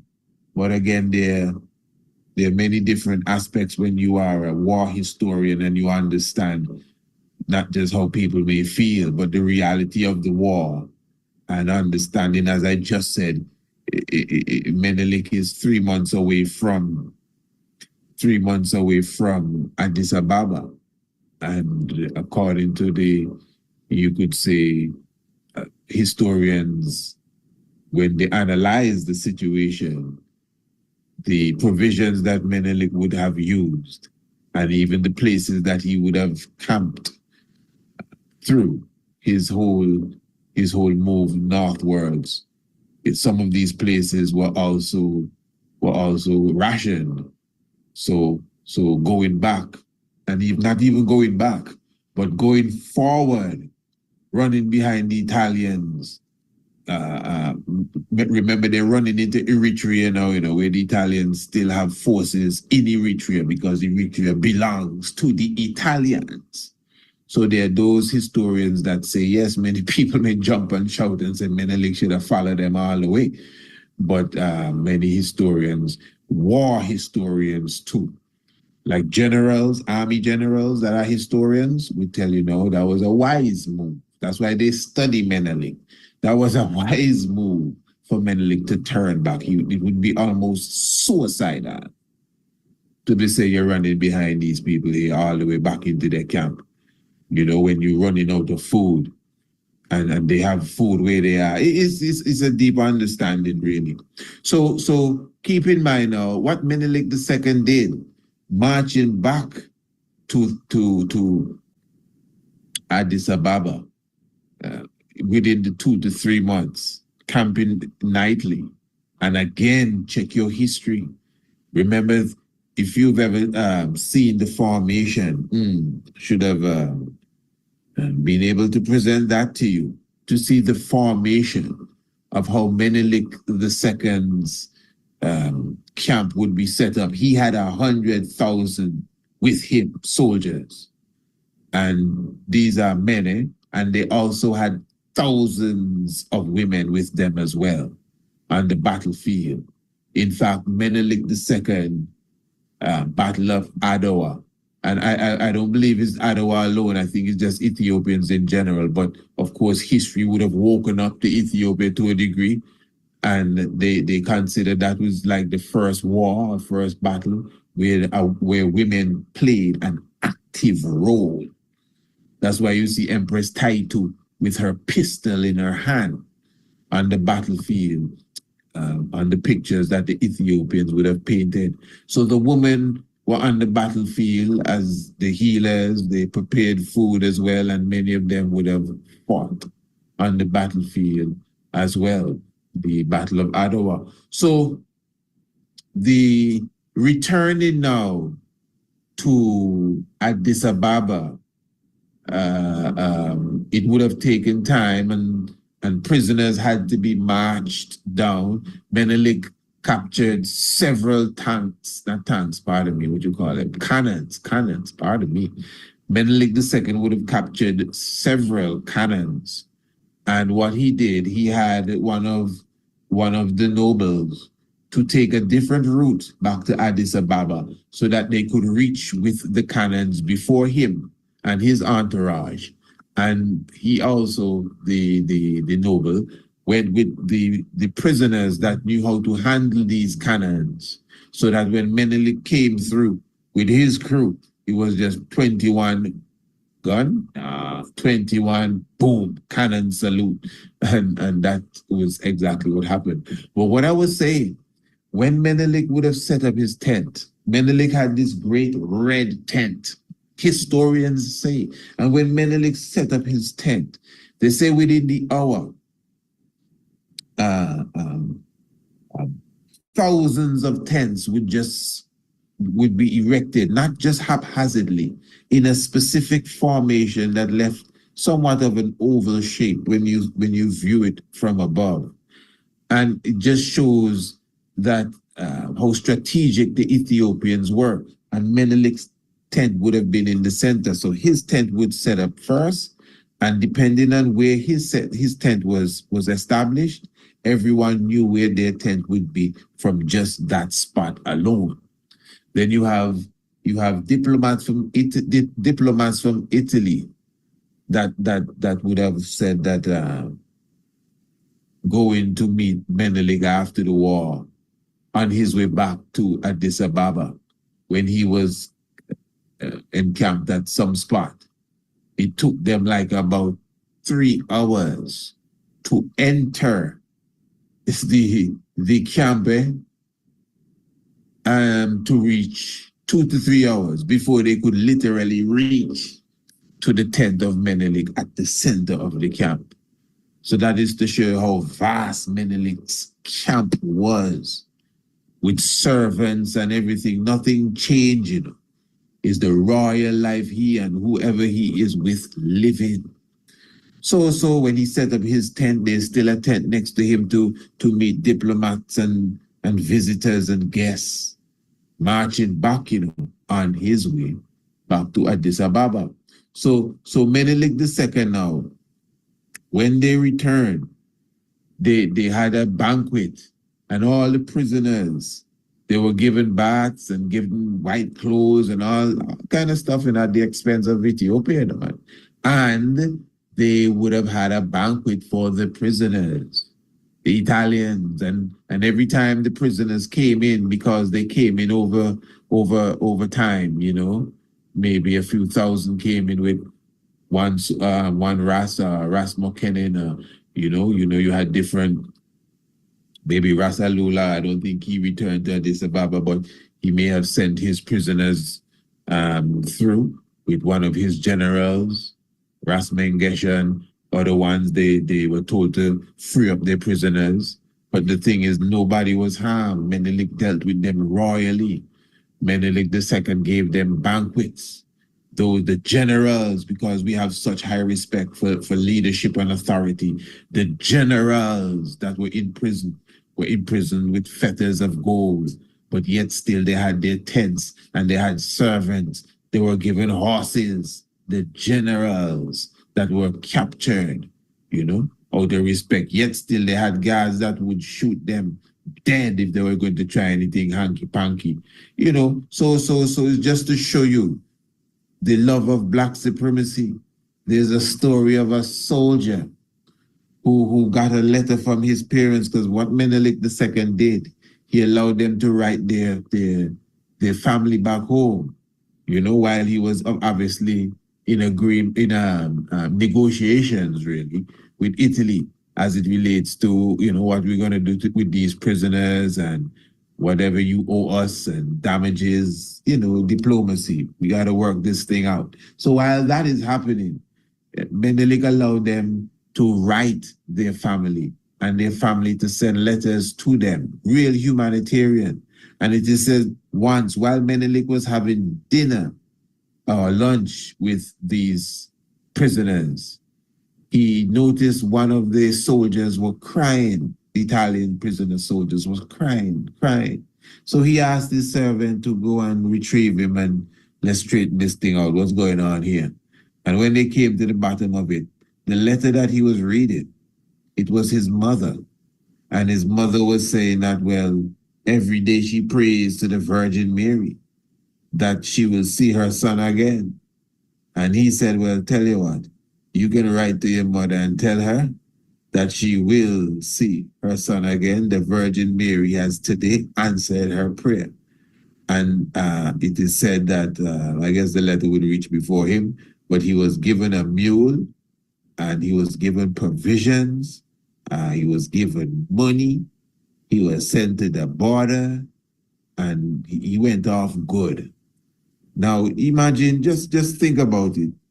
Just imagine these Italians getting the upper hand. When Mussolini and them came into Ethiopia, they chucked 400 monks into one little spot and they shoot all of them, Gatling gun, and just bury them in a common grave. 400 or 500 monks are some great number of monks that they just destroy like nothing. So you can see the mentality. That is why we always say black power and black supremacy is not the flip side of white supremacy. It's a totally different thing altogether, So yes, given a good understanding of the love of Menelik II and even the Battle of Adwa. But what it really stood for wasn't really the love of Menelik II as such, The Battle of Adwa to the world stood for Africa, proving that it had the might to defend itself against a European army, without a doubt. That was it. It proved that we had the might at that time to defend ourselves against a European army. You cannot deny that. The Battle of Adwa would have stopped colonialism from totally taking over Africa. That is true as well. But the Battle of Adwa was not the decisive battle to ensure that colonialism didn't take over Africa. What I'm trying to say, many historians try to push the narrative that it came to an end at Adwa. That after the Battle of Adwa, I want you to listen to me good, that after the Battle of Adwa, or at the Battle of Adwa, this was the decisive moment where Africa secured its independence from Italy. Listen, as I said, we are top #1 fans of the Battle of Adwa. But it's not the Battle of Adwa alone.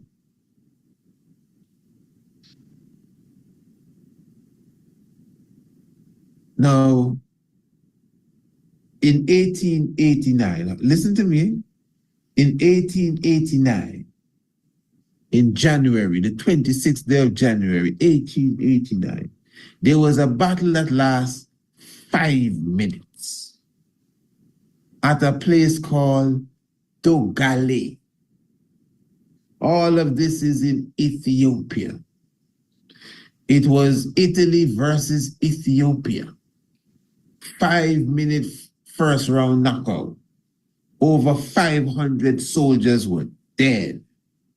The Battle of 500 Italians I'm talking about, maybe 6 or so Ethiopians, kind of get cut. But 500 Italians were 5 minutes. Dogali. A very, very decisive battle. They came back for revenge at Adawa. It didn't take 5 minutes, and it wasn't zip as Dogali. It was a lot of work. It was months planning and months afterwards to catch ourselves. But in 24 hours, we sealed the victory at Adowa.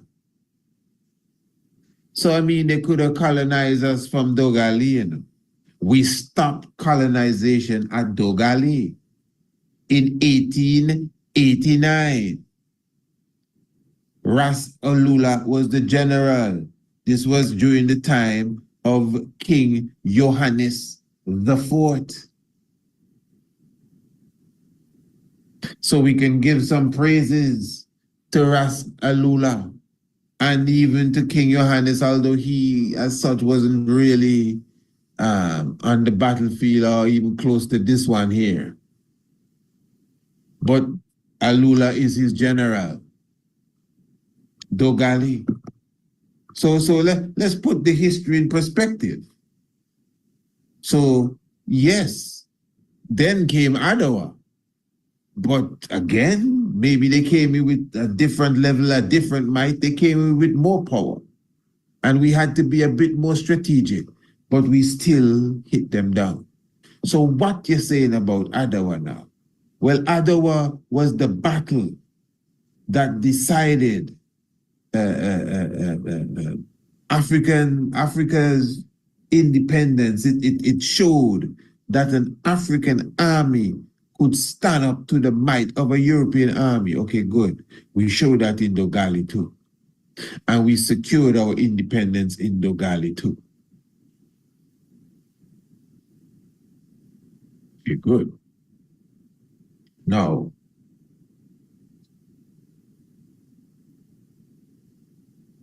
there was another battle after Adawa.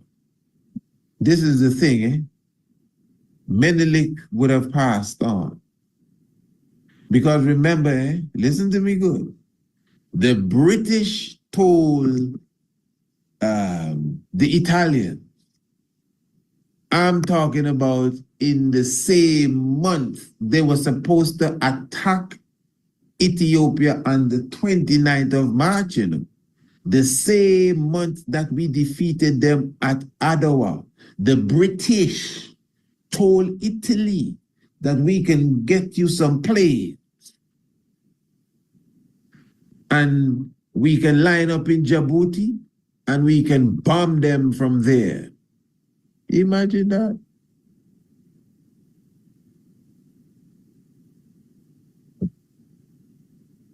But some advisor told Italy, no, that's too quick. Go and recruit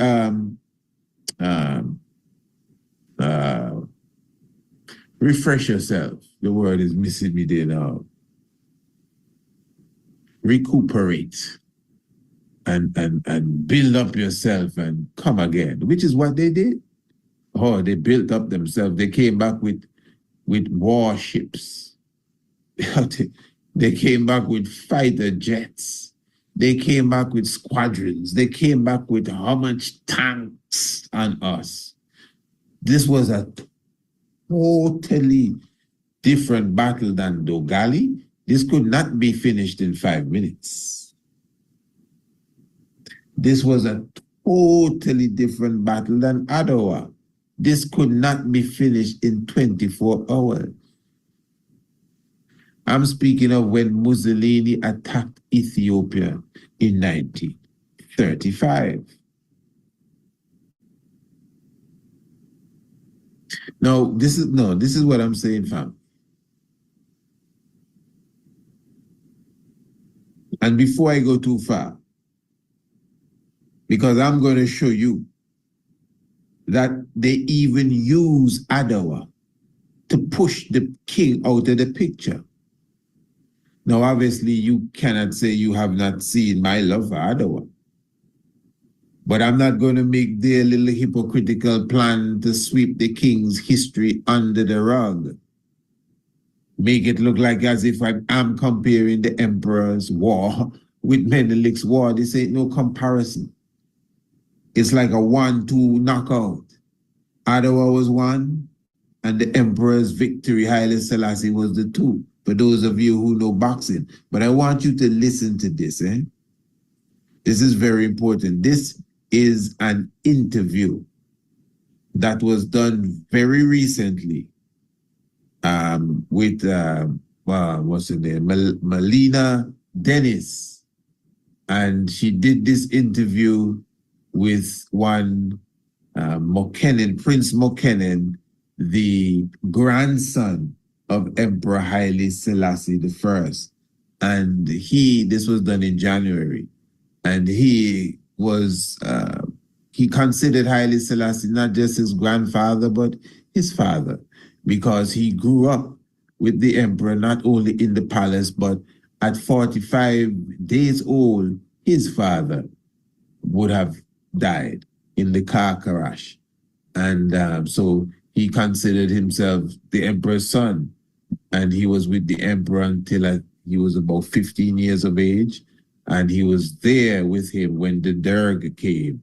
And then he spent 15 years in the Derg's prison before he left Ethiopia and he went overseas to Canada and other places. And now he's back in Ethiopia where he's running his hotel with some other fine folks. So I just want you to hear what he has to say here as it relates to the statue that is in front of the AU of Haile Selassie, and how long it took to get there and how it got there. Just listen to this. And also, I think it was 2019 was when the statue of Haile Selassie was erected. The first statue, I believe, of him since his death. Yes. What does that signify to your mind? Two things I want to say. The first thing is that I am grateful to Africans that were cognizant of the fact that he played a role in instituting the OAU, later the AU, and the fact that it was the Ghanaian president that said Nkrumah didn't do this alone, because the statue of Nkrumah, the statue of Nkrumah was there. He could have just had a shut up, but he raised the issue, and the prime minister then followed through. He said, we'll do it.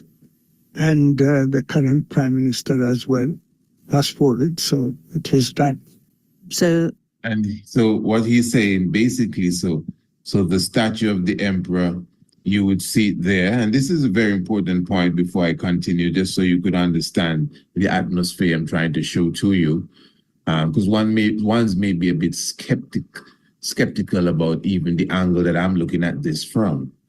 But he says, that's the emperor's grandson, that statue of the emperor that was put in front of the AU in 2019, thereabouts, it was the Ghanaian president who had to come and say, hey, fellas, I know I'm Ghanaian, but Kwame Nkrumah alone didn't do this.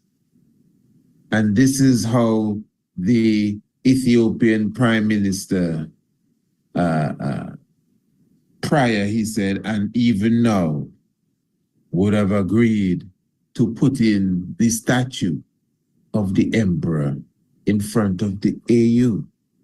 Now, I want you to see. Now, that is just, you could say, a symbol of the the purposeful ignorance, blanket of ignorance that is they try to literally spread over all of us as it relates to Haile Selassie I. The Organization of African Unity, so it's now the AU, as they would say, fashioned off of the EU, the European Union. That's it.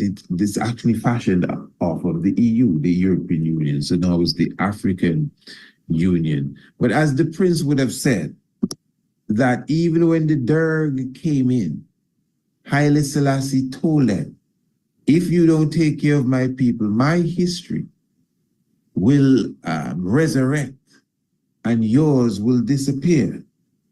And you see, as I said at the beginning of this program, today, unlike in the early days when we came into this faith, you hear many people speaking of Haile Selassie. You hear many people quoting Marcus Garvey, the good Prime Minister of Barbados, wonderful speech. She invoked the spirit of the Battle of Adwa. So it's obviously a different time, but all of the invoking of Adwa and all of the hailing of Selassie and all of the quoting of Garvey, it was I and I alone, Rastafari, that was doing that at a specific time. And even the masters who would have been courageous enough to say red, black, and green, and I'm with Mr. Garvey, some of them not only kept the king quiet, they would cut you out if you bring up Haile Selassie's name in their lecture. I'm not asking you.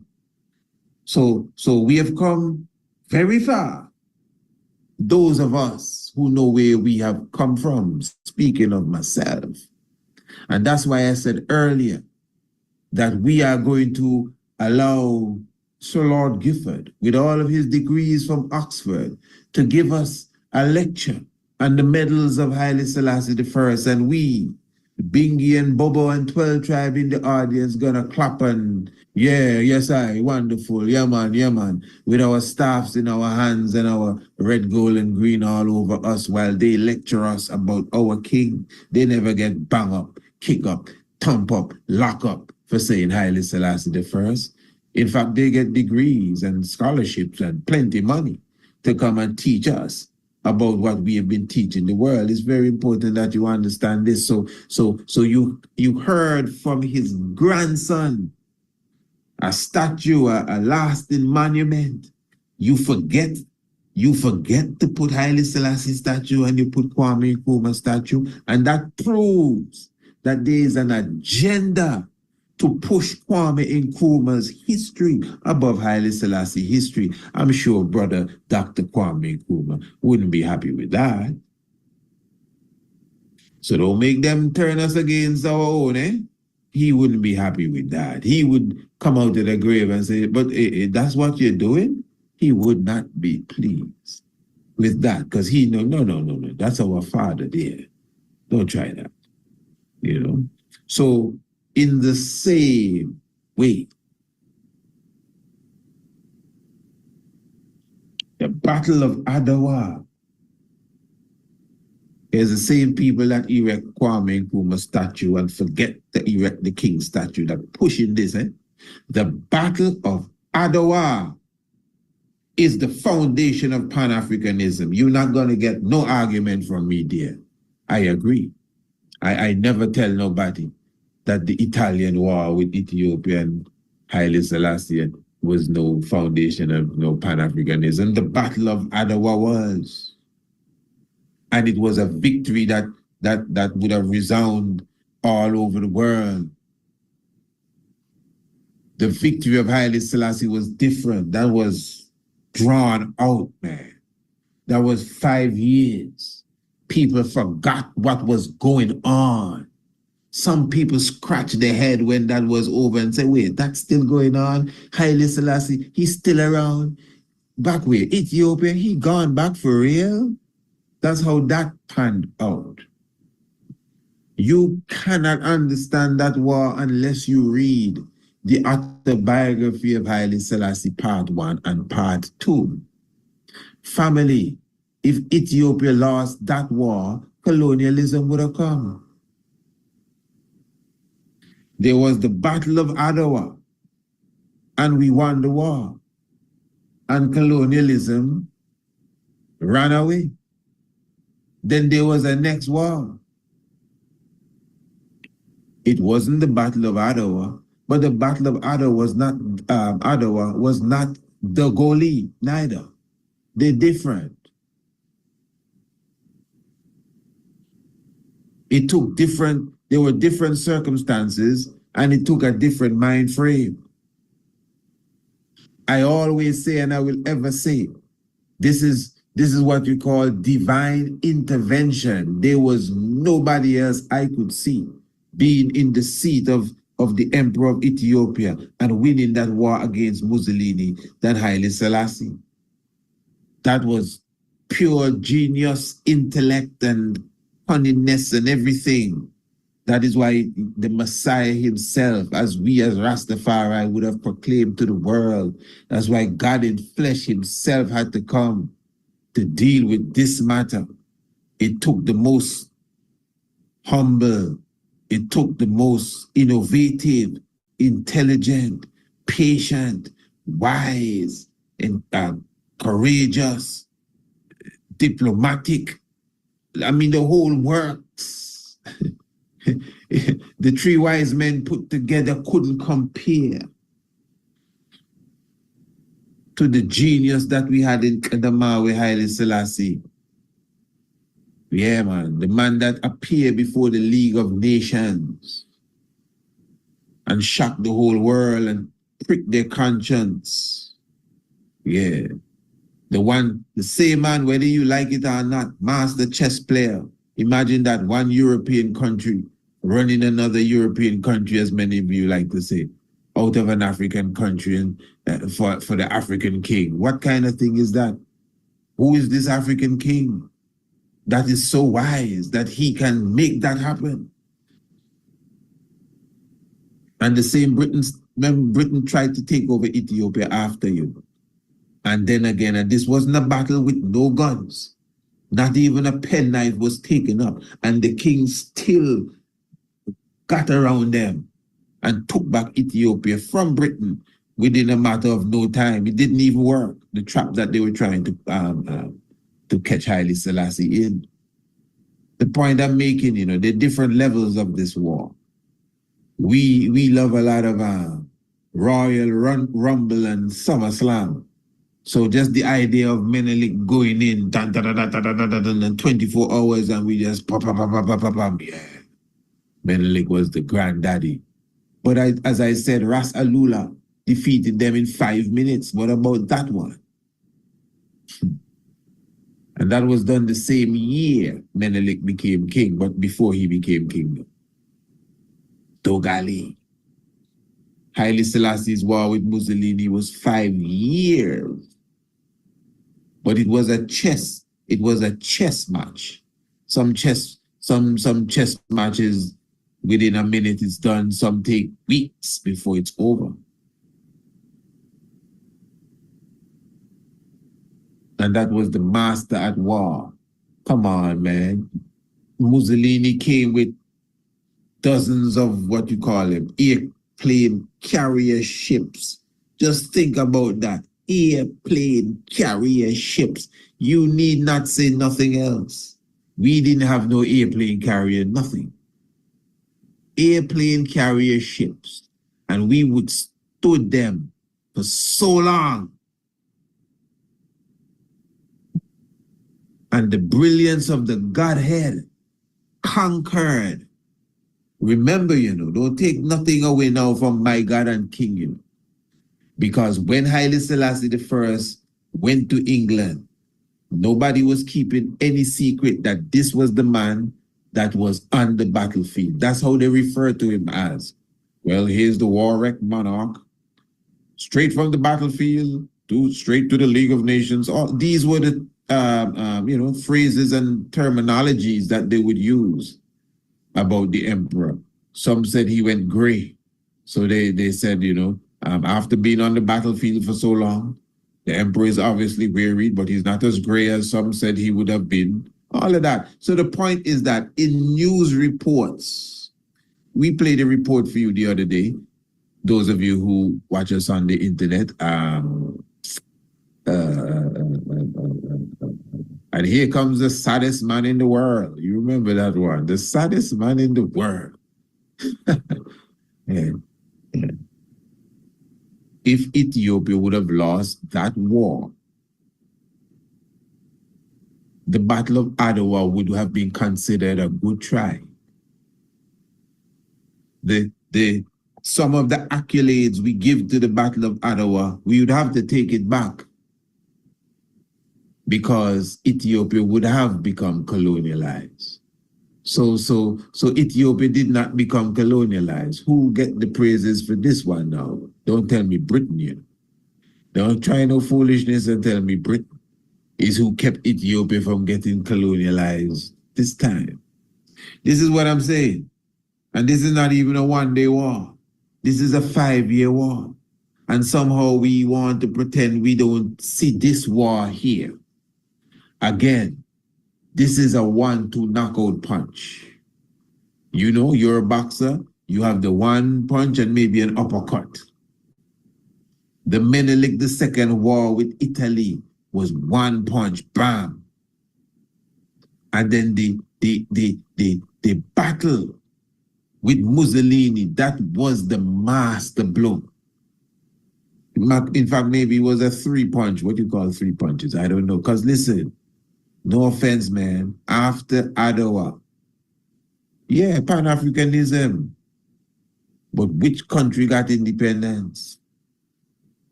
After the war with Haile Selassie and Mussolini, then countries started to get independence. And hear me, you know, family. Remember, I'm not comparing. They work together. We don't do these things, you know. We're not into that. In fact, I would have never even thought there was something to kind of balance out here until I realized that there is this deceptive, somewhat hypocritical agenda to pretend as if we don't see Haile Selassie the first. And this is what the grandson said the emperor told the Derg, Mengistu and them fellas. He said, hey, if you all don't take care of my people, my history will come back, resurrect, and yours will fade away. The Prime Minister of Ethiopia just renovated the Jubilee Palace. They call it the Grand Palace today. And when the delegates and the ambassadors and when we visit Ethiopia and the heads of state visit Ethiopia, they're given a grand tour of Haile Selassie's palace. And nobody pretending it's Queen Elizabeth's vacation, nothing, you know. You see all the king's clothes and his swords and his medals and his pictures and all 30 plus catalog and we call it Buick and Lincoln Continental, all of the cars well renovated in the car museum, in the beautifully renovated palace for the King of Kings. As he said, his history would rise. You can't run from this. Ethiopian airline up to a day like today still soaring above all the other airlines in Africa. As much as you try to pretend as if you don't want nobody to know, shh, keep it quiet. You slightly change the name and put one word next to the next and try all kind of things. That's what they do. Change Organization of African Unity to AU. You still have to recognize that it began with Haile Selassie. You still have to recognize we are soaring in the skies because of Haile Selassie the First. You know, many other aspects of Ethiopia down to the financial standing. Just the other day when the Prime Minister again of Ethiopia launched the new financial thing there, security, what's the right term? can't remember, it's evaded me, but he rose that security bond there, financial security agenda in Ethiopia. The right term is missing me. But this was done first in the 60s. So who did that? Haile Selassie. And many of the firsts was done in the 60s by Haile Selassie the first. So as Ethiopia is rising more and more today and standing out as an economic powerhouse and becoming an economic powerhouse and will stand out as such, you know, once you look at it as an analyst or even as a historian, you see Haile Selassie painted all over it. So all what they're trying to dodge and hide and duck away and all sorts of things, they still have to recognize, the oldest national park in Ethiopia, the oldest wild park in the world, in Africa, whatever. Who started this? Emperor Haile Selassie the first again. So you must understand that this strong agenda to hide the history of Ethiopia or Haile Selassie is even happening in Ethiopia. And that is what even the grandson and other ones would have said, that there was this strong, obviously, effort by the Derg, and then obviously when other ethnic groups took over, the Derg themselves still had a closer ethnicity to Haile Selassie still, you know, but they're not on that. And then when the others came into power, whether it is the Tigrayans or whoever that may not be pushing the agenda of the monarchy, that's not the top of their agenda, so the history just fade away. And then there are those who just don't want you to know about it. The history gone. But it's resurrected now as I'm speaking to you. That's what I'm trying to show you. It's resurrected now. You know, just the other day we were watching, I think it was an economic conference in Ethiopia. The president of Somalia was there, and the president and the prime minister of Ethiopia and a few of the heads of state. And a good brother from Jamaica, who is a professor at a university there. Which university it was there in London though, but it has a name, the university in London though. Madison, what's the name of the university? But anyway, university in London, Birmingham University, yes, in London, and he gave a very nice presentation. I would say one of us, black brother, don't get me wrong at all, but I'm just trying to show you. And you know, he obviously has a level of consciousness, but he was speaking of our struggle. Not that he wouldn't have tasted the struggle a bit too, but this is my point. This is my point, that we are living in the age now when, just as even King Emmanuel say, the government is going to call for us to run their affairs. And it's getting there, you know, colleges and other professors and deans and these ones will be calling for our professors, for our intellects, for our doctors amongst us. So are we ready? Are we ready as historians? Are we ready as speakers, orators? Are we ready as storytellers? You know, or do we have to buy a ticket and sit in the auditorium and make Lord Gifford again teach us about the coronation? You know what I mean? And so Sambord Clifford, you know, disrespect to them, teach us about the lineage of Empress Menen when we get kicks and blows and all sorts of things for talking that same stuff 30 and 40 years ago. So, again, we're celebrating the Battle of Adwa. Yes, and of course, you know, we are celebrating 67 years of the formation of the Congress. Ethiopia Africa Black International Congress Church of True Divine Salvation, established by the Honorable King Emmanuel Charles Edwards. We sing a chorus, the Congress moving on. We better make sure it's moving on, family. You understand? Because if it's one thing, the Congress tends to put most of what's going on out in the open. So many have an eye on it. Is it really moving on? Eh? Now, I'm very serious. Is it really moving on, or are we just talking the moving on stuff? We can't be playing with time and space, people, and playing with fantasy and fairy tale and think we're living in the internet world forever. I'm very serious. And those of us who don't take King Emmanuel Order serious and his agenda seriously and think that we just gonna, be around here and skinning and grinning forever, we better get serious and really work on an agenda. Yeah, because, when a carcass is it's rotting and stinking, it's not a good thing, believe me.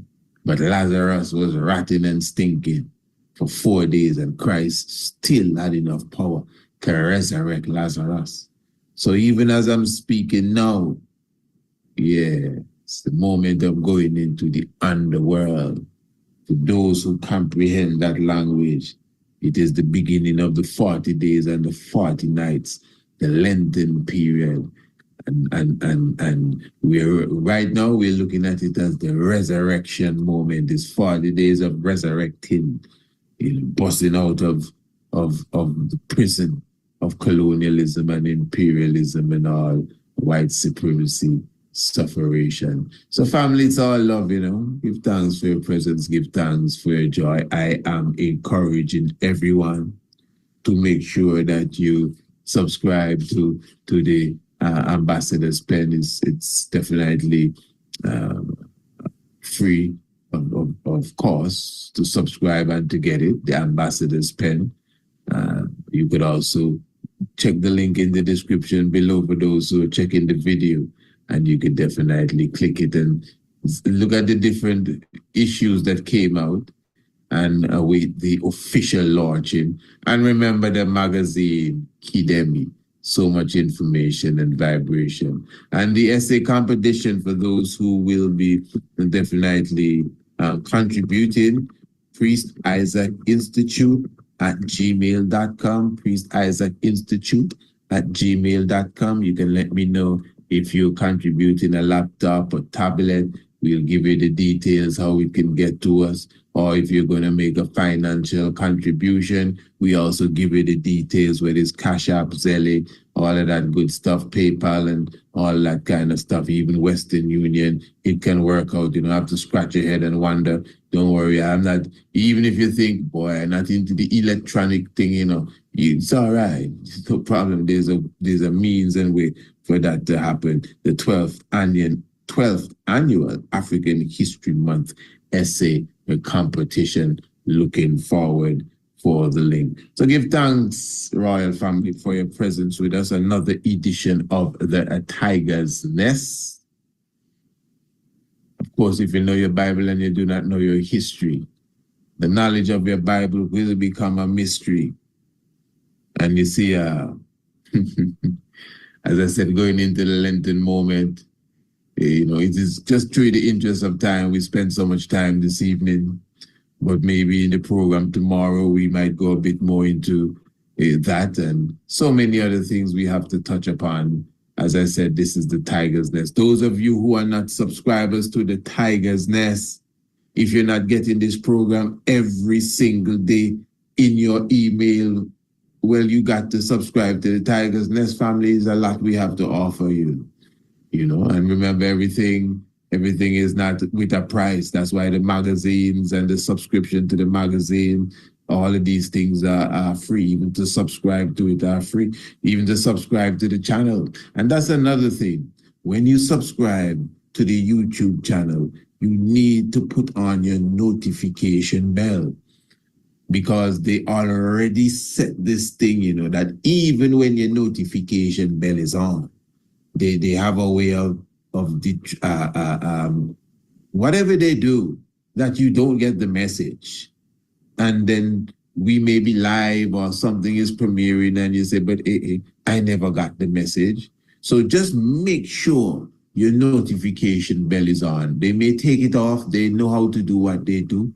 They know how to, what was the term they use now? Shadow you, all of that kind of stuff there. So make sure that you keep it on. And subscribe for those who have not subscribed. But make sure you subscribe to the Tiger's Nest radio program. Never miss another edition again. Episode again. Hey, family, take some real eyes to realize the real lies that are amongst us. So we give thanks, celebration continue. Thanks to Heart Talent, our power moving to the earth. Nice program. I pray you full enjoyed it. Say, Emmanuel, Selassie, Rastafari. Blessed love.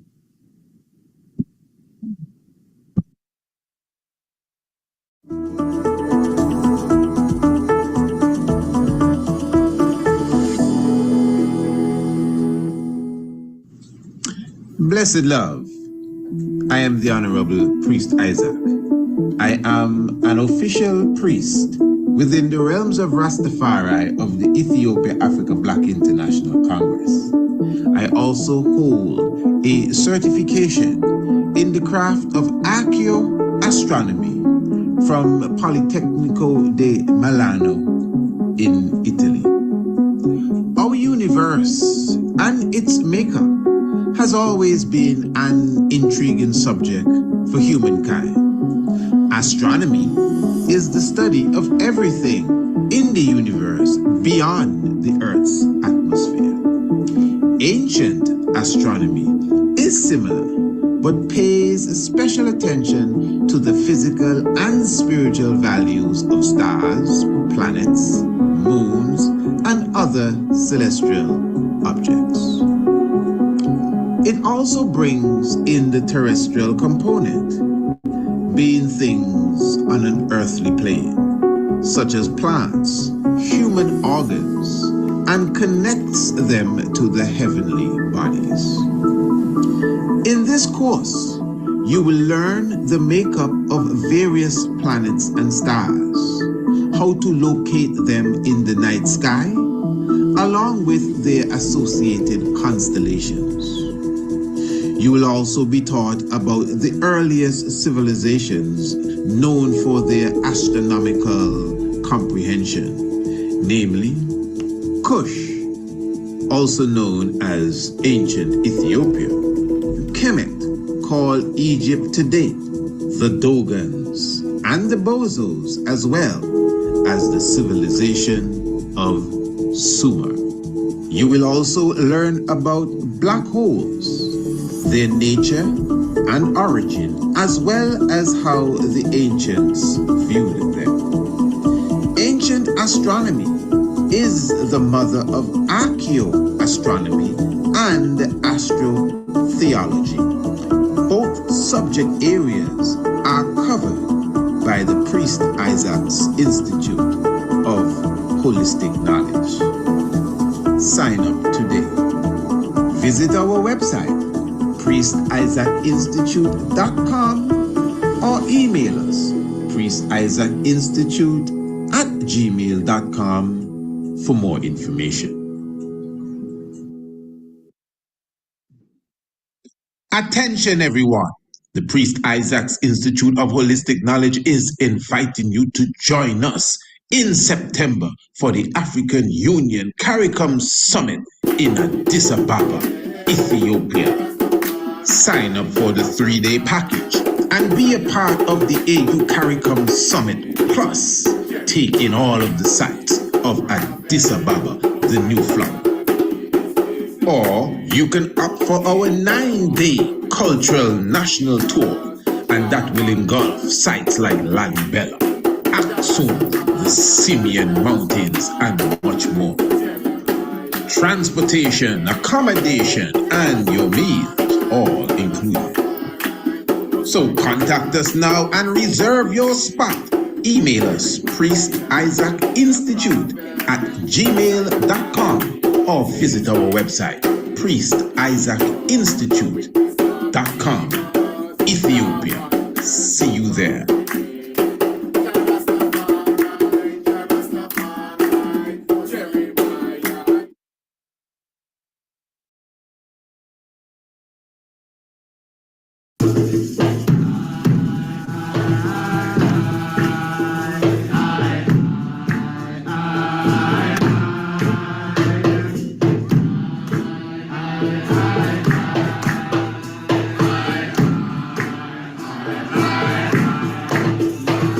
definitely say blessed love to each and every one. As we give thanks to the life giver and the keeper of life. Emperor Haile Selassie I is exalted. We welcome you to the Tiger's Nest. Honorable Priest Isaac here with you.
Yes, royal family.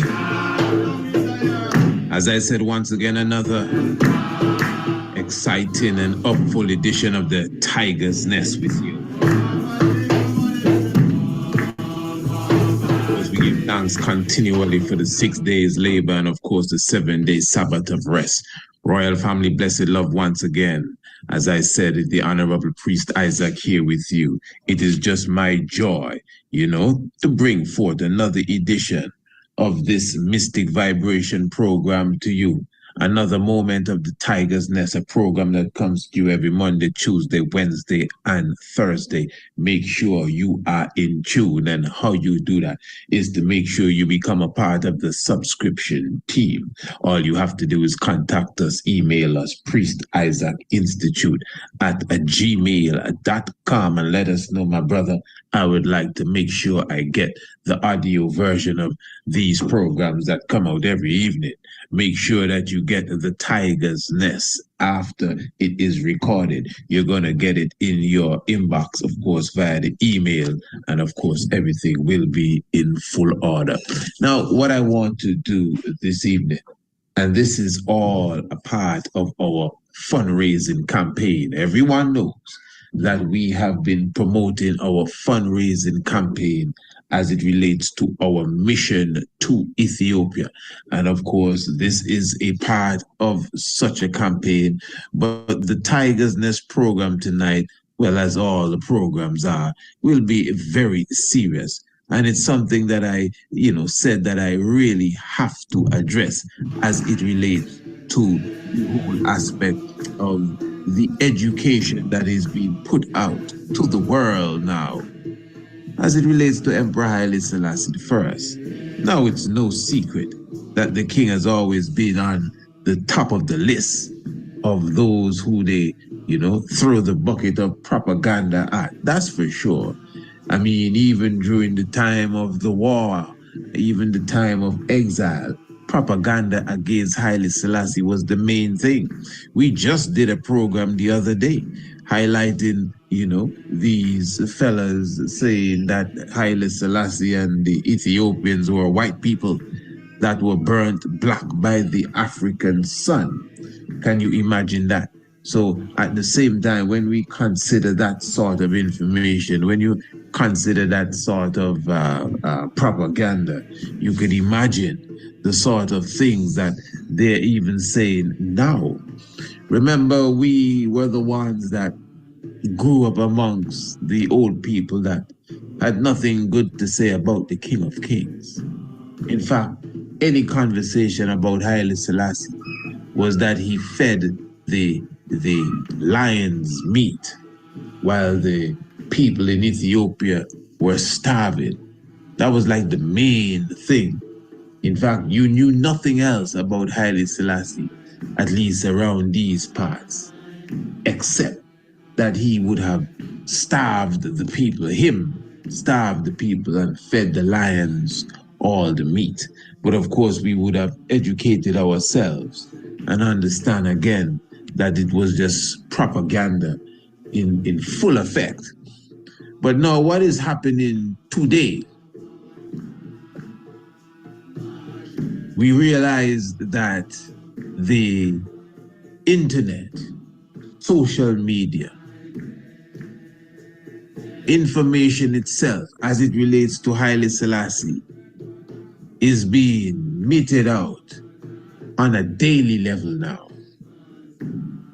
And I'm talking about through AI and mixed with a heap of lies and more lies. And I always like to highlight that when we started this campaign, I must say, there was no one that I can remember saying Haile Selassie. And I'm not talking on the internet. I'm speaking even before the internet, at least, existed in mainstream. So I can only speak of my bubble and around my community. Haile Selassie? No, you can't be saying that, especially to be expressing it on such a high level on the radio station through radio programs.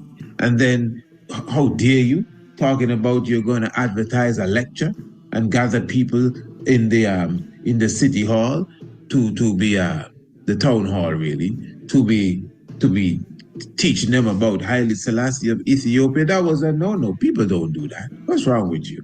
People don't do that, you know. And then now when the internet and YouTube became the big thing, you know, and we started to spit the knowledge there were very few people on the YouTube that would have been speaking about Haile Selassie the first. You know, we always have to highlight Rastafari sabbatical, Ras Adonis, the rabbi himself. You know, to be honest, it's the rabbi and one or two people that they don't even exist anymore that were speaking of Haile Selassie when I stepped into that arena. You know, and then after a while, as I said, all of these people just kind of disappeared. And then it was just Rastafari sabbatical. And listen to this, they took his channel down. So he kind of went into a little level of obscurity for a moment. That's just the truth. And that's one of the enemy's tactic. You know, they tried the same thing on me. Remember, they locked down my channel a couple times, but they took down Rastafari sabbatical, like took it down, like it can't get back up again. You understand? And caused the brother to you know, go and reform himself as such to come on another level. So that's what they do. So because they realize they can't beat us, they see fellas talking about Rastafari round table, you know, and we ain't fighting one another, we're helping one another to get the word out. So they decided, no, we got to try something else. Now all of a sudden, every time you blink, it's a new video about Haile Selassie I. Can you imagine that? You know? And when you go and investigate some of these channels, they were just established like 2 or 3 weeks ago. In fact, some of them, the only videos they have is the Haile Selassie video. You know? And the video, 1 million views in a week. Full AI. Nothing that looks nearly like the emperor that we know and love. And then, of course, full of a lot of propaganda. All kind of videos have the emperor crying and bawling with his head on the desk. Come on, you ever see the king go through anything like that? And what it does, it stains the true, you know, discipline that we know of Haile Selassie. The AI mixed with the propaganda has become extremely dangerous to the mind that is not, you know, aware at all as it relates to the history. So a new generation of people who don't even like to read, a new generation of youth that all they do is check the social media. They are attracted to AI. It's as if they're watching Haile Selassie cartoon. So it entertains them, it attracts them, but the knowledge is way off. And then we're talking about Generation Z. That's what we call these children, eh? Gen Z. Gen Z. Z, eh? The last letter in the alphabet. So what comes after Z? What you're trying to tell me? This is the end of it for them? You know, we have come to the end. Gen Z, Generation Z. You know, so what I want to do this evening, Royal Family, I want to take another look as it relates to Haile Selassie, especially from a biblical point of view. And I'm going to tell you why as well.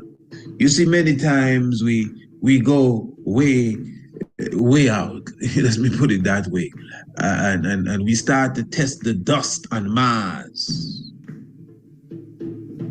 which we can do, and prove that Haile Selassie is the Almighty by utilizing, yes, the dust on Mars. You think we play with this? No, we don't. We've done programs where we go into the rings of Saturn. And at the end of the program, all hail Emperor Haile Selassie I. The coral reef, the atom, the Fibonacci series of numbers, which creates the golden spiral, the Islamic codes and the Masonic rituals. I'm serious, this ain't no time to play. Even the circulation of your blood in connection to the rays of the sun, and 8 minutes and 20 seconds. You take the time and give us enough time, we can prove to you that Haile Selassie is the Almighty. Utilizing everything that we just mentioned a while ago.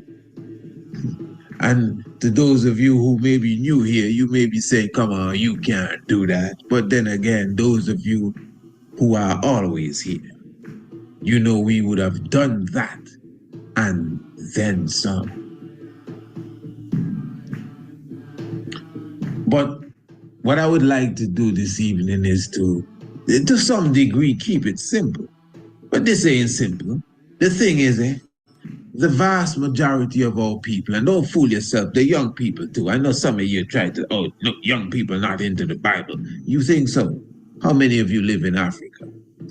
How many of you listening to me are in Ghana right now?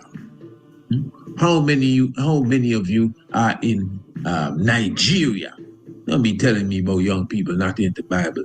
You think you can go and play with these people and try to pretend as if, you know, Jesus Christ and this and that. They get upset with you. How dare you? You understand?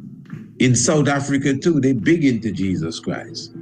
They would tell you them is Zulu and Shona and the whole stuff. They celebrating Homawan. What's the other stuff? I can't remember what they call it.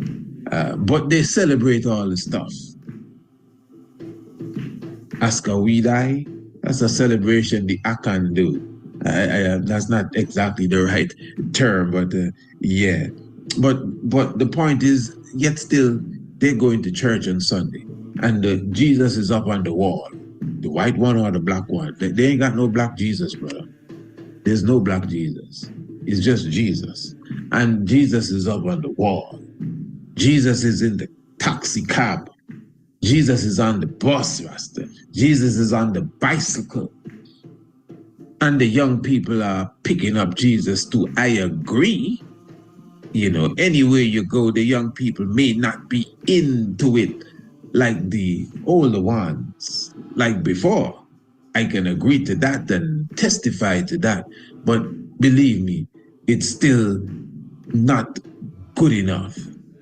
We're still in a position where we are lost, not just to religion, but to Jesus.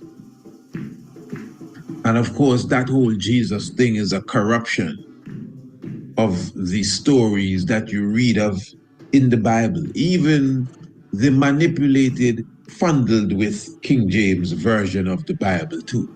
But again, this program this evening, I don't want to take too much time to try to explain Bible and explain allegory and explain mythology and mythos and all of that. We've done so many programs there. I think by now most of us should be seasoned with that sort of comprehension so we don't have to wrestle with it.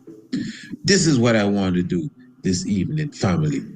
And I know it was a somewhat of a lengthy introduction, but this is the Tiger's Nest. Let me remind you, this is not no quick fly-by-night program here. This is the Tiger's Nest, where we expect you to prepare yourself and sit in and get comfortable.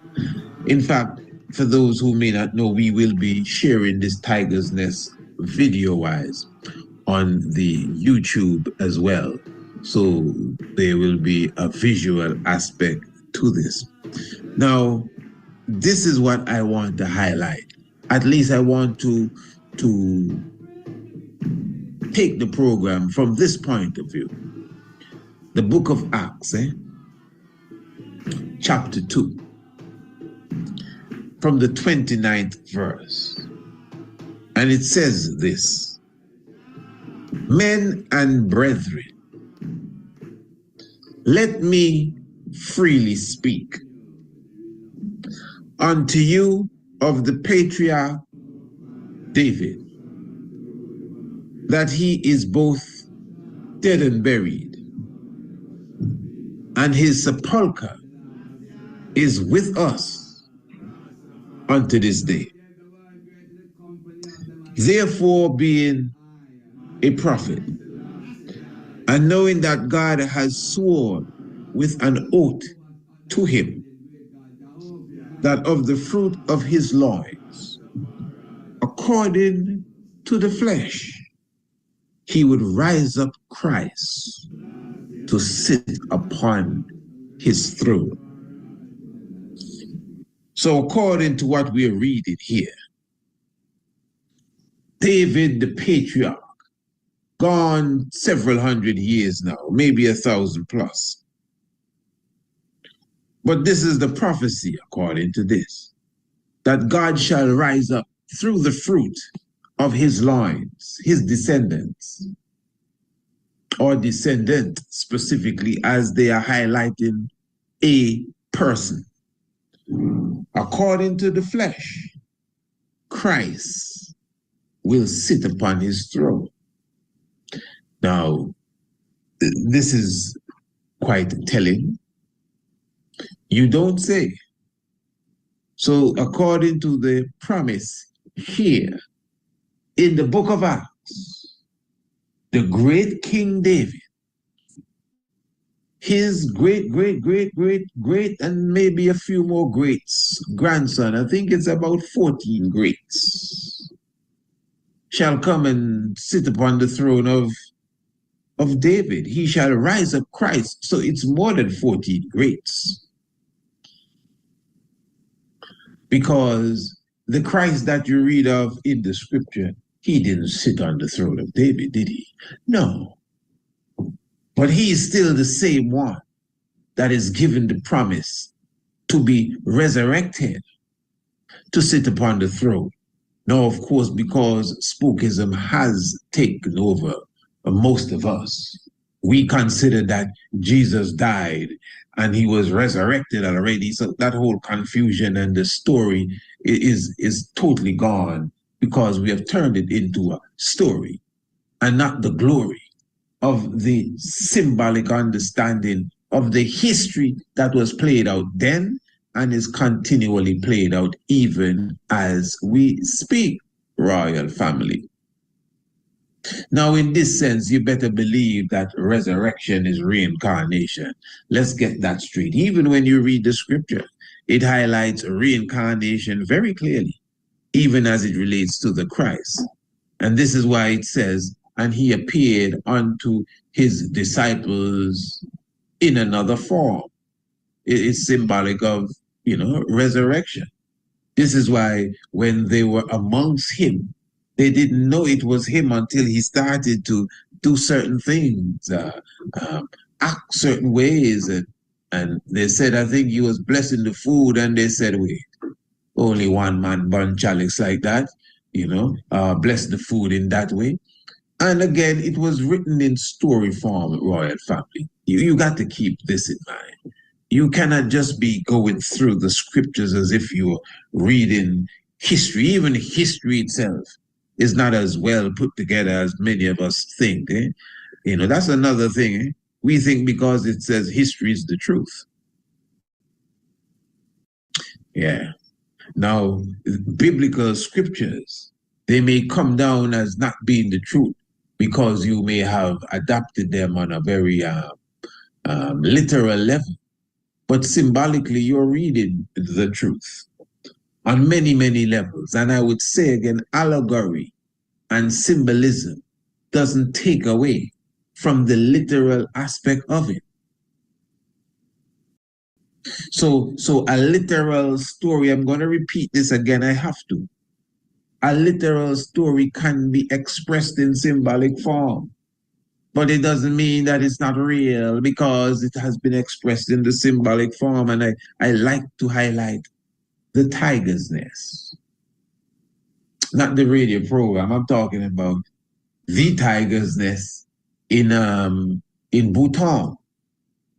The tiger's nest is a monastery that is perched on the side of a cliff, like a mountain going up in the sky, and on the side is a monastery. And although you can get up there today, walking the very breathtaking track, but at the same time you must contemplate, so how did they get up there in the first place in the olden days to build that monastery?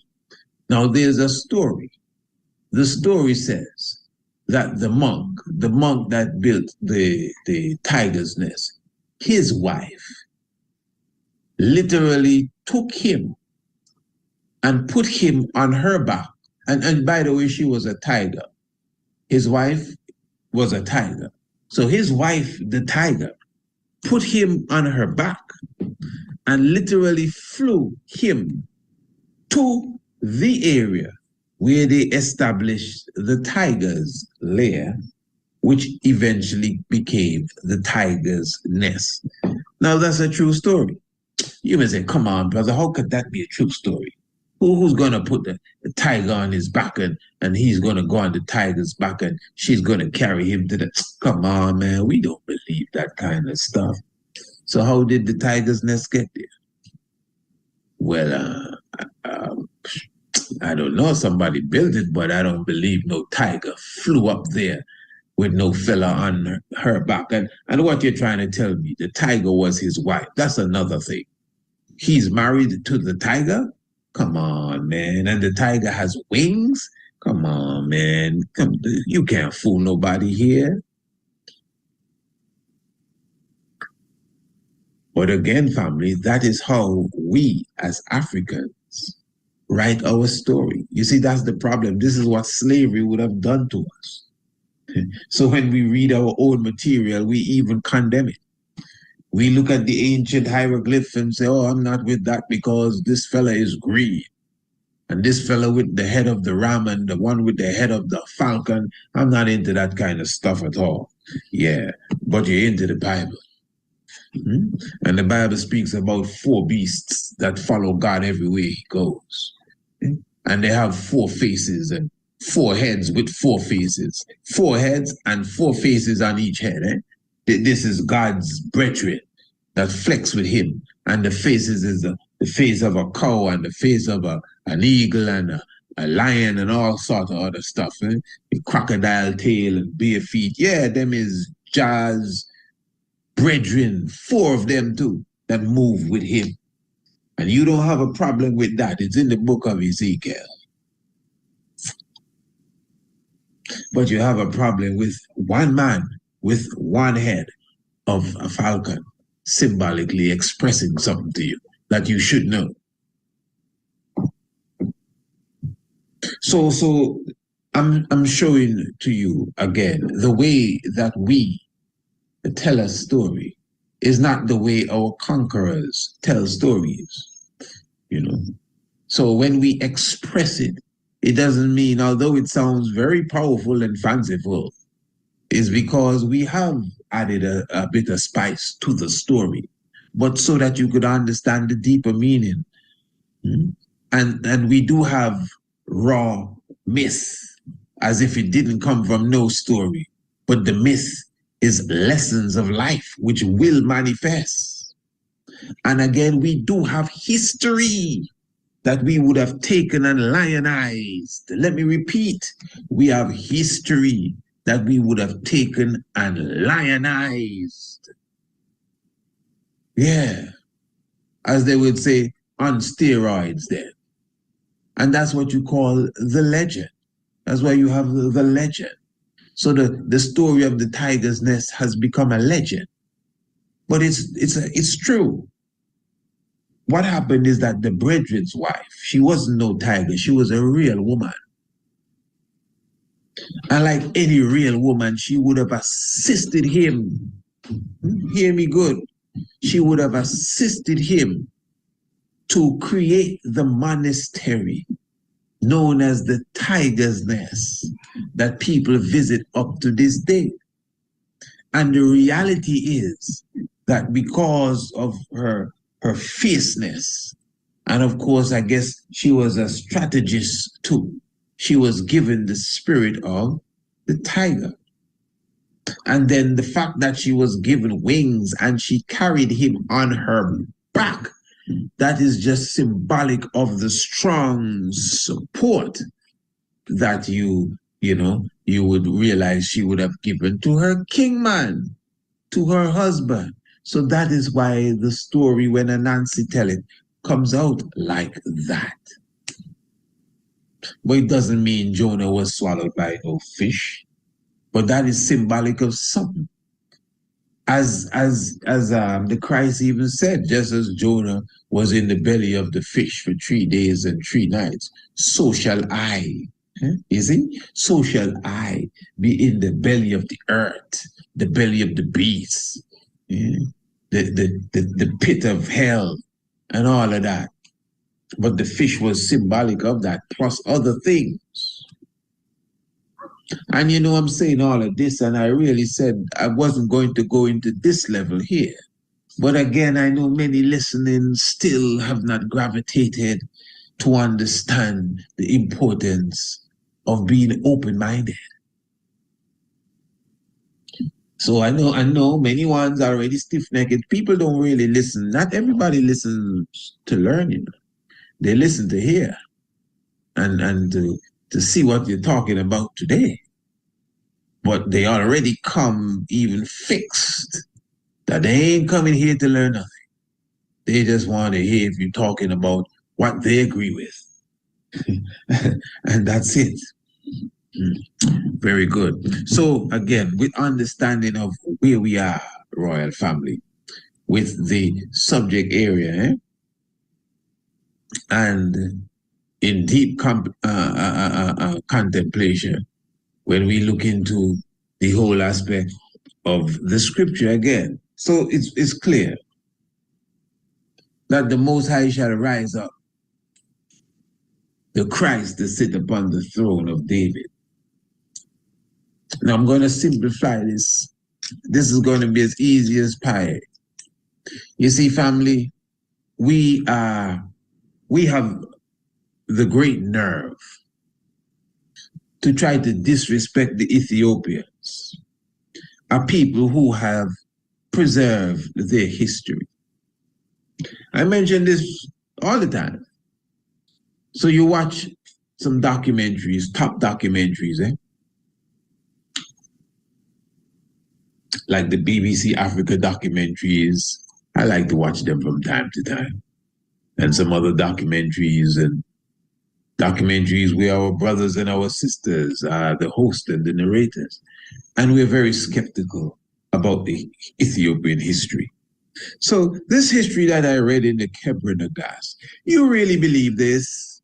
And the Ethiopians have to tell, yes, of course. Why shouldn't I? That's our history. You believe your history, don't you? Well, this is our history. Yeah, well, okay. So you really think that the Ark of the Covenant is in there? Of course. I mean, come on. Do you really think your great-great-grandmother is buried where they say she's buried? You never saw her, but I'm sure you believe she's in there. Right. So we believe the Ark of the Covenant is in there. Why shouldn't we? You understand? Yeah. So you really believe that the Queen of Sheba existed? And she really met Solomon? And they go on and on and on. Now, what I'm saying, family, what history do you have? Most of us, we don't even know our great-grandfather's name. Some of us don't even know our grandfather's name. Oh my, I didn't want to hurt anybody's feelings, but some of us don't even know our father's name. And you're going to question people that have names going back centuries, maybe on a lamb skin that has been there for over 700 years in their family. Generations upon generations of names. This man and this man and this man and that man, as if you're reading the chronicles in the Bible.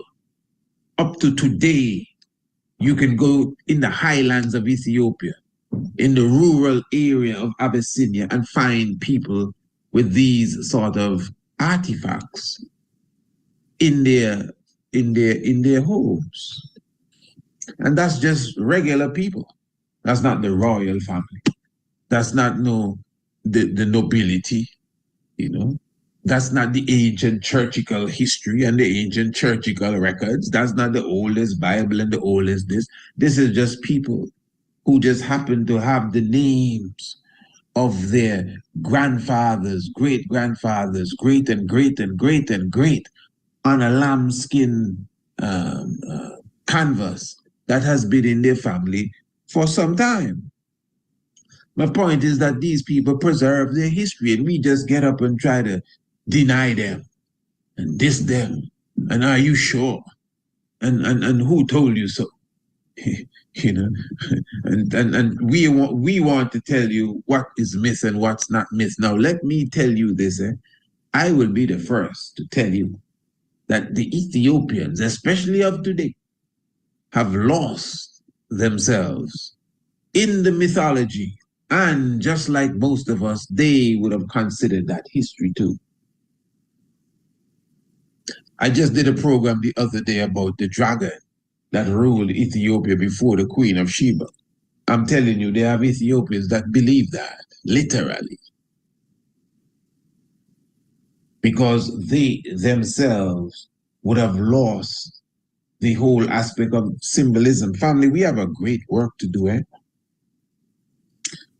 And before I even go into the depths of the biblical proof of Haile Selassie I, let me just highlight something for you there. And I think this is a good time for us to even highlight the fundraiser you.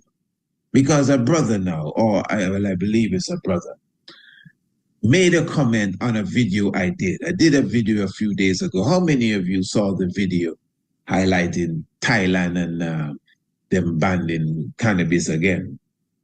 Was it that video? Or was it the Queen of Sheba myth or reality video? One of these videos, someone commented and they said that I should know. They were not speaking of the subject. They were speaking of the fundraiser. They were speaking of the mission to Ethiopia. And for those of you who do not know about the mission to Ethiopia, I will tell you in a moment, because I'm sure many of you know that you can join us in Ethiopia. I'm talking about for the African Union CARICOM Summit in September. But anyway, let's get to the story first, and we'll come back to that. So the person in the comment said that we need to carry the mission to Sudan instead, for Sudan needs help. more than Ethiopia. There's a lot of war in Sudan. In fact, I think I'm seriously paraphrasing. I don't think they said all of that, to be honest, but I know that's what they were saying. We should carry the mission to Sudan. Sudan needs the help. Too much fighting, something of the sort. Now, we understand that for sure. I'm sure you know in the previous ambassador's pen, we highlighted the war that is taking place in Sudan and South Sudan actually trying to lend a helping hand, although they need a helping hand themselves. But listen to what I'm saying. The fact that the person said we need to take the mission to Sudan. Now, I don't think they were being sarcastic. I don't think they were being cheeky or, facetious or anything. I think they were serious. But this is what I took. This was my takeaway from that person saying we need to go to Sudan. Listen to this. I want you to hear me. This was my takeaway. My takeaway was this person, whoever they are, understands what I am doing. Hear me out. Whether they agree or disagree, in fact, they actually disagreed. Well, maybe not disagreed, but they don't think that that would have been the wisest move. There are other places that need my attention or our attention or whatever attention I appear to want to give to Ethiopia. Sounds nice, but there's somewhere else that needs it. So what attention am I giving to Ethiopia? I'm just going to Ethiopia. No, you're not just going to Ethiopia. It doesn't sound so to me. Oh, you're on a mission. Oh, that's what you call it, a mission to Ethiopia, is it? Yeah, I read your proposal. Oh, you did? Yeah. You're talking about taking letters from your Congress and letters from elder councils and letters from parliamentarians and letters from even the government which you are a citizen of and rounding up business people to highlight them in a catalog and you are already conducting online meetings with business people in Ethiopia. You are already making connections with Ethiopian Airlines. You are already reaching out to the office of the Prime Minister and the Minister of Foreign Affairs. You're not playing around. You're not going on a trip, Priest Isaac. You're on a mission. You're carrying well wishes from your government, any which one you highlight. The government that represents the King of England and the government that I represent as ambassador and priest. I want you to follow this good. You're on a mission. So what am I going to do? Well, I don't know exactly what you're going to do, but you seem to can talk. You know what I mean? And maybe you can dance too. I don't know if you're going to entertain them or hypnotize them, but I know you have a plan. You seem to be like that. But you should go to Sudan. Sudan needs you there. So what about Rwanda?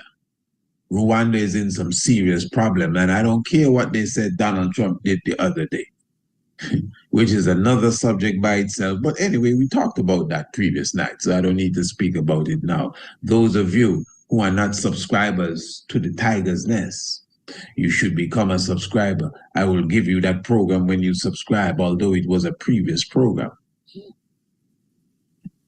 Family, this is serious. So give thanks to that understanding that this is not dilly-dally and we're just going to play. And no, that is why the African Union CARICOM Summit is the central part of the mission. But we have also opened the doors for those of you who want to not only be with us, but to assist the mission, because when you sign up to be with us for the mission, you are adding to the mission. admission. Anything that has an admission means that you are adding to the mission. You are assisting the mission. When you come and you want a discount, you're dissing the count. So as I would have said a few days ago, now is the time to sign up, family. Don't wait until it's too late. You understand? I'm sure many of you would have already received the proposal. Some of you highlighted, reached out to us. You know, I already got the reports. A good amount of you reached out to us. Well, that's a relative term, a good amount. But give thanks for those who reached out and who have received their proposal. We already have individuals who have already booked their tour with us for September. So you still have the opportunity, family, to be with us. You know, as you can see, the prices are quite well, good prices, if you want to say, for the mission. And then at the same time, we're dealing with professional tours here. And of course, Ethiopian Airlines is the main transportation for the national tour. I'm talking about when we go to Lalibela, when we go to Aksum, when we go to the Simeon Mountains. These are professionally conducted tours that we ourselves, I want you to understand, will be a part of. But of course, we have a certain level of expertise that not even the Ethiopians have. No disrespect. Remember, we are Rastafari. Eh? We are the preservers of the ancient knowledge, not them, no offense. They've preserved something else of agency, and we appreciate that. That's why we are humbling ourselves to their mastery. But we have a mastery too, you understand? And it has to do with Negusa Nagas himself specifically. And of course, you know, his divinity, which we would have upheld from them times till now. So once you want to be with us for the AU CARICOM Summit and of course the 3 days, 3 nights Addis Ababa tour, Priest Isaac Institute at gmail.com. Everyone knows it by now, eh? Priest Isaac Institute at gmail.com. If you have not seen the proposal, you can just contact me again, same way, Priest Isaac Institute at gmail.com. The proposal, for those who are watching, you see it on the screen. It is entitled Mission to Ethiopia, the AU/CARICOM Summit, and of course the official magazine launch. This is a business move, I tell you. So we will be on business, eh? And it had to begin like that because at first no one would have sponsored it. In fact, up to this time, I would not say we have any official sponsors. A few of you, and I must be honest, very few, and that's not no relative number, that's few of you would have contributed towards the mission. And I'm very thankful, very, very, very, very thankful for those who would have understood that. You understand, and you know that contributions and donations is not my main thing. What is my main thing? I have something to sell. That's my main thing. That's what I teach my students. Not to go begging, to go selling, to prepare something. And I have many things that this audience should be delighted to partake in from our courses. How many of you that are listening to me are on the ancient astronomy course? Now I'm just asking, how many of you are a part of the ancient astronomy online course? I'm telling you, I'm not bragging and I'm not making up anything. You know I'm not going to do that. As a person that investigates courses, I do that. You know I love to be, you know I'm a course taker. The course that we would have created, the ancient astronomy course, is one of the better courses out there. And of course, the subject area is very graphic. The graphics are extremely great. And then at the same time, the information and of course, inspiration is on point. I'm talking about the ancient astronomy course. And of course, the cost for the course is only, actually, I'm not even sure. I think it's about $199, if I'm not mistaken, between $199 or $225, something of the sort. And the course is about a month and a half. The length of the course, if you do it, correctly. And again, although it was really originally designed for a mature audience, meaning adults, this can be given to teenagers, which are really a mature audience too.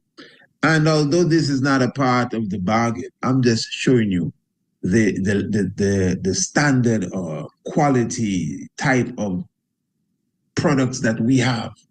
I'm telling you, our course, the ancient astronomy course, I say that without any regret, is hands down the best astronomy course you can find anywhere, especially as it relates to, let me be clear, especially as it relates to its delivery. Now, it's the rudiments of ancient astronomy, so it's very rudimental. So let's be clear. And although it's the basics, it still goes into the very deep science.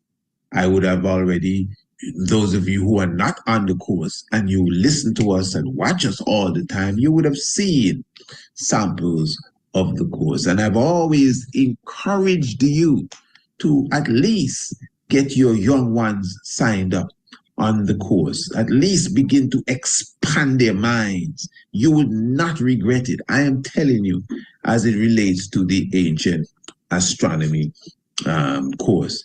And then, of course, we have, that's a lot of course. Of course, we have the homeschool program. But outside of the homeschool program, we have the literal talking book, which is, I think that's just about $20.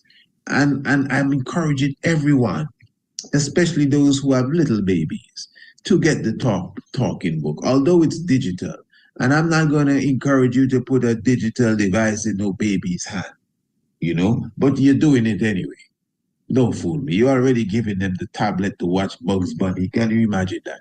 You're giving them your phone to listen to the big head person counting from 1 to 10. Singing the same nursery rhymes that would have confused us. We still having children and we giving them back to the same killer stuff. And your brother, me, Priest Isaac, would have created digital products to entertain the same little baby for little or nothing. But no, we still enslaved. We just talk this talk. We're not really serious, we just talk it. So we're going to go around him. Although we saw him express it and he did a whole webinar and showed us how it works and it looks good, but we're going around him. We want to be slaves just for a little more, a little longer.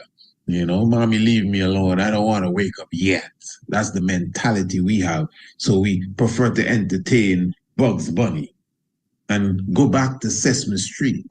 Don't be playing with me, eh? I have it. I have the products and the services as it relates to higher education for you and your children. But we are not really as conscious as we pretend. There comes a time when you are in authority to say certain things, and I think I'm there by now. Yeah, man. I look in the mirror, I see some gray beard coming. I think I'm there by now. Maybe 10 years ago, I had to be humble and just watch the game. But right now, I can speak. And I'm not impressed. We ain't really serious as we say we are going forward when it comes to our liberation. And I'm not talking about the mission to Ethiopia. I'm just talking in general. I'm not talking about my good people that are listening to me here. I'm talking in general. I'm talking about the community who doesn't even listen to I. This ain't about listening to I. This is just me observing how we are moving as a people that are supposed to be seeking for liberation. And not just a family talk I'm giving you here, my loved ones. And this is just coming from the heart. But let's just get back to what we're talking about here. So anyway, I was really just showing you how you could add to the mission outside of what we are offering. But what we are offering, number one, let me start from here. What we are offering are the different packages. Remember, I want you to get this good. We have different packages. Now remember the full program itself.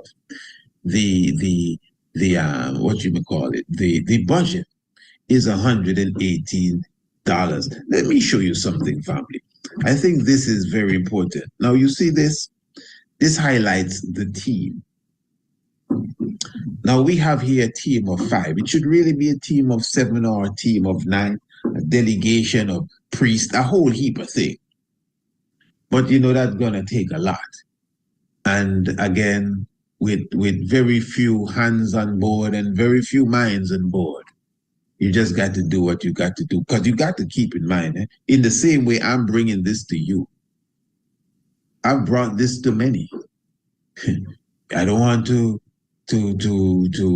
bring no, as they say, not too clean laundry out in the public, but I've brought this to my own. But because I mean that this must be done, here I am. So this is even a shorter version, a smaller version of the original plan. I wonder if you follow me. You don't just go to Ethiopia with 5 people. You go with a delegation of priests, of empresses. You plan this, you raise the finance, but just in the same way you hear me come and speak here, you listen to me speak, and I express myself to you. And you know personally, if you would have moved towards anything I would have said. I'm just saying, if you would have contributed, if you would have taken an ad, if you are deciding to come on the mission with us, if you would have, what's the other option? We have a next option. But so it's in the same light, my family, I'm telling you, because this is a family talk here. I didn't come to entertain. This is not about who have the most views and the most likes. It's sad to hear people talking that way. No, man, this is about freedom, redemption, international repatriation. And by the way, since I mentioned that, please like the video. It sums up the stuff and make sure that the information gets around. So there's a head of missions. There's an administrative director and events manager. There's a chief assistant to head of the missions. There's a second assistant. So the head of missions needs 2 assistants. And there is an assistant to the administrative director. And none of these people are security. You understand me? These are assistants to those who are basically doing the main work. And this mission is equal to any diplomatic mission that any country would send anywhere. That's what I'm trying to show you. It's a diplomatic mission that I'm moving with. Even if I was to go by myself, it would still be a diplomatic mission, but that's not no diplomatic mission. That's an adventure. So this is why it was brought to governments. CARICOM government, the government of Antigua and Barbuda, and even the Rastafari government. Now let me be clear here. Didn't want to go this far, but I got to say it because I know some in the Rastafari government will say, but I didn't hear about that. Well, let me be clear. I'm sorry you had to say that, and I wouldn't feel bad by saying what I'm going to say because everybody seems to talk this stuff,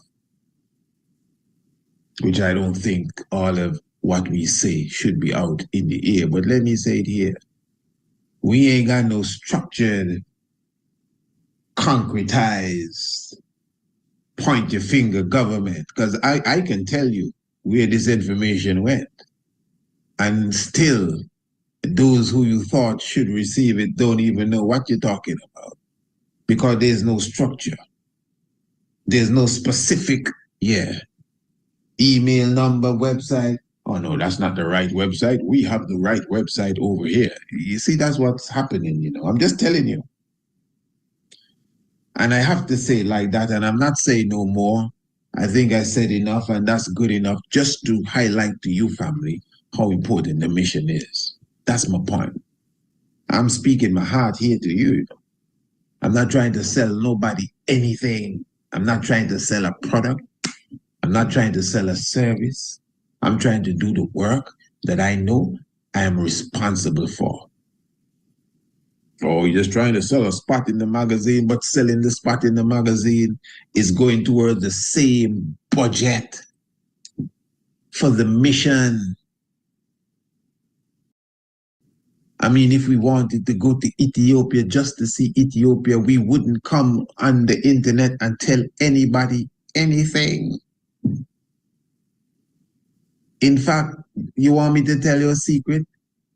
That's the mission. We are going to Ethiopia. We're not trying to go, you know. That's the mission. It done set long time that we're going to Ethiopia, but we decided that this needs to be bigger than just a trip. You get the point, family? Good. Now, this is why you can be there with us. This is not a donation thing. The donation is the last option. You can come with us and be there. That will add to the mission. You could advertise in the ambassador's pen or the magazine Kidemi. I would encourage you to advertise in the upcoming edition of Kidemi, 50% off until the 13th of July. Very important. Or you can take one of the options as it relates to the sponsorship, whether it's the full, the platinum, the diamond, the gold, the silver, from $10,000 to $118,000. And if none of that rattles you, well, yes, you can make a contribution. It could be $1 million. It could be $50. Now, you see, what I would have done is that I left no stone unturned. I am positive, for sure, 60% of my listeners can do one of these things. In fact, more than 60, you know, but I'm just making it look right.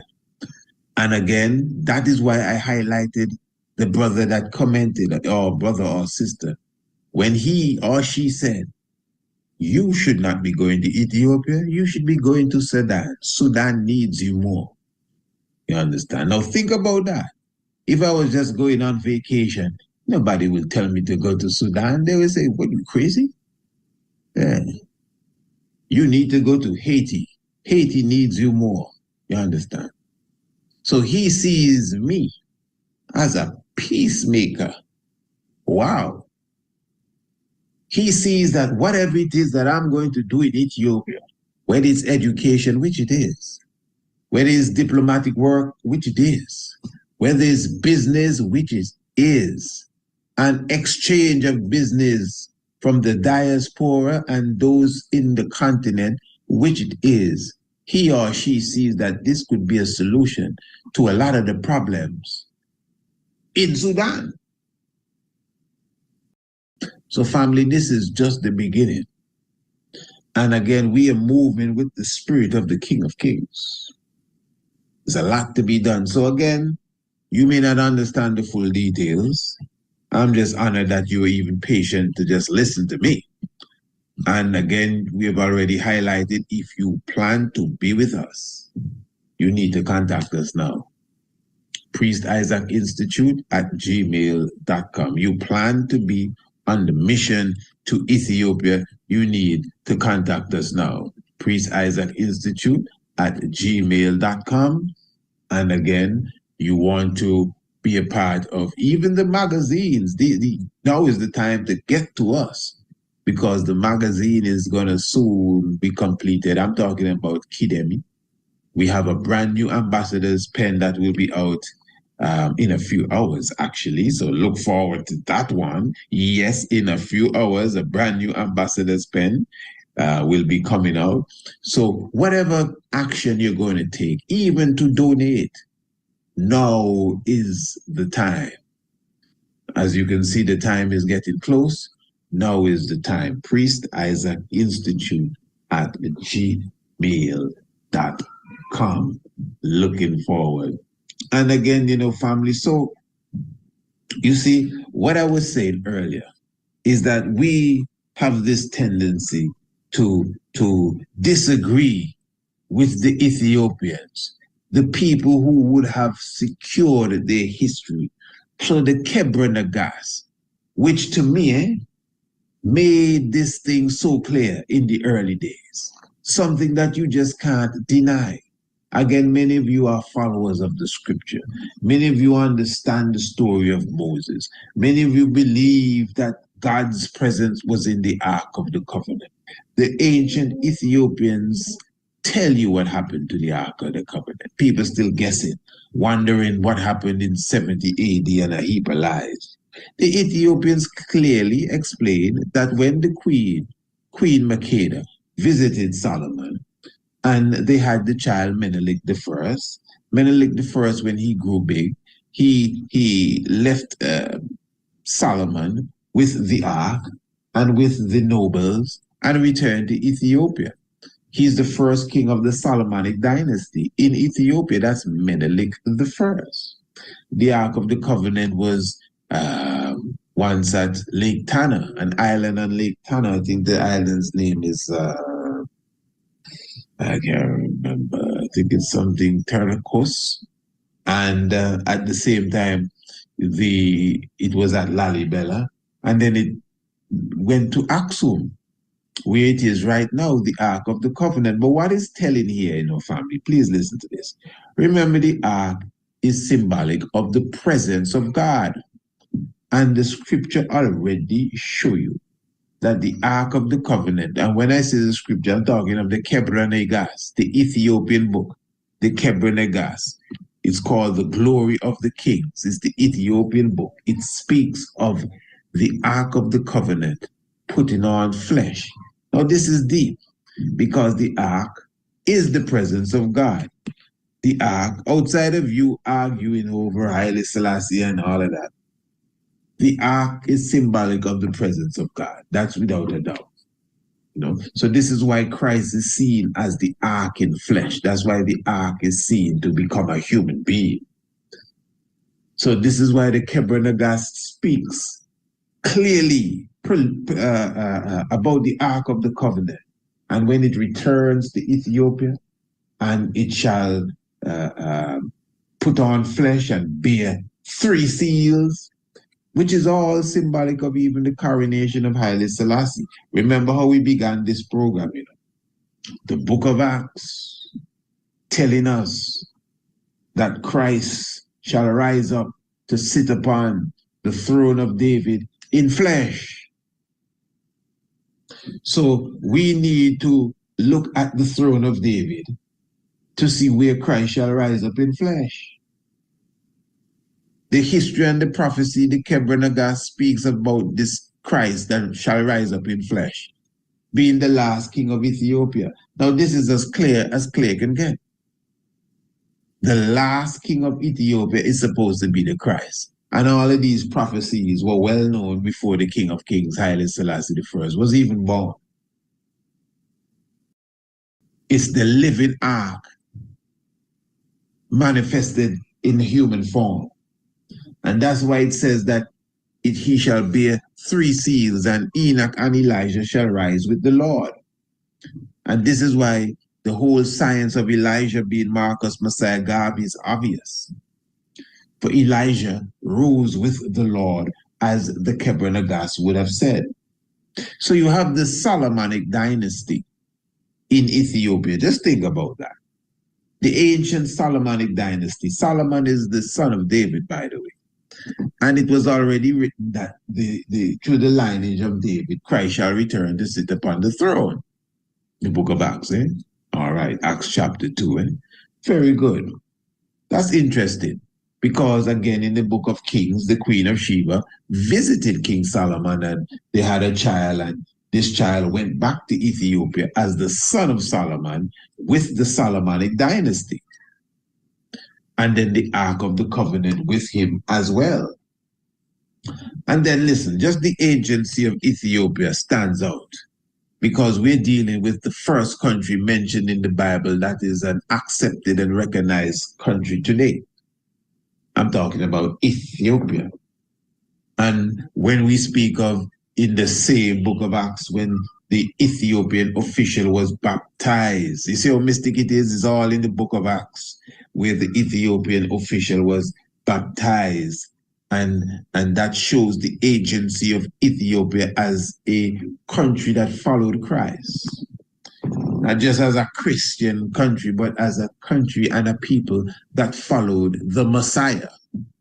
You know, because we ain't Christians, but we follow Christ. And Christian and Christianity stuff might confuse you. So they are the ancient followers of Christ, the Ethiopians. That is why the cross of Christ is in Ethiopia, astronomically and literally as well. So the stuff is very deep. So the Ark of the Covenant is in Ethiopia, Rastafari. The Solomonic dynasty is in Ethiopia. Again, Solomon is the son of great King David, of which the book of Acts already highlighted that David, his son, descendant, shall sit upon his throne. And then the Kebra is already telling you that the Ark of the Covenant shall put on flesh, which is the presence of God. And that the Ark of the Covenant shall bear 3 seals, King of Kings, Lord of Lords, Lion of Judah, and shall be the last emperor of Ethiopia. I mean, you can finish the conversation right there. But let's continue still, you know. So this is why it's obvious. And this is literally scripture. The Bible, ancient Ethiopian books. Well, the Kebra gosh, I don't believe it. So you don't what? You don't what? Listen, family, this is my point. Where is your history? You know, well, you know, ancient Kemet, it was older than this. No, you're mixing this up. This has nothing to do with what's older than what. When you look at the walls of Kemet, they don't do that in Kemet anymore. In fact, a lot of what you see on the walls of Kemet is being done in Ethiopia. I'm talking about even the reed boats and so that they make. A lot of what you see hieroglyphically in Kemet is still being done in Ethiopia. The point is Ethiopia is still living their agency. So we don't have too many things to say when it comes to questioning the Ethiopians. We need to stop that. Don't be telling me what this Jewish archaeologist said. You see how they're dealing with the Palestinians? We need to stop that. So again, the scripture highlights this very, very clearly.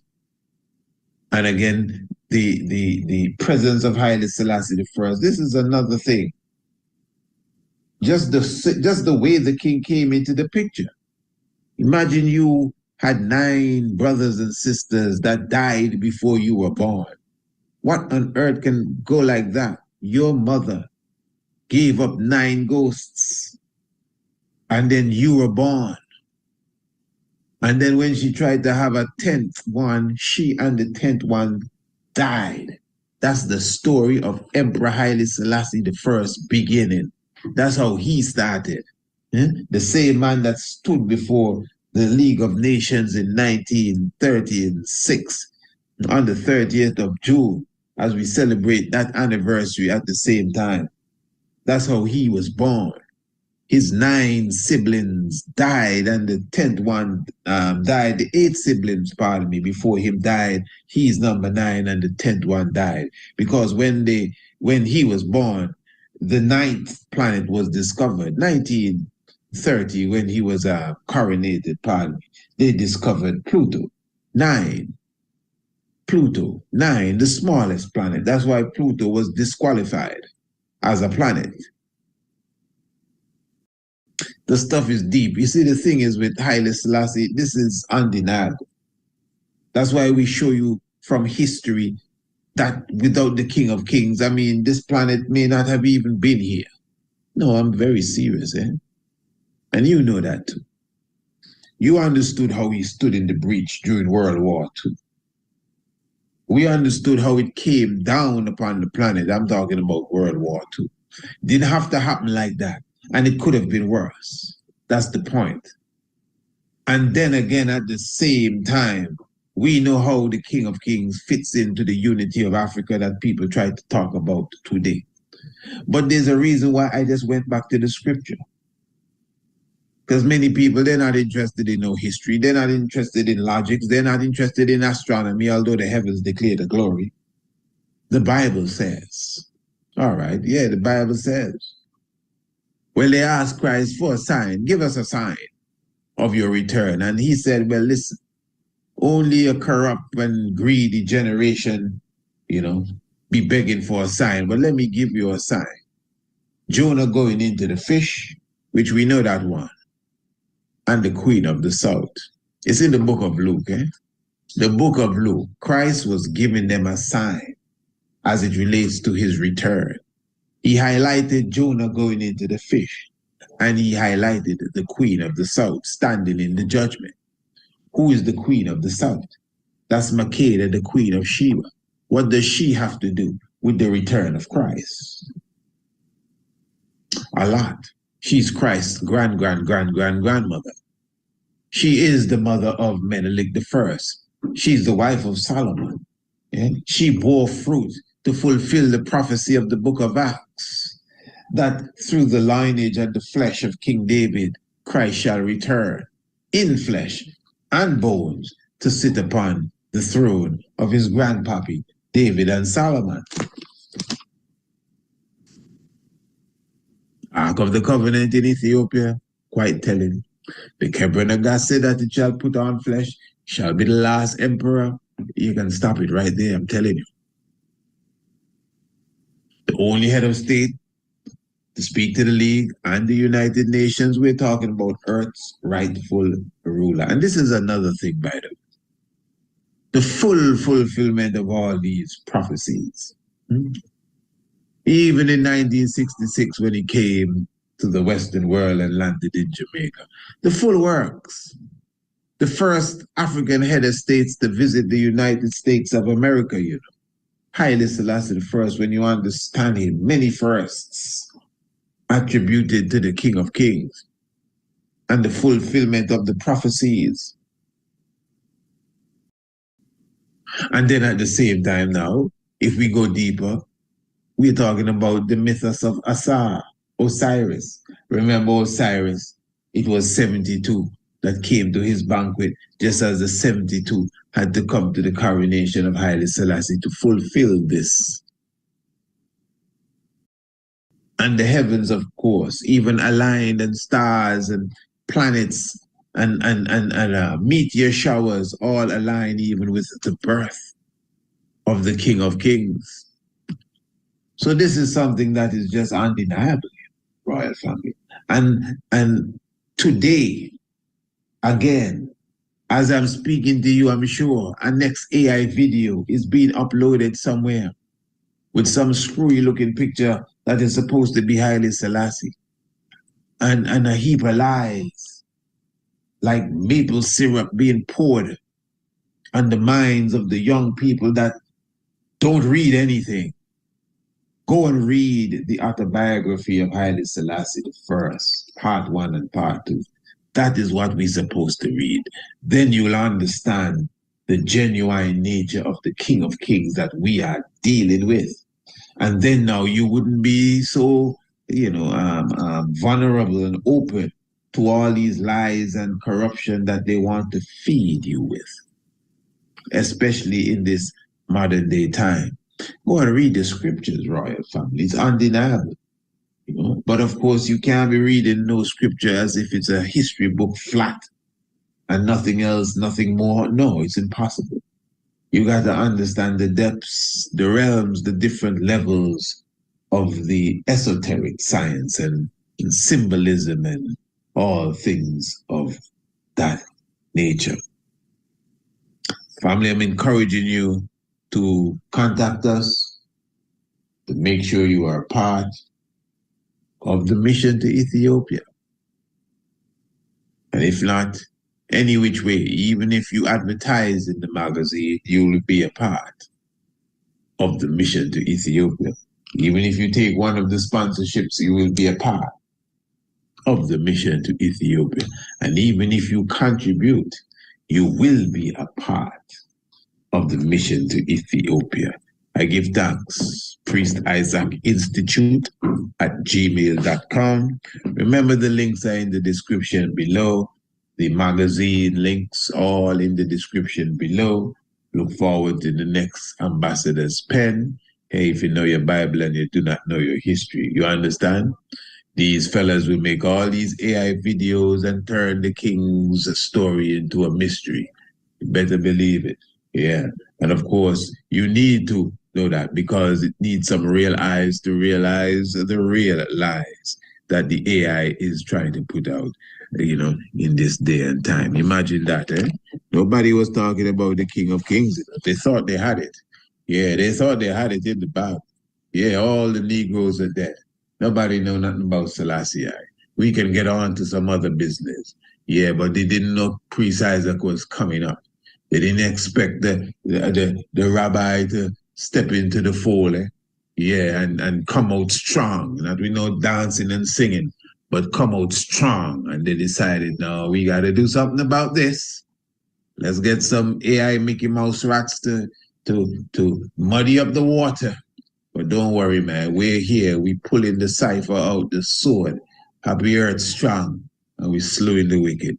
Praise Pharaoh, let the earth hear his voice. King Emmanuel the 7th.